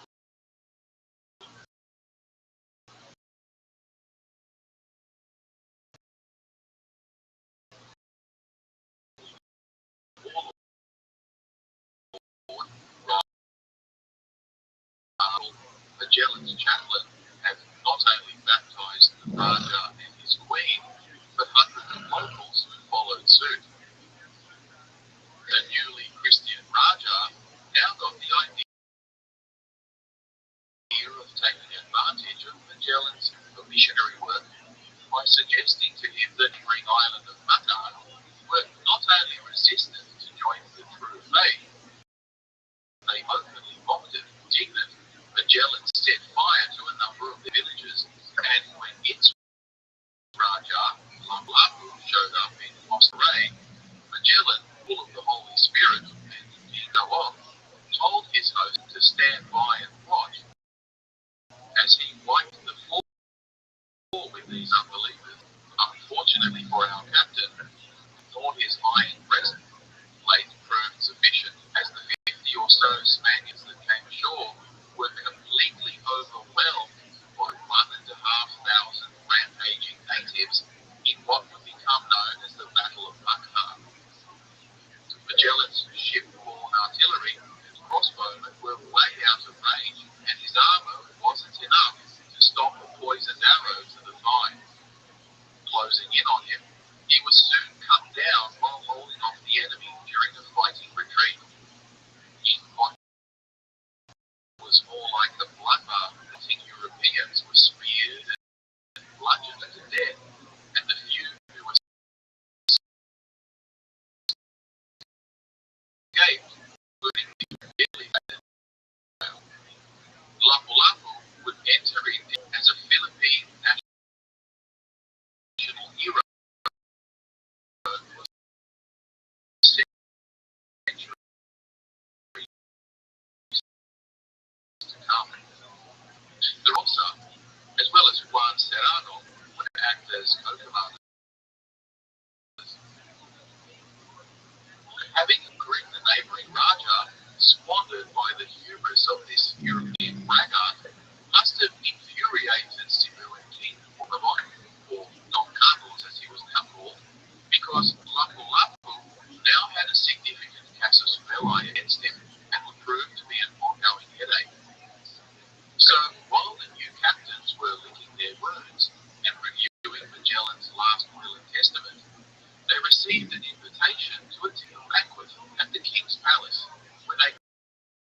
discuss what assisted following the tragic loss of their leader, as well as to give them royal jewels as a present to be given. Magellan's will included a provision for the emancipation of his young slave Enrique, but the heavy dependence they placed on him saw the captains deny this most important of clauses, and they insisted on his remaining in servitude, but his services might no longer be required. Obviously, Enrique didn't take this news of perpetuals, and it seems that when he sent back to the king to confirm there is a command,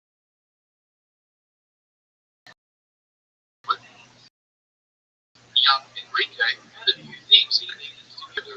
Enrique convinced the king that the Spanish were after his crown, or indeed whether Bourbon thought he should make a goodwill gesture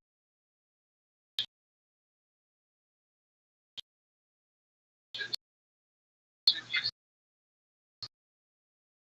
now angry neighbour Lapu. But when 13 months before they could get away, observing from the deck of their ships and shocked at the massacre of their key officers, the crew aboard the ships decided to depart with due haste. So they weighed anchor and got out while the going was good. As they sailed away, they saw Enrique standing on shore next to the king, waving bon voyage to both the Spaniards and, along with them, his ongoing slavery. Many today speculate that he soon made his way back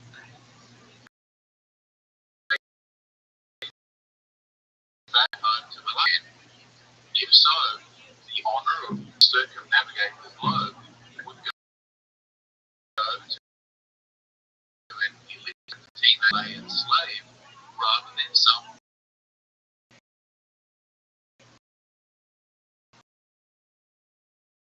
history sure can have a peculiar sense lying their way southwest, but with just over 100 men left alive. There were not enough hands to man all three ships alike and scuffled, while the shaken crew made frequent stops at the many islands and villages scattered throughout the archipelago, where they usually received a warm welcome and ready assistance with supplies. They encountered a well-established pearling industry and plantations of cinnamon, sandalwood, nutmeg, ginger, pepper, and other spices that suggested they were getting close. Italian scribe Pigafetta, in his diary, depicts the idyllic lifestyles of the various communities they came across, noting with interest their curious adornments and peculiar rituals, such as penis piercings, a practice which had also been observed among Mesoamerican cultures thousands of kilometers away. Apparently the phrase, happy wife, happy life, applies even among native people. Some inhabitants were described as being dark as Ethiopians. Most were virtually naked, but occasionally they came across chiefs who were resplendent in silks and gold jewelry from their trade with China.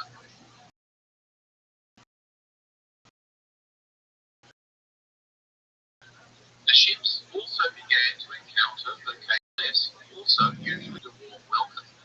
Our scribe was particularly fascinated by the widespread practice of chewing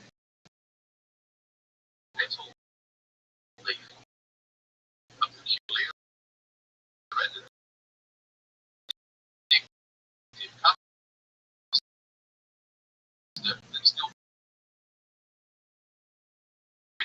but in a notable end, the Spaniards defeated this naval force and even captured their forces of the Philippine archipelago. The crew of the Victoria and Trinidad, grieving at the loss of the captain Magellan and the betrayal of Raja Bourbon, who murdered 27 of their officers, placed the last remaining Portuguese captain, Rabbi, squadron, which was now the new ships. But his selfishness began to undermine. The crew became increasingly dissatisfied and questionable circumstances, replacing him with Juan Sebastian Elcano, and remained in the shadows for pretty much the entire voyage. I've already mentioned Elcano. Some legal trouble over an unauthorized sale back in Spain. You see, during the conflict, all ships were viewed as potential military vessels and could not be sold without appropriate government approval. But Elcano, at the time, was in debt to some Savoyard financier and was obliged to hand over his ship to them. Fortunately, the court case was still going on back in Castile when he signed up for the voyage, hoping to receive a royal pardon and avoid prison through his participation in the venture. Being a Spaniard and expressing a personal dislike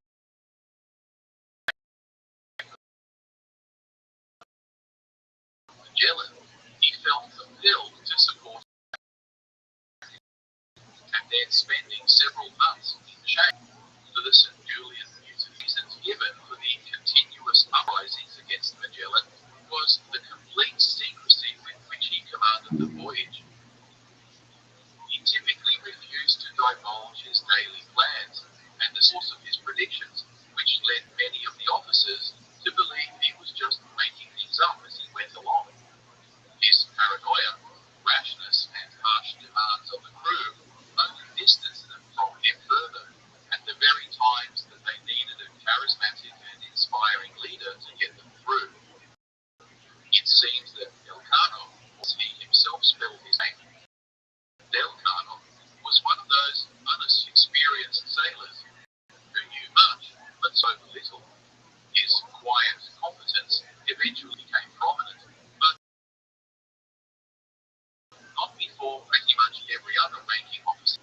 Nevertheless, he and Gomez de Espinosa, sharing command of the Victoria and Trinidad respectively, eventually island hopped their way to the motherlode of clove production, the Sultanate of Tidor, in November of 51, where they were promptly greeted by Sultan Al-Mansur, who read offered them a trade agreement and alliance with Spain. You see, Al-Mansur was under some expansionist pressure from a rival warlord across the pond in the Ternate Sultanate on Sulawesi. It was there that the Portuguese agent and cousin of Magellan, Serrao, had long made his home some years ago, and from whom Magellan learned of the location of the Spice Islands at the same time as Magellan. So the two old friends never managed to actually meet up, though they were so close and only a week's sailing distance away from one another. Had Magellan decided to stick other than meddle in seaboard politics, the two would have embraced in a historic occasion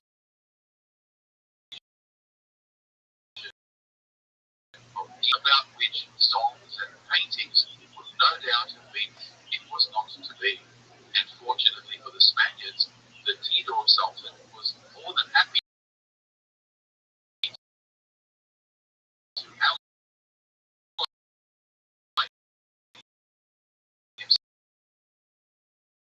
himself with Spain to offset the alliance that was over to parley with the Spanish. Apparently, the Sultan was unhappy about his alliance with the Portuguese and was seriously considering switching sides himself. There was a rumour that he had fallen out with Serrao and actually had him poisoned. So this new agent was feeling rather nervous that he might. However, they were also informed that the Portuguese viceroy of the region had received intelligence of the Spanish mission and was instructed to hunt them down and destroy them. The race was now on to get out of town before the big boys arrived.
service of 1521 as the lumbering ship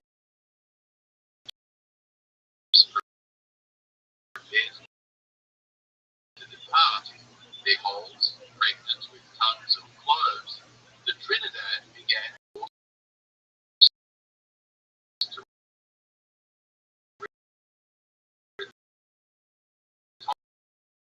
retire to the dock to repair the damage.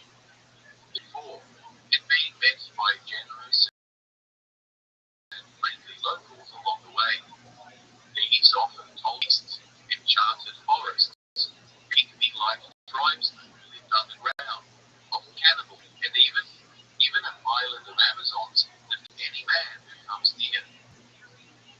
Like the Argonauts of ancient Greece, they meandered their way through this tropical labyrinth of timeless secrets until they eventually struck out into the Indian Ocean and headed southwest, well away from the Sumatran and Indian coastlines. In fact, passing only within several hundred kilometres of Australian shores, where they might have stopped for rest and supplies had they been just a little closer. But they pushed on ever southward, and reaching the 42nd parallel, the freezing crew maintained the latitude but ran into westerly breezes that required some skill to navigate against. They spent nearly 3 months battling the cold and the weather as supplies dwindled and all there was left to eat, rations of rice boiled in seawater. Unsurprisingly, scurvy once again ravaged the crew, and several sailors begged Elkanah to call into Mozambique on the African coast, even if it meant imprisonment and torture by the Portuguese authorities. A more democratic leader than his unfortunate predecessors, the captain put it to a vote, and the crew decided in favour of keeping their honour and pushing on to complete the mission. But as they approached the Cape of Good Hope, impossible headwinds held them up for weeks and forced the decision close to shore, risking either being wrecked on the danger or capture by the Portuguese. By some miracle, they eluded both, but as they rounded the Cape, the situation was becoming more dire by the day. The hull was starting to rot and leak from worm infestation, were dying like flies from starvation, so they ruthlessly for a land along the coast of Guinea and Senegal, but to no avail. This time, another vote was had to call into the Cape Islands and fake their identity as having America. 21 men now dead, including 7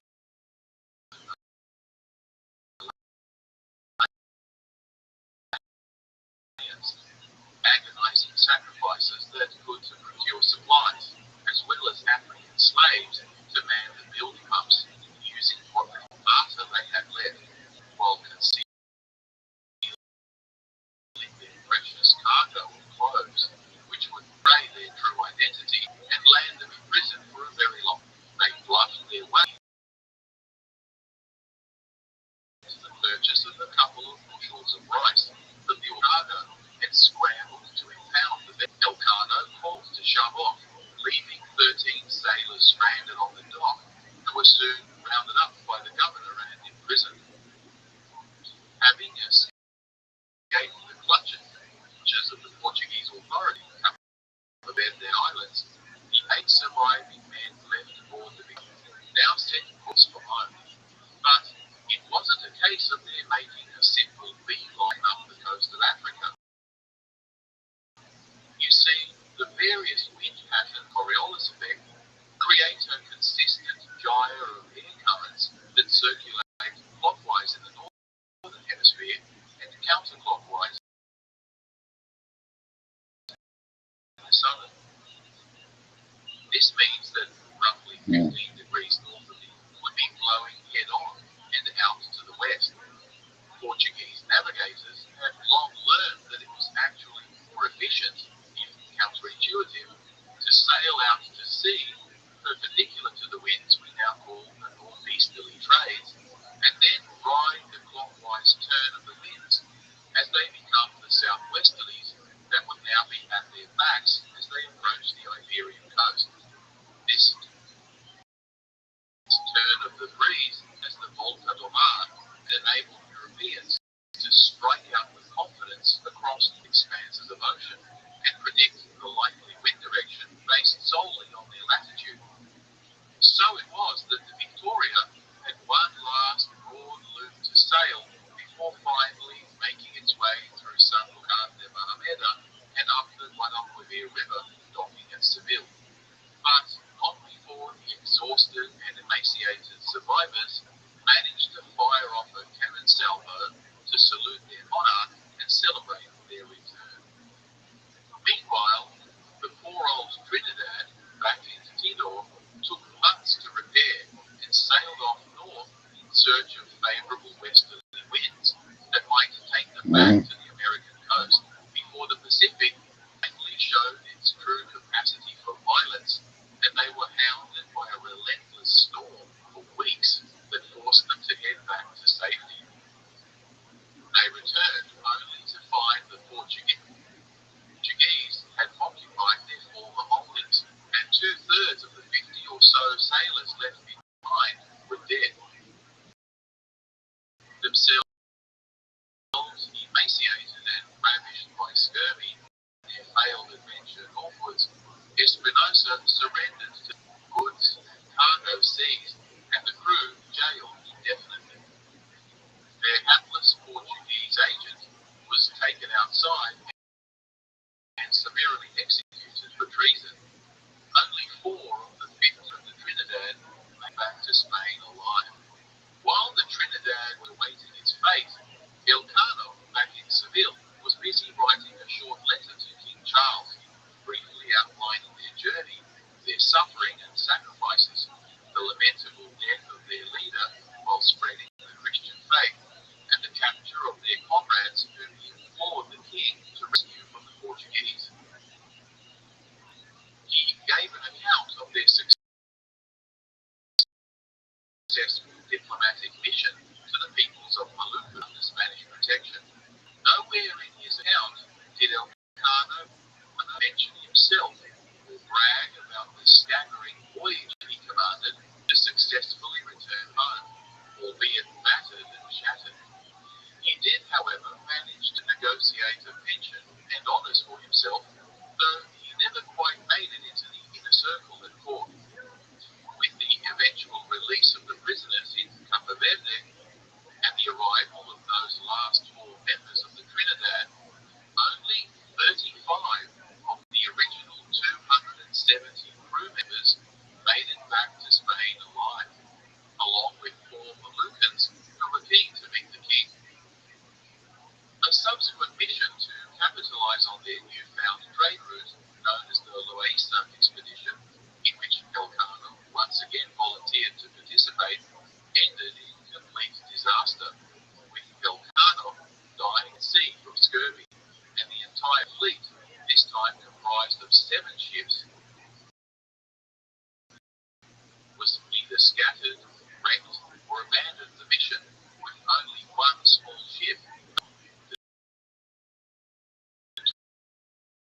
25 sailors left on board, barely making it there alive, arrested by a Portuguese patrol, and eventually they were returned home in now the 2nd circumnavigation of the globe, with one of the crew, Hans von Aachen, having been aboard Magellan's voyage, now being the first man to circumnavigate the globe twice.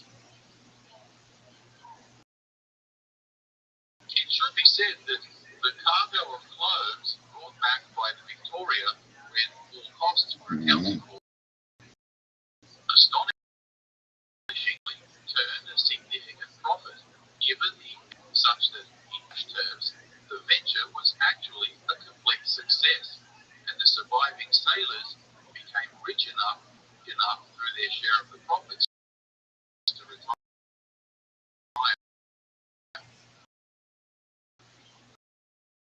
Of course, the loss of the golden age of sail until the 1770s, when English James Cook proved that dietary fresh fruit, vegetables, malt, and reduced the death rate to virtually zero. So, what can we say about the legacy of Magellan and the circumnavigation of the globe by his intrepid and heroic crew? Interestingly, Elcano, being a mere commoner as well as a vast national, was given still in court as such an incredible enterprise as proving the sphericity and dimensions of the globe through circumnavigation, considered honours fit over a gentleman, and the distaste of lauding peasant shifted public focus instead onto Magellan, such that Elcano's role was initially marginalised. Nevertheless, Magellan's image too continued to suffer from the ongoing inquest into his harsh conduct that's tarnished his reputation in the eyes of the Crown and ordinary Spaniards. It didn't help that Portuguese, rather than Spanish, for which his original owner condemned him as a traitor of highest order. Indeed, the rivalry between the two Iberian powers now accelerated in earnest with continual skirmishing for control of lucrative outposts throughout Southeast Asia, escalating the already volatile atmosphere in which Muslim sultans were seriously displacing the indigenous culture and long residing Hindu states in the region. The Silk Pope would eventually settle the anti-Meridian right of possession question, first brought on by the Treaty of Tordesillas, by giving the Spice Islands in their entirety to Portugal, from which new treasure fleets would eventually make their way to Acapulco, then overland via Mexico to Veracruz, a safer and eventually more efficient route than the southwest passage of Magellan. Spain's ravenous conquest of the New World and its exploitation side from which they have yet to recover, perhaps never will. Pigafetta, the Italian scribe who gives the most comprehensive narrative of the voyage, would go on to his precious journal in several languages, travelling through Europe and become a celebrity before returning home to Florence to a life of relative obscurity. The painstaking daily measurements taken during the voyage did not omit entry in the ship's log, but Pigafetta and Elcano were surprised to see that the date of their arrival on the Cape Verde Islands seemed to be a day later than the local calendar suggested. The Arab geographer Abu Feda predicted that circumnavigators travelling westwards in what is known as the circumnavigator's paradox would accumulate a one-day offset to the local date, effectively 1 hour forward for every 15 degrees traversed, while eastwards would lose one relative to their starting point, a concept explored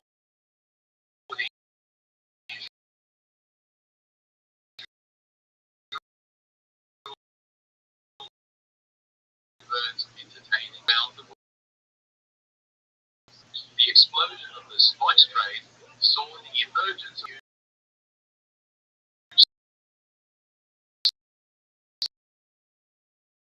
social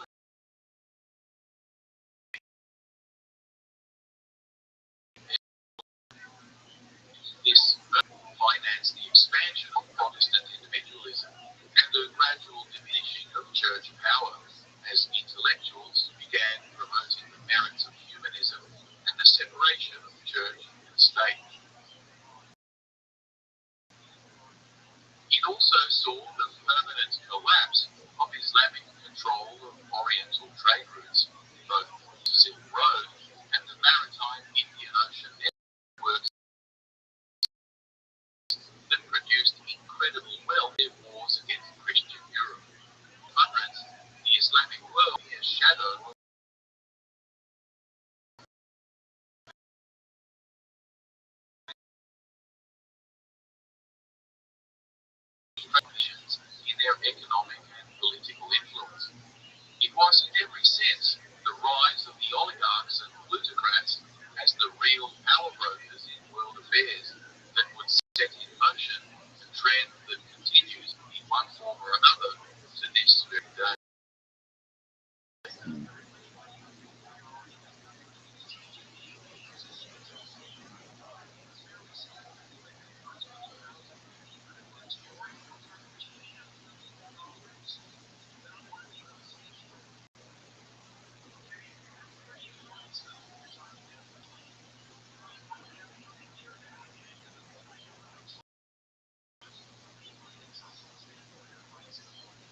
Imagine for in 16th century Europe, continuous wars, famines, and Black Death had so traumatized the ordinary person that they scarcely had the courage to venture out of their own village.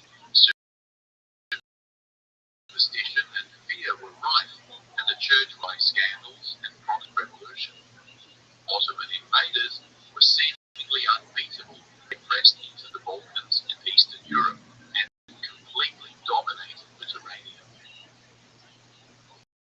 Christian princes, when not fighting amongst themselves, were desperately trying to contain the threat of Islam, and yet they nevertheless continued to trade with them for exotic oriental goods and spices, paying exorbitant fees for the privilege. Some began to wonder if it was possible to bypass the Levant, go around the long way, straight into the sword, thus cut out the profiteering middleman. Stolen and smuggled Arabic maps suggested it was possible. The idea began to gain traction, and a number of intrepid seamen from the Kingdom of Portugal, the Atlantic Ocean, and the way down the great unknown coast of Africa, eventually breaking through it, with Asia now wide open for direct trade. Others proposed going west and found America just waiting there to be exploited. September 2022 marks the 500th anniversary of one such voyage of exploration, Ferdinand Magellan, who had the unshakable belief that he could get to India as yet undiscovered Southwest Passage that would afford an easy shortcut to Asia. On his journey, he would be both right and wrong many times, and ultimately take one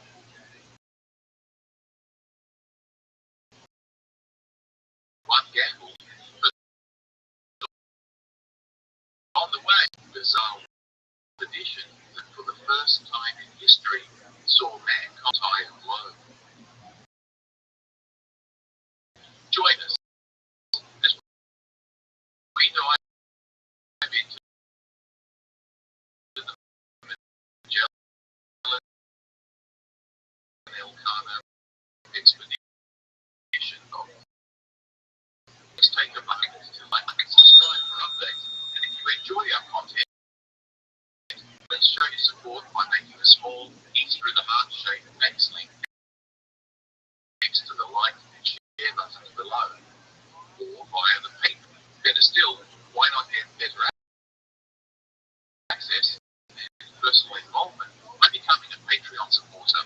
Your generous unfunded education channel and audio-only version of this and all our other videos is available on the Heroes and Legends documentary channel, iTunes, and other links in case you want to listen in your car or perhaps cure your insomnia. Don't forget to share with your friends and be sure to check out the excerpts, merch, and resources on our Facebook and web pages. I encourage you to visit, like, and leave a comment, and as always, thanks for watching.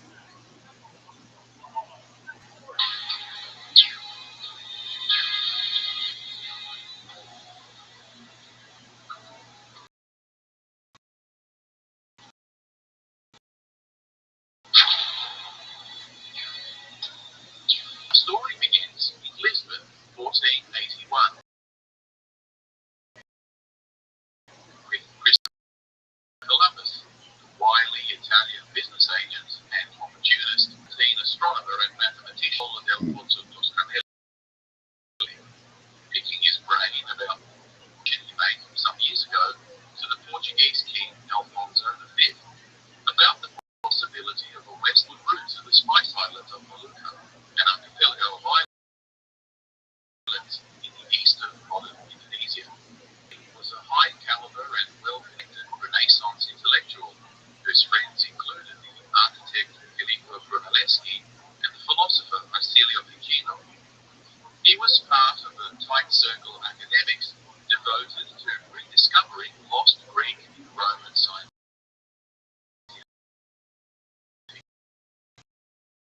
Works. For example,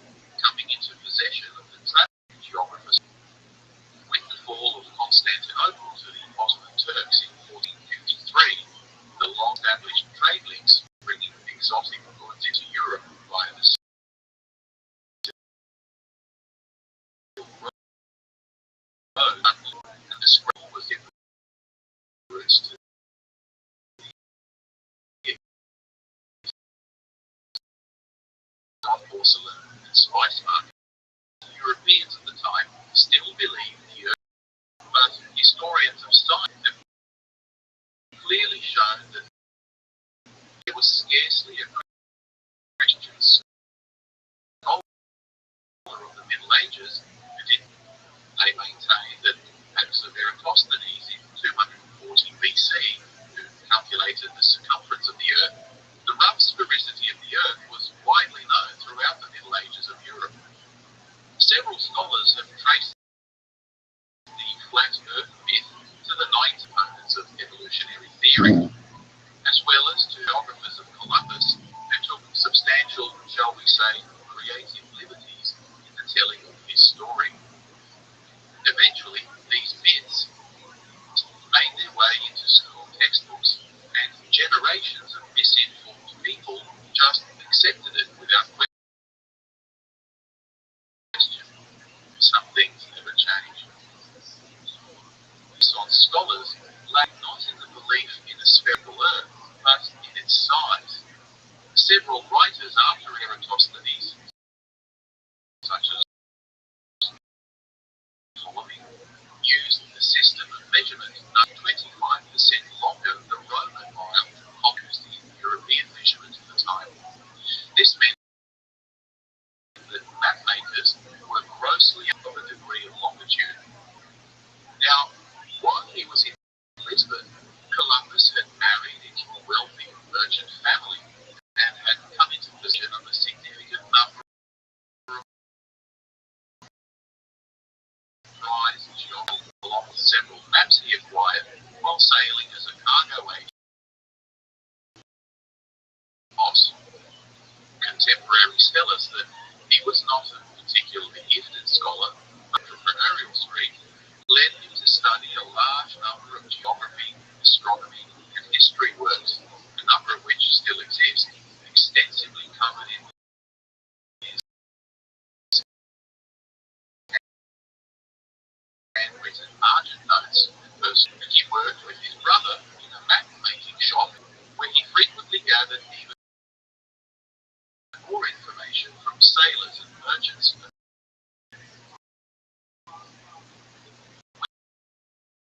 We know that the map that most influenced his and Vasco da Gama's earlier voyage to India was Roger II of Sicily.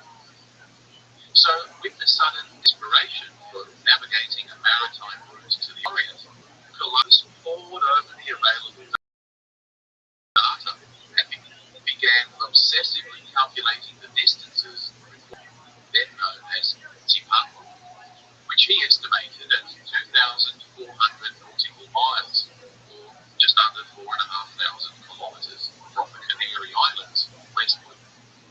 The actual distance is 10,600 nautical miles, or just under 20,000 kilometers, an enormous margin of error to be sure. Regardless, no ship in the 15th century would have carried enough food and fresh water on an dangerous voyage over treacherous Atlantic Ocean. So when he made the proposition for an expedition west,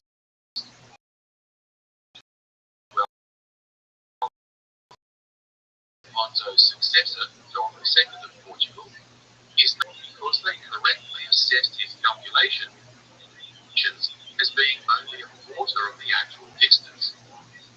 They fully understood that the technology and logistics of the time made it a virtual suicide mission. The case was definitely closed with the subsequent penetration in 1488 of Marias around the southern tip of Africa, the first European to demonstrate that a maritime route east laughed out of court, and Portugal rubbed its hands at the prospect of a maritime trade fleet to the east, bypassing the Arabs.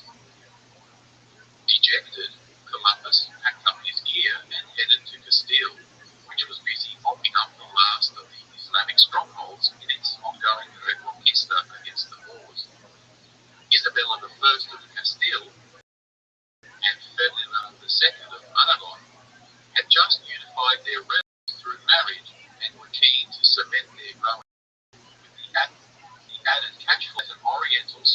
trade would provide them.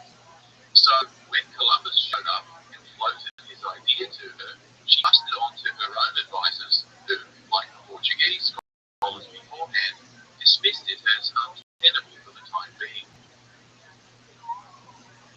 Seeing as he had put so much ancillary work into the project, however, they retained him on their payroll, keen to prevent Columbus from giving anyone else research and labour. The ambitious Italian was having none of it, however, and promptly set out for England, hoping to sell his idea there. But once again, it fell flat. He was about to set off for France to see if the French might be convinced to have a go, but Isabella summoned him back to court and finally agreed to fund the voyage, because, damn it, any risk was worth outmanoeuvring their rivals, the Portuguese, who had managed to wrangle control of southern Atlantic shipping routes from them in the Treaty of Alcácer some few years earlier. This meant that the entire west coast of Africa, south of the Canaries, along with its adjacent Atlantic waters, was basically a Portuguese playground, and all Spanish ships now required a license and the payment of hefty tariffs to sail through. So Columbus got his ships in 1492, sailed the ocean blue, and the rest is history. Which brings us to 1493. On his to Europe, Columbus first docks in Lisbon Harbour, strides into the Portuguese royal court, and rubs King John's nose in it. The king spits the dummy and accuses Castile of breaching their treaty, further advising them that these newly discovered, given their ownership of the Atlantic, and what's more, he's about to send a huge armada to secure this new territory and sink any Spanish vessel that dares to show up. Isabella and Ferdinand had neither engaged in another protracted war with Portugal, so Ferdinand tapped his own countryman, Rodrigo Borgia, now Pope Alexander VI, to intervene on their behalf, claiming that it was unfair that Portugal should get to own an entire ocean. The Pope agreed, decreeing that all lands 100 leagues westwards would belong to Castile, even if it all the way around to India. Furious, the Portuguese king knew better than to challenge the Pope, but he nevertheless managed to negotiate shifting the goalposts a little further west, which would effectively give him full ownership west of a straight line that passed through the eastern tip of Brazil, in what would become known as the... Anyway, this created an obvious problem when the two sides eventually met up on the far side, where the Portuguese had established trading outposts on the Spice Islands that the Spanish claimed were actually in their sphere of influence. You see, the Spanish insisted that the demarcation meridian of the Treaty of Tordesillas went fully around the globe, which, according to their estimation, would situate the Spice Islands firmly in their own hemisphere. But the Portuguese were indignant, and by the time it became a serious issue in 1518, that Leo X, a broker and moreover a beneficiary of the Portuguese, so decreed that the anti-meridian running through Asia would be set at 17 degrees east of the Molucca Islands. This disparity would go on to seed substantial conflict and rivalry between the two powers, but we're getting ahead of ourselves. Now, before all this blew up, returning back to the post-Columbus Agreement of 1494, the two sides genetic meridian set by the Pope and the Portuguese themselves soon initiated an expedition led by Pedro Alvarez Cabral on a similar mission, in which they sailed south from Lisbon till they reached their colony on the Cabo Verde Islands, then hooking around and heading directly onto the easternmost tip of the bulge of Brazil, before scouting the coast for a suitable harbour further south, where they disembarked, trade gifts with the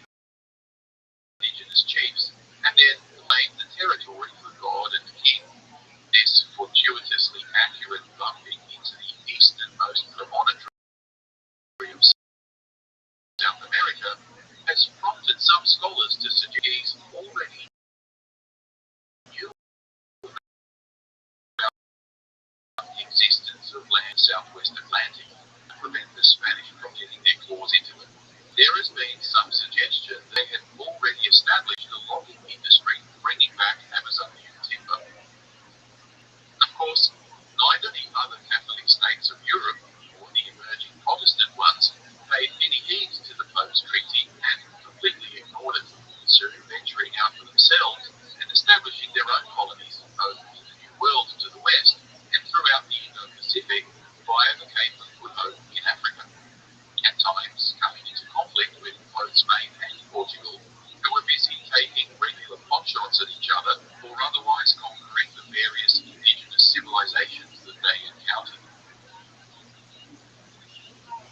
The reason I go into this protracted background is to demonstrate the fierce rivalry and disdain these two Iberian kingdoms had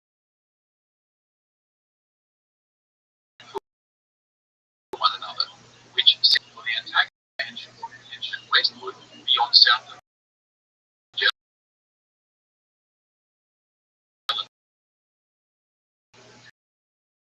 But we'll get to that in a moment. He's got busy enslaving and plundering the adjacent countryside for gold under the later system called the encomienda, whereby non-Christian Newfoundland lands were expected to provide that was usually exploited to complete exhaustion and death. See my video on Ptolemy de las Casas for a more in-depth discussion of this subject. One of these notorious conquistadors, by the name of Vasco Núñez de Balboa, heard tales of incredibly wealthy land-kingdom cities, so he set out in 1513 on a military expedition using a mix of diplomacy and force of arms, making his way across modern Panama until he reached what he thought was a sea, but which was in fact the Pacific Ocean.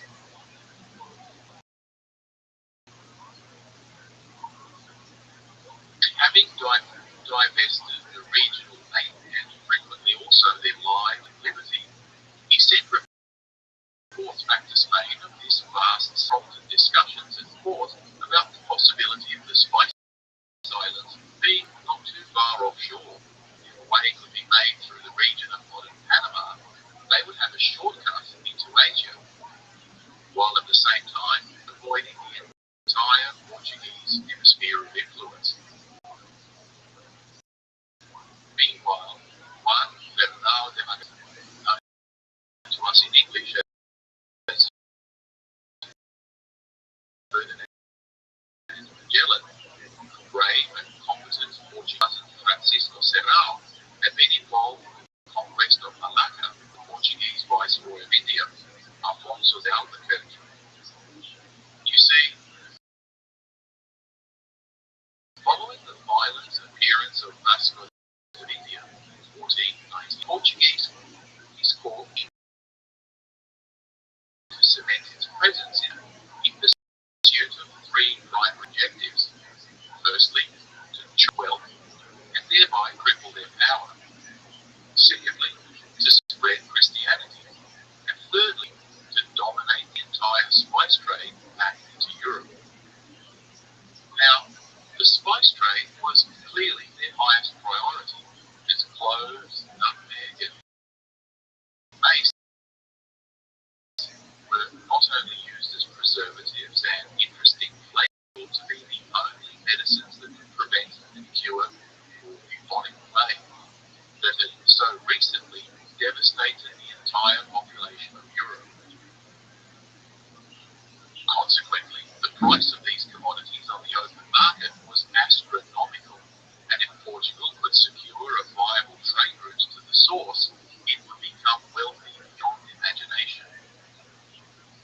So, by 1503, the legendary naval commander, Alfonso de Albuquerque, had managed to ally and assist the Hindu king of Cochin to secure his rule on the southeast coast of India against his Muslim rivals, for which the Portuguese were granted favourable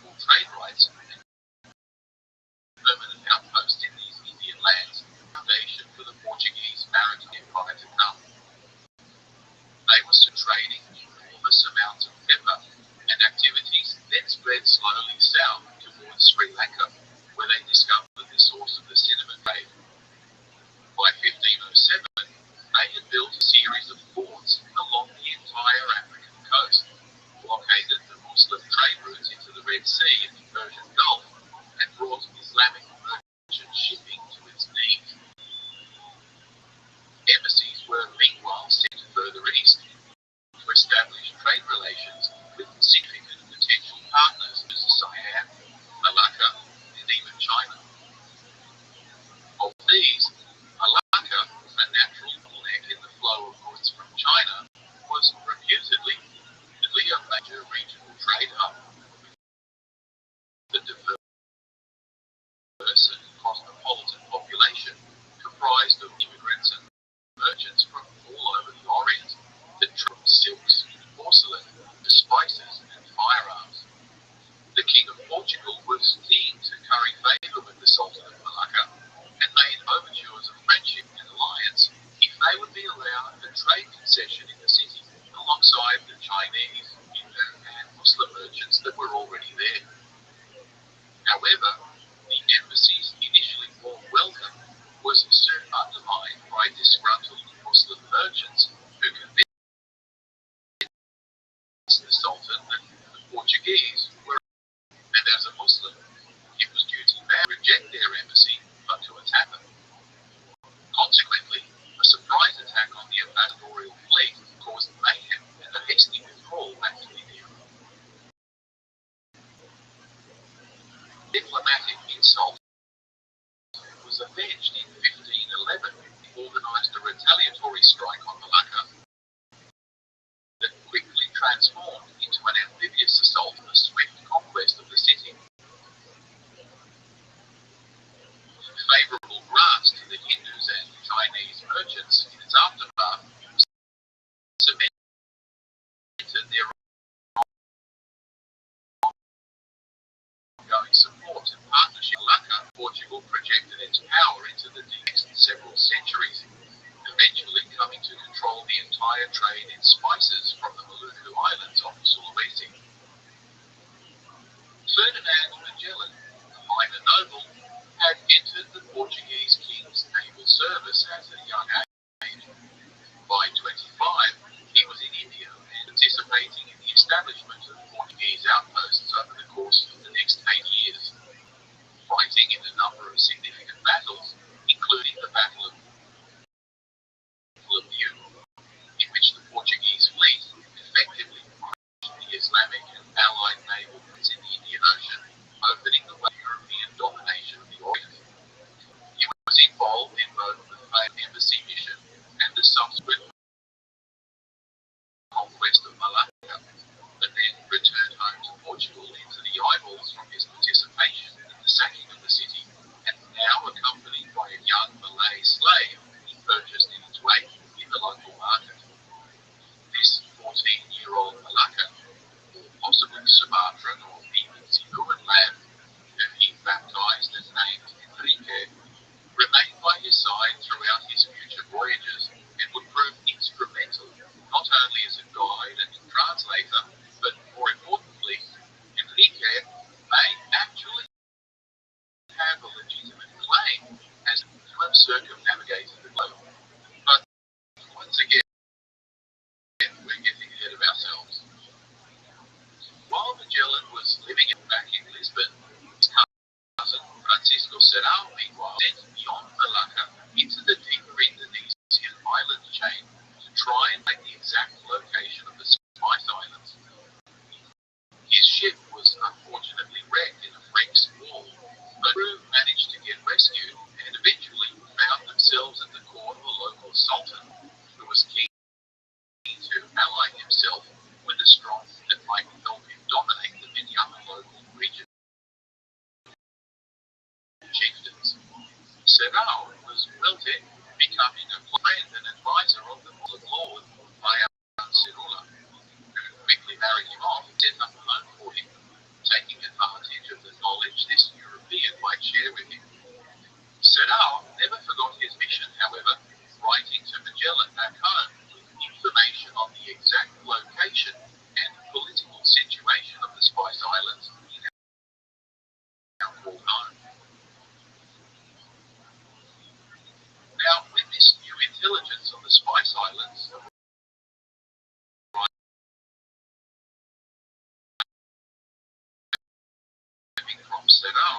as well as the recent reports coming in of the Great Western Sea beyond Panama by south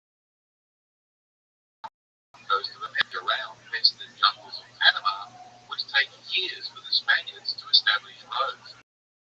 And if the Portuguese could race down the Atlantic coast of Santiago Alcázares, which gave them claim, remember, to any southern Atlantic territories. It was a contentious claim, given the more recent papal pronouncement of the Meridian of Tordesillas, granting everything west of it to Spain. But it was unclear whether this decree superseded the entire previous treaty or only part of it. The Portuguese certainly considered the Atlantic Ocean as their exclusive backyard, and as the old saying goes, possession is 9/10 of the law. At least that was Magellan's take on it.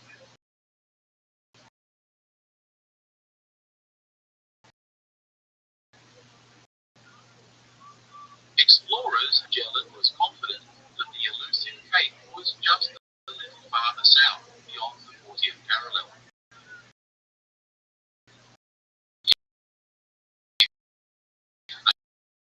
They could pull it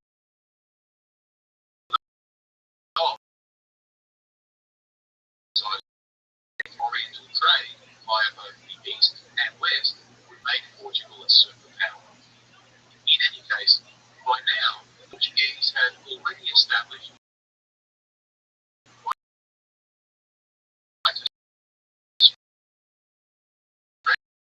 stranglehold on trade and shipping along the eastern route, and thence throughout, and risk unnecessary antagonism of both the Spanish and the Pope when they were already so comfortably entrenched. So he waved off Magellan a number of times, torpedoed any possibility in his expedition. Clearly frustrated, Magellan went on leading down which only served to worsen his left with no support and few friends who had the patience for his persistent hustling of the king in Lisbon.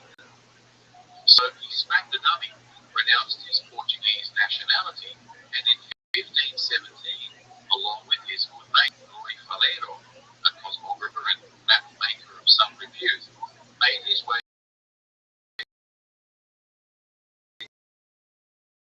to Seville in Spain. They offered their services to the Spanish king, King Charles I, and leapt at the opportunity to use the intelligence of East Asia.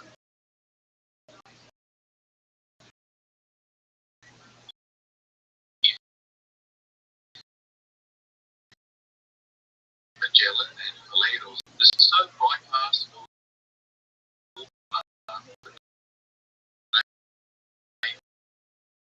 check being the second time that the Spanish had benefited from a servant of the Portuguese king coming over to their side. It made their success all the sweeter. So within just 12 months, Charles had integrated the two partners into the Spanish court, given them titles as commanders of the Order of Santiago, and raised them to the rank of captain, so they could effectively command an expeditionary voyage under the Spanish crown. In addition, Magellan and Valero would be given a financial monopoly on the discovered route for a whole decade. The guaranteed appointment as governors of territories, generous tax exemptions, and a loose trade that was subsequently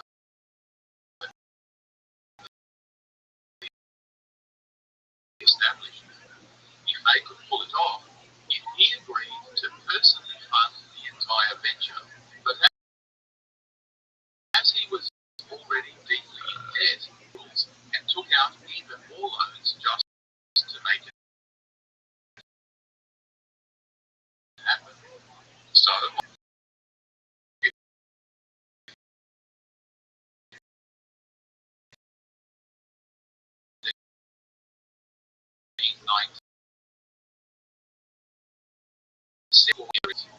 and the southern holding in the Atlantic.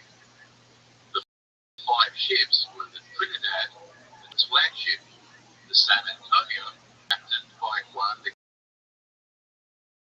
Cartagena, the Concepcion, captained by the Santiago, captained by Magellan's other cousin and brother to Francisco Serrao, and the Victoria, captained by Luis Mendoza.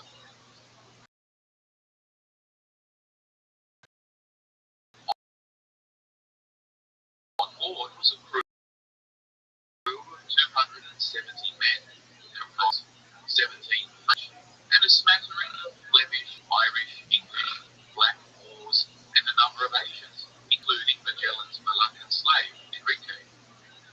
Valera, who was Magellan's co-captain and designated astronomer/cartographer, was one of the first Europeans to accurately portray the principles of latitude and longitude, and drew many of the charts to be used in the voyage. But lately, he appeared to be descending some schizophrenic psychosis. So at the last minute, the king disqualified him from the mission and eventually mentioned him off the services rendered to the crown. He was replaced by a new cosmographer, and joined by another civilian, who would act as personal secretary to Magellan, and Nicholas' diary gives us the most substantial surviving record of the entire voyage.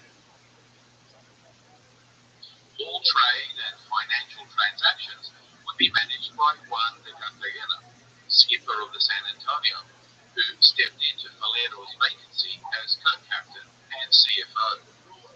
Now, I keep mentioning the word Spain as if it were an established entity, but in reality, despite the unification by marriage of the two dominant kingdoms of Castile and Aragonization of power through the Habsburg line, the truth was that at the time there was still a Sabine within the constituted as a Castilian venture.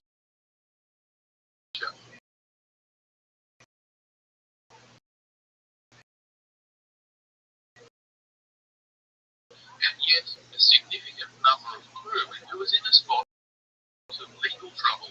We'll get to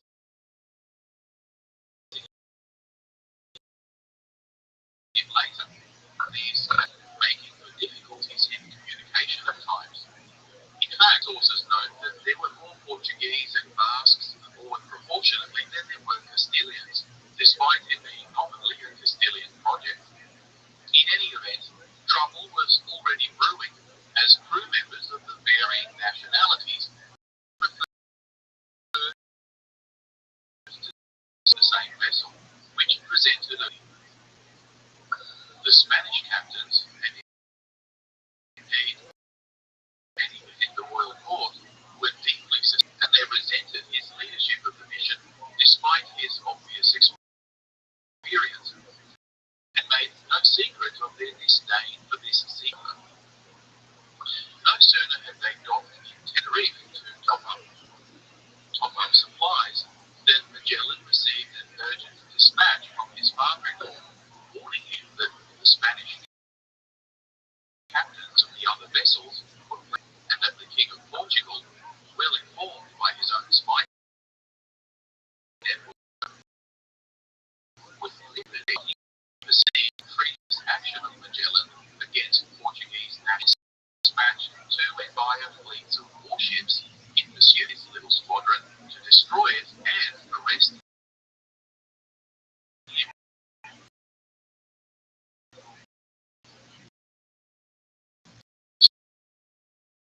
So, the crew, as well as his sailors among all of them. Then he resumed sailing due south along the coast of Africa against the ardent advice of the other captains, anticipating that the Portuguese would not expect him to be stupid enough to venture into their coastal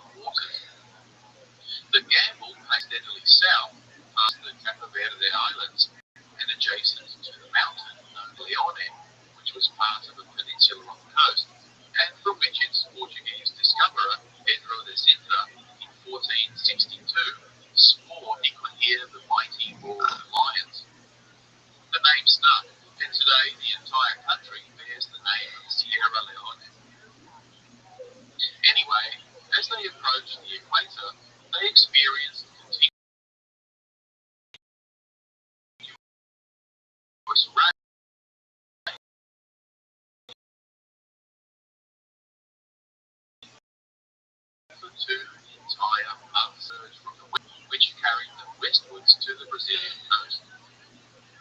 The Atlantic Ocean crossing saw Magellan's small squadron endure storms lasting several weeks, and the ship's scribe, Antonio Pigafetta, relates how during a particularly violent storm one night, they were relieved to witness St. Elmo's fire burning brightly at the top of their masts. Many times the holy body appeared to us, that is, St. Elmo, in a storm, among others, which we suspended in the darkest night, showed themselves of the largest cage of such splendor that it looked like a burning torch. It stayed there for more than 2 hours, which was of so great a sort that consolation. When he wanted to leave, he threw so bright a splendor into our quarter of an hour, we remained as blind, shouting for mercy because we thought we were lost, but the sea soon became little.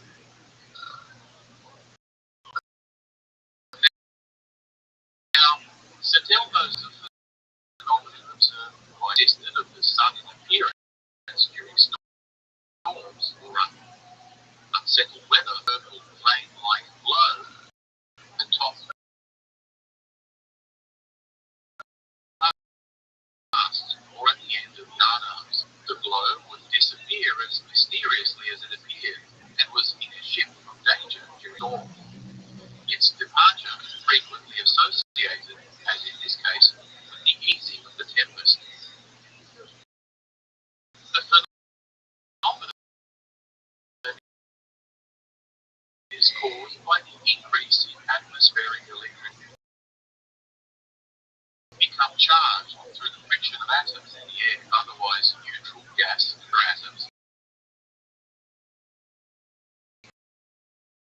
to become energized or ionized, which generate clouds at the ground, resulting in an electric field. When these charges become extreme, the atoms suddenly shed their outer electrons to release this excess energy in the form of lightning, which turns the surrounding air into what scientists call plasma, as both light and extreme heat are transmitted during the discharge of the electrical energy to the ground. In a less charged area of the field, pointed objects, such as the protruding masts of ships, concentrate the energy of the field somewhat locally. A less intense discharge of light and energy occurs around these objects as the electrons of charged particles knock about, much as popular plasma balls discharging electrical energy to dance around their pole in what is technically called coronal discharge. The blue arises from the composition of the ionized ions, blue in the case of nitrogen,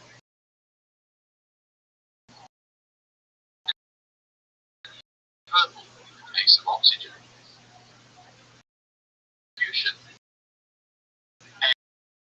And Nikola Tesla demonstrated its relatively benign Colorado in 1899, where the wings of butterflies were seen to emit a blue glow as they flittered around.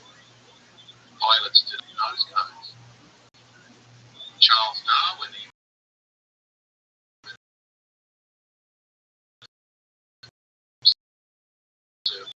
This fire derives its name from Erasmus of Fortville, also known as Elmo or Telmo, who was the bishop of the Italian city of Fortville in about 300 AD during the reign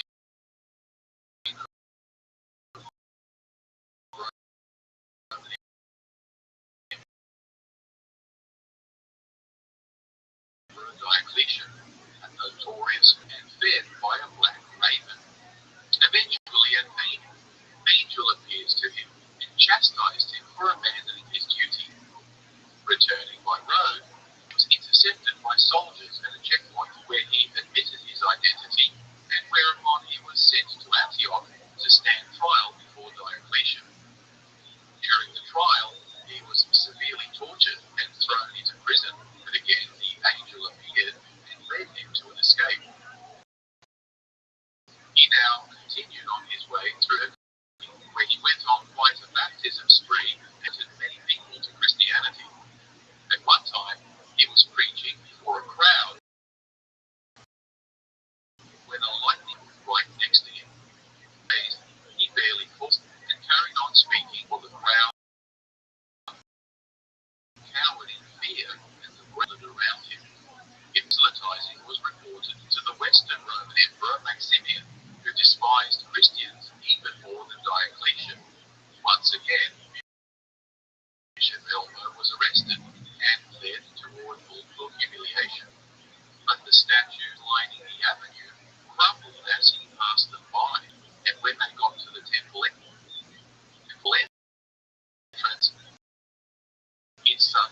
made him the patron saint of sailors who were not only adept at using the windlass, but also vulnerable to flames and lightning on their tar-covered ships. When furious blue-purple flames would appear on their masts during a storm, they considered it a comforting omen of his presence and protection.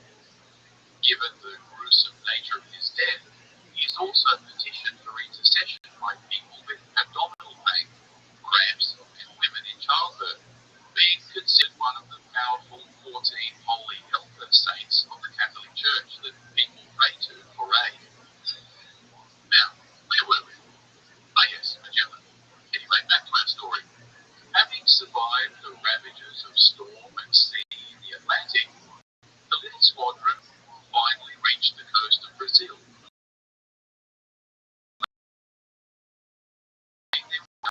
To us today as Rio de Janeiro. Seeing no ships in the bay that would enter Portuguese presence, Magellan decided to anchor here in order to replenish supplies and battered ships. Arrival coincided with a rain shower, and there for some months. The local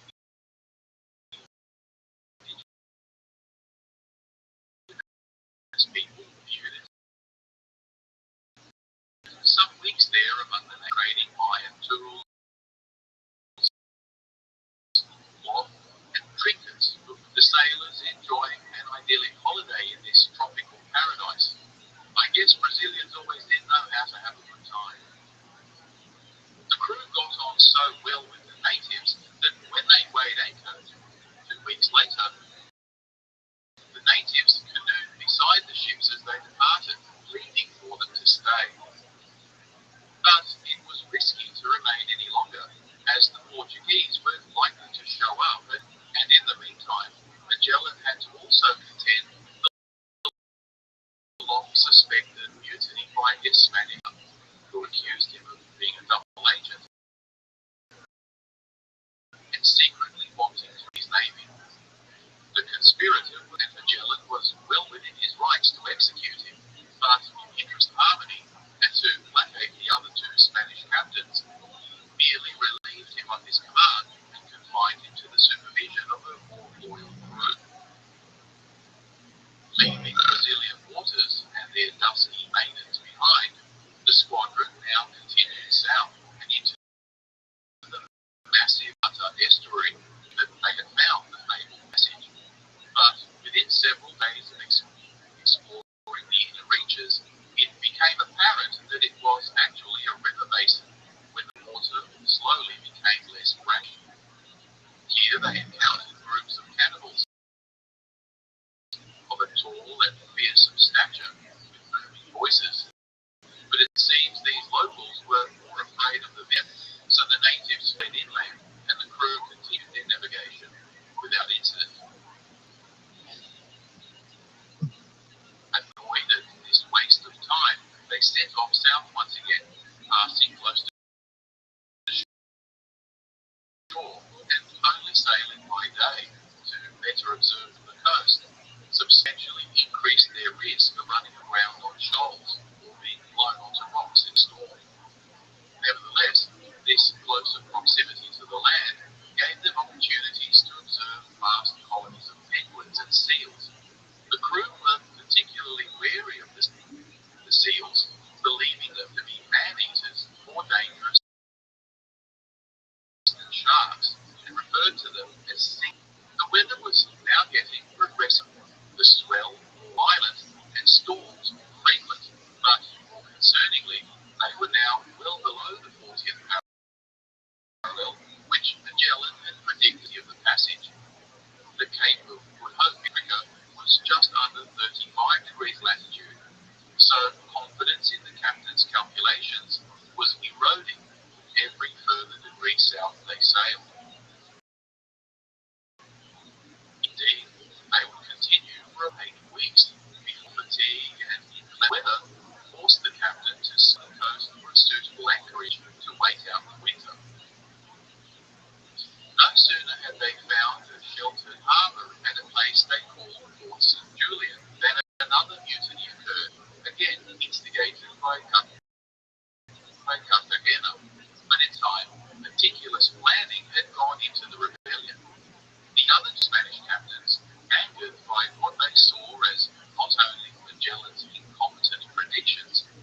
also his reckless sailing close to shore began, sending 30 armed sailors in a rowboat over to the San Antonio in the dead of night, which, as the sailors stormed over, they overwhelmed the crew and its officers, killing one of them in the fracas. The next morning, another longboat was sent full of sailors to consolidate their control of the vessel.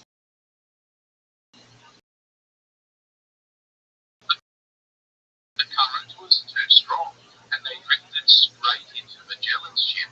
Captains realized they were now outgunned and outmaneuvered.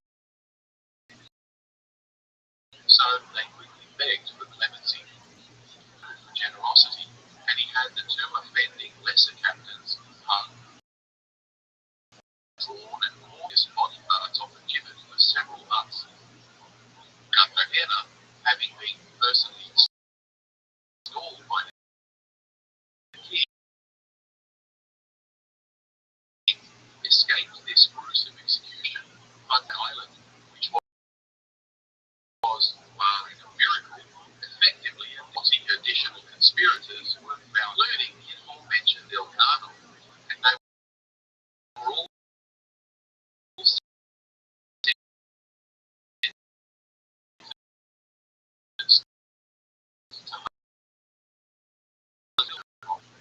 this brutal pressure had the intended effect, and likely settled in a desperate and huddled order as the weather closed in all around them. Nevertheless, Magellan was impatient to scout the area, still convinced that the passage was just around the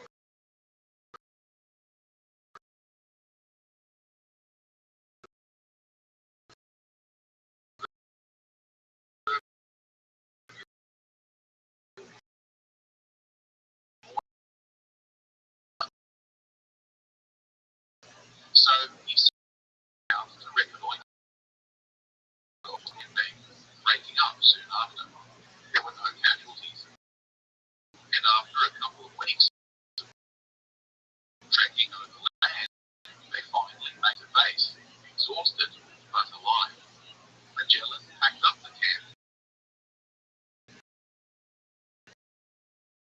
and had a now reduced squadron to the more favourable land, risking no more ships until the weather improved. It wasn't until October, the springtime of the southern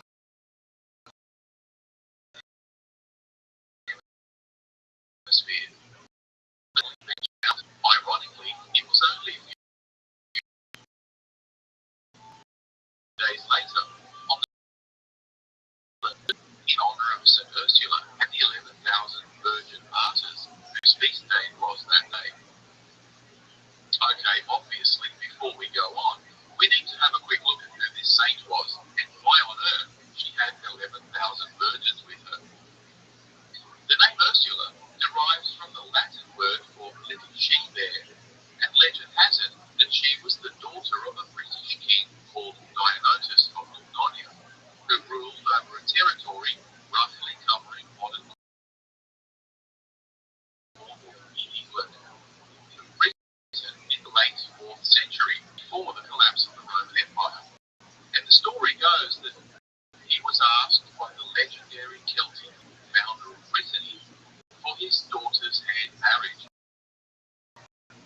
Now, he was busy fighting off the hordes of rebelling Gauls, but despite his success on the battlefield, his new domain of the Horican was rather sparsely populated, so he initially requested King Dionysius to send him several thousand eligible women folk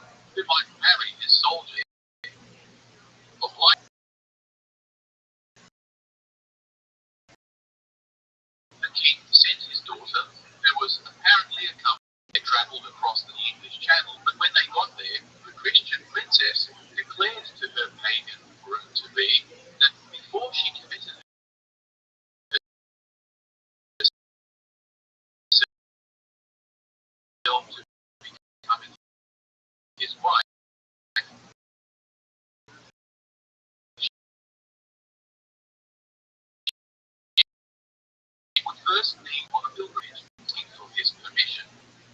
And legend tells us that he was so in love with her that he would have granted her. So off she went with her army of frolicking virgins deep into insurgent territory, and as luck would have it, in the vicinity of modern Cologne, they ran into a rampaging army of Huns who had just laid siege to the city. Being Huns, they unsurprisingly availed themselves of the princess and her unsuspecting maidens, deflowering them and then executing the entire lot of them. The tragic romance of the Christian princess going on a pilgrimage in order to delay her marriage to a pagan suitor, then meeting a grisly end, is a written Christian law, and poor Ursula was just one of several who had been martyred in this unfortunate way. Anyway, the gruesome scene was eventually discovered by other horrified Christians, and the bones of the unfortunate virgins were sent to visit as relics in the Basilica of St. Ursula in Cologne. Her feast day is October 21st. So when the Helen rounded the headland in Tierra del Fuego on her feast day in 1520, he named the cape in her honour, and incidentally, her legend is also the source of the name for the Virgin Islands, so named by Columbus when he sailed past that Caribbean paradise on the same day in 1493. Now, you might also be wondering why he named the area they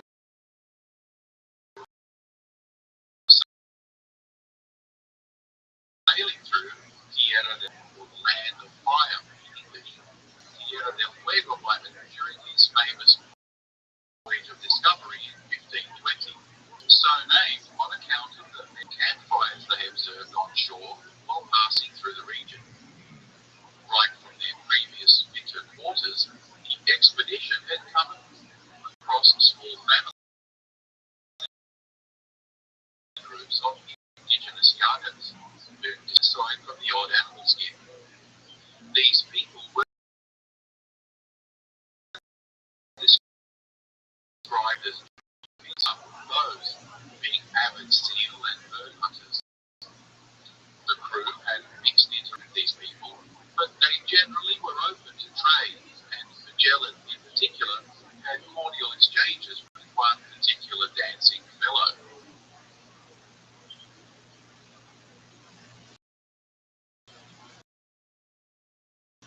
Having entered, a fierce storm blew up the ships, with two of them being blown deeper into the waterway. When they eventually reunited, the depths were plumbed and found to be conducive to navigation, so they cautiously made their way ever deeper, with no noticeable change in the saltiness of the water. There also appeared to be tidal currents moving the other way, giving them some reason for encouragement. They eventually came to a large island, which Magellan directed two ships to explore to the left and two to the right, after which they would meet up again at the prearranged rendezvous. When Magellan's vessels returned, only one of the other ships was there to meet them, the San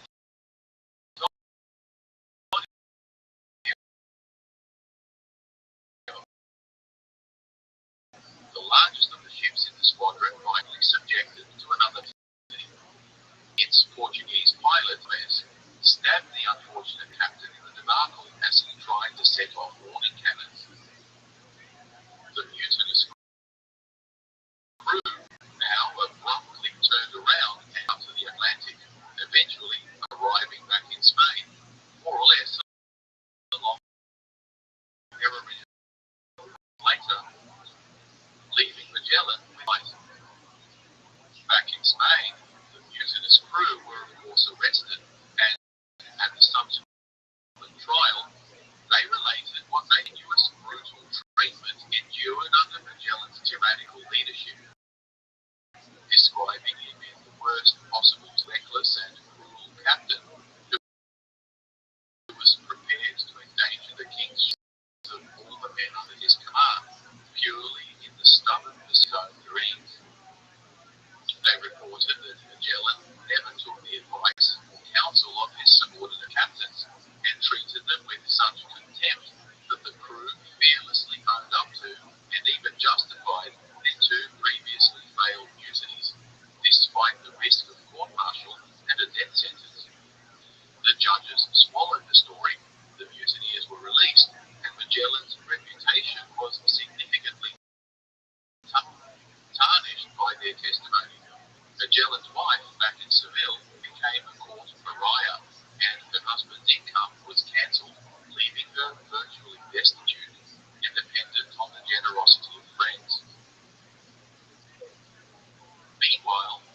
three remaining ships searched fruitlessly for the San Antonio for weeks, assuming they must have sunk.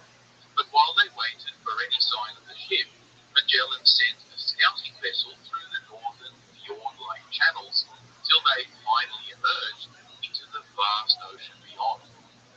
When Magellan heard of the breakthrough, he was said to have wept tears of joy. And upon seeing the expanse of ocean for himself, that is to say, ocean, because of its apparent calmness.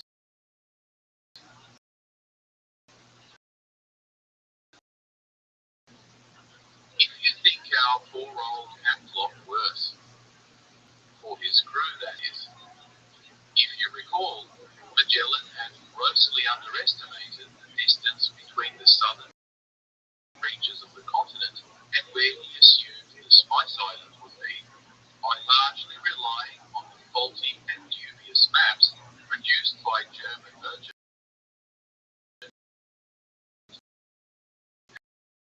and cartographer Martin Beheim, who Beheim was a bit of a celebrity, it seems, with his maps and his globe, the oldest surviving one in the world, having lots of interesting though erroneous details. And scholars today doubt that he had visited many of the places he claimed to have charted, using his imagination to fill in the blanks. Apparently, it wasn't just Toscanelli, but also Beheim, who put the idea into Columbus's head of a westward passage to India. And it appears that once America had been discovered, he also sold Magellan on the idea that a passage through the new continent would be found at around the latitude of. It's just as well because, despite the strong currents and narrow fjords, the Straits of Magellan are a relatively safer option for navigation than the Great Passages, so named after the two intrepid captains, a long way round a couple of years later. Because the southern route around Cape Horn is a relatively narrow bottleneck connecting the Pacific and Atlantic oceans, the currents and convergence of cold and warm water streams are so dynamic that the swell is in excess of 12 meters, with the weather so violent that it is considered to be the treacherous waterway in the world, seeing countless tragic sinkings and being a source of macho sea shanties for generations of sailors for centuries to come. Anyway, Magellan had calculated 3 or 4 days sailing away, but as it turned out, it would take almost 4 months for an expedition that barely had a couple of weeks' worth of food and water. The now dwindling squadron to strike out into the vast expanse, and though they enjoyed good weather and reason, they failed to spot any islands that might be suitable for food and water for what would amount to thousands of kilometers of blue water. Their supply of biscuit and dry meats, typical for naval voyages, spoiled in the warmer weather, and as the weeks passed, they resorted to boiling leather and eating sawdust as starvation slowly set in. Rats, if they could catch them, were a prized delicacy, but they were soon eradicated by the ravenous crew. Scurvy also soon took a hold, with the open sores and delirium.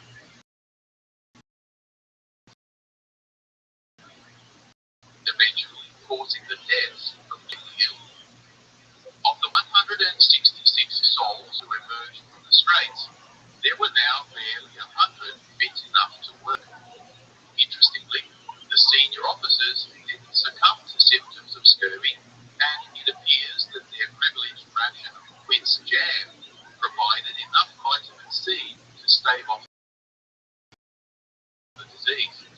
And it seems that they either did or they kept it to themselves, not wanting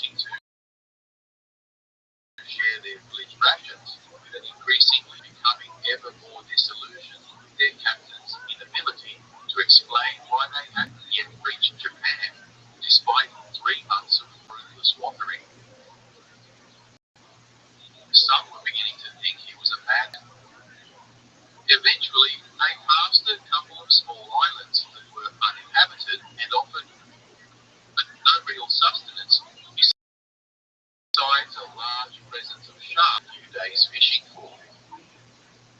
Full bellies once again, they continued westwards without sighting any more of the many archipelagos and that cluster in the vicinity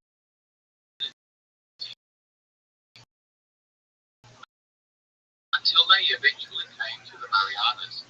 Anchorings of outrigger boats found the 3 Spanish ships and the Austronesian Chamorro natives swarmed on board without so much as a greeting and proceeded to make off with anything that wasn't nailed down. Even managed to abscond that was tied to the stern of Magellan's flagship, and which was crucial for tender and exploring. Unsurprisingly, a scuffle soon broke out, and the Chamorros fled back to their village.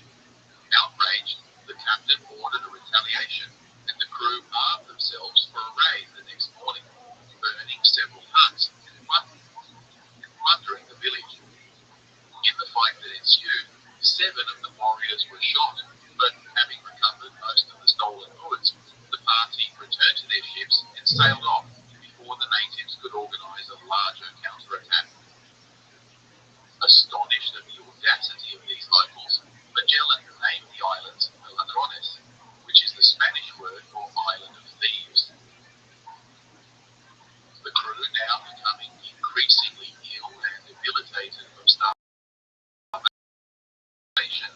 they finally sighted land 10 days later, on the 16th of March, 15. Being a Sunday and the feast day Lazarus, Magellan named this archipelago in his honor. They sailed down the east coast of the island of Samar and anchored off the small uninhabited island of Omaha, where tents were set up on shore for the comfort and convalescence of ailing sailors. Here too, native people soon appeared by canoe from the neighbouring island of Sulawesi. But unlike the recent experience on Guam, these people seemed friendly and hospitable. Gifts were soon exchanged, and food was generously provided by the local Raja, seeing so many infirm crew members. As in Brazil, a rapport soon developed between the crew and the locals, with much conversation being had about food, customs, and language of the 2 cultures. After 10 days of rest and recovery, the ships once again set off the instruction of the chief to head for an island called Cebu, where there was a much more powerful Raja he might make contact with. With Easter approaching, the small island of Limasawa, where they planned to celebrate the holiday. Presently, they encountered a pair of large warships, which belonged to 2 Rajas from the local area on a hunting trip on the island.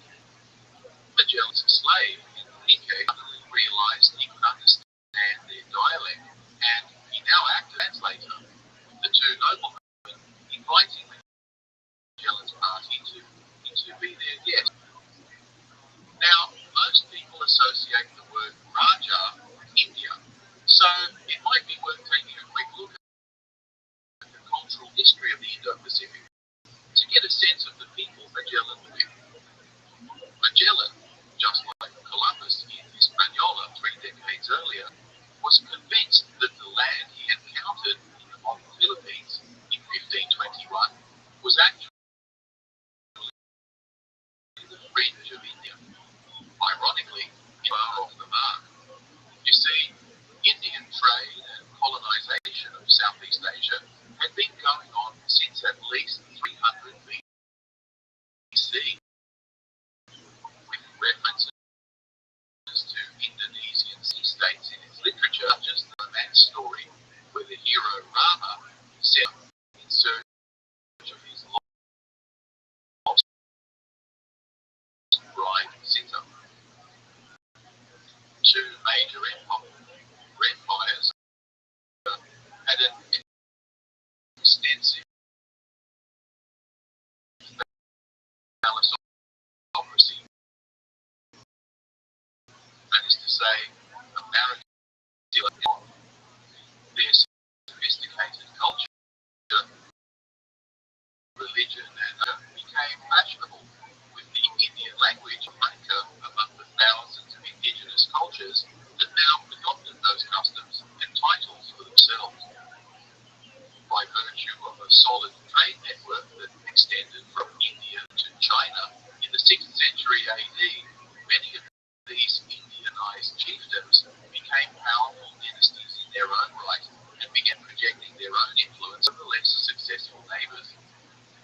it was that by the 10th century AD, there were a number of powerful maritime kingdoms emerging out of Java, claiming descent from the Cholas and Kalingas of India, with tributary states of their own, extending all the way north to the Philippines and east even to New Guinea.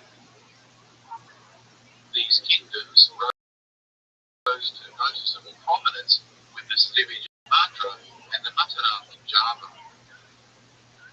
In 1292, Kublai Khan sent a force of 1,000 ships from China to conquer the wealthy Singasari Empire, which was the current dynasty that ruled China. His expedition ultimately failed, but internal feuds and conflict between rival kingdoms saw continuous warfare being waged throughout the entire region, weakening their naval power. By the 14th century, Muslim traders and colonizers eventually began to settle in Sumatra, and soon enough began to exert their influence in turn, putting their own Islamized candidates for kingship and then establishing sultanates throughout the region. At the time of arrival in 1521, most of modern Indonesia had become Muslim, while the East retained a Hindu-Buddhist culture. So the Rajas that Magellan met in the Philippines were nominal vassals of the current Majapahit Empire, ruling from its capital in Java, and they were busy warding off rival Muslim sultans from the west, who were expanding their own territories into Borneo, as well as parts of the Spice Islands of Maluka. Over the next few years, the Majapahits would themselves be overthrown by the Muslim Demak Sultanate, and the Hindu influence that used the Indonesian islands for over 1,000 years to only a few small outposts, which still retains a strong Hindu culture to this day.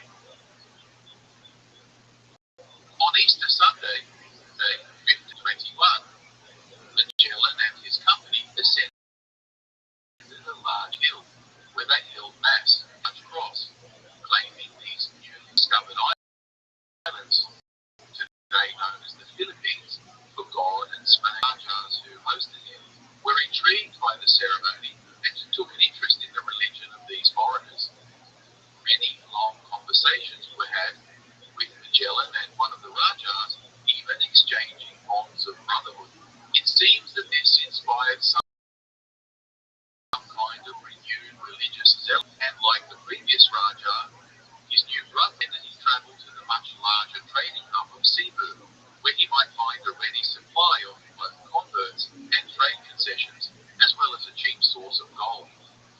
Apparently, during a conference,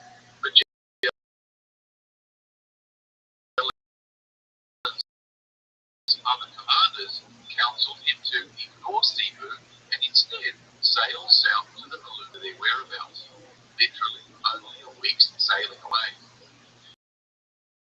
But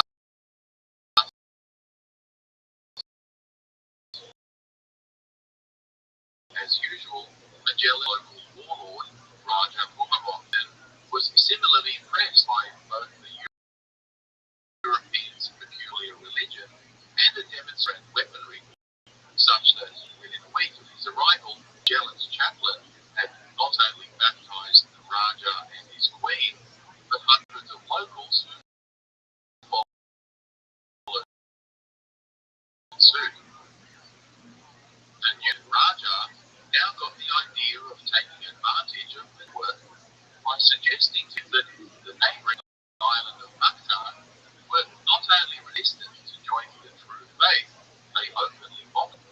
Indignant, Magellan set fire to a number of their villages, and when its Raja, Lapu-Lapu, showed up in hostile array, Magellan, full of the Holy Spirit and keen to show off, told his host to stand by and watch as he wiped the floor with these unbelievers.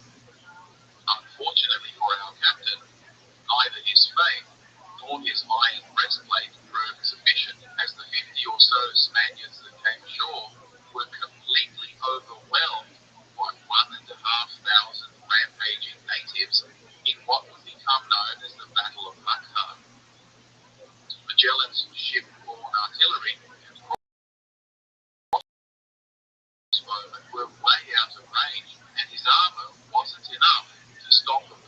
arrow to the thigh while holding off the enemy during a fighting retreat. In what was more like a bloodbath than a battle,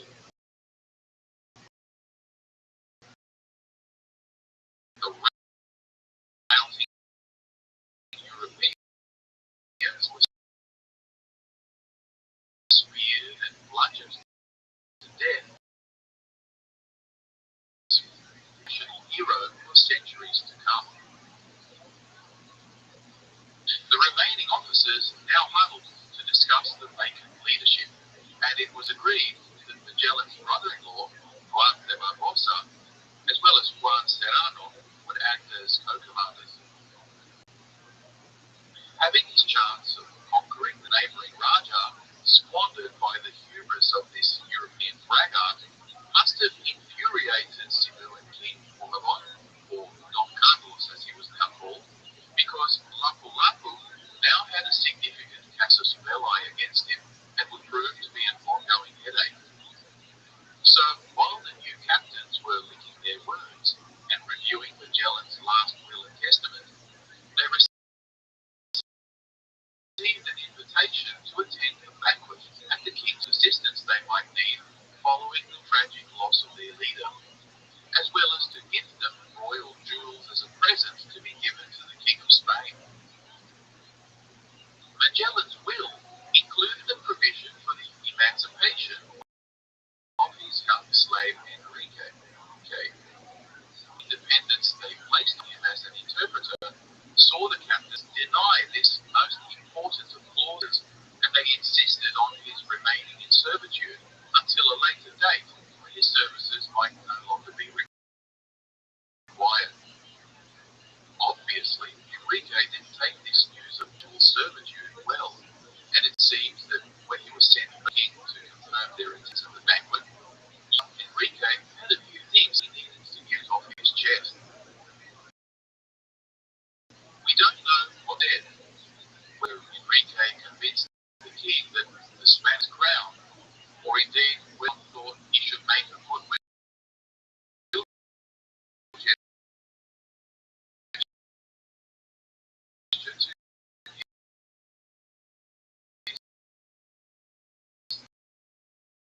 now angry neighbour Lapu-Lapu, but when the officer, observing from the deck of their ships and shocked at the of their key officers, the crew aboard the ships decided to depart with due haste. So they weighed anchor and got out while the goings good. As they sailed away, they saw Enrique waving bon voyage over the Spaniards, and along with them, his ongoing slavery. The first human history to circumnavigate the globe would go to enslave rather than some office European aristocrat. History sure can have them.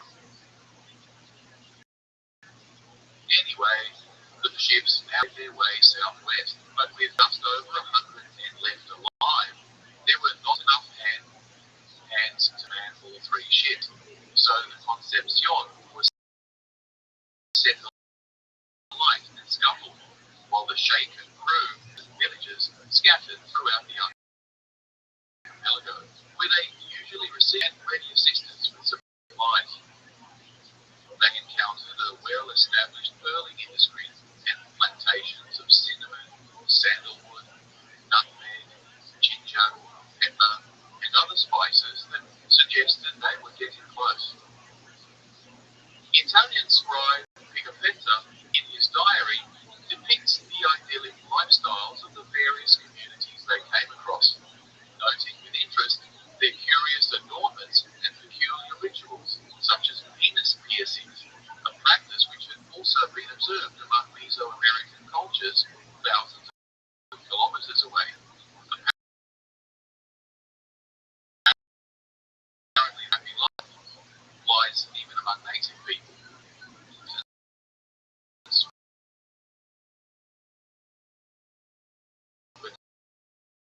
described as being dark as Ethiopians, robes and gold from their trade with China. The ships also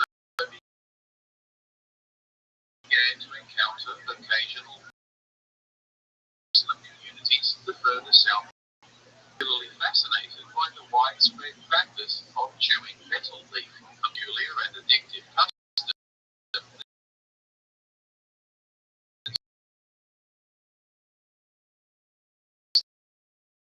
still persists there to this day. To their discredit, but in a notable engagement, the Spaniards defeated this naval force and even captured their commanding prince, negotiating a substantial ransom for his release some weeks later.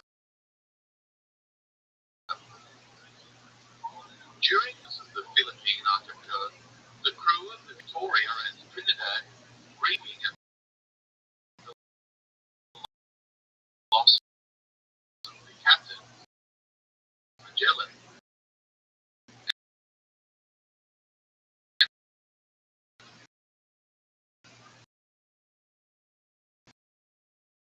and the betrayal of Raja by his qualities, the crew became increasingly dissatisfied and they removed him from command under Sebastian Elcano, who till now had remained in the shadows for pretty much the entire voyage, being a competent and experienced merchant navy captain who had got into some legal trouble over an unauthorized sale of one of his. You see, during the conflict, all ships were viewed as potential military vessels, unappropriate government approval. But Elcano, at the time, was in debt financiers and was obliged over his ship as collateral to them.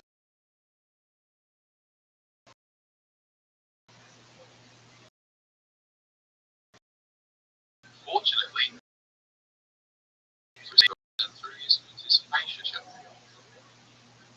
but being a Spaniard and expressing a personal dislike of Magellan, one of the reasons for uprisings against Magellan was the complete secrecy of the voyage. He typically lands, and the source of his predictions, which led many of the officers to went along. His paranoia harsh demands of the crew distance them from him further. And the that Delgado was one of those unassuming but experienced sailors who knew much until he became prominent, but not before pretty much every other ranking officer had died. Nevertheless, he and Gomez de Espinosa, now sharing command of the Victoria and Trinidad, eventually island hopped their way to the motherlode of clone production alternative of Tidor in November of 50, where they were warmly greeted by Sultan Al-Mansur, who readily offered them a trade agreement and alliance with Spain as pressure from a rival warlord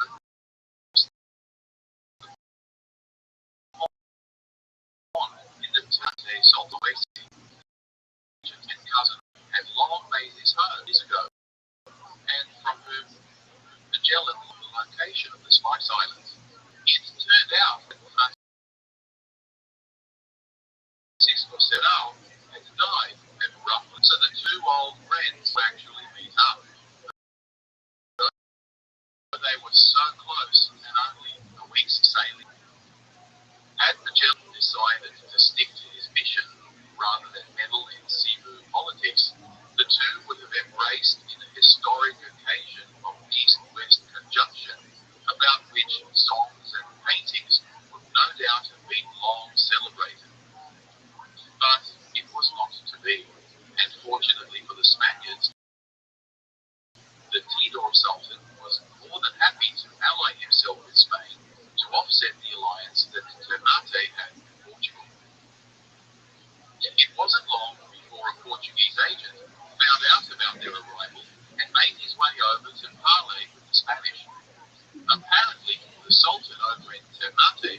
was also unhappy about his alliance with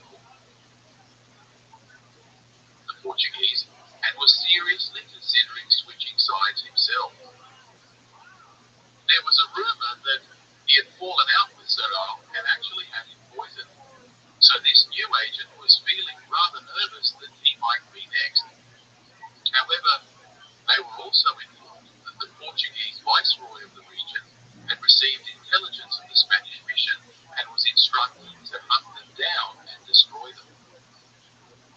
The race was now on to get out of town before they hastily packed their ships to near bursting all the cloves they could stuff into their holds. The two captains now discussed their options. Gomez de Espinosa wanted to return to Spain via the Pacific route, claiming that those were the orders they were actually given at the outset of the voyage, while Elcano proposed heading southwest instead, deep in Africa, keeping well away from Portuguese-patrolled sea lanes. Both options entailed sailing long stretches of open ocean with little opportunity for resupply, but as they couldn't agree, they decided to part company and take their chances, each to his own. So men disliked either option and chose to remain in paradise,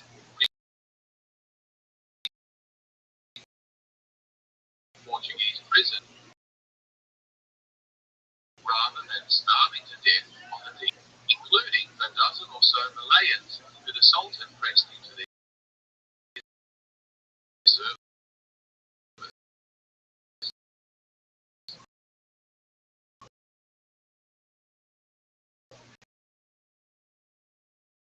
Tons of cloves, the Trinidad began taking on dock to repair the damage. The Victoria, the second smallest ship of the original squadron, carried her weight well and now made her way gradually southward.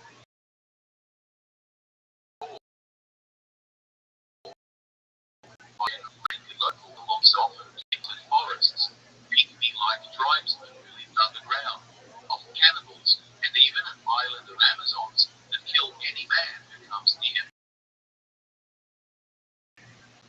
Like the Argonauts of ancient Greece, through this tropical labyrinth of timeless secrets,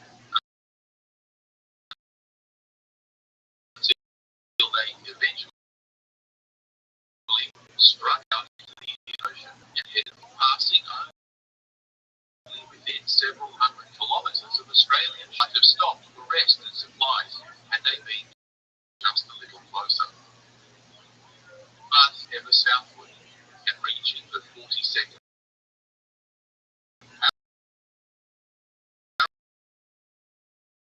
parallel, the freezing crew maintained the latitude but ran into westerly breezes that required some indeed the cold and the weather as supplies dwindled and all there was left to eat, rainwater. Unsurprisingly, scurvy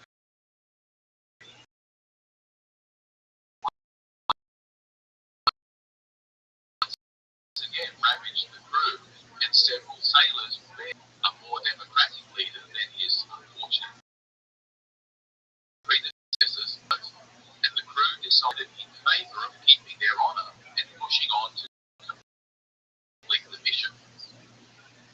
But, at good hope, impossible headwinds held them up for weeks and forced the decision to head close to shore, risking either being on the dangerous reefs along the coast or capture. By some miracle, they eluded both, but as they rounded the cape, the situation was becoming more dire by the day. The hull was starting to rot and leak from worm infestation, and men were dying like flies from starvation, so they searched fruitlessly for a landing along the coast of Guinea and Senegal, but to no avail. This time, another boat was had to call into the Cape Verde Islands and fake their identity as having flown in from America. 21 men were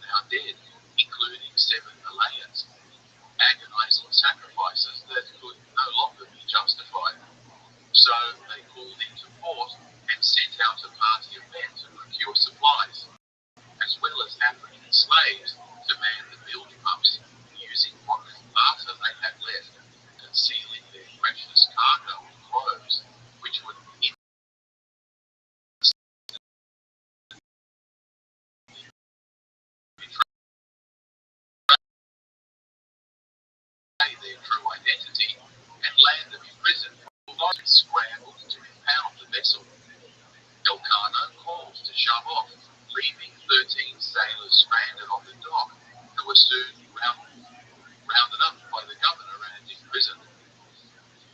Having escaped the clutches of the Portuguese authorities on the Cabo Verde Islands,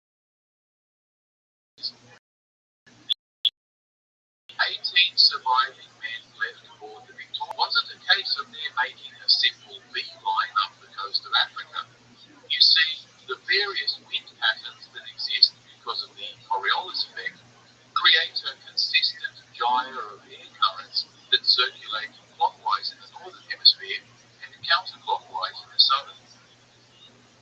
This means that the prevailing winds at the location of the islands, degrees north of the equator, would be head on and out to the west.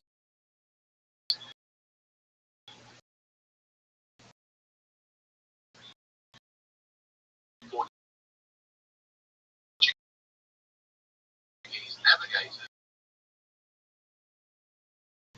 and then ride the clockwise as they become the southwesterlies that would now be at their backs as they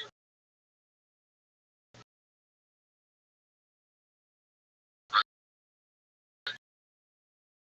the Iberian coast. This turn of the breeze confidence and predict the likely wind direction based solely on their latitude. So it was that the Victoria had one last broad loop to sail before finally making its way through San Lucar de Barrameda and up the Guanajuato. But not before the exhausted and emaciated survivors managed to fire off a cannon and salvo to salute their monarch. And meanwhile, the poor old Trinidad, back in Tidor, took months to repair and sailed off north in search of favourable westerly winds that might take them back to the American coast before the Pacific finally showed its true capacity for violence, and they were hounded by a relentless storm for weeks that forced them to head back to safety.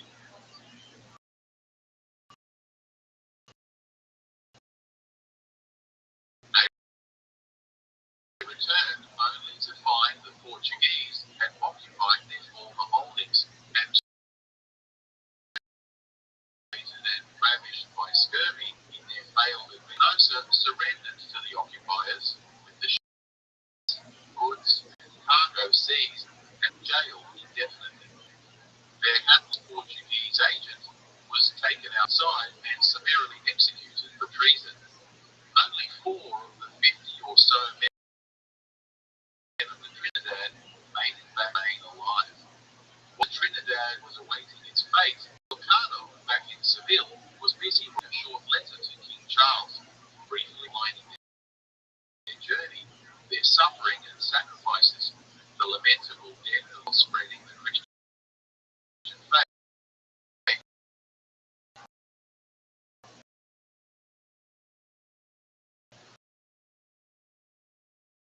and the capture of their core, the king, to rescue them, and their readiness to trade under Spanish protection.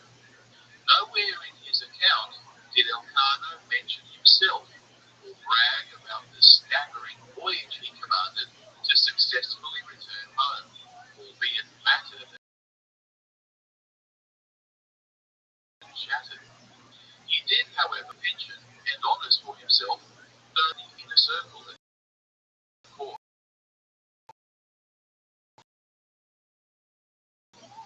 The release of the vicinity, those last 4 members of the Trinidad, of the original 270 crew members, made it back to Spain alive, along with 4 Moluccans who were keen to meet the king. A subsequent mission to capitalise on their newfound trade route, known as the Loaiza expedition,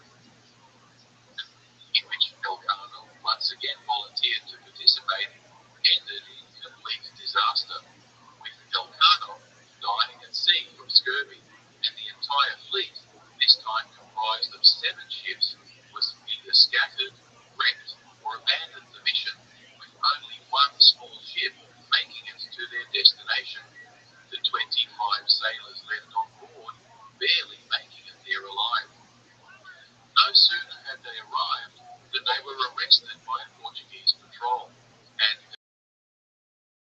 eventually they were returned home in now the second circumnavigation of the globe, with one of the crew, Hans von Aken, having been aboard the ship, now being the first man to circumnavigate.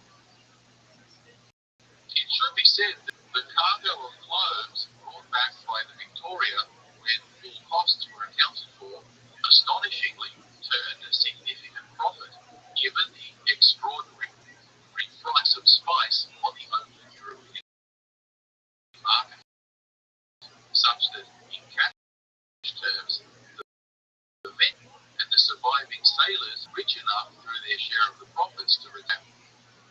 Of course, the loss of almost 90% of the crew through the horrors of starvation, disease, and battle is hardly an achievement worth celebrating, but such a casualty rate was typical of the golden age of sail until the 1770s, when Englishman James Cook proved that dietary supplementation of fresh fruit, vegetables, malt, and sauerkraut could reduce the death rate to virtually zero. So, what can we say about the legacy of Magellan and the circumnavigation of the globe in his intrepid and heroic crew? Interesting, Elcano, being a commoner as well as a vast national, was given a cold shoulder by the Castilian court, as such an incredible enterprise, proving the sphericity and dimensions of the globe through circumnavigation, were considered honoured fit only for a gentleman, instead of lording peasant life. Nevertheless, Magellan's image too continued to suffer from the ongoing inquest into his harsh conduct that's tarnished his reputation in the eyes of the crown and ordinary Spaniard. It didn't help that he was himself Portuguese rather than Spanish, for which his original homeland condemned him as a traitor of the highest order. Indeed, the rivalry between the two now accelerated in earnest, with control of lucrative outposts throughout Southeast Asia, escalating the already volatile and placing the indigenous culture and long residing Hindu states in the region of the South Pacific.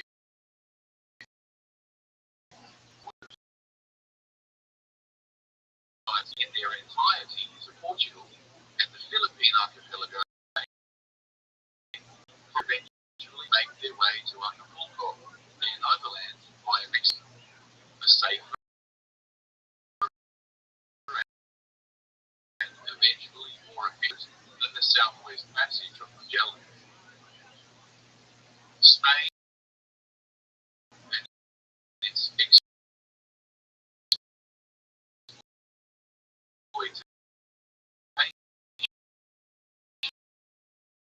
indigenous people. The Italian scribe who gave us the most comprehensive voyage would go on his precious journal in several languages, travel through Europe and becoming celebrity before returning home to Florence to a life of the painstaking daily measurements taken during the voyage. A single entry in the ship's date of their arrival on the Cape Verde Islands to be a day later than the local navigators travelling westwards, known as the circumnavigator's paradox, would accumulate a one-day offset to the days, effectively degrees traversed, while those travelling east one day relative to their starting point. A concept explored in Jules Verne's entertaining novel around days. The explosion of the spice trade saw the emerging social and economic order in Europe, with ever emphasis on venture capitalism. Mercantile trade now became ever smaller and well connected. This mercantilism, vital Protestant individualism, and a gradual diminishing of church power as intellectuals began promoting the merits of humanism and the separation of church and state. The collapse of Islamic control of Oriental trade routes, both the ancient Silk Road and the maritime Indian Ocean networks that produced incredible wealth and financed their wars against Christian Europe. By the 1700s, the Islamic world would be a mere shadow of its former glory, as Portuguese, Spanish, and increasingly the Dutch and English rivaled entire nations in their economic and political influence. It was in every sense the rise of the oligarch, the real power brokers in world affairs that would set in very day.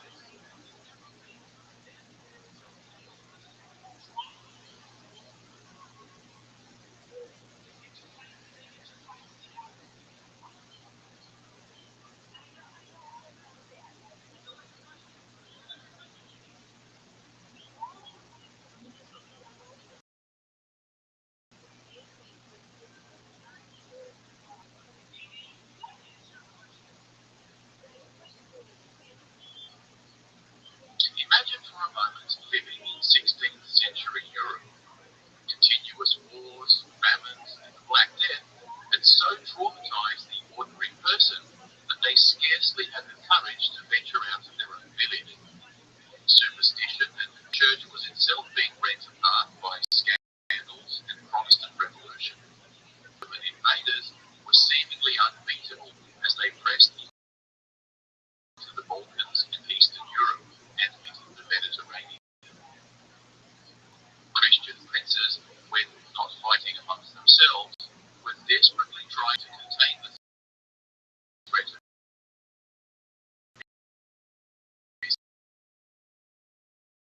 Islam. I wonder if it was possible to bypass the Levant and go around the long way straight to the source, and thus cut out the profiteering middleman. Stolen. The idea began to gain traction, and a number of intrepid seamen from the Kingdom of Portugal took the challenge of venturing out into the Atlantic Ocean and probing their way down the great unknown coast of Africa. Eventually, breaking through into the Indian Ocean made wide open for direct trade. Others proposed going west and found America just waiting there to be exploited. September 2022 marks the 500th anniversary of one such voyage of exploration conceived by Portuguese dreamer who had the unshakable belief to get to India via an as yet undiscovered southwest passage that would afford an easy shortcut to Asia. On his journey, he would be both right and wrong many times, and ultimately take one gamble too many, but on the way new lands, bizarre wildlife, and strange people, in an expedition that for the first time in history saw mankind circumnavigate the entire. Join us, we dive into the Magellan Elcano expedition of 1519 and get into the history, drama, and wonder of a world that was rapidly shrinking, and after which trade would be the same again. But before we begin, please take a moment to like and subscribe for updates, and if you enjoy our content, please show your support by making a small, easy donation through the heart-shaped thanks link next to the like and share buttons below. PayPal link in the description.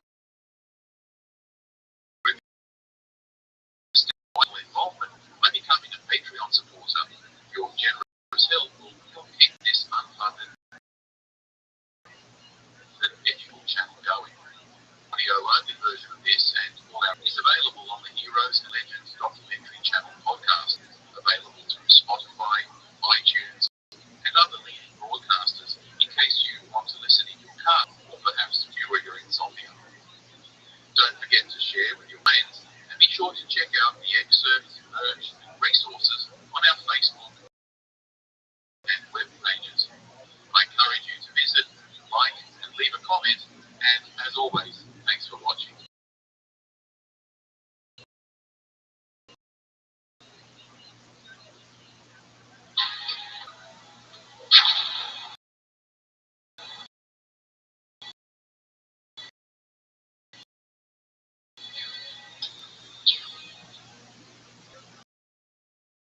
Christopher Columbus, wily Italian business agent and opportunist, writing to his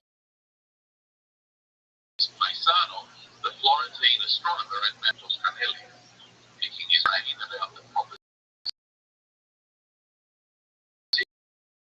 he made some years ago to the Portuguese king Alfonso V. Despite Archipelago Island,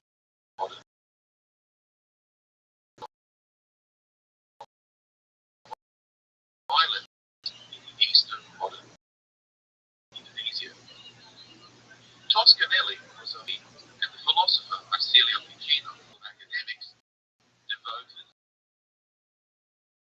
to rediscovering lost Greek and Roman scientific possession of the travelogue and maps of first century Greek geographer Strabo.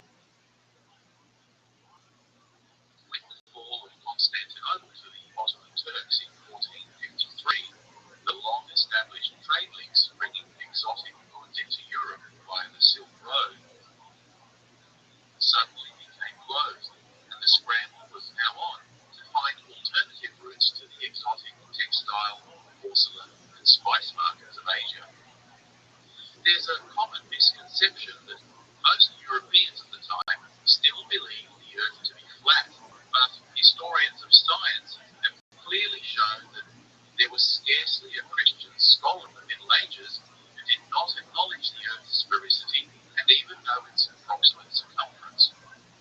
They maintain that, at least since the works of Eratosthenes in 240 BC, who calculated the circumference of the Earth, the rough sphericity of the Earth was widely known throughout the Middle Ages of Europe. Several scholars to the 19th century opponents of evolutionary theory, as well as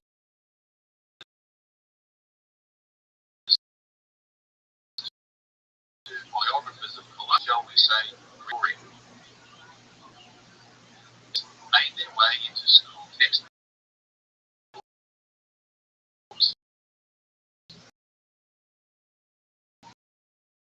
and generations of all but in its size. Several writers, such as Ptolemy, used the system of measurement known as the Arabic mile, which was about 25% longer than the Roman mile European measurement at the time. This estimating the width of the degree of longitude. Now, the merchant family had come into possession of a significant number of prize geography and travel. Several maps he acquired, while sailors tell us that he would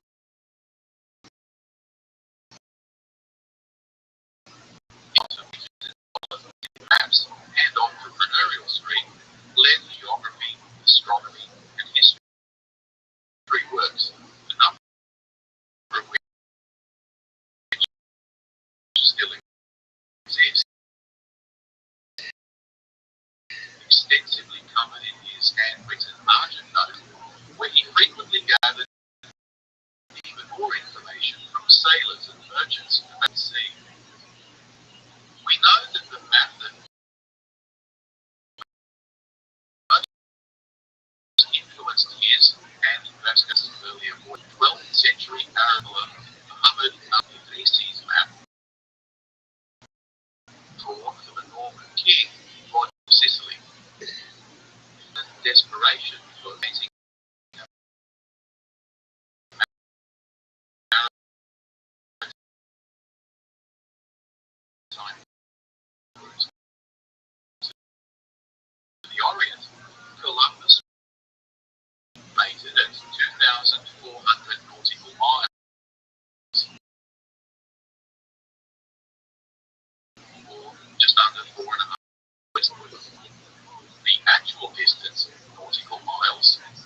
just under 20,000 kilometers, an enormous margin of error to be sure.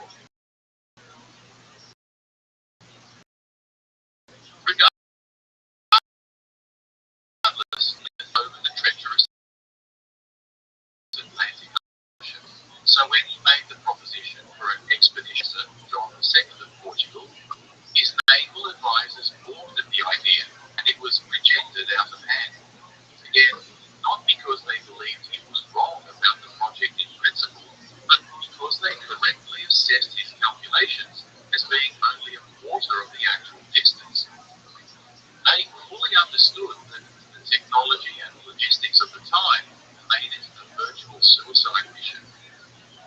The case was definitely closed, with the subsequent penetration in 1488 of Bartolomeus around the southern tip of Africa, the first European to demonstrate that a maritime route east was possible. Columbus was laughed out of court, and Portugal rubbed its hands at the prospect of a maritime trade fleet to the east, bypassing the Arabs. Dejected, Columbus packed up his gear and headed to Castile, which was busy mopping up the last of the Islamic strongholds in its ongoing reconquista against the Moors. Isabella I of Castile and Ferdinand II of Aragon had just unified their realms through marriage and were keen to cement their growing power with what it would provide them. So when Columbus showed up and floated his idea to her own advisors, who, like the Portuguese scholars beforehand, dismissed it as untenable for the time being. Seeing as he had put so much ancillary work into the project, however, Rob, keen to prevent Columbus from giving any urgent labour. The ambitious Italian was having none of it, however, and promptly set out for England, hoping to sell his idea there. But once again, it fell flat.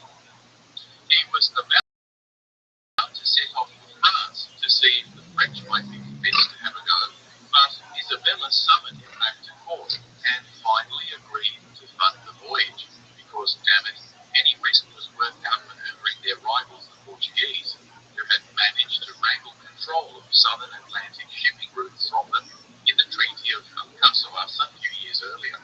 This meant that the entire west coast of Africa, south of the Canaries, along with its adjacent Atlantic waters, was basically a Portuguese playground, and all Spanish ships now required a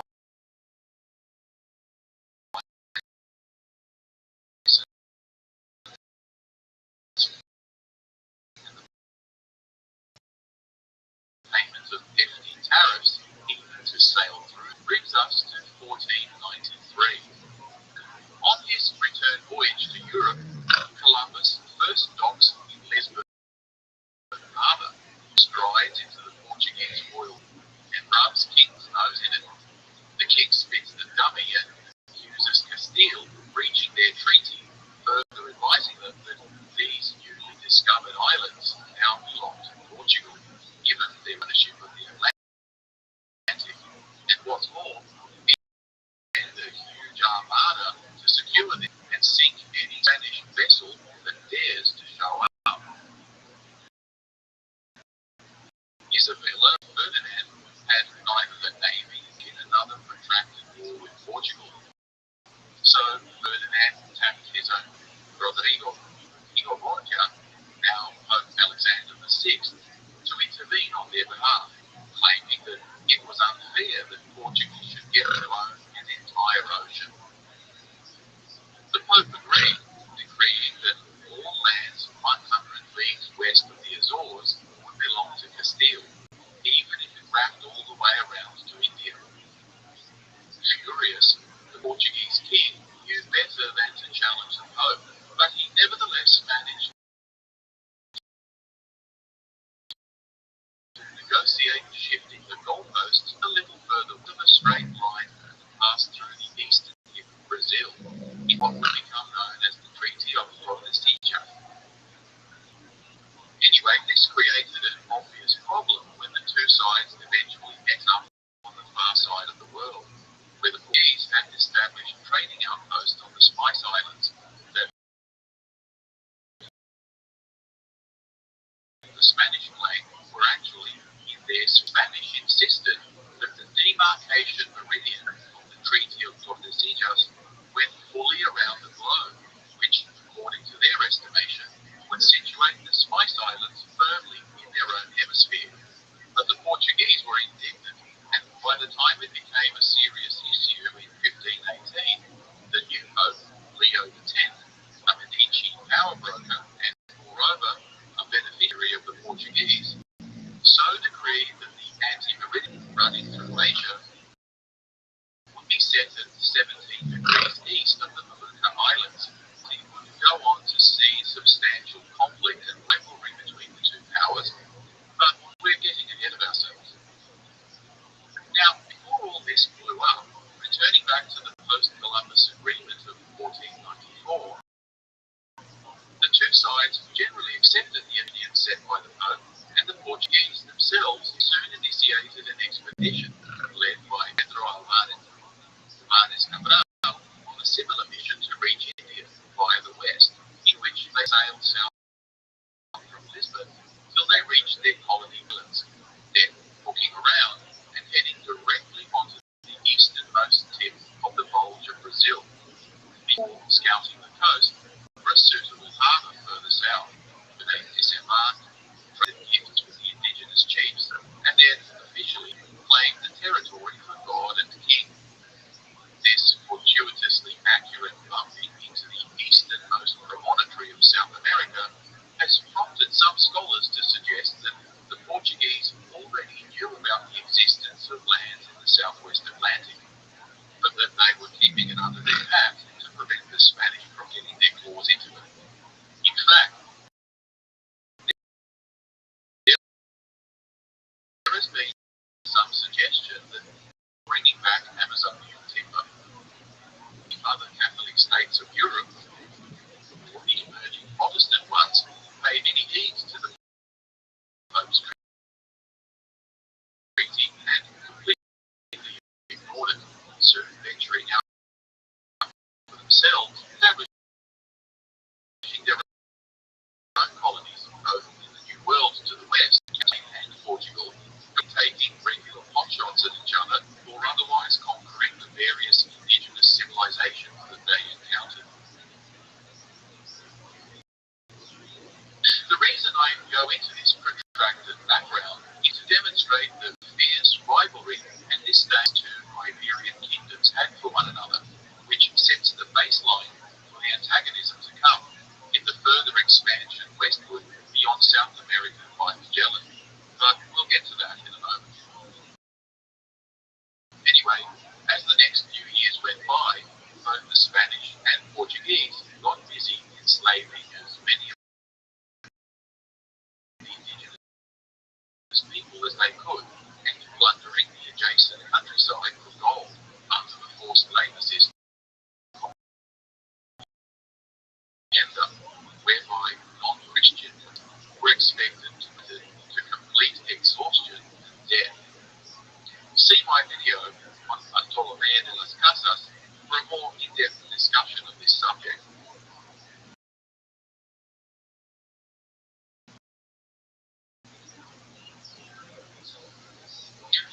As de Balboa heard tales of incredibly wealthy cities, so he set out in 1513 and force of arms, making his way across modern Panama until he reached what he thought was a sea, but which was, in fact, the Pacific Ocean. Having divested the regional natives of their wealth and frequently also their lives back to Spain of this sea, which prompted discussion at court about the possibility of the Spice Island offshore, such that way could be made through the region of modern Panama. They would have a shortcut into Asia, at the same time avoiding the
back into Europe.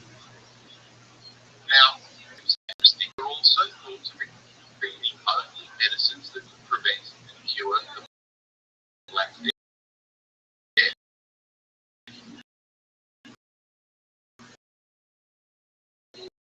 Bubonic plague that had recently devastated the entire was astronomical, and if Portugal would secure a viable trade route to the source, become wealthy beyond the nation.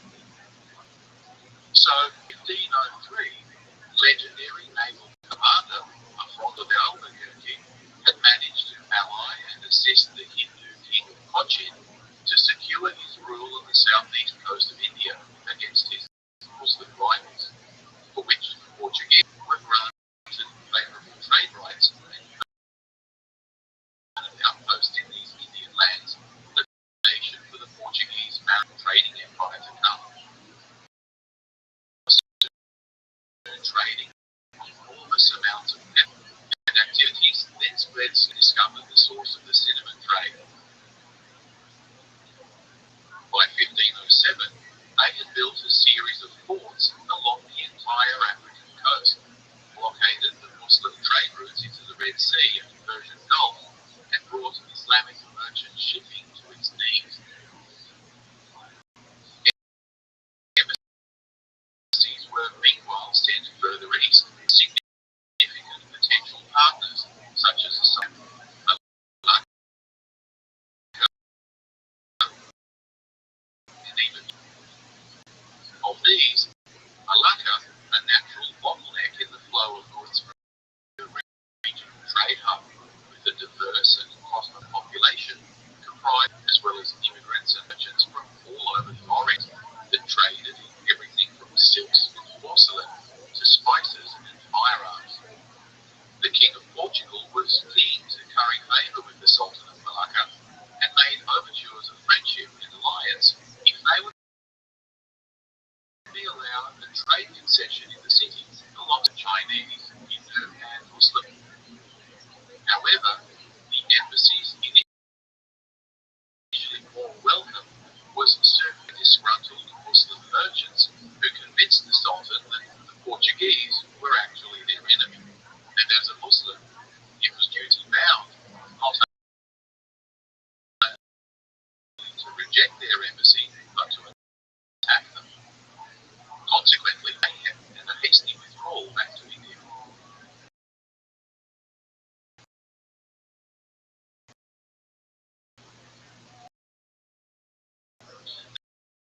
The diplomatic insult was a Dean 11, and soon after,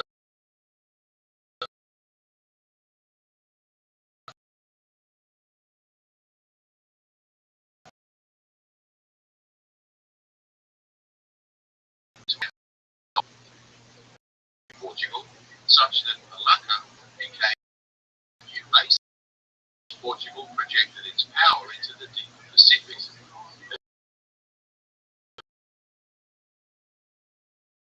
Eventually, West Magellan, like a noble, had entered the Portuguese.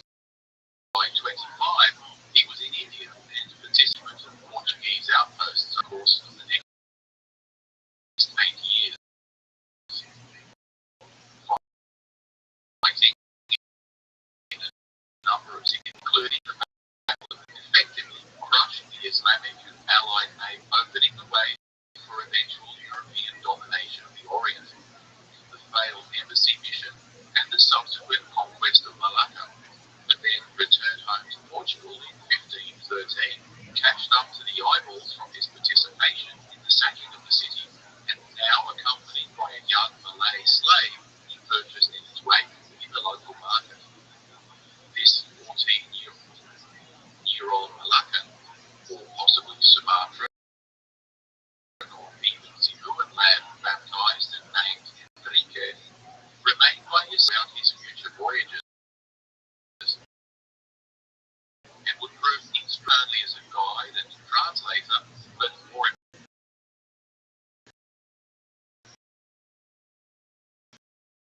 Enrique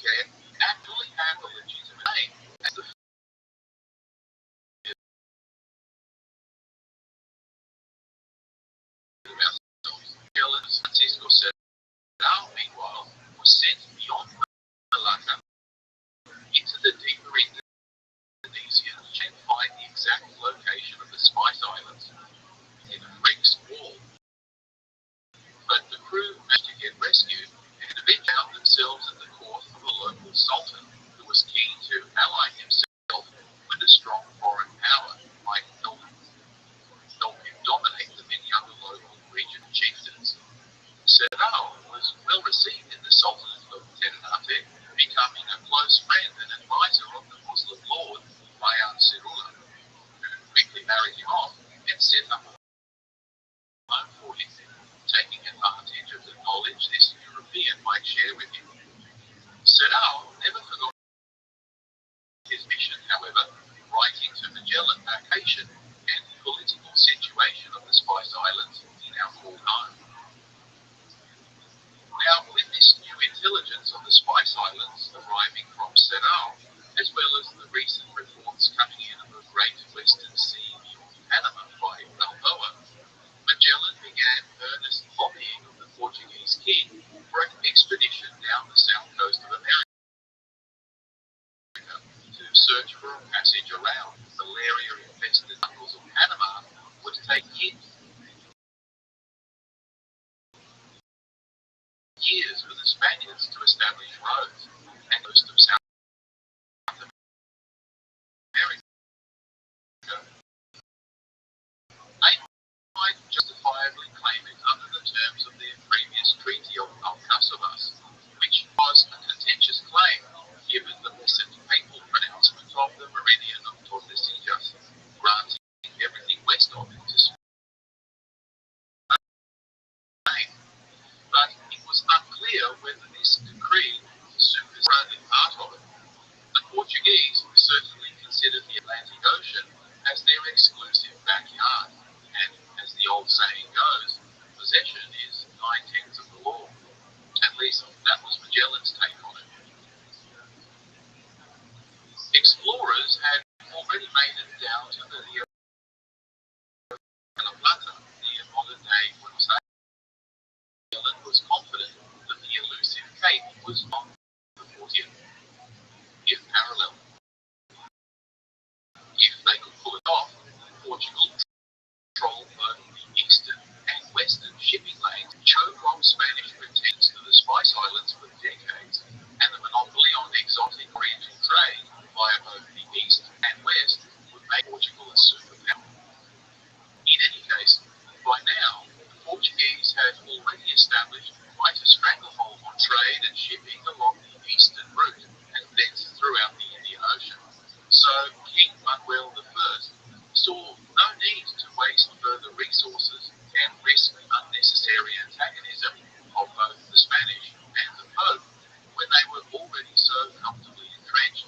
So he waved off Magellan's endless badgering a number of times and torpedoed any possibility of entertaining his expedition.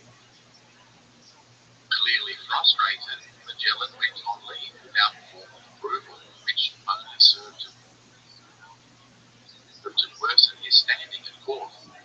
His appointments and pay dried up, and he was left with no support and few friends who had the patience for his persistent hustling of the king in Lisbon. So he smacked the personality, and in 1517, along with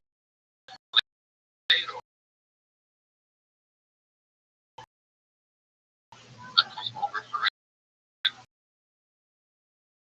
map maker of some repute, Ferdinand, who leapt at the opportunity to use the intelligence network and experience of one of the few Europeans who had ever been to Southeast Asia. Toledo's hunch was right. The Spanish would not only save themselves necessary toil, muddy jungles of Panama, but also right past the naval checkpoints and expensive tariffs that would be levied by their rivals on the southern African route. Moreover, time that the Spanish had benefited from a servant of coming over to their side. It would make their success all the sweeter. So within just 12, Charles had integrated the Tunas into the Spanish court, given them titles as commanders of the Order of Santiago, and raised them to the rank of Recollets under the Spanish crown. In addition, Magellan had given a financial monopoly on the discovered route for a whole decade, a guaranteed appointment as governors of any discovered territories, generous tax exemptions, and a lucrative share of the profits of any spice trade established. It would potentially make them rich beyond their wildest. Just to give you a sense of how enthusiastic the agreed to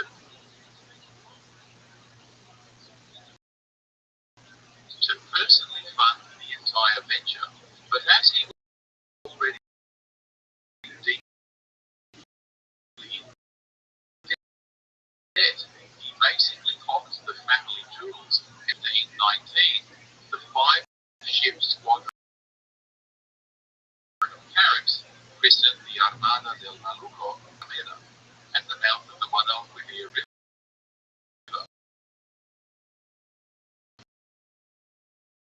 and set course for Tenerife in the Canary Islands, then the southernmost holding, captained by Gaspar de Quesada. The Sabes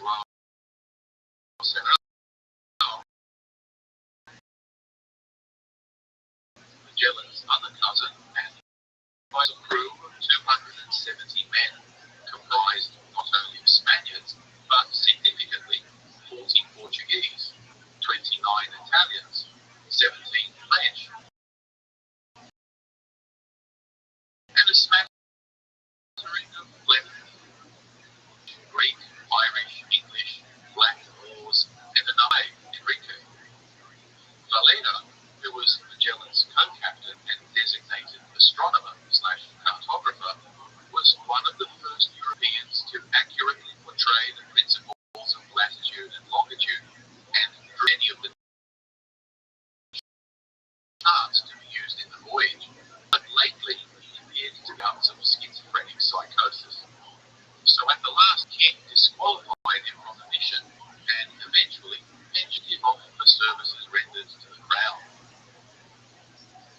He was replaced by a new cosmographer, San Martin, and joined by another civilian, the Venetian scholar Antonio Pigafetta, who would act as personal secretary to Magellan, and whose meticulous diary gives us the most substantial surviving record of the entire voyage. All trade and financial transactions would be managed by Juan de Cartagena, skipper of San Antonio, who stepped into Valero's vacancy captain and CFO. Now, I keep the word Spain as if it were an established entity, but in reality, despite the unification by marriage of the two dominant kingdoms,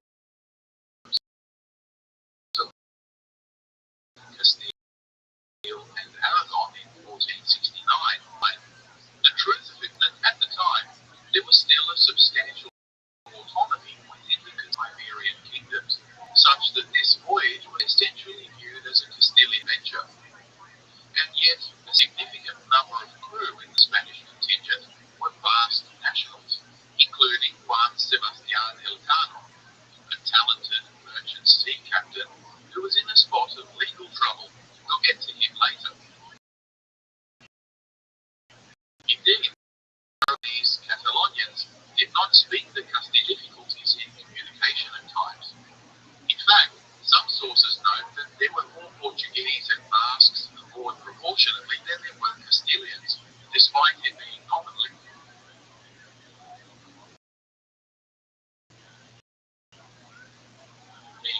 a Castilian project.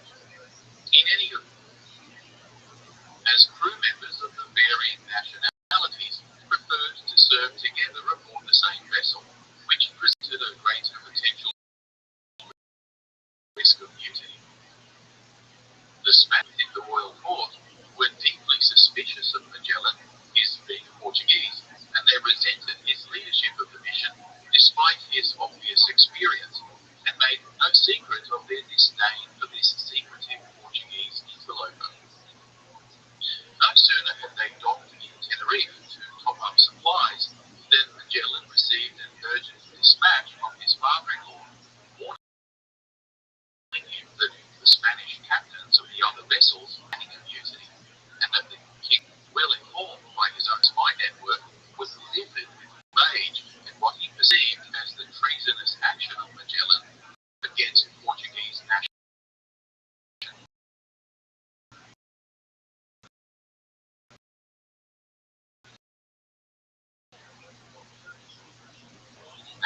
interests. Two entire fleets of warships in pursuit of his little squadron to destroy it and arrest him. So, burdened with the threat of both internal and external enemies, he played his cards closely, distributed the crews to a more agreeable complement, as well as planting trumpets and Portuguese sailors. All of them. Then he resumed sail on the coast of Africa against the ardent advice of the other captains, anticipating that the Portuguese would not expect him to be stupid enough to venture into their coastal waters. The gamble paid off, and as they progressed steadily south, past the Cape Verde Islands and a mountain known as Leone, part of the peninsula on the coast, and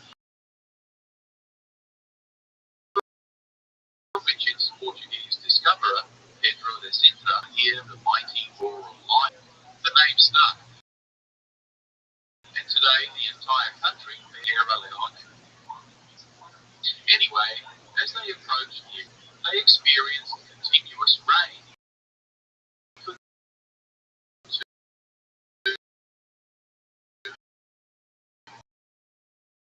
entire months stay until they eventually drifted into the southwest edge, carrying them westwards to the Brazilian coast. The Atlantic Ocean crossing saw Magellan's small squadron into a storm's lasting several weeks, and the ship's scribe, Pigafetta, relates how during a particularly violent storm one night, they were relieved to witness St. Elmo's fire burning brightly at the many times the holy body of waters, that is, St. Elmo, and in a storm, among others, which we suspended in the darkest night, showed themselves on top of the largest cage of such splendor that it looked like a burning torch, and stayed there for more than 2 hours, which was of so great a consort that we wept for consolation. When he wanted to leave from there, he threw so bright a splendor into our eyes that for half a quarter of an hour we remained as blind, shouting mercy because we thought we were lost, but the sea soon became fearful.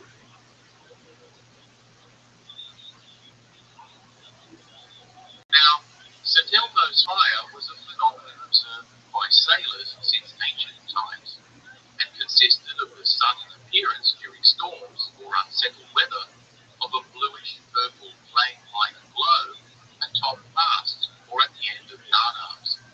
The glow would disappear as mysteriously as it appeared, and was interpreted by sailors as the presence of St. Elmo guarding from danger during the storm. Its departure would be associated, as in this case, with the easing of the tempest. The phenomenon is caused by the increase in atmospheric electrical activity that occurs when cloud and other gas particles become charged through the friction of atoms in the air. This friction causes the otherwise neutral gas, water atoms, to become highly energized or ionized, which generates a huge voltage differential between the clouds and the ground field. When these charges become extreme, the atoms suddenly shed their outer electrons to release this excess energy in the form of lightning, which turns scientists call plasma, as both light and extreme heat are transmitted during the discharge of the electrical energy to the ground. In a less charged area of the field, pointed objects, such as the protruding masts of ships, concentrate the energy of the field somewhat locally. A less intense energy occurs around these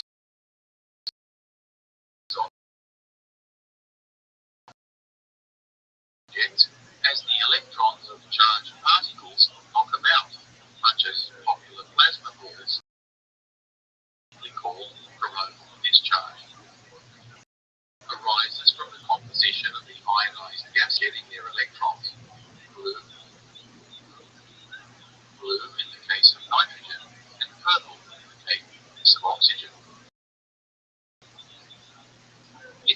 been observed to present any danger of fire and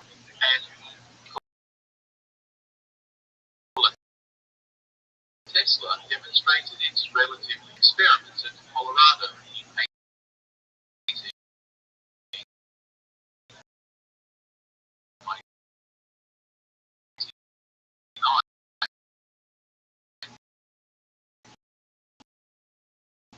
where the wings of butterflies were seen to have been unobserved the phenomenon while at anchor in the Rio de Plata.